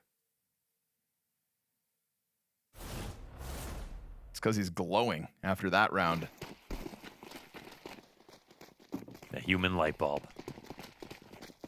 Can't write off Ninjas though. They already clawed back from a 6-0 start for Liquid. We're talking about the Liquid story now. I'm sorry. Yeah? Okay. Keep spinning that plate. All it takes is one mistake and everything's flipped back upside down. You're just putting some real bad vibes out there, man. Trying to keep it balanced, man. That's life.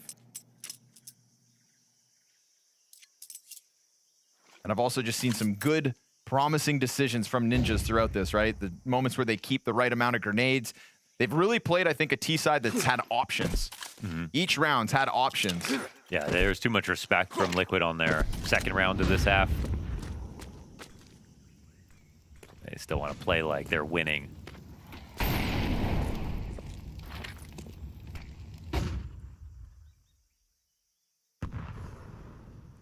Liquid start to feel the need to get active, so we're going to get this B ramp push. Here it comes, another test for Elige. He's happy to step up to the plate. Shush is going to send bullets back through smoke to clip him. Ultimate, can't afford to miss this. Players allowed to cross over. Now he's going to get dangerously close and a good jump to put Ultimate off kilter. Down he goes. Shush to be the difference again. Remember who kick-started the first half's comeback. 3.5 frags out of Shush's FAMAS got this game started for NIP. Now a tough retake for Nerds at 27 health to try to push through A main, caught by Wrinkle. And all of a sudden, Team Liquid will be gunning for a save. Yeah, they just walk away. Ultimate's put himself in a spot where you said he must hit it, and that was just a fact. He also didn't have to play that aggressively if he thought he was going to line up a hard shot. Didn't shoot on his first opportunity.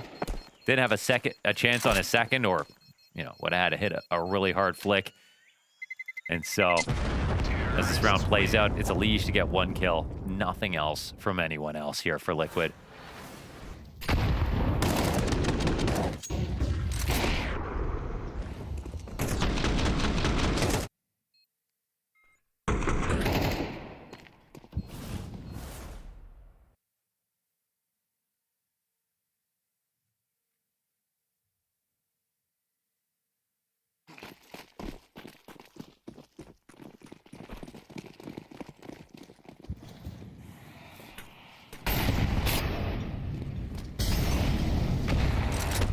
know how to conjure up this map control. Karen dodging flashes out middle. Elige trying to take the fight to join up with Shuhei, so they pinch him. Doesn't even seem like Elige needed the help. I mean, yeah, he's never trying today. Everything's just working. But Shuhei still floating out over top of the climb up, and Ultimate's gonna clip Wrinkle's wings. Kaspersky's got the response in the 3v5, trying to roll that momentum through Cave, and he's doing it well. Takes only a quarter damage for his 2 frags, and you know Elige was floating out middle at some point. And he's still peeking. You gotta be careful about the approach, but I think the trajectory of the smoke here is gonna tell him what he wants. It's Elige back towards Red Room, or at least one of the CTs is. Unless they wrap back through CT, he's just going to play active, spotting for the full wrap back. Says, hey, to my teammates, you guys play within the site. I'm trusting you to get a couple of kills here. I have so much info for you. And he's playing this aggressively because he's playing so well, but won't be able to stop this directly. Oh my gosh, Ultimate. Can't afford those. That was a stinker. Nerds is trying to save this. Bomb down in front of him. Shush just tiptoes in. Shush with another couple of critical kills. It's Elige into the clutch. Kaspersky to the cover. Is going to blindside him with that crawl out from the cover. And so, what do you know? NIP cut that lead down to only 1 round now. It's just that Ultimate's participating in fights twice now, that he could take easier fights. He could just hit a shot, and he's not done that, and they're both game winners. So, unfortunately, got to count that up. This is really nice from Kaspersky to get those 2 kills. Can't believe he denied the trade from Nafly as well. But these are layups here for an Ultimate. Should be a free 10th for NIP.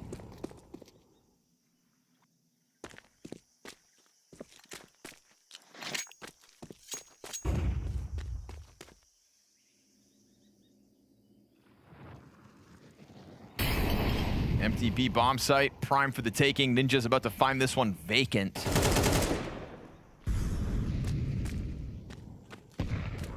Listen, Shush doesn't have the most amount of kills, but 2 very critical rounds, right? The 3K FAMAS, and then also that double entry into the 8 bomb site when he jumps past Roll and Zob. That's Shush.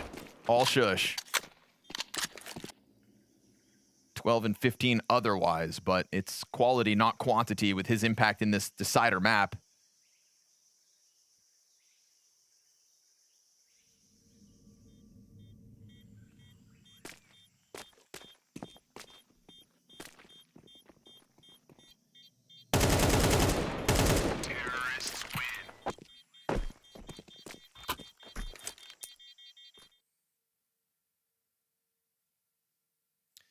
You know, one thing about the way that Elige played in these this last round, for example, actively spotting in mid is pretty aggressive, especially after Kaspersky gets his 2 and he's alone. And he takes this risk because he's playing so well. He's playing what he would call his A game. So he's taking a position that's aggressive, it's info-based, it's going to be aim-heavy, but he's going to win these fights because he is doing that right now. Then you take Ultimate, who's playing like a C game right now, but he's taking the same risks as Elige. Right. He's playing very aggressively, but then he's taking an open line, missing the shot, but not just missing, losing the round at the same time after he dies. Fast move, holy hell. Snappy already inside of the cave. Forces this utility to get dropped by Shuhei. Shuhei's feeling the squeeze right now, and Wrinkle's gonna find him through the smoke spam. Great zoning out of Snappy, simply just throwing his body in that direction, gets Shuhei to play in an uncomfortable spot. That's exactly where Nip pick up man advantage. And they can put these spams down, put a lot of pressure. There's not a lot of space left in the B site. And the CTs are just like, well, we have to stay here and defend just in case. And Nert's going to throw a smoke to fall back. They're running through it. And they get through it. Oh, jumping Mac 10 headshot. And there will not be a retake on this round. Ump can't do that. We haven't seen it yet. Snappy sends the Mac 10 forward, and that's going to be NIP with the lead here, folks. Oh, boy. Uh-oh.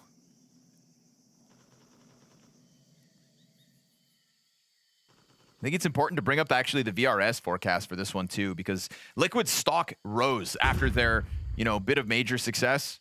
Just a couple of wins there kind of gave them a little boost, and it's going to be NIP to continue building the momentum off of their Budapest run, where they obviously won more, but we have to think like Ninjas were the prime example of a team that had to eat shit because of VRS. Like, it got sent into the depths of it all. Yeah. And, you know, Snappy was frustrated about CS2, and Snappy was frustrated about the system and grinding all these events, going to North America for Fragadelphia's, you know, the kinds of grind that we had never even seen before for European orgs like NIP. This is a victory that's going to put them 16th in the rankings. Yeah, they'd already looking at a world where NIP are a top 15 team in the world, knocking on the door of top 10. Yeah. That's a recovery that I think a lot of people didn't know whether it could or would ever happen again. At Budapest, we saw NIP are way better than their rank, and they actually have a team that's going to be solid, and they made a surprise move. I mean, they were in a... They didn't even have Karen when they played at the major, and it was, of all the teams that we expected to make roster moves, it didn't feel like NIP was going to be one, to be honest. So, last timeout's being called here for Liquid. It's a curtain call here. 11-10 now. Ninjas, they're feeling great. Their T-side's looking super solid, fundamentally speaking. Liquid just, like, emotionally got such a big win with that UMP ace. When they won that round, how they won that round. They followed up with a round win. And in spite of all that, Ninja still crawled back into it. Still more mistakes. Unfortunately, Ultimate hasn't turned this into momentum. We've got 1 or 2 op kills since then, but the important spots that he's died in, they're just screaming at you in some of these spots. So it's all or nothing now. Oh, and to defend against map point, look what we've got. Yeah, they're going to be playing for overtime instead. If the Liege had an umph, then maybe I'd believe. But a 5-7 shouldn't cut it. Karen gonna fall as the Liege will collect one at least. But even then, Karen still kills one in middle. This bottom mid pressure is kind of crazy. Away the NIP elbow presence. Okay, Yeah. Nerds finds one as well. They won mid with 2 pistols. Yep. And they are up players, and they're just hanging out. Ooh, a late smoke as they leave mid. They're a gun to grab here for Shue, and does he get spammed? Oh, just a Mac 10. It's weird, man. These kinds of rounds have actually been some of the better ones for Liquid throughout this series. We go back to their struggle in previous maps. It was half-buys that were working on Nuke in the second half. So much tag damage through those walls. Oh, he got it. A headshot in the end. Big commitment there from Wrinkle. Look at the health left over on Elysian Nerds. It's a great kickoff from the 5-7's bottom middle, but it leaves them wounded versus fully HP'd, fully armed NIP players. Just love to use the wall bangs. If they want to go back to mid, Nerds is going to try to catch them. At a certain point, Nerds will start pushing. But how? What are you going to do? He picks up the smoke. I mean, that could be a way to block them in. They're forgetting about it. Back turned. Back turned to him. He is going to slip the net. He is going to walk right up and press this barrel to the back of their heads. 2 players. Okay. It almost doesn't go well, but he's still able to find one. A tap over towards Shush. A nade. Gonna stop Wrinkle in his tracks for a second. 10 to the clock. Taps it once, and they will steal 11. Crazy. Another light buy for Liquid. It's perfectly timed here from Nerds, who doesn't speed up the flank too early. And Nip, of all the rounds that they played that were so good here on T-side, this is another one that they lose. And now we're adding this to the round with the UMP ace as well. It's just a series of tragedies here. Such a good attempt to try to recover this. All the spam damage in after going low numbers down. How they lost mid is a bit of a mystery. Well, maybe not with Elige, you know, guaranteeing he's going to get 1 kill every round. I think that's something that we've seen. Doesn't matter what gun.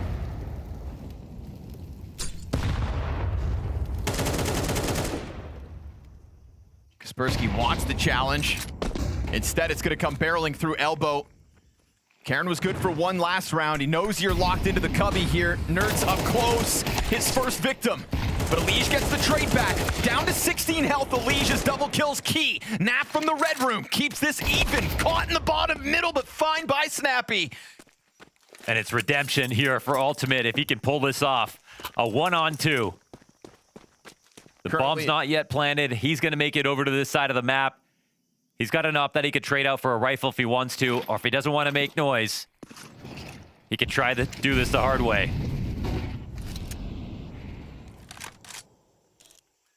Walking in through Donut with that op, it's going to be a free fallback. T's both split. Shush playing inside of the smoke.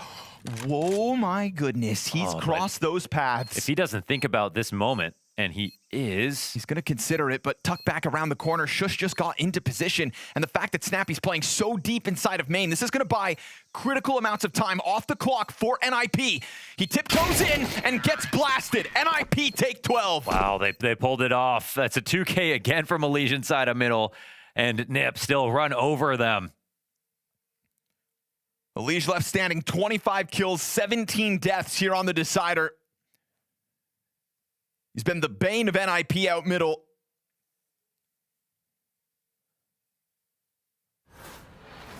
But if he's getting kills early, unfortunately not standing for the clutch.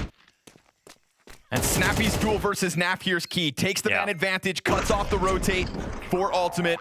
And Ultimate missing his timing. I mean, he goes for the smoke push. So Hard one to figure out. Oh, they're rushing it. They're going to try to finish this fast. Naf blasted out of it. Shuhei's MP9 collects. NIP remain adamant that they're just going to charge through, and Shuhei still working with the cover. Got a teammate coming in from behind him.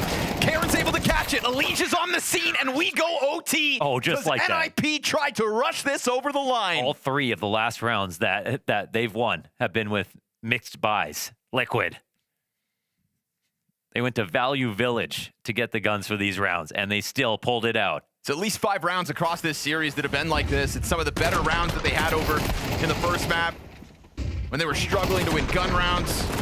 It's always a sign that you're too tight, you know? Like, you clearly have the individual skill, but you're playing so strict, you're getting confused, or you're just not... You're not thinking about winning, you're just thinking about playing safe.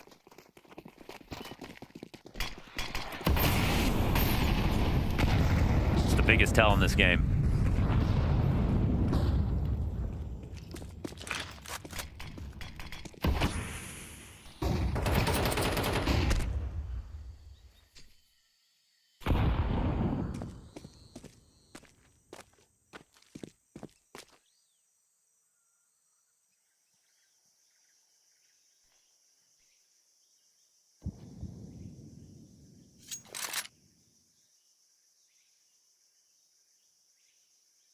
Leash hanging on to A-Site alone. It's Nertz and Shuhei again, staring at the elbow attack.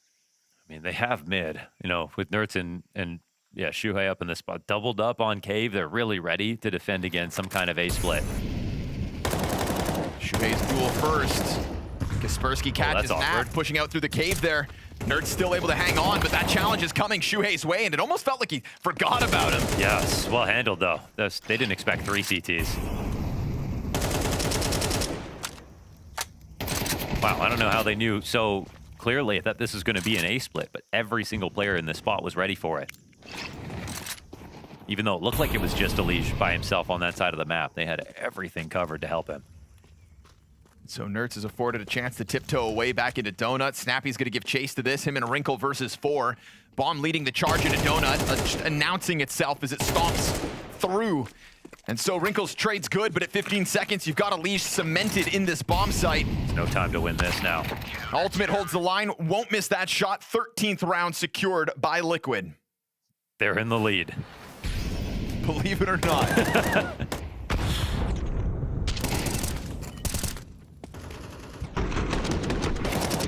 And also, kind of like the first round full rifles that they win straight up in years.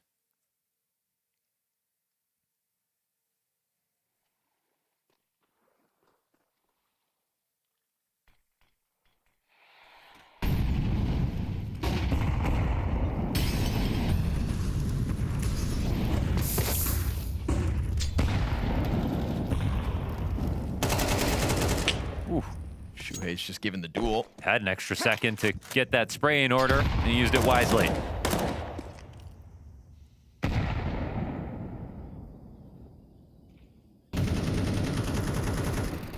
Snappy thinking he can just chase through cave, but he's going to get blindsided. He's preoccupied with the opening. Not the prettiest one, but unexpected. Get the job done. Shuhei gets it over. Will burn out to a crisp.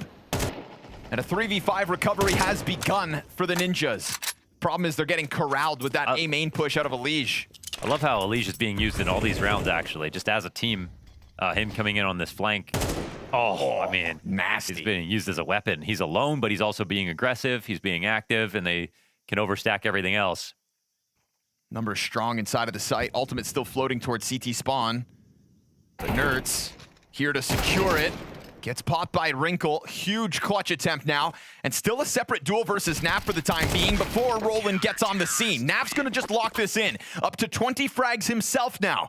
Sitting inside of the bomb site ready to go. And Team Liquid gunning for a flawless CT overtime half. That would be weird if they got all 3. But, you know, with the money. It's all been weird. It's all been weird, yeah. Yeah. They got all 3 because of Nip's T-side up until this point. Besides really struggling to close those anti-force buys and everything. And maybe this is a Nip mental problem too. I don't know, you know.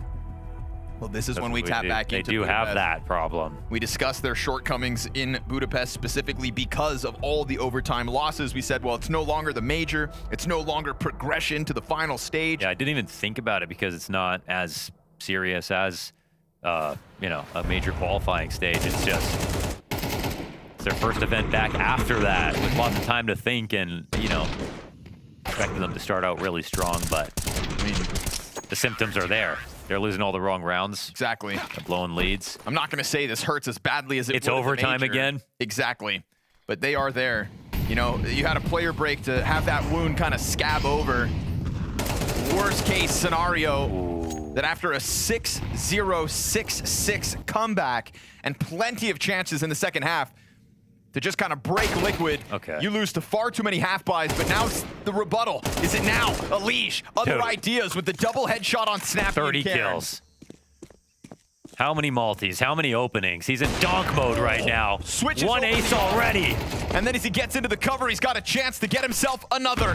Frag grenade sails by him. This one is all Alish, baby. An ace again, as this A-site defense rock solid, not even a bomb plant in overtime for NIP. Come on with this guy. That's his full strength. You see it on display right now. All the openings, all the multis, the aggressive lurks. This is 2019 Alish that we just saw this map. And this time shows us how it's done, switching between the guns. Wow. Little flick to finish it off. And so have Liquid just played with your heartstrings tonight, allowing NIP to get back into that first half felt unbelievable. Almost as unbelievable as a clean sweep in overtime. 3-0. 1 round from victory. But opening damage that favors NIP on both Nertz and Shuhei.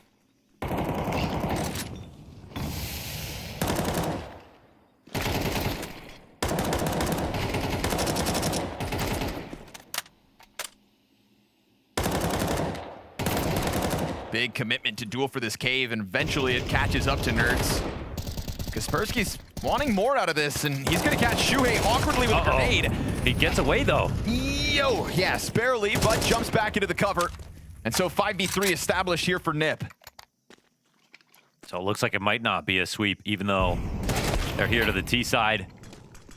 Karen gets another just to solidify it.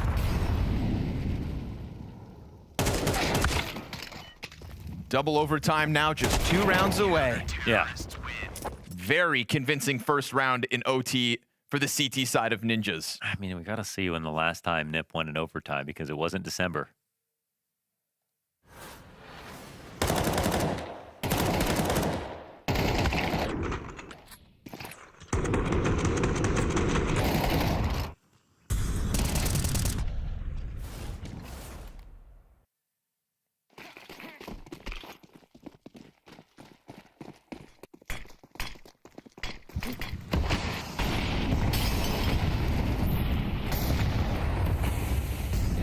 Quick moves again to try to scale beyond the cave. Nerds looking for cover. Flash is good.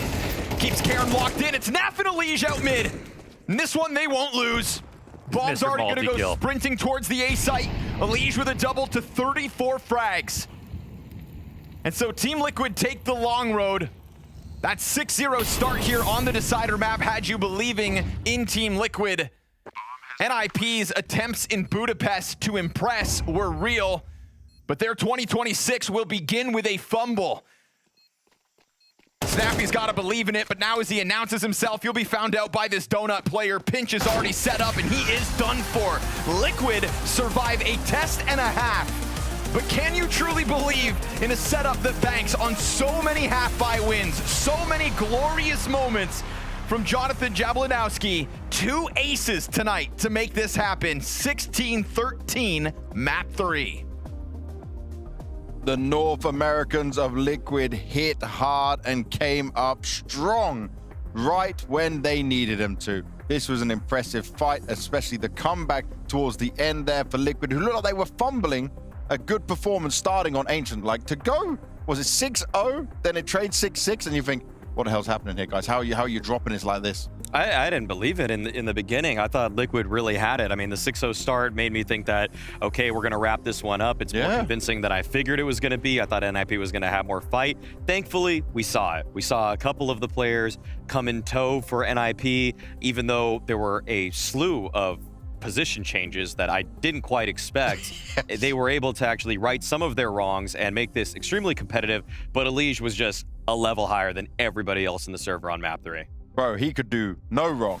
He's pulling out the UMP for an ace. He's pulling out every stop he could possibly do. We see him with the AWP in there. He really is just like, I'm not losing it. I'm not going down like this. I feel like last year was a bit disappointing for Elige. You know, you were going to the FaZe roster to try to be the man on it. Things don't really work out. You come back to Liquid. Things are also somewhat out of sorts. You're trying to pick up the pieces. Well, things may not have completely stabilized for Liquid, or I guess we have a lot to see in this season to make a claim like that. But if Elige can pull performances out like this, well, it suddenly makes you extremely competitive.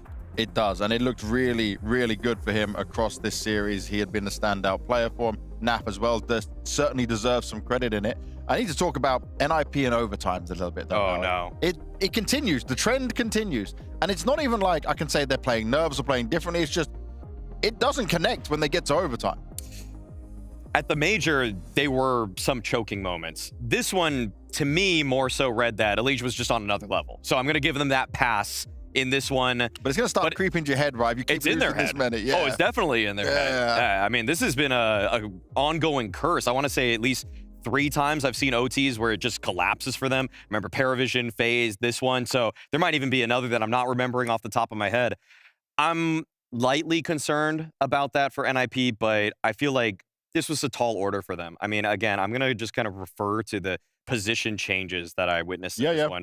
I thought it was going to be Karen just takes over Ujerk's spot on the B site, but instead, Kitspersky, he moved from middle to cave. Snappy moved from cave to B, and then instead of going to his old spot, he now plays middle. That is being Karen. Like I feel like there's a lot going on there to try to make it just work from the very first series you're playing. It's not so simple, but we'll get an eye for it across the rest of the season, how it pans out and what they decide to do with it. But we do have Flashy standing by to join us for the interview, representing Team Liquid over there. Flashy, how's your heart rate after that one? A bit of like really good start on Ancient into not knowing what's going on, into overtime, but then a very good win. Yeah, I mean, hey guys, I think the biggest thing about this game was resilience for us. Unfortunately, we played a bit inconsistently. So I would say that a lot of good rounds and a lot of good takeaways to how to keep it more consistent in the future.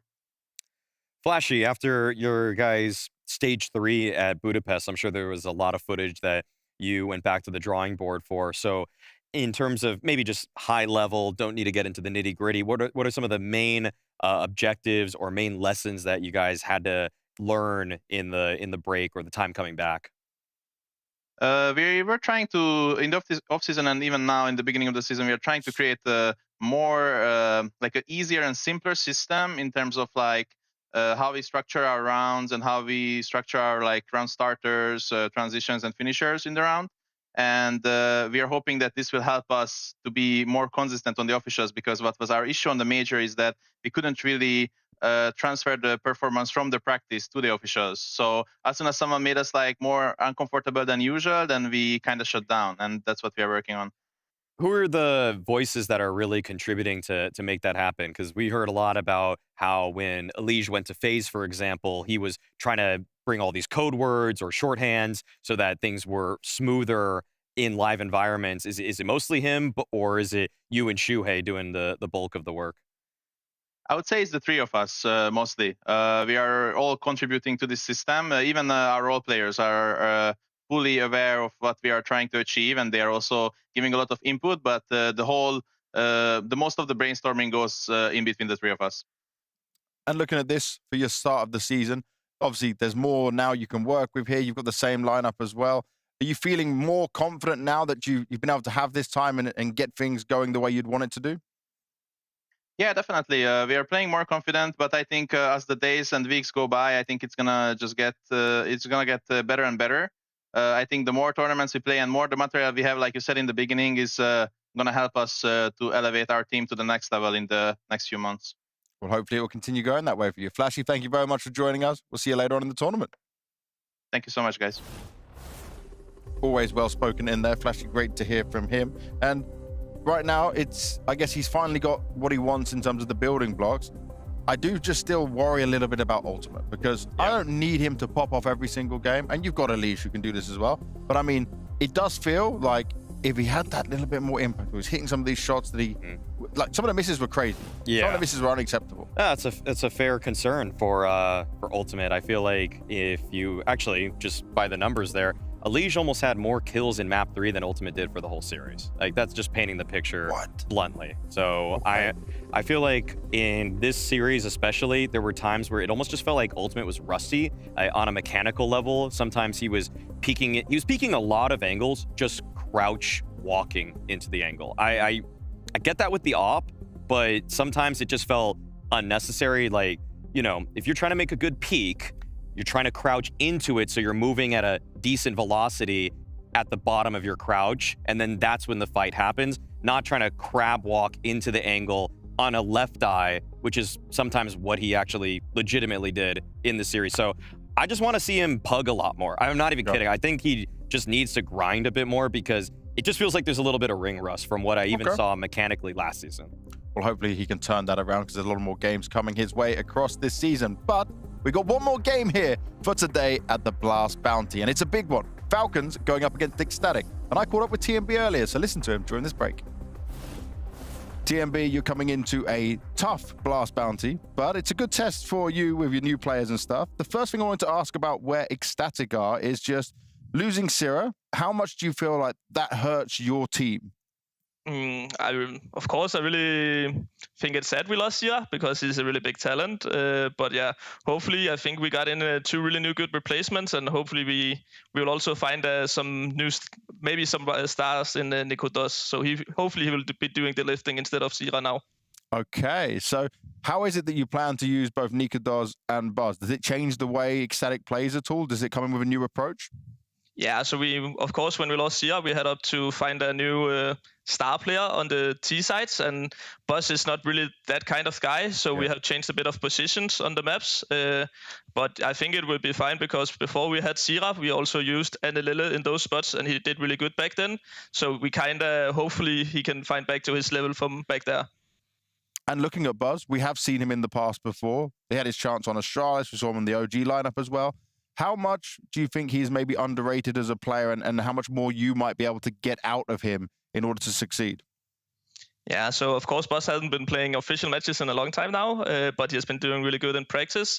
And I think what Buzz can do with us is he will get a lot more freedom, and he gets to have more opinion on how we play and how he plays his roles and so on. And I think that suits him really well because he's a really talkative person and really have a lot of ideas on how to play and what he likes. And hopefully we will see that today. Nice, very positive. And I have to ask the cheeky question about Nikodos because his AWP is good, but sometimes his rifle is absolutely insane. Does that factor in some different ways of using him and letting him have some choice on that as well? Yeah, of course. So I played with Nikodos before in Prezi 2 years ago, and we had really good success. And I think I know a way to we don't need the AWP on the T sides and so on. Of course, Nico also knows if we are playing against certain teams that kind of abuses us because we doesn't use AWP, he will pick it up. But I think we will manage just right without the AWP. Oh, I'm excited to see it. I remember some crazy highlights from Nikodos with an AK in hand. Yeah. Now, today you've obviously got a very tough game, but you didn't get a choice in this, right? You were left with Falcons here at the Bounty. Yeah. For you, right, when I look at the way you lead and how you are as an IGL, do you imagine that this is a good situation for you where you're the underdog, you've had all this time to prepare? Do you feel like you're really locked in on this one? Yeah, so of course, since we started the practice the 3rd of January, we only knew that the first upcoming tournament we had was the Blast. So we just kept on, started really early and practiced a lot to get the new players in and so on. And yeah, for this game, I think we are knowing we go into the game as really underdogs, as you said. So we are just going to be playing with our hearts out and do the best thing we can. Now, they are the underdogs in here. They've made some changes. They came back from practice on the 3rd of January. Nice and early to get straight into it. But what do you make of them having Nikodos and Buzz right now? It feels like it's a move out of necessity. Okay. I feel like Acor probably the lightly better opper, but Nikodos might actually provide more value because his rifle is so legitimately good. Buzz, on the other hand, I feel like is a light downgrade for Syrah, who got taken by 100 Thieves. I definitely think ECSTATIC wanted to keep that guy, if at all possible, but unfortunately that's how it goes sometimes, and your better players get poached. Yeah, that can be the way the cookie crumbles, and Nikodos can bring a bit more of the experience as well to this team at the same time, so he can help out TMB with some of that as well. But I do, there we go. So we got it. Everybody was transferless. There we go. Everyone on the whole team. That's crazy, huh? And then obviously they got rid of one. Acor doesn't have anywhere else to go for now. So yeah. And Acor seemed like he was sitting himself in the message that he wrote. So it seemed like he just kind of wanted to see what sort of other opportunities are out there. I'd still, by the way, just quick note on ECSTATIC, there's some good talents on this team, okay? I feel like Anlelele and Nutnut have shown bits here and there when they're playing in these kind of tier 1.5 tournaments. And Lelele, last time I watched him much closer throughout a whole tournament, I was seeing a lot of good stuff in the late rounds. So we'll see if he has any sort of clutch factor against Falcons, who are indeed the heavy favorites. Not just heavy favorites, but they didn't boot camp before Budapest. They're boot camping this whole time since the 8th, Nico told me. So they've just been grinding, and they're going to do it all the way up until they get to the Blast Bounty Finals. He specifically said, get to the Blast Bounty Finals, because that's what they expect. This team now needs to win trophies. They've stuck with the same 5. They believe in this 5. Surely this has to be Falcons, where it's somewhat of their year. Falcons last season had one of the best seasons you could have without getting a trophy. So that's a little bit of cope. However, I think that it's really do or die for them. I know that Nico recently talked about that they're going to stick with this lineup and everything, but if there are 0 results in this season, I think you need to just move on from Zonic. So I think there is a little bit of a fire that should be under the Falcons team. I know that they don't want to tell everybody that they're going to actually make another roster change, but if you can't get this one to work and you have 6 months now to try to just win anything at all, for my money, you got to do something. And the thing is, Falcons have a lot of money, so there are people you could probably poach in terms of coaches from other rosters. Okay, well, I'd love to touch on that some more, but we have to get into the game. We have to keep things moving forward. So let's get straight into it. It's Falcons taking on ECSTATIC. Scrolling and Launders, give us all that action. Sir, let's keep this show moving. We want Falcons back in the server to see this debut of 2026, Mo. Yeah. No changes for the Falcons in the offseason. They're coming back at it. And I think, again, the Bounty is a perfect event for them to pick up at the start of the season. All you have to do is survive the online portion first and foremost. And it's nice to hear that they're taking it hyper seriously, coming in with this boot camp, etc. When you're boot camping for Bounty, but you didn't for Budapest, I think that really goes to show they want to start this season on the best foot possible. I'm tired of seeing upgrades because I think everything is just a scapegoat at this point. They have a lineup that can win events. We can see it on our screens. They are good enough. They have like with Kioske coming in, I mean, they just have the perfect balance of old and new, experience, IGL leadership. TSS is like, cutting TSS would just be so nuts. Maybe that would almost happen, Right. Maybe that almost happened, but like, it would have been a scapegoat situation. We know how good he's been. At times, the only player you can rely on in some of their worst situations. So they've got a lineup that can definitely have an amazing season. They're one of the main threats to be the best team this season.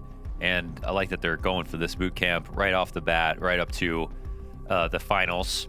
Nothing's obviously promised here at the Bounty. And the first match of the season is shaking everybody so far.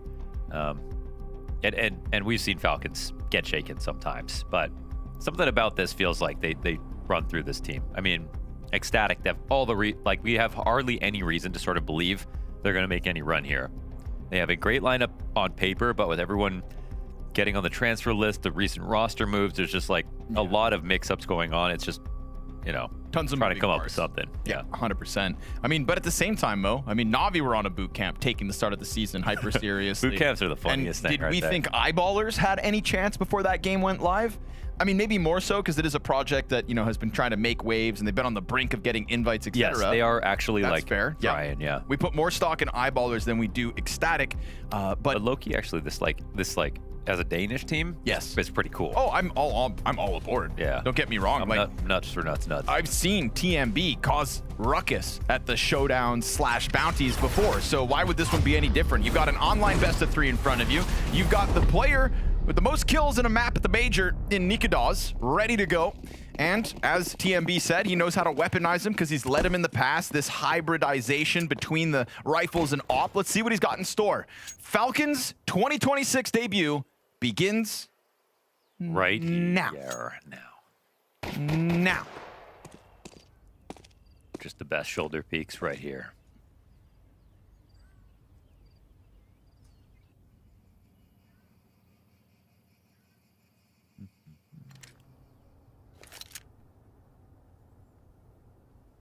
Calm before the storm.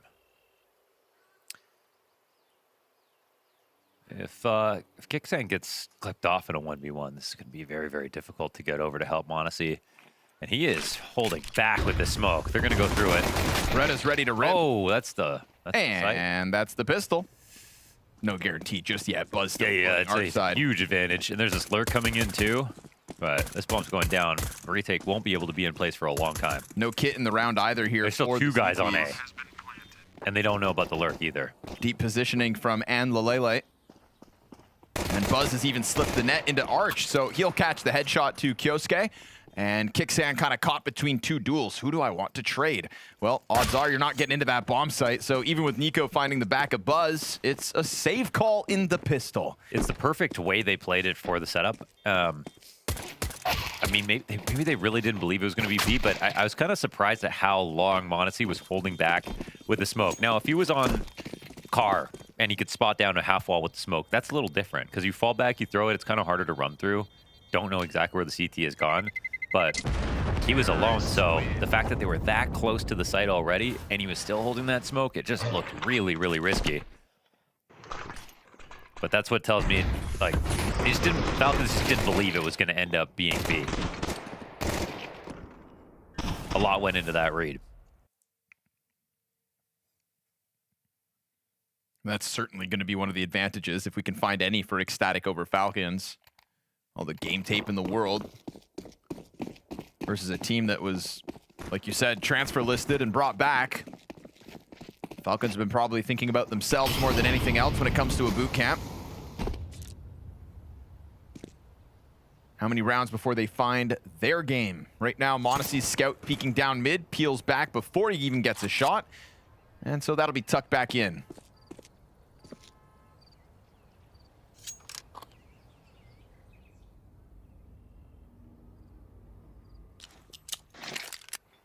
Flash for the banana peek. Kyosuke has found an angle, but 2 frag grenades with his name on it. Lovely. And he's sent back into the B site at 20 health.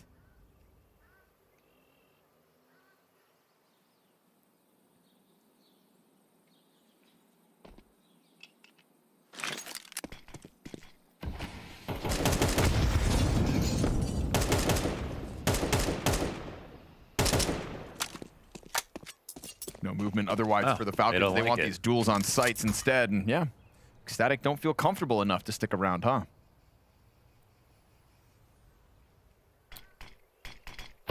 Didn't exactly take the bomb back. Kind of still like splitting the difference, but they're not making a lot of progress for a round like this. Just a faker, they're going back to B. Yeah. Get the smoke out, get TMB to rattle off a couple Galil shots. It's majority still stuck inside of A site. Kixan and Kyosuke, but remember, he's down on 21 HP towards Coffin, so he's going to try to flash Kixan in. 12 seconds on that clock. And Kyosuke's Deagle finding 1. 8 seconds now.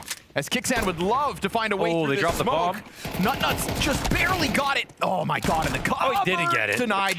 Fast flank up through Banana. They played with the clock, they played with danger, and they pay the price. Anybody dying after time? No sir, 2 still hung on.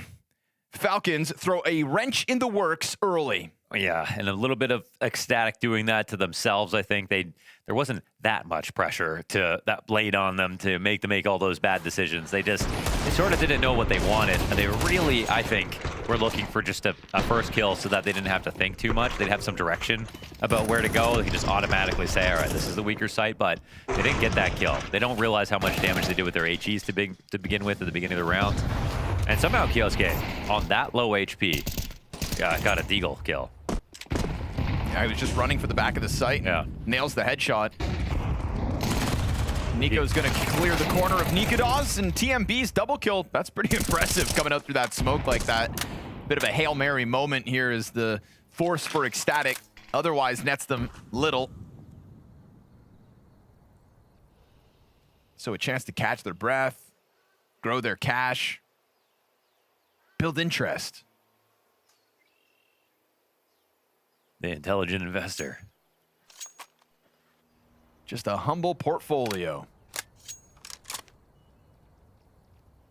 I think Buzz's photo of this game is the first time I've seen a player not looking straight down the barrel. It's a little unnerving. Creeping me out. What you looking at? What you looking at? This hostage photo here is like...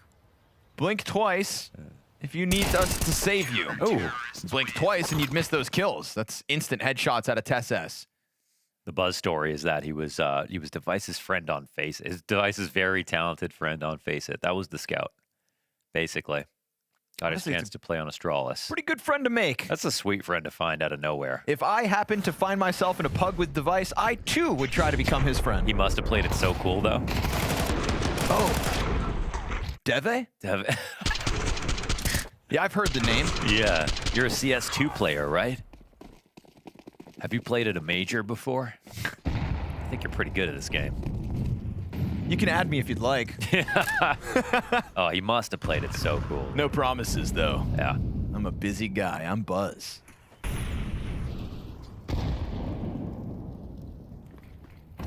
Buzz and Woody. I think his cut as well from Astralis, you know, if I'm not mistaken, it was like the Buzz or Stare cut at the time was like pretty... It was contentious at the time. People were upset.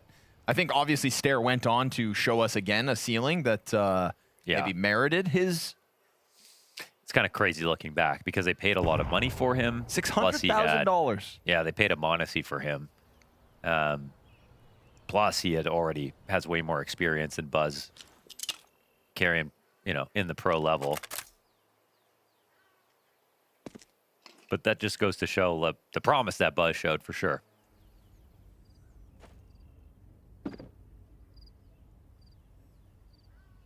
Also, don't appreciate how easy it was to say Analele for TMB when he said it in the interview. Analele? Yeah, but he was like, Analele. He didn't really even say all the letters. You can do it. You can do it. Make it smooth, Launders. Try. Like him? Yeah. Analele. That's... You weren't listening to the way he said it. Okay. Oh, no. Ooh, almost in with the ace. It's a full house between Monacy and Nico. And Analele down to a 2-3. See, the thing is, you can either say one less or one more lay, and people are never sure. Mm-hmm. Yeah. You can do 2, 3, or 4 lays. On delay. How many nuts can you do? Depends on the day.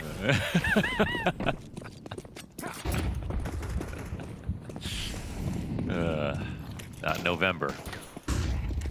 Oh, it's smoked. All's good. Frag grenade goes deep, and it's just a bit of chip damage for Analele to deal with. Third frag grenade does more than the first two combined.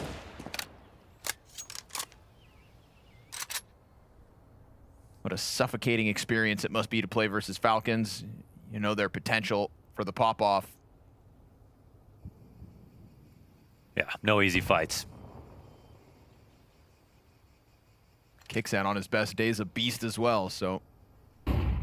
Right now we get this stack up inside of the apartments. 3 players strong, jumping out onto TESS. Damn, well, Modesty helps. Combining for the full hold of the balcony side, and a bit of disjointedness there means that Nikadaz never really arrived on the scene. It's gonna be 5 players trying to exit this balcony door.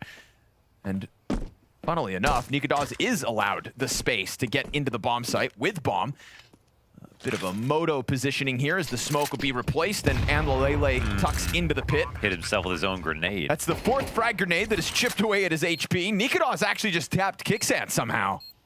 There was a smoke up the whole time. Push out through the short side. All that nade damage. Does it cost Amlalele? He's trying to work into the short side, play off the van, and almost able to wrap it onto Nico's head, but Nico will make the difference for the 4-1 Falcons start. Oh yeah, that would have been so difficult. He had to make some kind of crazy move. Nikadaz probably so upset the fact that he came through that smoke and he thought maybe they'd respect it, take their time, and he could have got a round-winning kill with the first one, but TESS and Modesty really locked this down for a second, and it looked like this kill would be the last one that mattered, but the late exit out of the last 2 guys from Halls. Okay, smoke was on cycle, saw a sliver of something, and taps in. I was curious how he got the Moto kill, because it was in the deep corner of Moto, but I guess his smoke didn't fully cover it. So he keeps eyes on it, and ECSTATIC will keep hands on it as well as we come into this one. AK for Nikadaz. Tech-9s and Deagles for the rest. They curb their economy, and so need to curb their enthusiasm too, because still up against the full buy of Falcons. Odds aren't on their side. The pressure will be, though. Already trying to get into Banana. Kyosuke from the corner, down with nothing.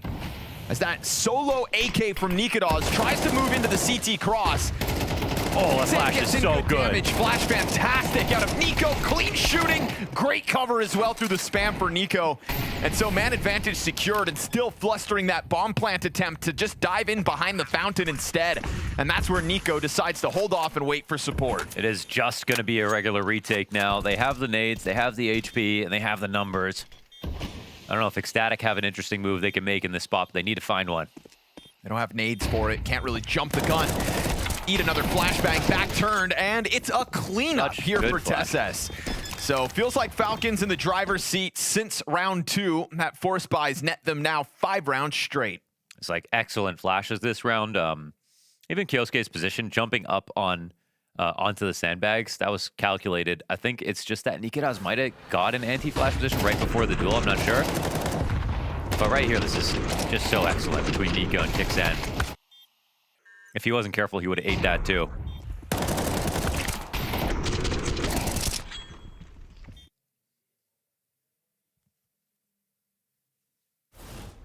And even though Falcons aren't sort of cresting that final hurdle of actually closing out like all these tier 1 events and everything, they're a team where you do see both the individual level and the team play at the highest level. It's not just a team that's full of great individuals. It's only the pressure matches that haunt them. Sort of, you know, what we were talking about with Nip. A similar story. It's like the pressure matches, and then also sometimes just the most ridiculous mistakes. You know, the 3v5s that they somehow lose, etc. Pressure matches, yeah. Yeah. That was the MIBR at the major at Austin, and yeah. It's like, yeah. Yeah, that's stage 2 major pressure. He wall banged that like a fingernail there. Flashes come out, and Modesty just tucked back in, trying to buy the right timing. Yes, sir. Nice shot. Oh, a little bit done. more. Oh. How about thirdsies? Yeah, go for thirdsies. Gonna wrap it around towards Library instead. Kyosuke's got Banana locked down easy. And so this round, rack it up. This is Falcons from start to finish. And they're no longer just bullying upgraded pistols here.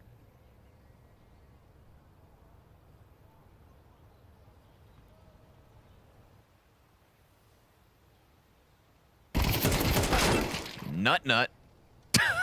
Dead to TESS. Gets a bit of damage for his efforts, but that's it. And look, Nikadaz throwing up the deuces. Where's that? Look at his fingers. Oh, yeah. It's either that or antenna. I don't know. I didn't know so much character on this team, Launders. I love that. 7 seconds for the clock to fizzle. Don't you die after time, Nikadaz. Kind of should have maybe just Oh, I guess he was getting hunted. They were all over alt mid. He knew he was doomed. In a 5 alive situation here for Falcons, that really puts the pressure back on Ecstatic to try to somehow break into this T side. Well, they did lose a pistol to Ecstatic, but that's just about it. Every other round looked pretty stellar. And mind you, when they lost that pistol, you know, you even talked about it, how the setup really kind of, like they were so confident it wasn't going to be read. E. Yeah. They were wrong about that, and so it's like, ah, damn, wrong setup. Let's just win every round after, why don't we? You know, winning pistol, best case. Doing what they did, second best option. They have yet to let Ecstatic back into the game. Great trade here for Kixan. Gonna keep the pressure up, tries to move it forward. Smoke's pluming on the half wall. Nico and Kixan committed here to Banana. I love it. Fighting here, especially with the half wall smoke. Why not protect it? Playing from the side is just, not only is it boring, it's without information. It's just so much weaker across the map, and they've got bracket as well. Now, if this does become a Halls crawl, depends on how they jump out, but this will be unnerving for Falcons. Yep, Tessus has to crawl up underneath this. Wow, nice approach.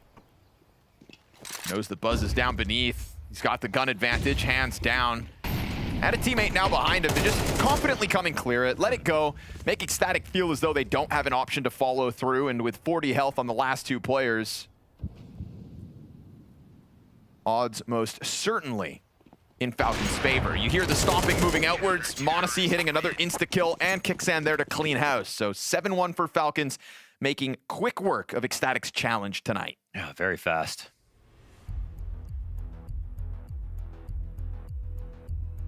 When you play against a good team on Inferno, it just feels like you can't move. Can't really do anything. Every regular position that they're trying to take. And also, there's a little bit of indecision, a little bit of like, and none of that's going to fly in this game. Trying to tiptoe through razor blades going up against Falcons.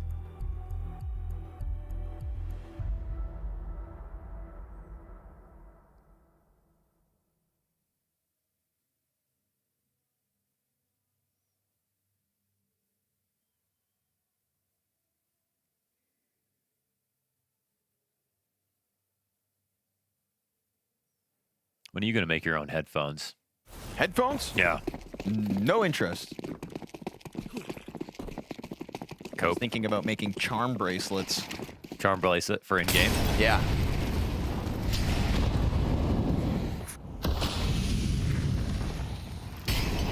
Oh. Kyosuke. Slides right in. Perfect stuff, man. What a mow down. And there's been a lot of rounds here where he's kind of getting bamboozled by the pressure on Banana, but that moment right there, that's kind of justice for all the times he's been flashed, killed instantly on the jump up. He finds that perfect lineup with the teammates' supportive flashbangs, and this round done as quickly as the others. And he's the new weapon X of this team. Use him to be aggressive, especially if he wants to be. And the flashes, again, like the support is there. Owned.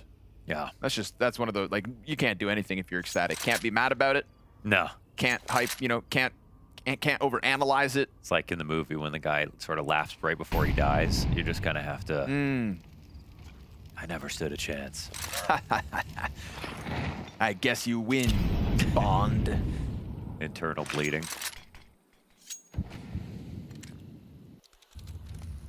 Yeah.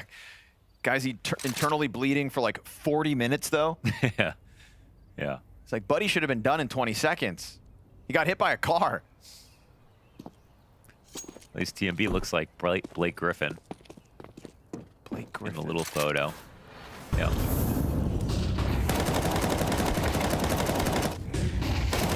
Third one's really just the cherry on top. He knew it was coming from his own frag movies. He always gets kills like that. Hey, I was there. C'est votre moment. C'est votre major. LA. LA. Hell yeah.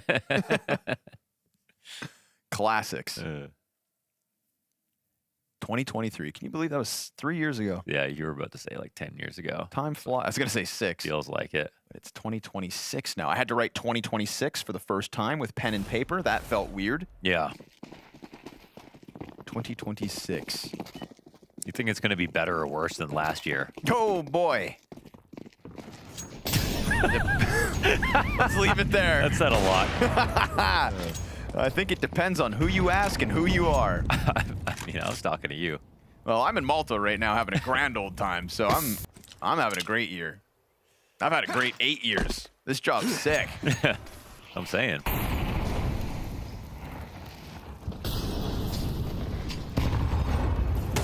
Kick Sam. Eesh, can't handle it, but that's fine. Kyosuke can. Oh, he can. Big time. Oh, it's just headshots every time, Another one. TMB, the only player that can best him. Even that's only 11 health left over, and Monacy's going to catch the crawl out from Nut. So, 11 HP, 1v3 versus the Falcons. Not anything I would want to sign up for. But TMB has to give this the old college try. Spots the Opper, but it's going to be the smoke spam from Nico to just end this one. 10 rounds into this first half, and Falcons own 9. You know what TMB stands for? We've played this game before. Tell me. Too many balls. Oh, last time we said tickle the balls. Oh, yeah, that's right. In 2022. But he's playing with Nut, so. Okay, so it's a very phallic day today. Well, it's, yeah, I mean, they brought it on. They brought it in.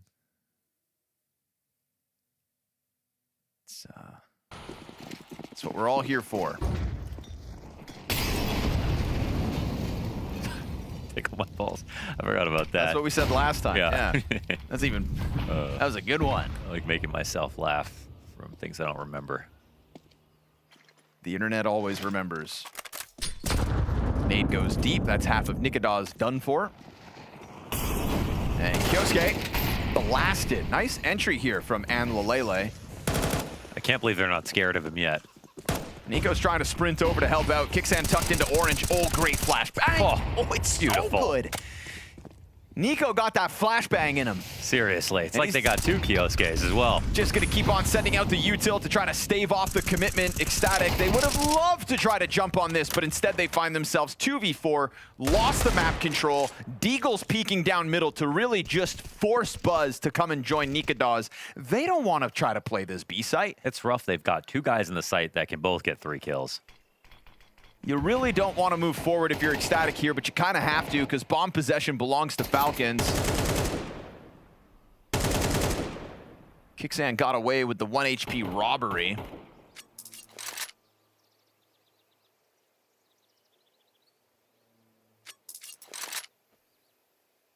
You know, it's always impressive to make playoffs at a major.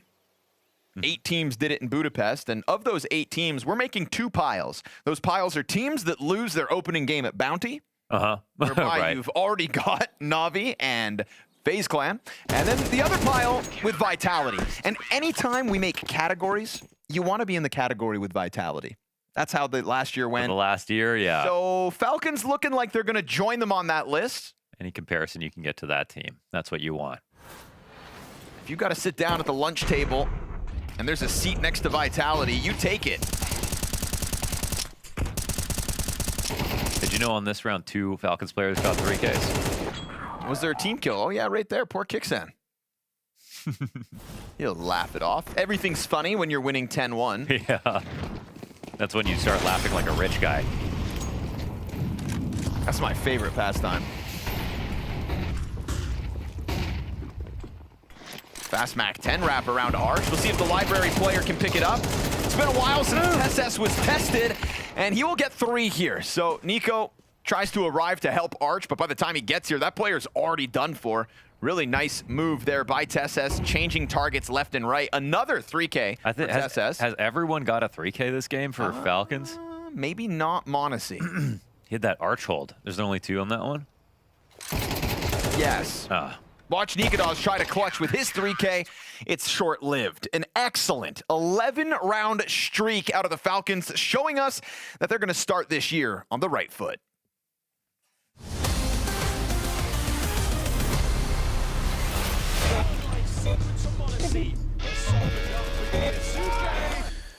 So tell me about the buff rules again. What do you wanna know?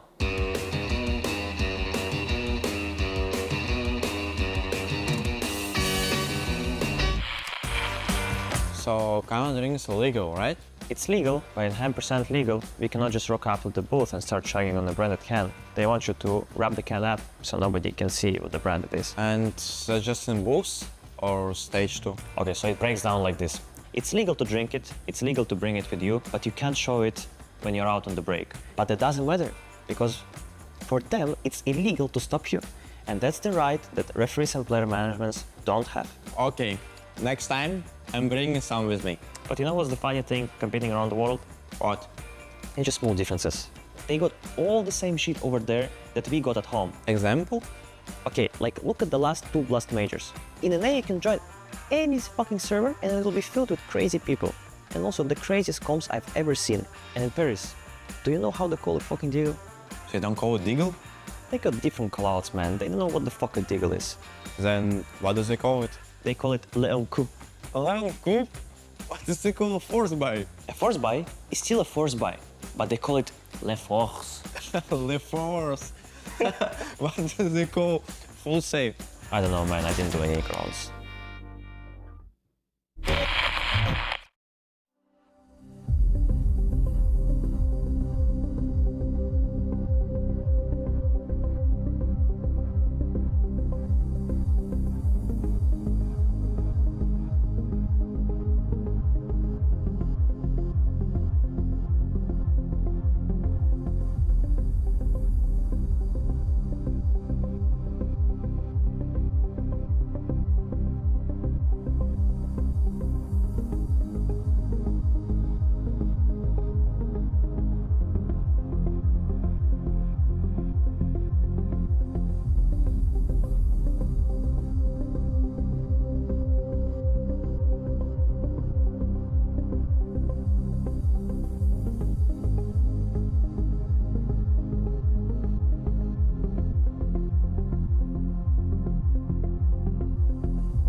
Never an easy day going up against the Falcons, let alone when they've got something to prove. And coming off of the Budapest shortcoming, I think they're taking out some frustrations on poor Ecstatic tonight. Does feel like that. I mean, what a show, man. I mean, it's so fun to watch with how good they are. And I think, yeah, there's so many 3Ks that game, whether it was everybody or just 3 players. I think Kioske on B, Tessus in the pit that last round. It's, what do you say, man? It's just so fun to watch. I think it's also really reassuring to just see Falcons kind of dominate. We actually haven't had any dominations. You want to see all the teams that are supposed to dominate? Yeah. Dominate. That's all you want. I mean, you know, Virtus.pro even brought more of a fight to Vitality than Ecstatic are able to tonight. It's been close games a lot of the time, if not just straight up upsets. So Falcons looking to blow Ecstatic out of the water, looking to prove just here to kick off the year that, like, we're obviously one of the best teams in the world. Nobody can doubt it if you 13-1 this series. You know, let's get to the challenge, is kind of what they're stating with such a blowout victory. Bomb is secured, despite man advantage here for Ecstatic. They're very much concentrated here on the short side. And from Balcony, it's all confirmed, but now poor Tessus is gonna have to somehow test that smoke. Defuse is gonna get stuck here with a 10-second commitment from TMB, and so they will win the second Pistol 2. Undefeated on the pistols. That's a nice stat to bring home. It's something. I remember back in the day, I played iBuyPower on this map with like my team in like 2014 when they were like their strongest. Won both pistols and got 16, dude. How'd that feel? It was funny because like we didn't think we were gonna win the game anyways. Right. So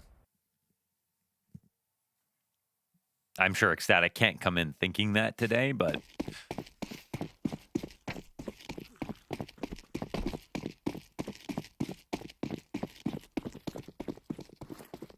Nothing beats reality, as Sugarman once said.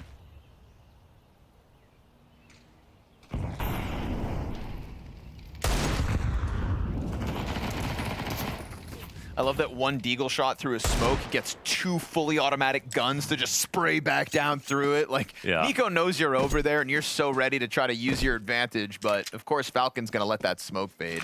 Yeah, it's like the turrets in Portal. They start freaking out. That's a great comparison. So they start falling over.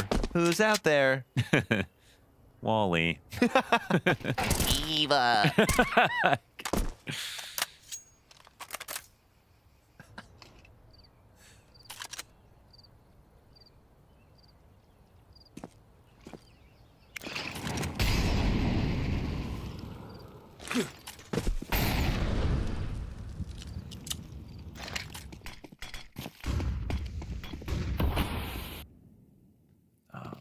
Okay. Ooh, look at the rotate. No, not fully. Yeah, TMB doesn't not bite. Fully. Took a look. Flashed a little early, unfortunately. That's just unlucky, right? 2 more defenders still here to stop him. Gotta defend this. Falcons coming at it all. Oh, my what? God, through smoke. It's all on Into Buzz. mini pit. It's all on. Oh, and then the other Galil comes through. Oh man, game's hard. Game is hard. Surprised to see that spam work so well into mini pit. Hey man, they won both pistols. Hey man. They did. They did win both pistols. That's why Sean Gare said they're not real CS though. Was he right? Yeah, I've always echoed that statement, gave him credit for it. It's true. Should we remove them? Nah, they're fun. I mean, we all like gambling, right? Yes. But not if my mom's watching. I don't know what happened to the car. Where's Sophie?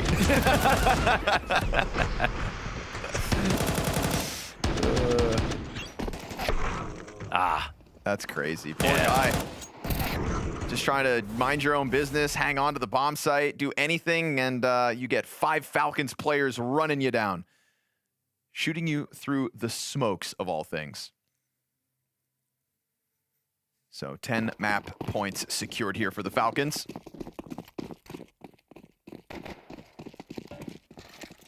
And we can play that fun minigame of will Falcons win any pistol in the series. That's still a stat line that's fully ecstatic.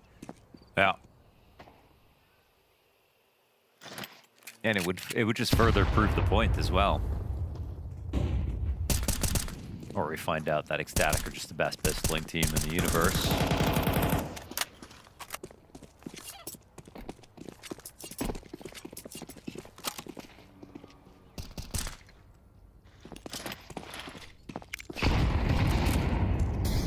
Let's play a fun game because we've got all season. Yeah. How many events do Falcons win this season? I'm gonna go for this season. I'll go for 2. I was gonna say 2. 2's the right number. I can feel it. You let me pick though, so you gotta pick a different number. Okay, I'll do 2. Any other number you can have, whatever. 2.5. 2.5. Okay. So I guess that would be qualifying for the LAN final, but not winning. There we go. I'd give that a half. No, dude. Honestly, I think Falcons could win this event. Obviously, easy to say when it's 12-2 map 1. I don't know. I'm just feeling a little like something's in the water. You know, not making the bravest gamble on this one, but I just think they're going to come into the year with such a vengeance. And their upwards trajectory, I mean, people had them as genuine. Also, I'd just like to say they didn't necessarily choke at every like we in Hong Kong. That was just one of the greatest finals ever when we played against Furia, and your Kinder was just unbelievable. It was nuts. But that was a game that was just straight up. Furia were incredible. So they beat Vitality on that stage. Yeah. So Falcons did not. I mean, you know, the major playoffs, that's a different story. That kind of takes some of the wind out of the sails. But here in this retake, to just try to ice this out, 13-2, only pistol round losses. That's what it looks like we're dealing with here. Tough stuff to be Ecstatic versus Falcons. Easy day in the office for the first map, but only one of 2. We'll see you guys on Mirage for more shenanigans between Ecstatic and the Falcons. a dominant victory for Falcons, but it is what you expect when you're looking at the players, you're looking at who they're going up against. This is one of those very lopsided matchups. ECSTATIC tried as they might, pretty nifty with the pistols in there, but other than that, not much to really be positive about for them. It's an uphill battle. They lost their star player. They had a lot to go through themselves, you know. They can't buy 5-star players. It's not possible for them. I feel like if you lose a map 13-2, but you won both pistols, just call it the nut from now on. Just call it the nut. Yeah, this was just pure domination. As soon as you put anything in the Falcons' hands, with the exception of the starter pistols, they were by far the better team. Very few rounds even got remotely competitive there for ECSTATIC, and it's exactly what you want to see if you're rooting for the stars of the Falcons or perhaps the organization itself. Well, what I would give credit for towards the team of the Falcons right now is that they were not even overextending too many times. They were playing confident, but they were not taking stupid risks. They weren't just running at ECSTATIC saying, we are better than you, we'll overrun you. There was some good team CS, there were some good flashes, there were some great moments in this that they can be proud of. Yeah, this round right here was one where the initial B hold was good for the Falcons. I mean, Kicksam was able to find a nice couple kills on the defense here. Good flash as well. And this was one where I felt like, okay, Falcons and Nico can get a little crazy here. I thought that he maybe would decide, why not? Just push the smoke here, just get flashed in from a teammate. But no, they actually waited. And the key word I would say to emphasize here is restraint. Restraint to maintain the 3 versus 2 advantage. Go in with the team together instead of doing a solo push or anything like that, because it might just look like textbook CS, but that's kind of what I want from Falcons sometimes. I don't need them to have a hero play in every single round. Yeah, and this is it, right? They kept this 5. They now understand how they want to play. They've got the protocols down. And if you're even just doing that, even in a game where you're so favored, it's going to create good habits going forward for when you're playing some of the more elite, tougher teams in there. Kyosuke is a player we have to highlight as well because he was just having fun at Beta sometimes. You know, it was difficult. They kept throwing themselves to him, but he was deliberate.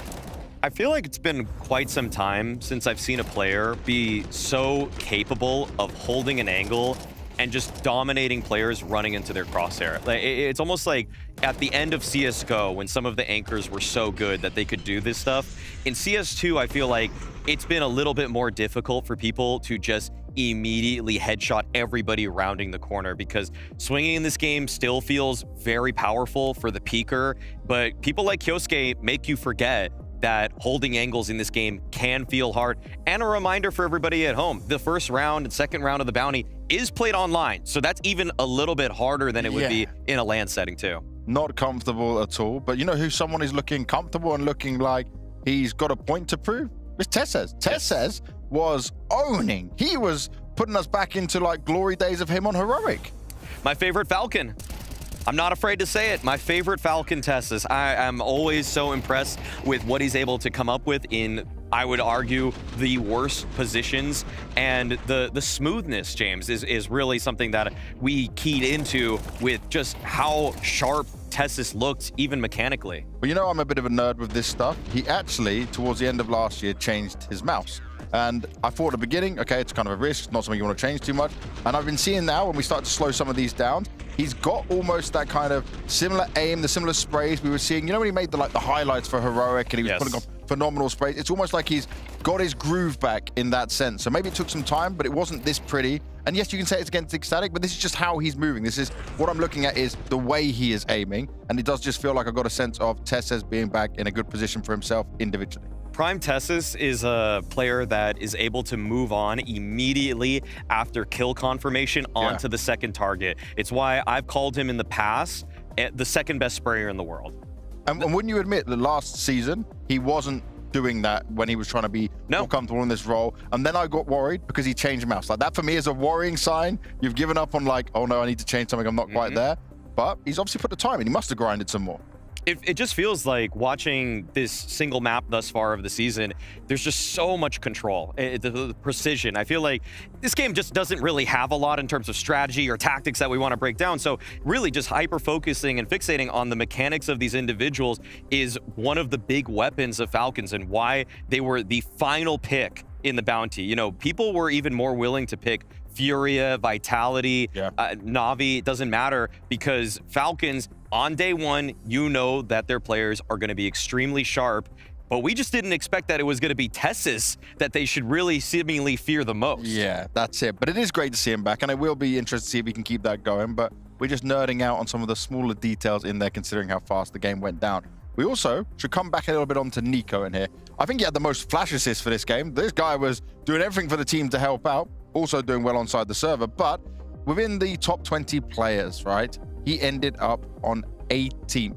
Really low for Nico, the lowest he's ever had across his career. His career has been incredible though, right? He has stayed there in such a good spot. So for me, I'm hoping, and I guess you would as well, is that this is where he brings big fire under him. Now he's in his roles, he knows what he's doing, he's got the consistent team. Let's see him rise back up as the best within that. I would love to see him punch up a bit, a couple ranks higher. The only problem is I know that one guy's probably going to pass him in the ranks. I think Kyosuke is going to go from 22 to, doesn't matter what number, but it's going to be a number higher. Make a prediction right now before even we got anywhere with this. Okay, I think Kyosuke is probably going to land at probably somewhere between 8th to 11th this year.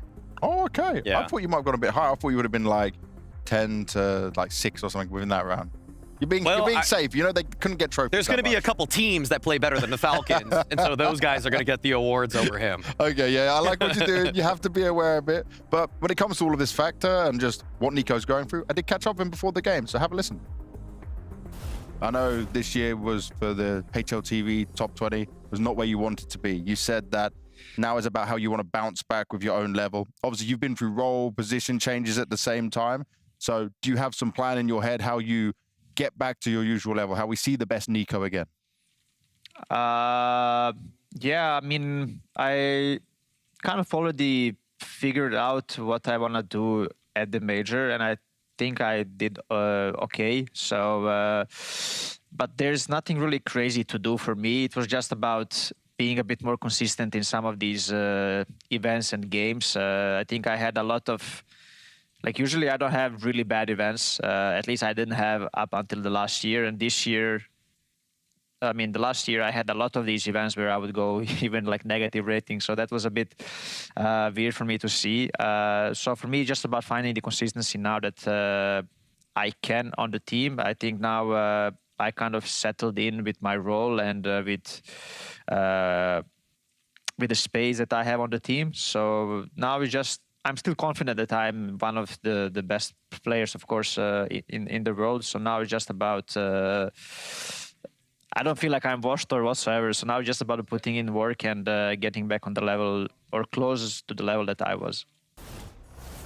Well, he's definitely not washed. That's not what I would call Nico. It's an adjustment period. Times are changing around him. The young guard are coming up now, right? And he has to make some room for it. And he has done it. But what would you say would be like, within what he has to work with now, the space he has, where could he be aiming for? Like, what's realistic for Nico?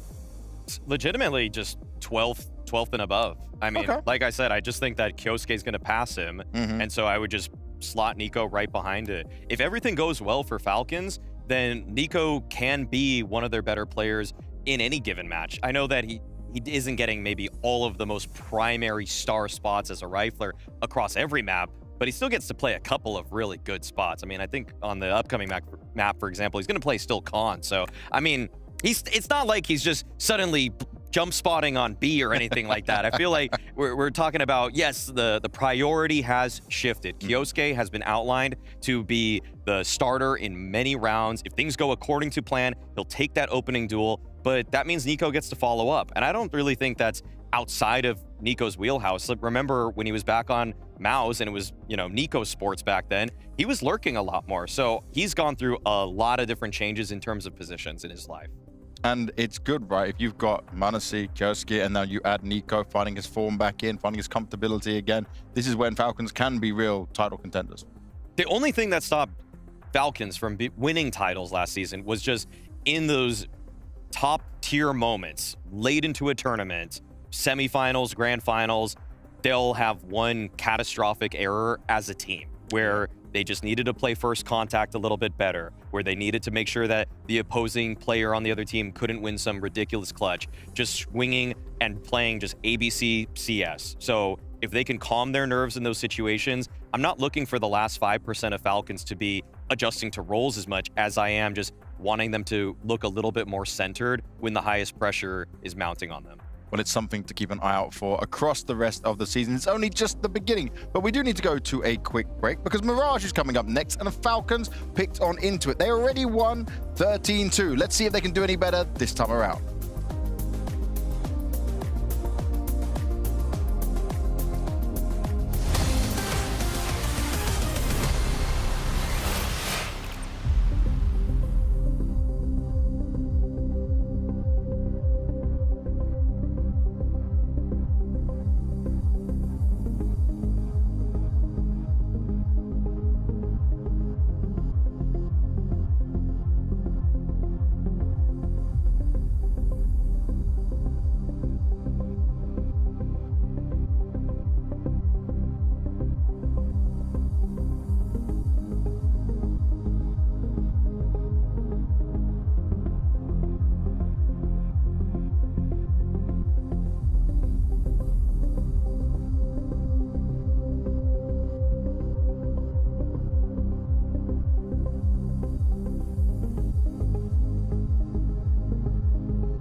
We're back in business and heading to Mirage. Falcons obviously clearly favored in this one, but Maui, I don't want to talk about that no more. We've done it the service. We know what's happening.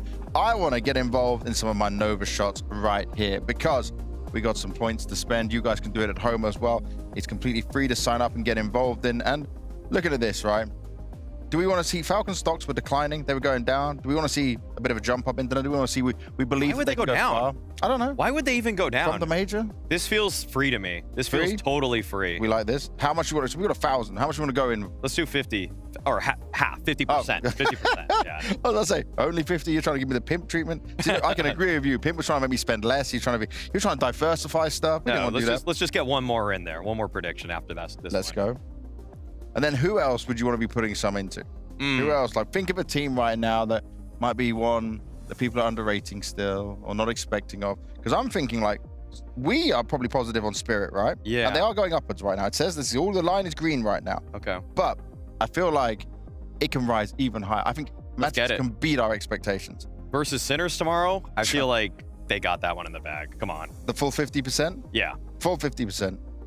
So we're putting all our stocks straight up into Spirit and Falcons. Let's go. Let's go. I'm confident in that. 2 that will make the LAN final, I'm 100% sure. Why not in the grand final? Both in the grand final. Spirit are Blast Bounty champions back to back. True. They're looking for the 3-peat. There has Blast never Bounty. been a Blast Bounty that Team Spirit hasn't won. Why buck the trend now? Why buck the trend? I like what you're saying there. Thank you very much, Murray. Let's get ourselves into Mirage with Scrawny and Lornas, and maybe they got some ideas on how they think this will go. But there's also never been a Blast Bounty with the Falcons that looked this good. And there's never been a Blast Bounty in 2026. Yeah, these are all facts. And so we'll have to see if Falcons can keep impressing us, because I think, unfortunately for Ecstatic, that was a whooping, safe to say. That's about as bad as it gets. That is about as bad as it gets. And so you won your 2 Can we pistol call rounds. that getting Sean Gares? You win both pistols, but you lose the map. Getting Sean Gares. We can coin that. But you know what? It's crazy, Launders, but I think there's a lot of people out there who don't know who Sean Gares is anymore. He's literally the GM of a team in CS right now.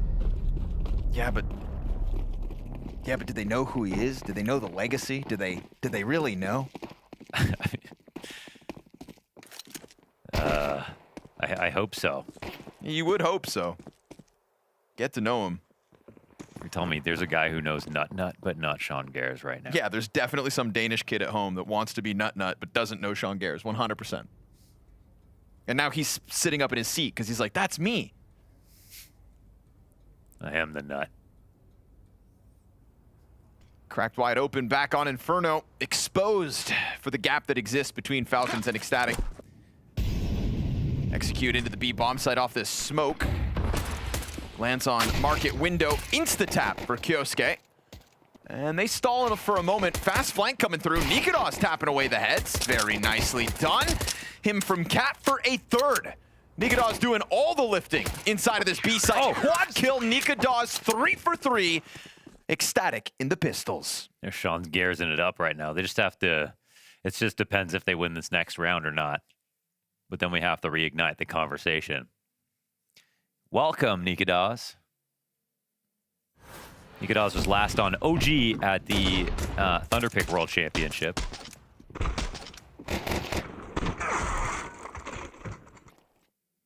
And how'd he do there? No, not great. Okay. Yeah, I think they just lost 2 series. Did they win a series? Let's see. Well, here he sits 4-0. It looks like they'll win more than the pistol this time. Falcons opt not to force buy in round 2. So giving over a little slack for Ecstatic.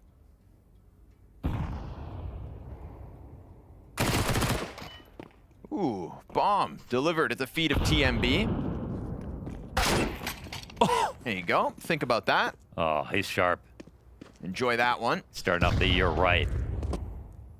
He's somebody that I know, like, he's somebody that's like, if he's been grinding every single day, which he has been, and skipped Christmas and all that, like, which I wouldn't be surprised and he wouldn't be burnt out, you know? Like, he's still got.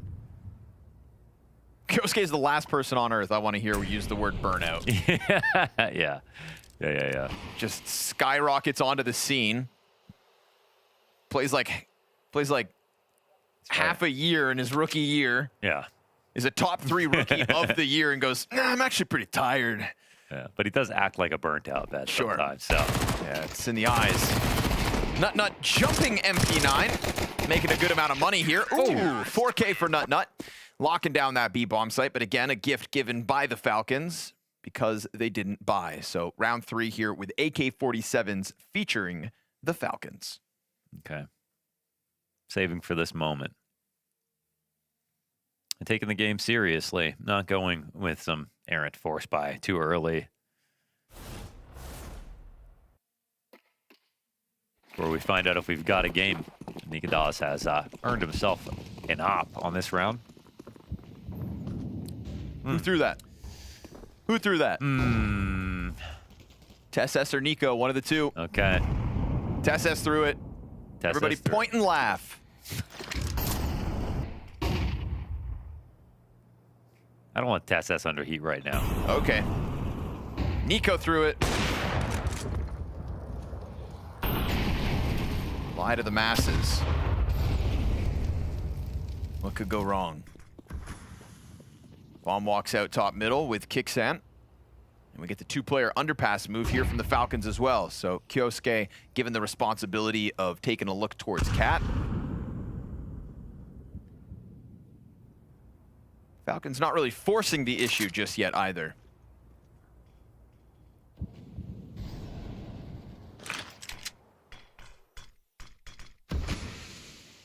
Smoke coming in at a good moment. It's actually an HE that he can toss behind too. Maybe in the last couple seconds. We'll see how he wants to use it.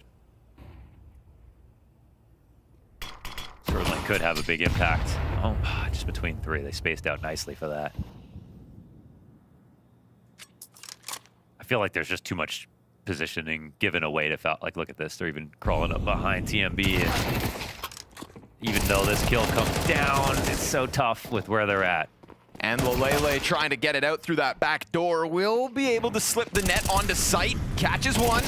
Yo, and a second. Nice. m80 blasted away. Wait, time's really low actually, and Kyosuke is only in the window right now. Nico waiting for the duel to come to him. His patience worth it. He's got to scoop that bomb up. Brother plant. And Buzz is going to try to run him down. Stuffed along the side. We've got an ecstatic round win in the first gun round of the Falcons. They falter.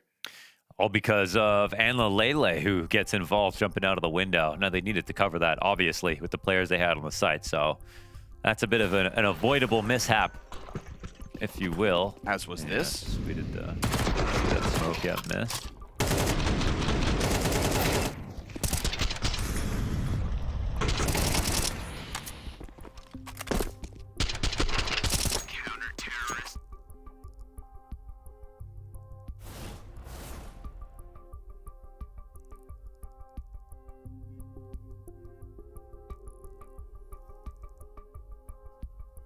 I too remember watching Analele play what we were casting, and he was solid.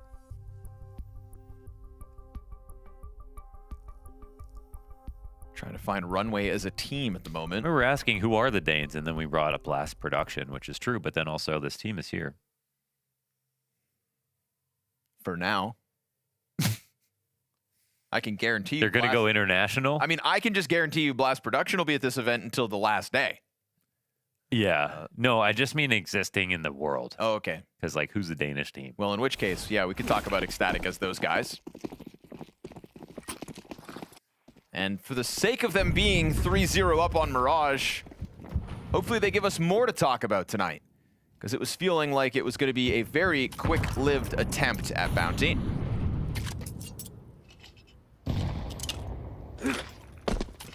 It's one thing to burn out fast. You want to also burn bright, if that's the case. Full-blown execute coming through from the Falcons. All the grenades they had to just get this positioning. Frag grenade's going to expose the cross, but timing doesn't work out to Ecstatic's favor. Oh, they don't spam it. 5v5 post plant. Uh-oh, the reload. Starts going for the reload. Still had bullets to shoot, but wants that full mag. Oh, no. Player in the back gets dinked. Man in the front gets tagged.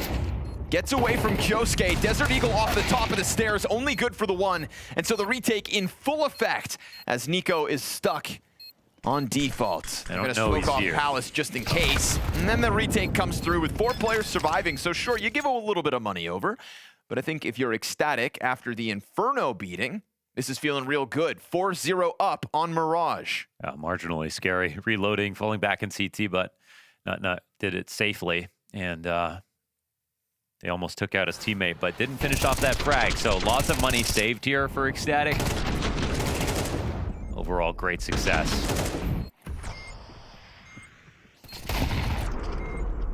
Falcons threw down a lot of bones just to get that bomb down. So here comes the buy.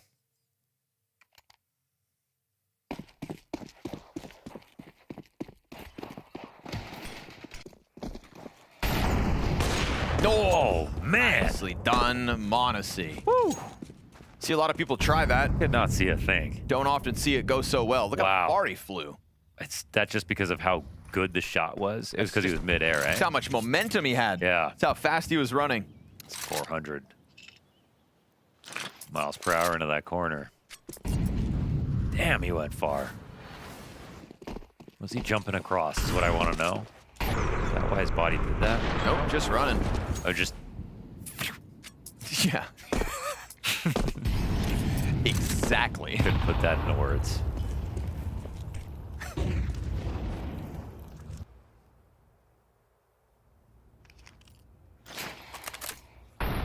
Nothing you could really do about that, Nikadas. 3 players clumped up into the apartments as well. TMB gonna have his hands full. Oh, wait, Kicksand. Oh, okay. Catwalk. Oh man, I was like, because it's Falcons, you know, so there was a chance that something absolutely ridiculous happened. Like, Sure. Nope, just a really well-timed mid-split up the catwalk, and obviously you're going to be staring at the guy that has flown into the center of your screen. Yeah. Kicksan hits him while his head's left spinning. And just like that, Falcons find their first round 5 rounds into play. I think for the Falcons, obviously, nobody can take away the domination that was Inferno, but they're still going to be looking to send a message to the rest of the teams at Bounty. Don't let this second map get close, and you can proudly say we've had the best opening game of everybody so far this event. That's really what we're on for right now after the precedent set map 1. But it'll be majority saving towards Palace. ECSTATIC forego B site because of the mid control that Kicksan found for free. That's actually pretty fine for them. They have made a lot of money, so they'll be pretty happy. They're not happy, but as happy as you can be. There's really no contest to stop Kicksan in that moment at all. Why'd he get a pat? I don't know. I was just thinking about that. Yeah. Maybe some great communication. It's these damn participation trophies. Great communication. Maybe a good call. We never know. Just keep that kid fired up, I tell ya. Kyosuke's gonna have a round before this game is over, I promise. Right now he climbs into the mid window. Very quick positioning coming through from Falcons, and when the smoke fades on the windowsill, Nikadas catches the first kill. 3v5 recovery underway. TeSS with his. Offers stuck in the window, dead next. Kicksan unable to go for the multi-frag, but they are going to find with numbers strong towards middle that there is space to slot into here for the post plant. There's Falcons. an HE. Oh, it missed. And he let him get a kill. TMB gets the trade frag back. Moving this retake forward from connector. TeSS 31 HP versus 2. Oh, and the first one's clean as need be. Now a damn near even fight between TeSS and NutNut. And call it uneven because he's got a retake. He's got a smoke, however, but bomb can easily be lined up. I mean, you know, TeSS is not going to forget about how to get this spray in. Diffuse being stuck now. Oh, that's so nice, man. All too easy. TeSS 1v2. Yeah, you gotta keep this guy. You can't keep blaming TeSS for all your problems. Are there people blaming TeSS? Yeah, because there was the rumor that it was going to be him. Yeah.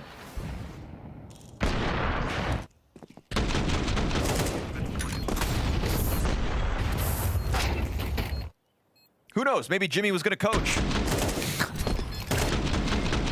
Could you imagine? I would be. I mean, talk about a shocker.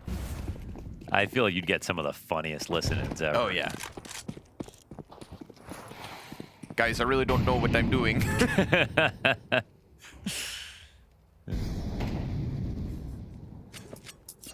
This would just be easier if I could play for you.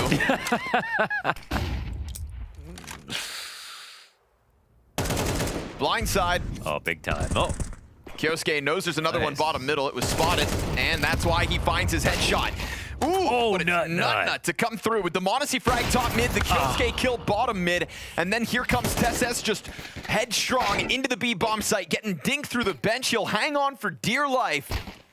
While Nico has that bomb top middle, it's his 1v2 queued up. This is NutNut for the ace, folks. I promised you a Kyosuke round. Well, I didn't know NutNut's game. 11-3, 4 kills into this round. And Nico's gonna earn himself a good amount of space between him, this bomb plant, and what's left of ECSTATIC. You know, he looks forward to 2 rounds like this, so let's see how he plays them. Here's the stomping coming over. Flashed around the corner, misses his chance at a headshot. He's got flashes of his own. Still sticking around this bomb site, and they give him all the audio. Nut. Missed chances for Nico in the face of the Nut ace. Yo, Nut was coming for that. That was excellent. So many great kills. I can't believe he got the second frag from Cat to top mid to underpass as well. It looked like the crosshair placement to hold him was so perfect. He was laser sharp. It was right here. Look at Kyosuke's holding for him. It looks perfect. Oh. That feels like a donk peek. Yeah. One of those just like half-second murders that looks like you never even had a chance to shoot back. That was a filthy ace. 3 aces today. That's just the games we cast. That's just the games we casted too. And they were all great. And we noticed all of them.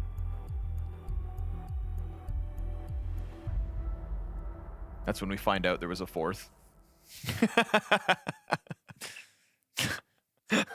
Gotta have ace forgiveness at that point. What are the odds, guys? What are the odds? Well, Nut. Nasty. You don't get a lot of opportunities to ace teams like Falcons if you are Nut and ecstatic, so take that one and run with it. We were kind of watching Kyosuke rip heads off, and little did we know Nut would go one better.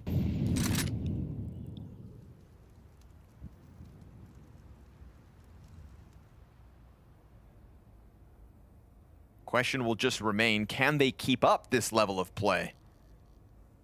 Falcons showed us all Inferno long what they were going to bring to the table tonight. Finally, a bit of a challenge for them.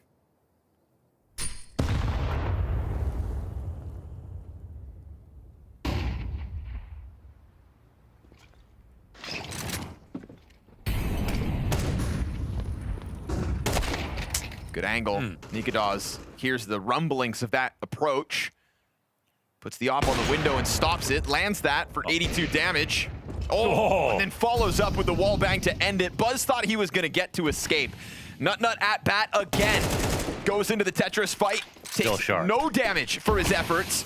Gives himself a smoke to work around. Worried about the Palace, but there is no threat coming in from this side. Kyosuke zones him though. And while that flash finds the young gun, it is a bomb plant triple.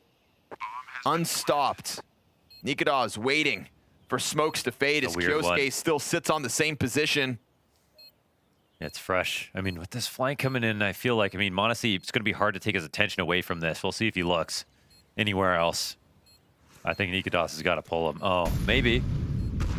Kyosuke's here in sandwich, so they don't really have to watch that. Oh, gets dinked as well, dude. Almost caught by the timing, almost caught with the kill. But m80 and Kyosuke show us who's boss. Taking a step into that A bomb site. It's a full house between the two. A nasty kill on Buzz as well to get it all started. Gives the space over to Kyosuke that he needed to really thrive. Nice they had that double lurk situation going on. I feel like that's the style of Counter-Strike I want to see Falcons play the most. Like almost like heroic style where they'd have almost everybody looking for an individual duel but lurky and almost like doubling up in certain spots, just maximizing, highlighting the aim. It's putting lots of pressure on the anchors. Not that Nut has been a fantastic anchor because he has.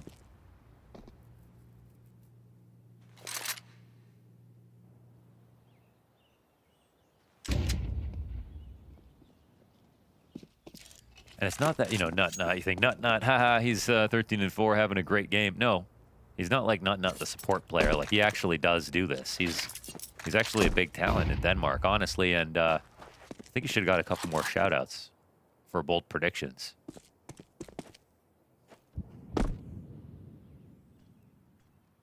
Feels like a guy that's currently kind of bogged down by the circumstances of his team, maybe. You know, and the lack of real roster shuffle that we had in this offseason. In the corner, though, this 5-7, catching players unprepared. Tessa's dead. Nades in hand for one of the other two, but good on Kyosuke. With that bomb, finding 2 kills in the front-facing ramp setup. Nut's turn. And he's going to dive up into the Palace play. Excellent couple of kills from him. Kyosuke finds his third in the middle of all this. Back-to-back 3Ks for him. And TMB dropping down into bottom middle's been hurt by Kixan. So Flash is fantastic. Timed up beautifully. Another full house, this time swapping m80 out for Kixan. Kyosuke being a real pest there on the ramp. I don't know if he got both kills, but the second one inside a buzz of smoke. Man, that would have been frustrating to die like that. Yeah, he did get both.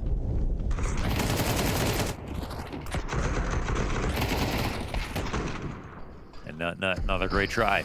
2 kills for him. Yeah, I love it. You know, when Nut kind of gets thrust into those action moments, like some players would have hesitated slightly on that play to the Palace climb up, but he's just fluid with it. Yeah.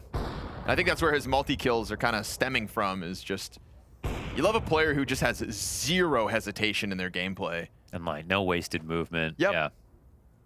You know, and it's understandable that at some points, especially when a game starts going poorly for you, that hesitation creeps in, second-guessing yourself, or, you know, maybe you think more of the team than your own plays. But when you're rip-roaring like this, you're just kind of off the leash, in the flow state, doing as you please, and feels like if ECSTATIC are going to continue to keep this game competitive, we're going to need more and more of that from him. Is that Kyosuke's AK? Or sorry, TSS's AK? I think that's my old AK. Are those Katos? Yeah? Yeah, I had the exact AK. So you're saying he's stolen your skin or what? No, I mean, I sold it a long time ago. Oh, okay. But I feel like it's got to be mine. Yeah. No one had more LGB stickers than me. I have them on my default guns. Big Rain fan, huh? No, it wasn't even. That lineup, I can't even remember. I remember I didn't even really like the team. I just loved their logo. That's very you. Who was the, yeah. All for the aesthetic. Was it that lineup with Rain? I can't remember exactly. It was a long time ago, man.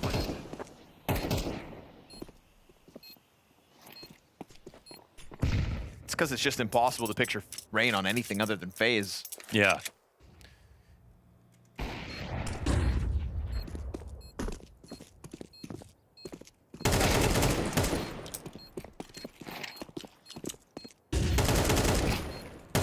Some extra kills here. Nope. Long range USB. Wait a second. Of course. Why not? They held it down. No, Rain was on LGB at the start of 2015. So what I want to know, was it Dennis? Like the old Dennis. Terrorists win. Because I remember Dennis was my favorite player in like 2013. He got like 1 ace. There wasn't that much footage back then. I just remember. Yeah, it was Dennis. That's Dead why. Center 2014, Dennis. Yeah. That's who I thought Sweden was going to be all about.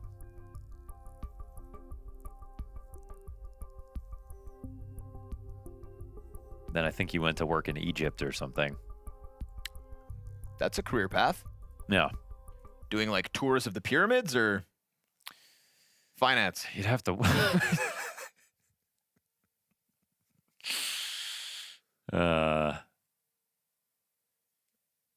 Something. Yeah, landscaping. I don't know. Yeah, landscaping. Yeah, I've just been working with sandstone lately. Restoring the Nile.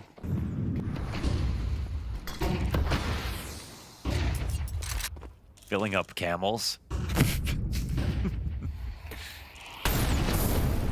Want to see ahead of the Molotov. Yeah. Oh, man, he's fast right now. He is fast. Sorry, Nut.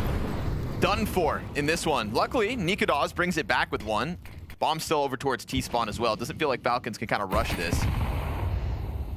But we are very quietly getting back to a situation whereby Falcons have this lead. m80 and TMB exchange some damage. Ooh, good smoke spam for TMB. Takes the edge back for ECSTATIC's favor here. Gunning for a lead on the CT side to just really keep things interesting with their flawless pistol round win record at the moment in this series.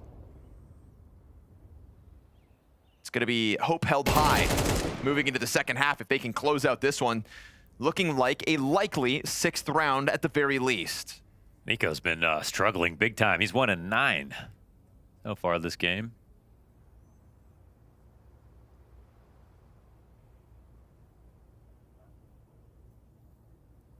It's those damn boot camps.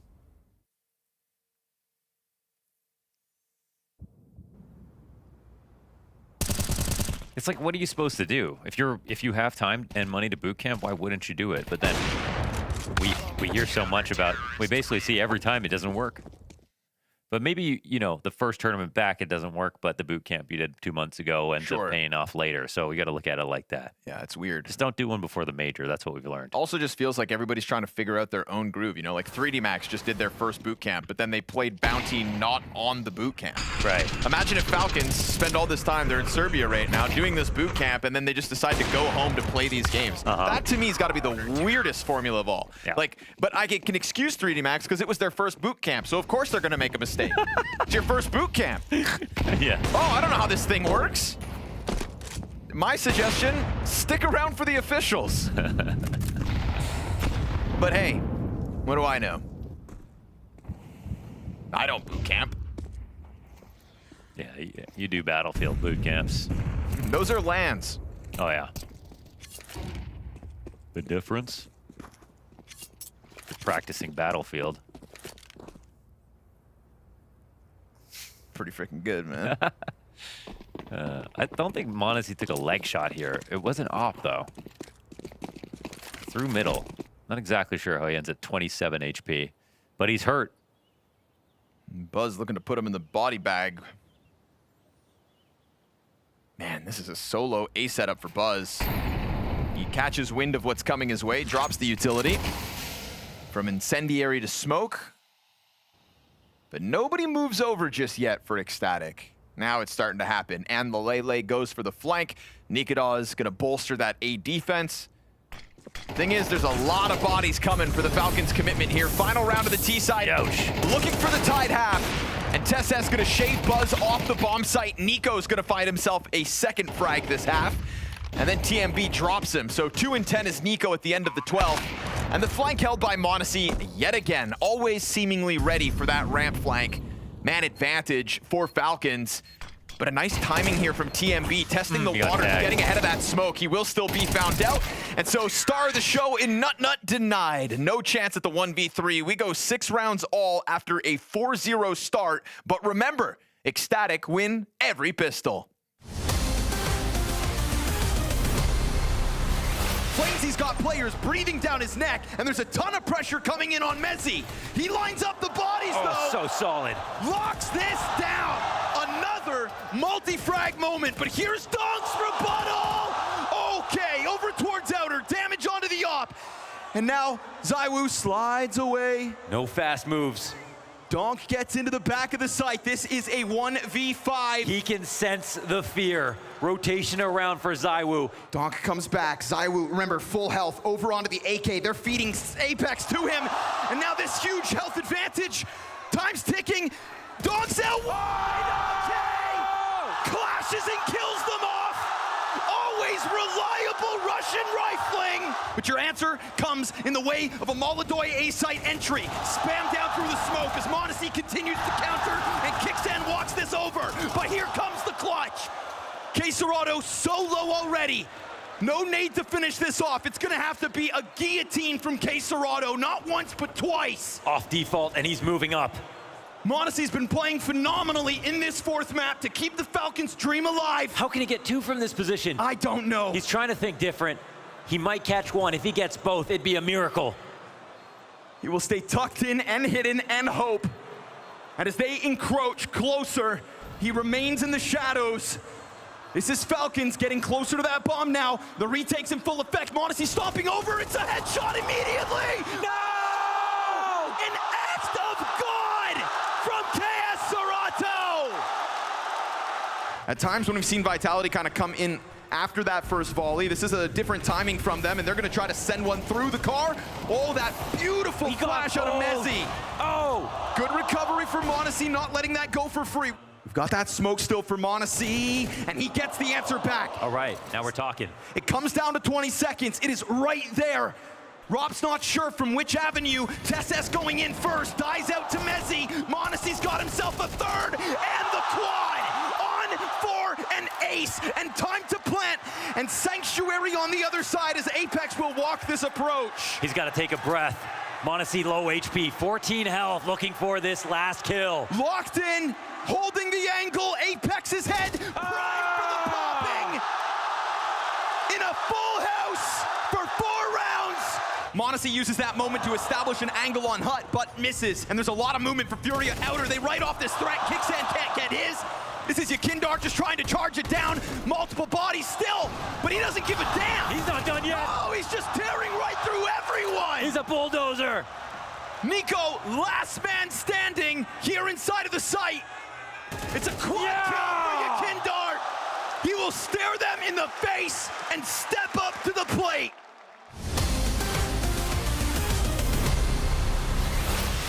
Wow, bringing more of a fight to the table this time. Ecstatic, fueled by Nut. That is, it's his name, man. Fueled by him, looking for 4 pistols out of the 4 played so far this series. And, well, Falcons don't come into the second map of this series looking as untouchable as they were back on Inferno. No, definitely not. And there was a lot of like individual prowess shown by Nut, the A-holds, the ace, everything like that. That made it extremely difficult. He was the best player on the server in that half, undeniably. Honestly, dead. They win every pistol. Looking for all 4. Barring some big heroic. Here, they're going to forget about the, oh, no. Nah, they keep it clear. This is a flawless pistol so far. Looking for 5 players standing. Tessas, you don't have a chance, brother. He'll drop Lulele into the jungle, but held by Palace. Swings out wide. Lets those Berettas rip, but 4 for 4, and Ecstatic back to the lead. 4 pistols. A map is coming. You think so? It's coming like Nut. That's crazy. That's just crazy. That's not even subtle, dude. That's just insane. Okay. So we've got 2 MAC-10s and a couple of Galils in this next one. Scout, triple Desert Eagle, and a 5.7 for Falcons. What do you make of this buy, Launders?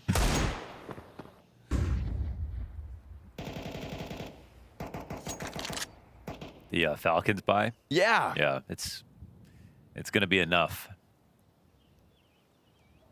If the bomb is coming A and they've got everybody here on the same side again, they are reading the stack.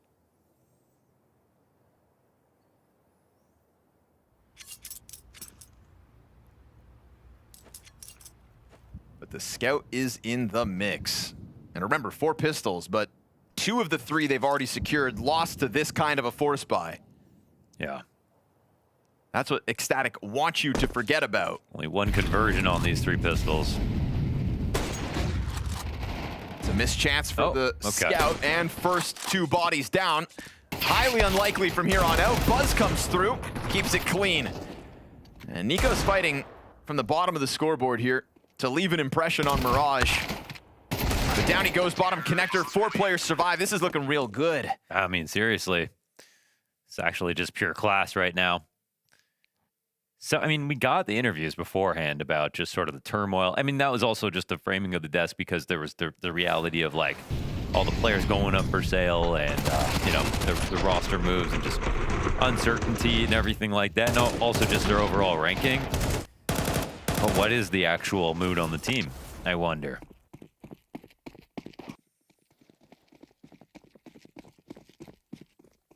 I'd like to think that in some ways it makes you a little more carefree, like you can just focus on the CS, but then on the other hand, you know, it's tough to focus on CS with all these moving pieces outside the server. You know, Apex at the HLTV Awards show made sure to give big thanks to his agency and said, like, this is really what allows me to just focus on the game. Like, all these, you know... Shout out my agent. All the emails, all the this, all the that. It's not on your mind. When everything's just stable, all the plates are being spun by somebody else, you can just focus on the game. I think that's unfortunately what Ecstatic aren't experiencing. You're thinking, I got bills to pay. I got mouths to feed. That's a good way to look at it. Absolutely. Well, they get there in the end with this kill. Oh, actually, they've got one more. Oh, no, Tessas, he's not done yet. Yes, there's the recovery. Nico's able to catch it finally. Recovers from those missed shots off of the bench. Nikodas 100 health versus Nico, Monacy, and Kixan. And unfortunately for Nikodas, he's been corralled into the corner with that slow burn coming through. Monacy's going to be the last one to end it. They don't win the force buy, but they'll win with the lesser pistols in the next round, of course. It's just, yeah, you don't get a break. And to be fair to ECSTATIC here, Falcons can do that to any team in Tier 1. They can convert rounds with a few deagles versus anybody, probably better than anyone else. So, and again, it's like Tessaz, we talk about him as like the 5th guy on this team. He gets the meat of the potatoes on this round. So they bring it within 1. That was something really interesting that you just said, though. We don't really talk about that much, but the better the team is, the more support they have, too. Missed window smoke. Oh, yeah. And Lele out there ready to be plucked. Pressure on m80 suddenly feels relieved when that smoke doesn't land. And now Kyosuke already up from catwalk's gonna hear this barreling towards the B site. Can't stop the Tech-9 from finding its footing. He'll zone him back. Oh, crazy. That is clean shooting from Kyosuke. It's calligraphy with the way that he went for that spray. It's just so light. It's so precise. That's just excellent. And he's running to get right, to get a better fight, knowing he's blind for just half a second. You know, it's funny. People will tell you to play the M4A4 for situations like that. Right. When a whole team's jumping out the window on you, you want those 5 extra shots. But when you're this good at the game, calligraphy, as you put it. I mean, there's an element of beauty to those shots, and it's a quick reminder that Falcons bring talent to the table. So pistols here in the hands of ECSTATIC, their earned momentum at the start of the T side dries up pretty quickly. m80 killing Nikodas as this freebie is already getting wrapped up. If anything, they just want to go into this op, and Alele will pick one up at the end, but that's now a lead for Falcons. ECSTATIC come into this match thinking they're not going to get decoded at least once. They had another thing coming. They still got to stay focused because they've shown us some great stuff. And I know Nutnut's thinking, okay, like I'm having an amazing map on a pretty big stage in the sense of like I'm playing against Falcons. A lot of people are watching like this. He's turning some heads right now. See if he can convert that into a good T side and maybe try to close Mirage.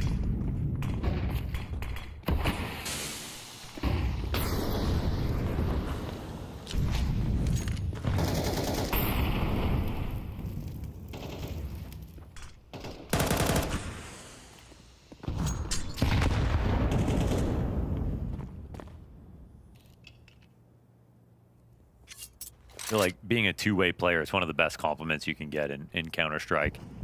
Like all the guys who have a better T-side rating than CT and that sort of thing. It's 2 different games.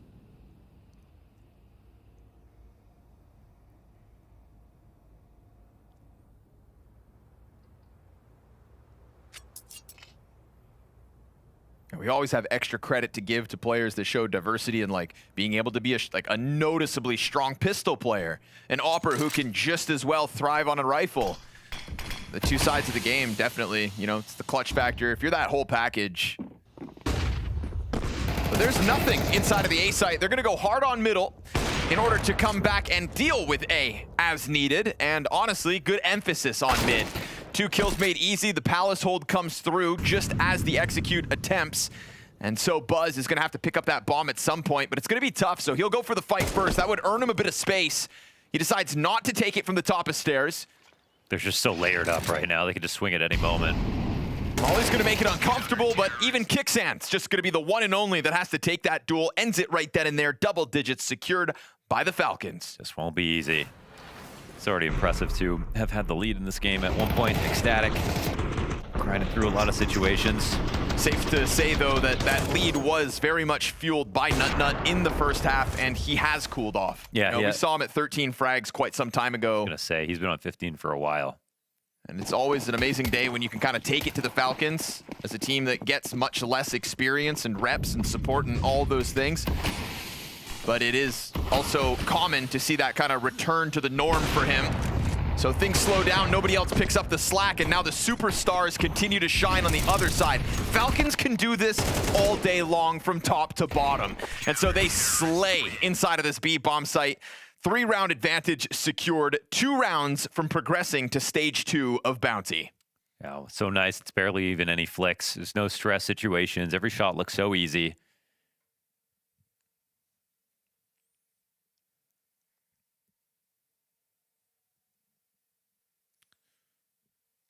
I know you said that it feels like Falcons could win this event, and when you watch Vitality, they'd be the two teams that have had the most dominant matches so far. Vitality's second map was way more than their first. It's sort of the opposite here, but the fashion in which Falcons win some of these rounds. Yeah. The m80 2 and 3Ks, the Kioske rounds that we got, all on Inferno. It does feel like another level. Remember, Falcons won versus Vitality in their last head-to-head. And Vitality did what they had to. They peaked perfectly for the major to secure the most prestigious trophy of the second season.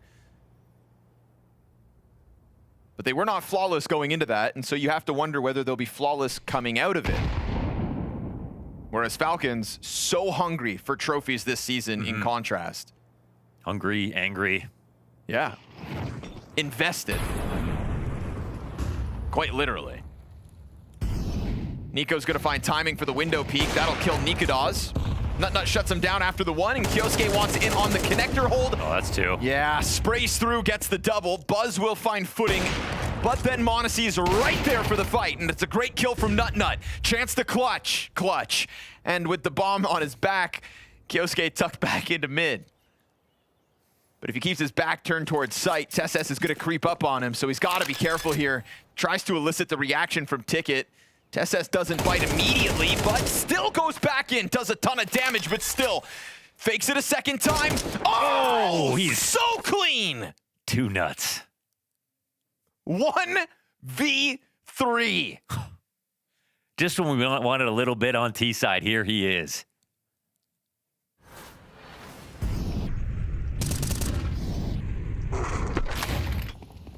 Not one nut, he's two nuts.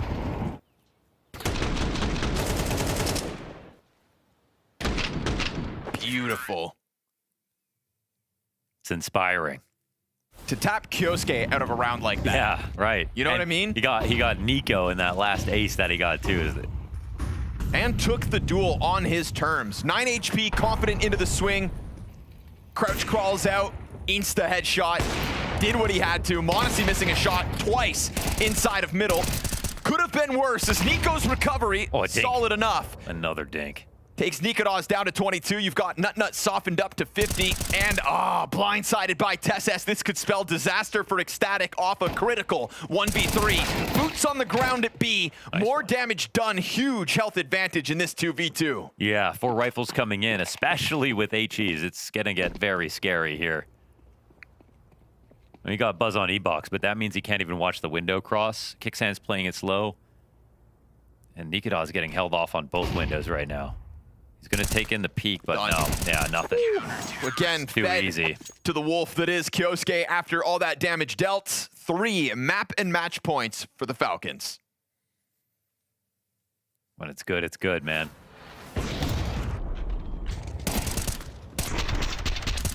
And even, this is Nico, right? He's not even having a great game, and then he comes through with this round. It's insane.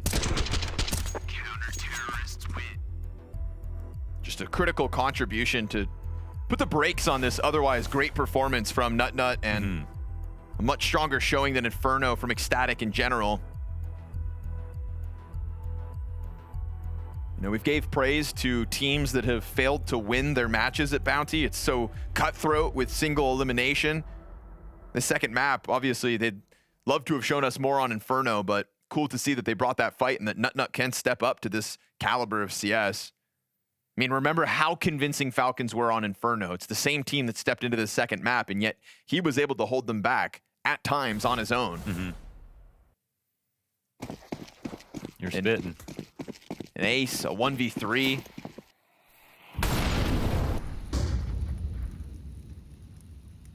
You know, and in a time when things are kind of in turmoil, when your future is uncertain with an organization like this, you just think, hey, it is also an individual tryout.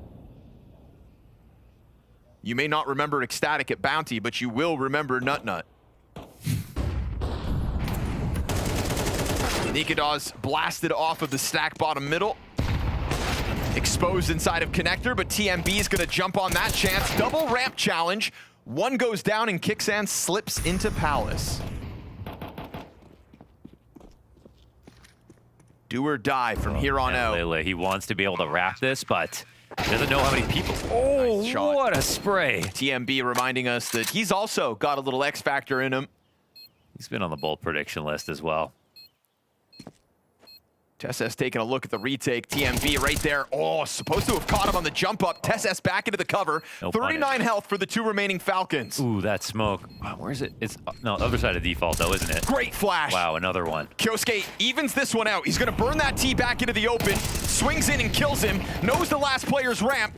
Nutnut's got time on his side though. Tucked into top Tetris. Wins this. Another clutch for Nutnut. 22 and 15. 3K, 1v2. He's the guy bringing it home here. Well, trying to bring it home here for Ecstatic. They're only 2 rounds away from making this overtime.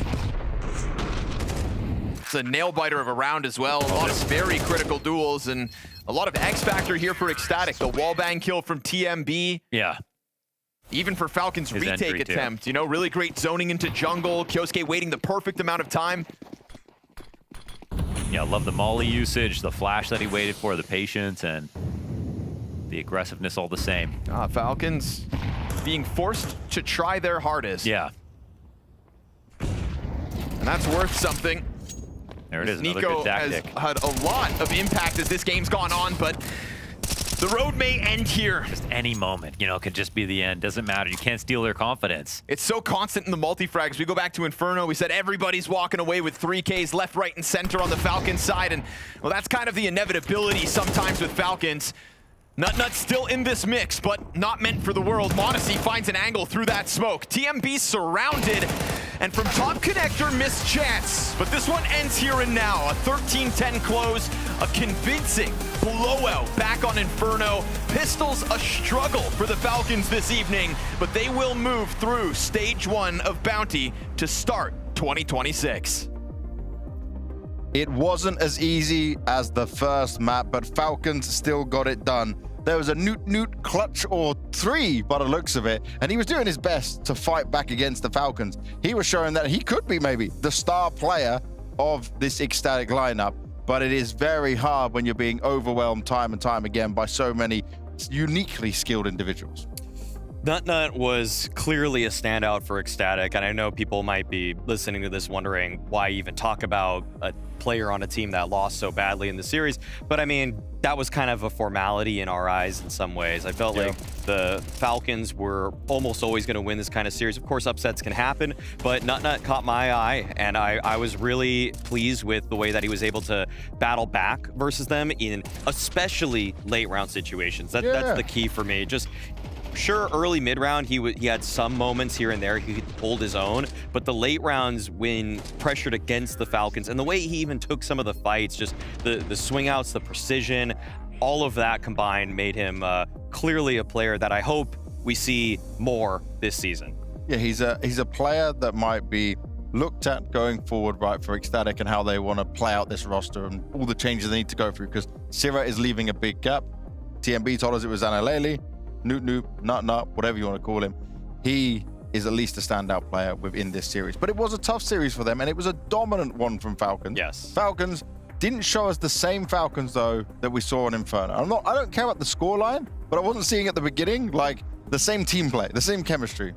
It felt like they got just a little bit sloppier, if I'm being real. Whereas on Inferno, I felt like there was a lot of restraint being shown, making sure that they had as much teamwork as they could possibly exemplify in tough moments. This one to me felt kind of in a bad way, I'd say, for the win, that they just were sort of doing a little bit more individualistic plays. Yeah. We didn't really, I'd say one thing that was actually a little bit concerning in this game for Falcon, and again, they won the game, but nitpicking is kind of what's needed here because it always just felt like they were supposed to win. Nico had a really tough time on the T side. I know he has swapped up positions too, but that was, again, this was last season. I mean, it's been a whole season of him playing with Kyosuke, and so being that A lurker and having as little success on the timings of when to swing out, when to try to find a pick onto that A bomb site, I just thought he was going to be able to work them a little bit harder. Well, let's find out what Kiksan's thinking. He's standing by for an interview after that impressive win. Kiksan, great performance on Inferno, man, and then a little bit closer than maybe expected on Mirage. Just talk me through it a little bit and what differences you saw between the two maps. Yeah, I'm happy with the win. Obviously, Inferno was much better, and Mirage, we had to work a bit harder to win it. I think it's normal that this happens in the first game of the season, especially when it's online, and you know, we had few weeks off, so now we're coming back and we need to find our form again. But overall, I think we played great if you consider that it was the first game, and I'm happy with the win. How about the whole concept of I guess, expectations and pressure? Because I feel like you guys have, over the last season, showed many times you can take the fight versus the best teams in the world, taking practically everybody down. But obviously in those high pressure moments, that's when sometimes things slip up for you guys. What kind of conversations were had in the offseason to try to quell those sort of mistakes, or just maybe reset the mentality a bit? Yeah, I mean, obviously we talked a lot about it throughout the last season and also during the player break and now in the bootcamp. So it's something that we're trying to improve on. I think throughout the last season we showed that we can play on a really high level. Now it's just about making it a little bit better in these important games, let's say. And yeah, we're trying to work on mostly on the mental part, because I think the fact that we struggle in these games is connected a bit to the mental part of the game. A very important part of the game. And Kixon, I also want to ask you around, just, you've stuck with this team. It's a positive sign in like building this chemistry, building the teamwork. Do you feel like towards the end of last year now, what you can take into this year is going to be a lot of that, how you can play off each other, how you can react without maybe getting scrambled or getting confused by things now? Yeah, this has also been a conversation for us. I think obviously we played really good games and tournaments last season, but one thing that we can definitely improve on is to play better as a team, and that's what we're trying to do on all the maps. And I think today it looked much better, even though Mirage was close. I think we made good decisions as a team, and we tried to connect things in the mid-round. I'm sure we're going to be talking to you guys a lot more throughout this tournament, the season, so I just want to take maybe this time to ask you about your opponent a little bit, because it was clear that this nut guy on the other team was doing some serious damage. How did it feel in the server playing against him? He was really good. I think on Mirage especially he had a lot of kills, so I think he played really good, and ECSTATIC played good as a team on Mirage especially, so I'm surprised by them, and I'm sure they can do great things. All right, well, Kixan, thank you very much for all of your time. Say hi to Kioski behind you there, just wandering by, enjoying himself. Hi, Kiosuke. Say hi to you. Hey, bro, how you doing? Can only see his neck, but yeah, he's chilling. He's enjoying himself. Just aura farm. Enjoy the rest of your evening, man. Good luck on the rest of boot camp as well, and we'll see you in a couple of days. Thank you. See you. Had to call him in there, you know. Had to go and see what was going on. I'm glad you asked him about Nut, you know. I just feel like he kind of stole the show in a way. Obviously, Falcons were dominant in this series. It is crazy. The ECSTATIC lost, but we spoke more about Nut than anyone else in this post-game. I feel like that's the curse of being on Falcons. Yeah. It's just that the expectations are so high all the time that if it's not a dominant victory versus a lowly ranked ECSTATIC, we just want so much more. And also on the flip side, to even see any sort of fight coming out of ECSTATIC is a pleasant surprise too. Yeah, definitely. And I think, like, if you're TMB, you probably walk away from this, yes, sad, it's a loss, but you say, guys, we just started practicing on the 3rd of January. We changed 2 players. Yep. We lost our star player, and we're showing some positive signs. And it might also just help him understand how to use his pieces and move them around a bit more. Live practice environments like this are just so much more valuable because people are really going to try to eke out any sort of victory at all, whereas in the scrims, maybe certain things go right, go wrong, but a team like Falcons is just going to pressure you in ways that you probably were never ready for or even envisioned. Well, let's take a look back at the day, Maui, because we started off with a crazy dominant victory of M80 getting owned by Gentlemates. They got the Vegas hangover. What can I say? I mean, it's, they did just win a tournament to start off the year, but yeah. Nothing really too pretty there. Good for Gentlemates, though, on the flip side. I mean, it's a team that I feel like we didn't quite see as much of. I thought there was a little bit of a rise in the second season of last year, but didn't really turn into anything else. But the second game of the day was another really pleasant surprise. Inner Circle, even though they lost arguably their best player in Karen, taking the fight to a 3D Max team. Yeah, Inner Circle right now showed us that they could have 2-0 3D Max, and they deserved this victory. And it makes it a little bit more interesting. And also, questions have to be asked about 3D Max. They had a boot camp as well before this. Like, they should have been in a better situation. Without a doubt. And for the NIP Liquid game, which was third, we did see Liquid eke it out at the tail end, but we do notice that a lot of changes are afoot for NIP. Yeah. Ancient, like 3 guys swapped up positions on the CT side alone. So to take Liquid that close as what is maybe 1 step back, but hopefully for them 2 steps forward in the future. Exactly. It's a little bit of a stepping stone for them right now, you know. We tried to guess where some of these changes would go and how it would all work out for them, and it just became quite a lot more than what was expected, you know. It wasn't just move them into this position, this, there. They're juggling. They're changing things up. Snappy wants to kind of reinvent them a little bit themselves coming into the season, and he's got the ability to do so. We've seen him do it before. Yes. Now, tomorrow, more games, 4 more best of 3s, plenty more action coming your way when it comes to here at the Blast Bounty Season 1 2026. I'll go from the top to the bottom. We got Ents taking on Paravision. Could get interesting. Paravision with Zway now. I'm excited for that. Spirit debut, Maui. That's a beautiful thing to see. Yeah. Magic's and Zontic's back. I can't wait to see that one. There's so many exciting games for tomorrow. I'm glad that we've saved them till the very end. I mean, Spirit, new roster, like you said, Paravision as well, and Pain as well. I mean, they went for the full Brazilian lineup after kind of an up and down second season of 2025. So a lot of changes afoot, which we'll be able to be privy of tomorrow. And I can't wait to see VSM on camera, smiling once again. With those beautiful big white teeth he's got, you know, fresh teeth in his face. This guy is the happiest Brazilian player I've ever seen, win or lose. So I'm excited to see what they'll be able to do when it comes to playing Bedboo.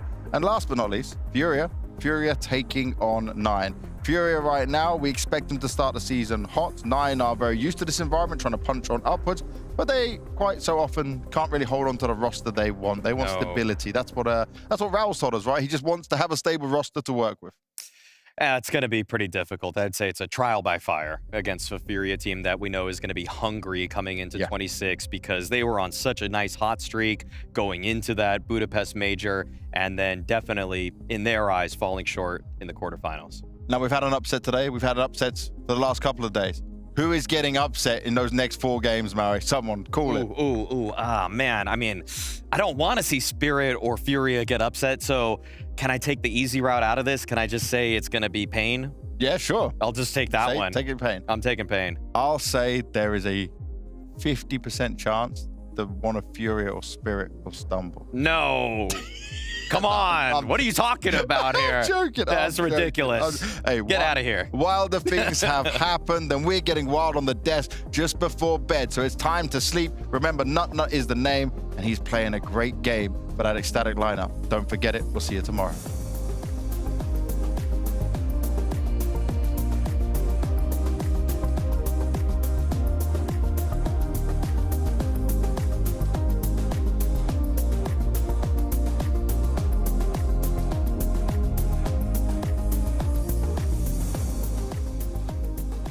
Welcome to The Bounty, a new, bold Counter-Strike format where every round raises the stakes.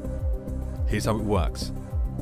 The prize pool isn't just split at the end, it's distributed as bounties. Each team starts with a bounty based on their seed. Lower seeds begin with 0, but can still strike it big by hunting bounties from higher ranked teams. Win a match, and you secure 50% of your opponent's bounty as a guaranteed payout. The other 50%, it carries forward, growing the stakes for the next round. After each round, the lower seeded teams pick their opponents from the higher seeded pool. This happens during the live draft shows, taking place before the tournament first begins and after each round of play.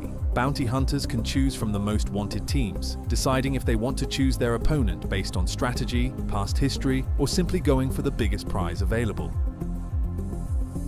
This is Counter-Strike like never before. Are you ready to go bounty hunting?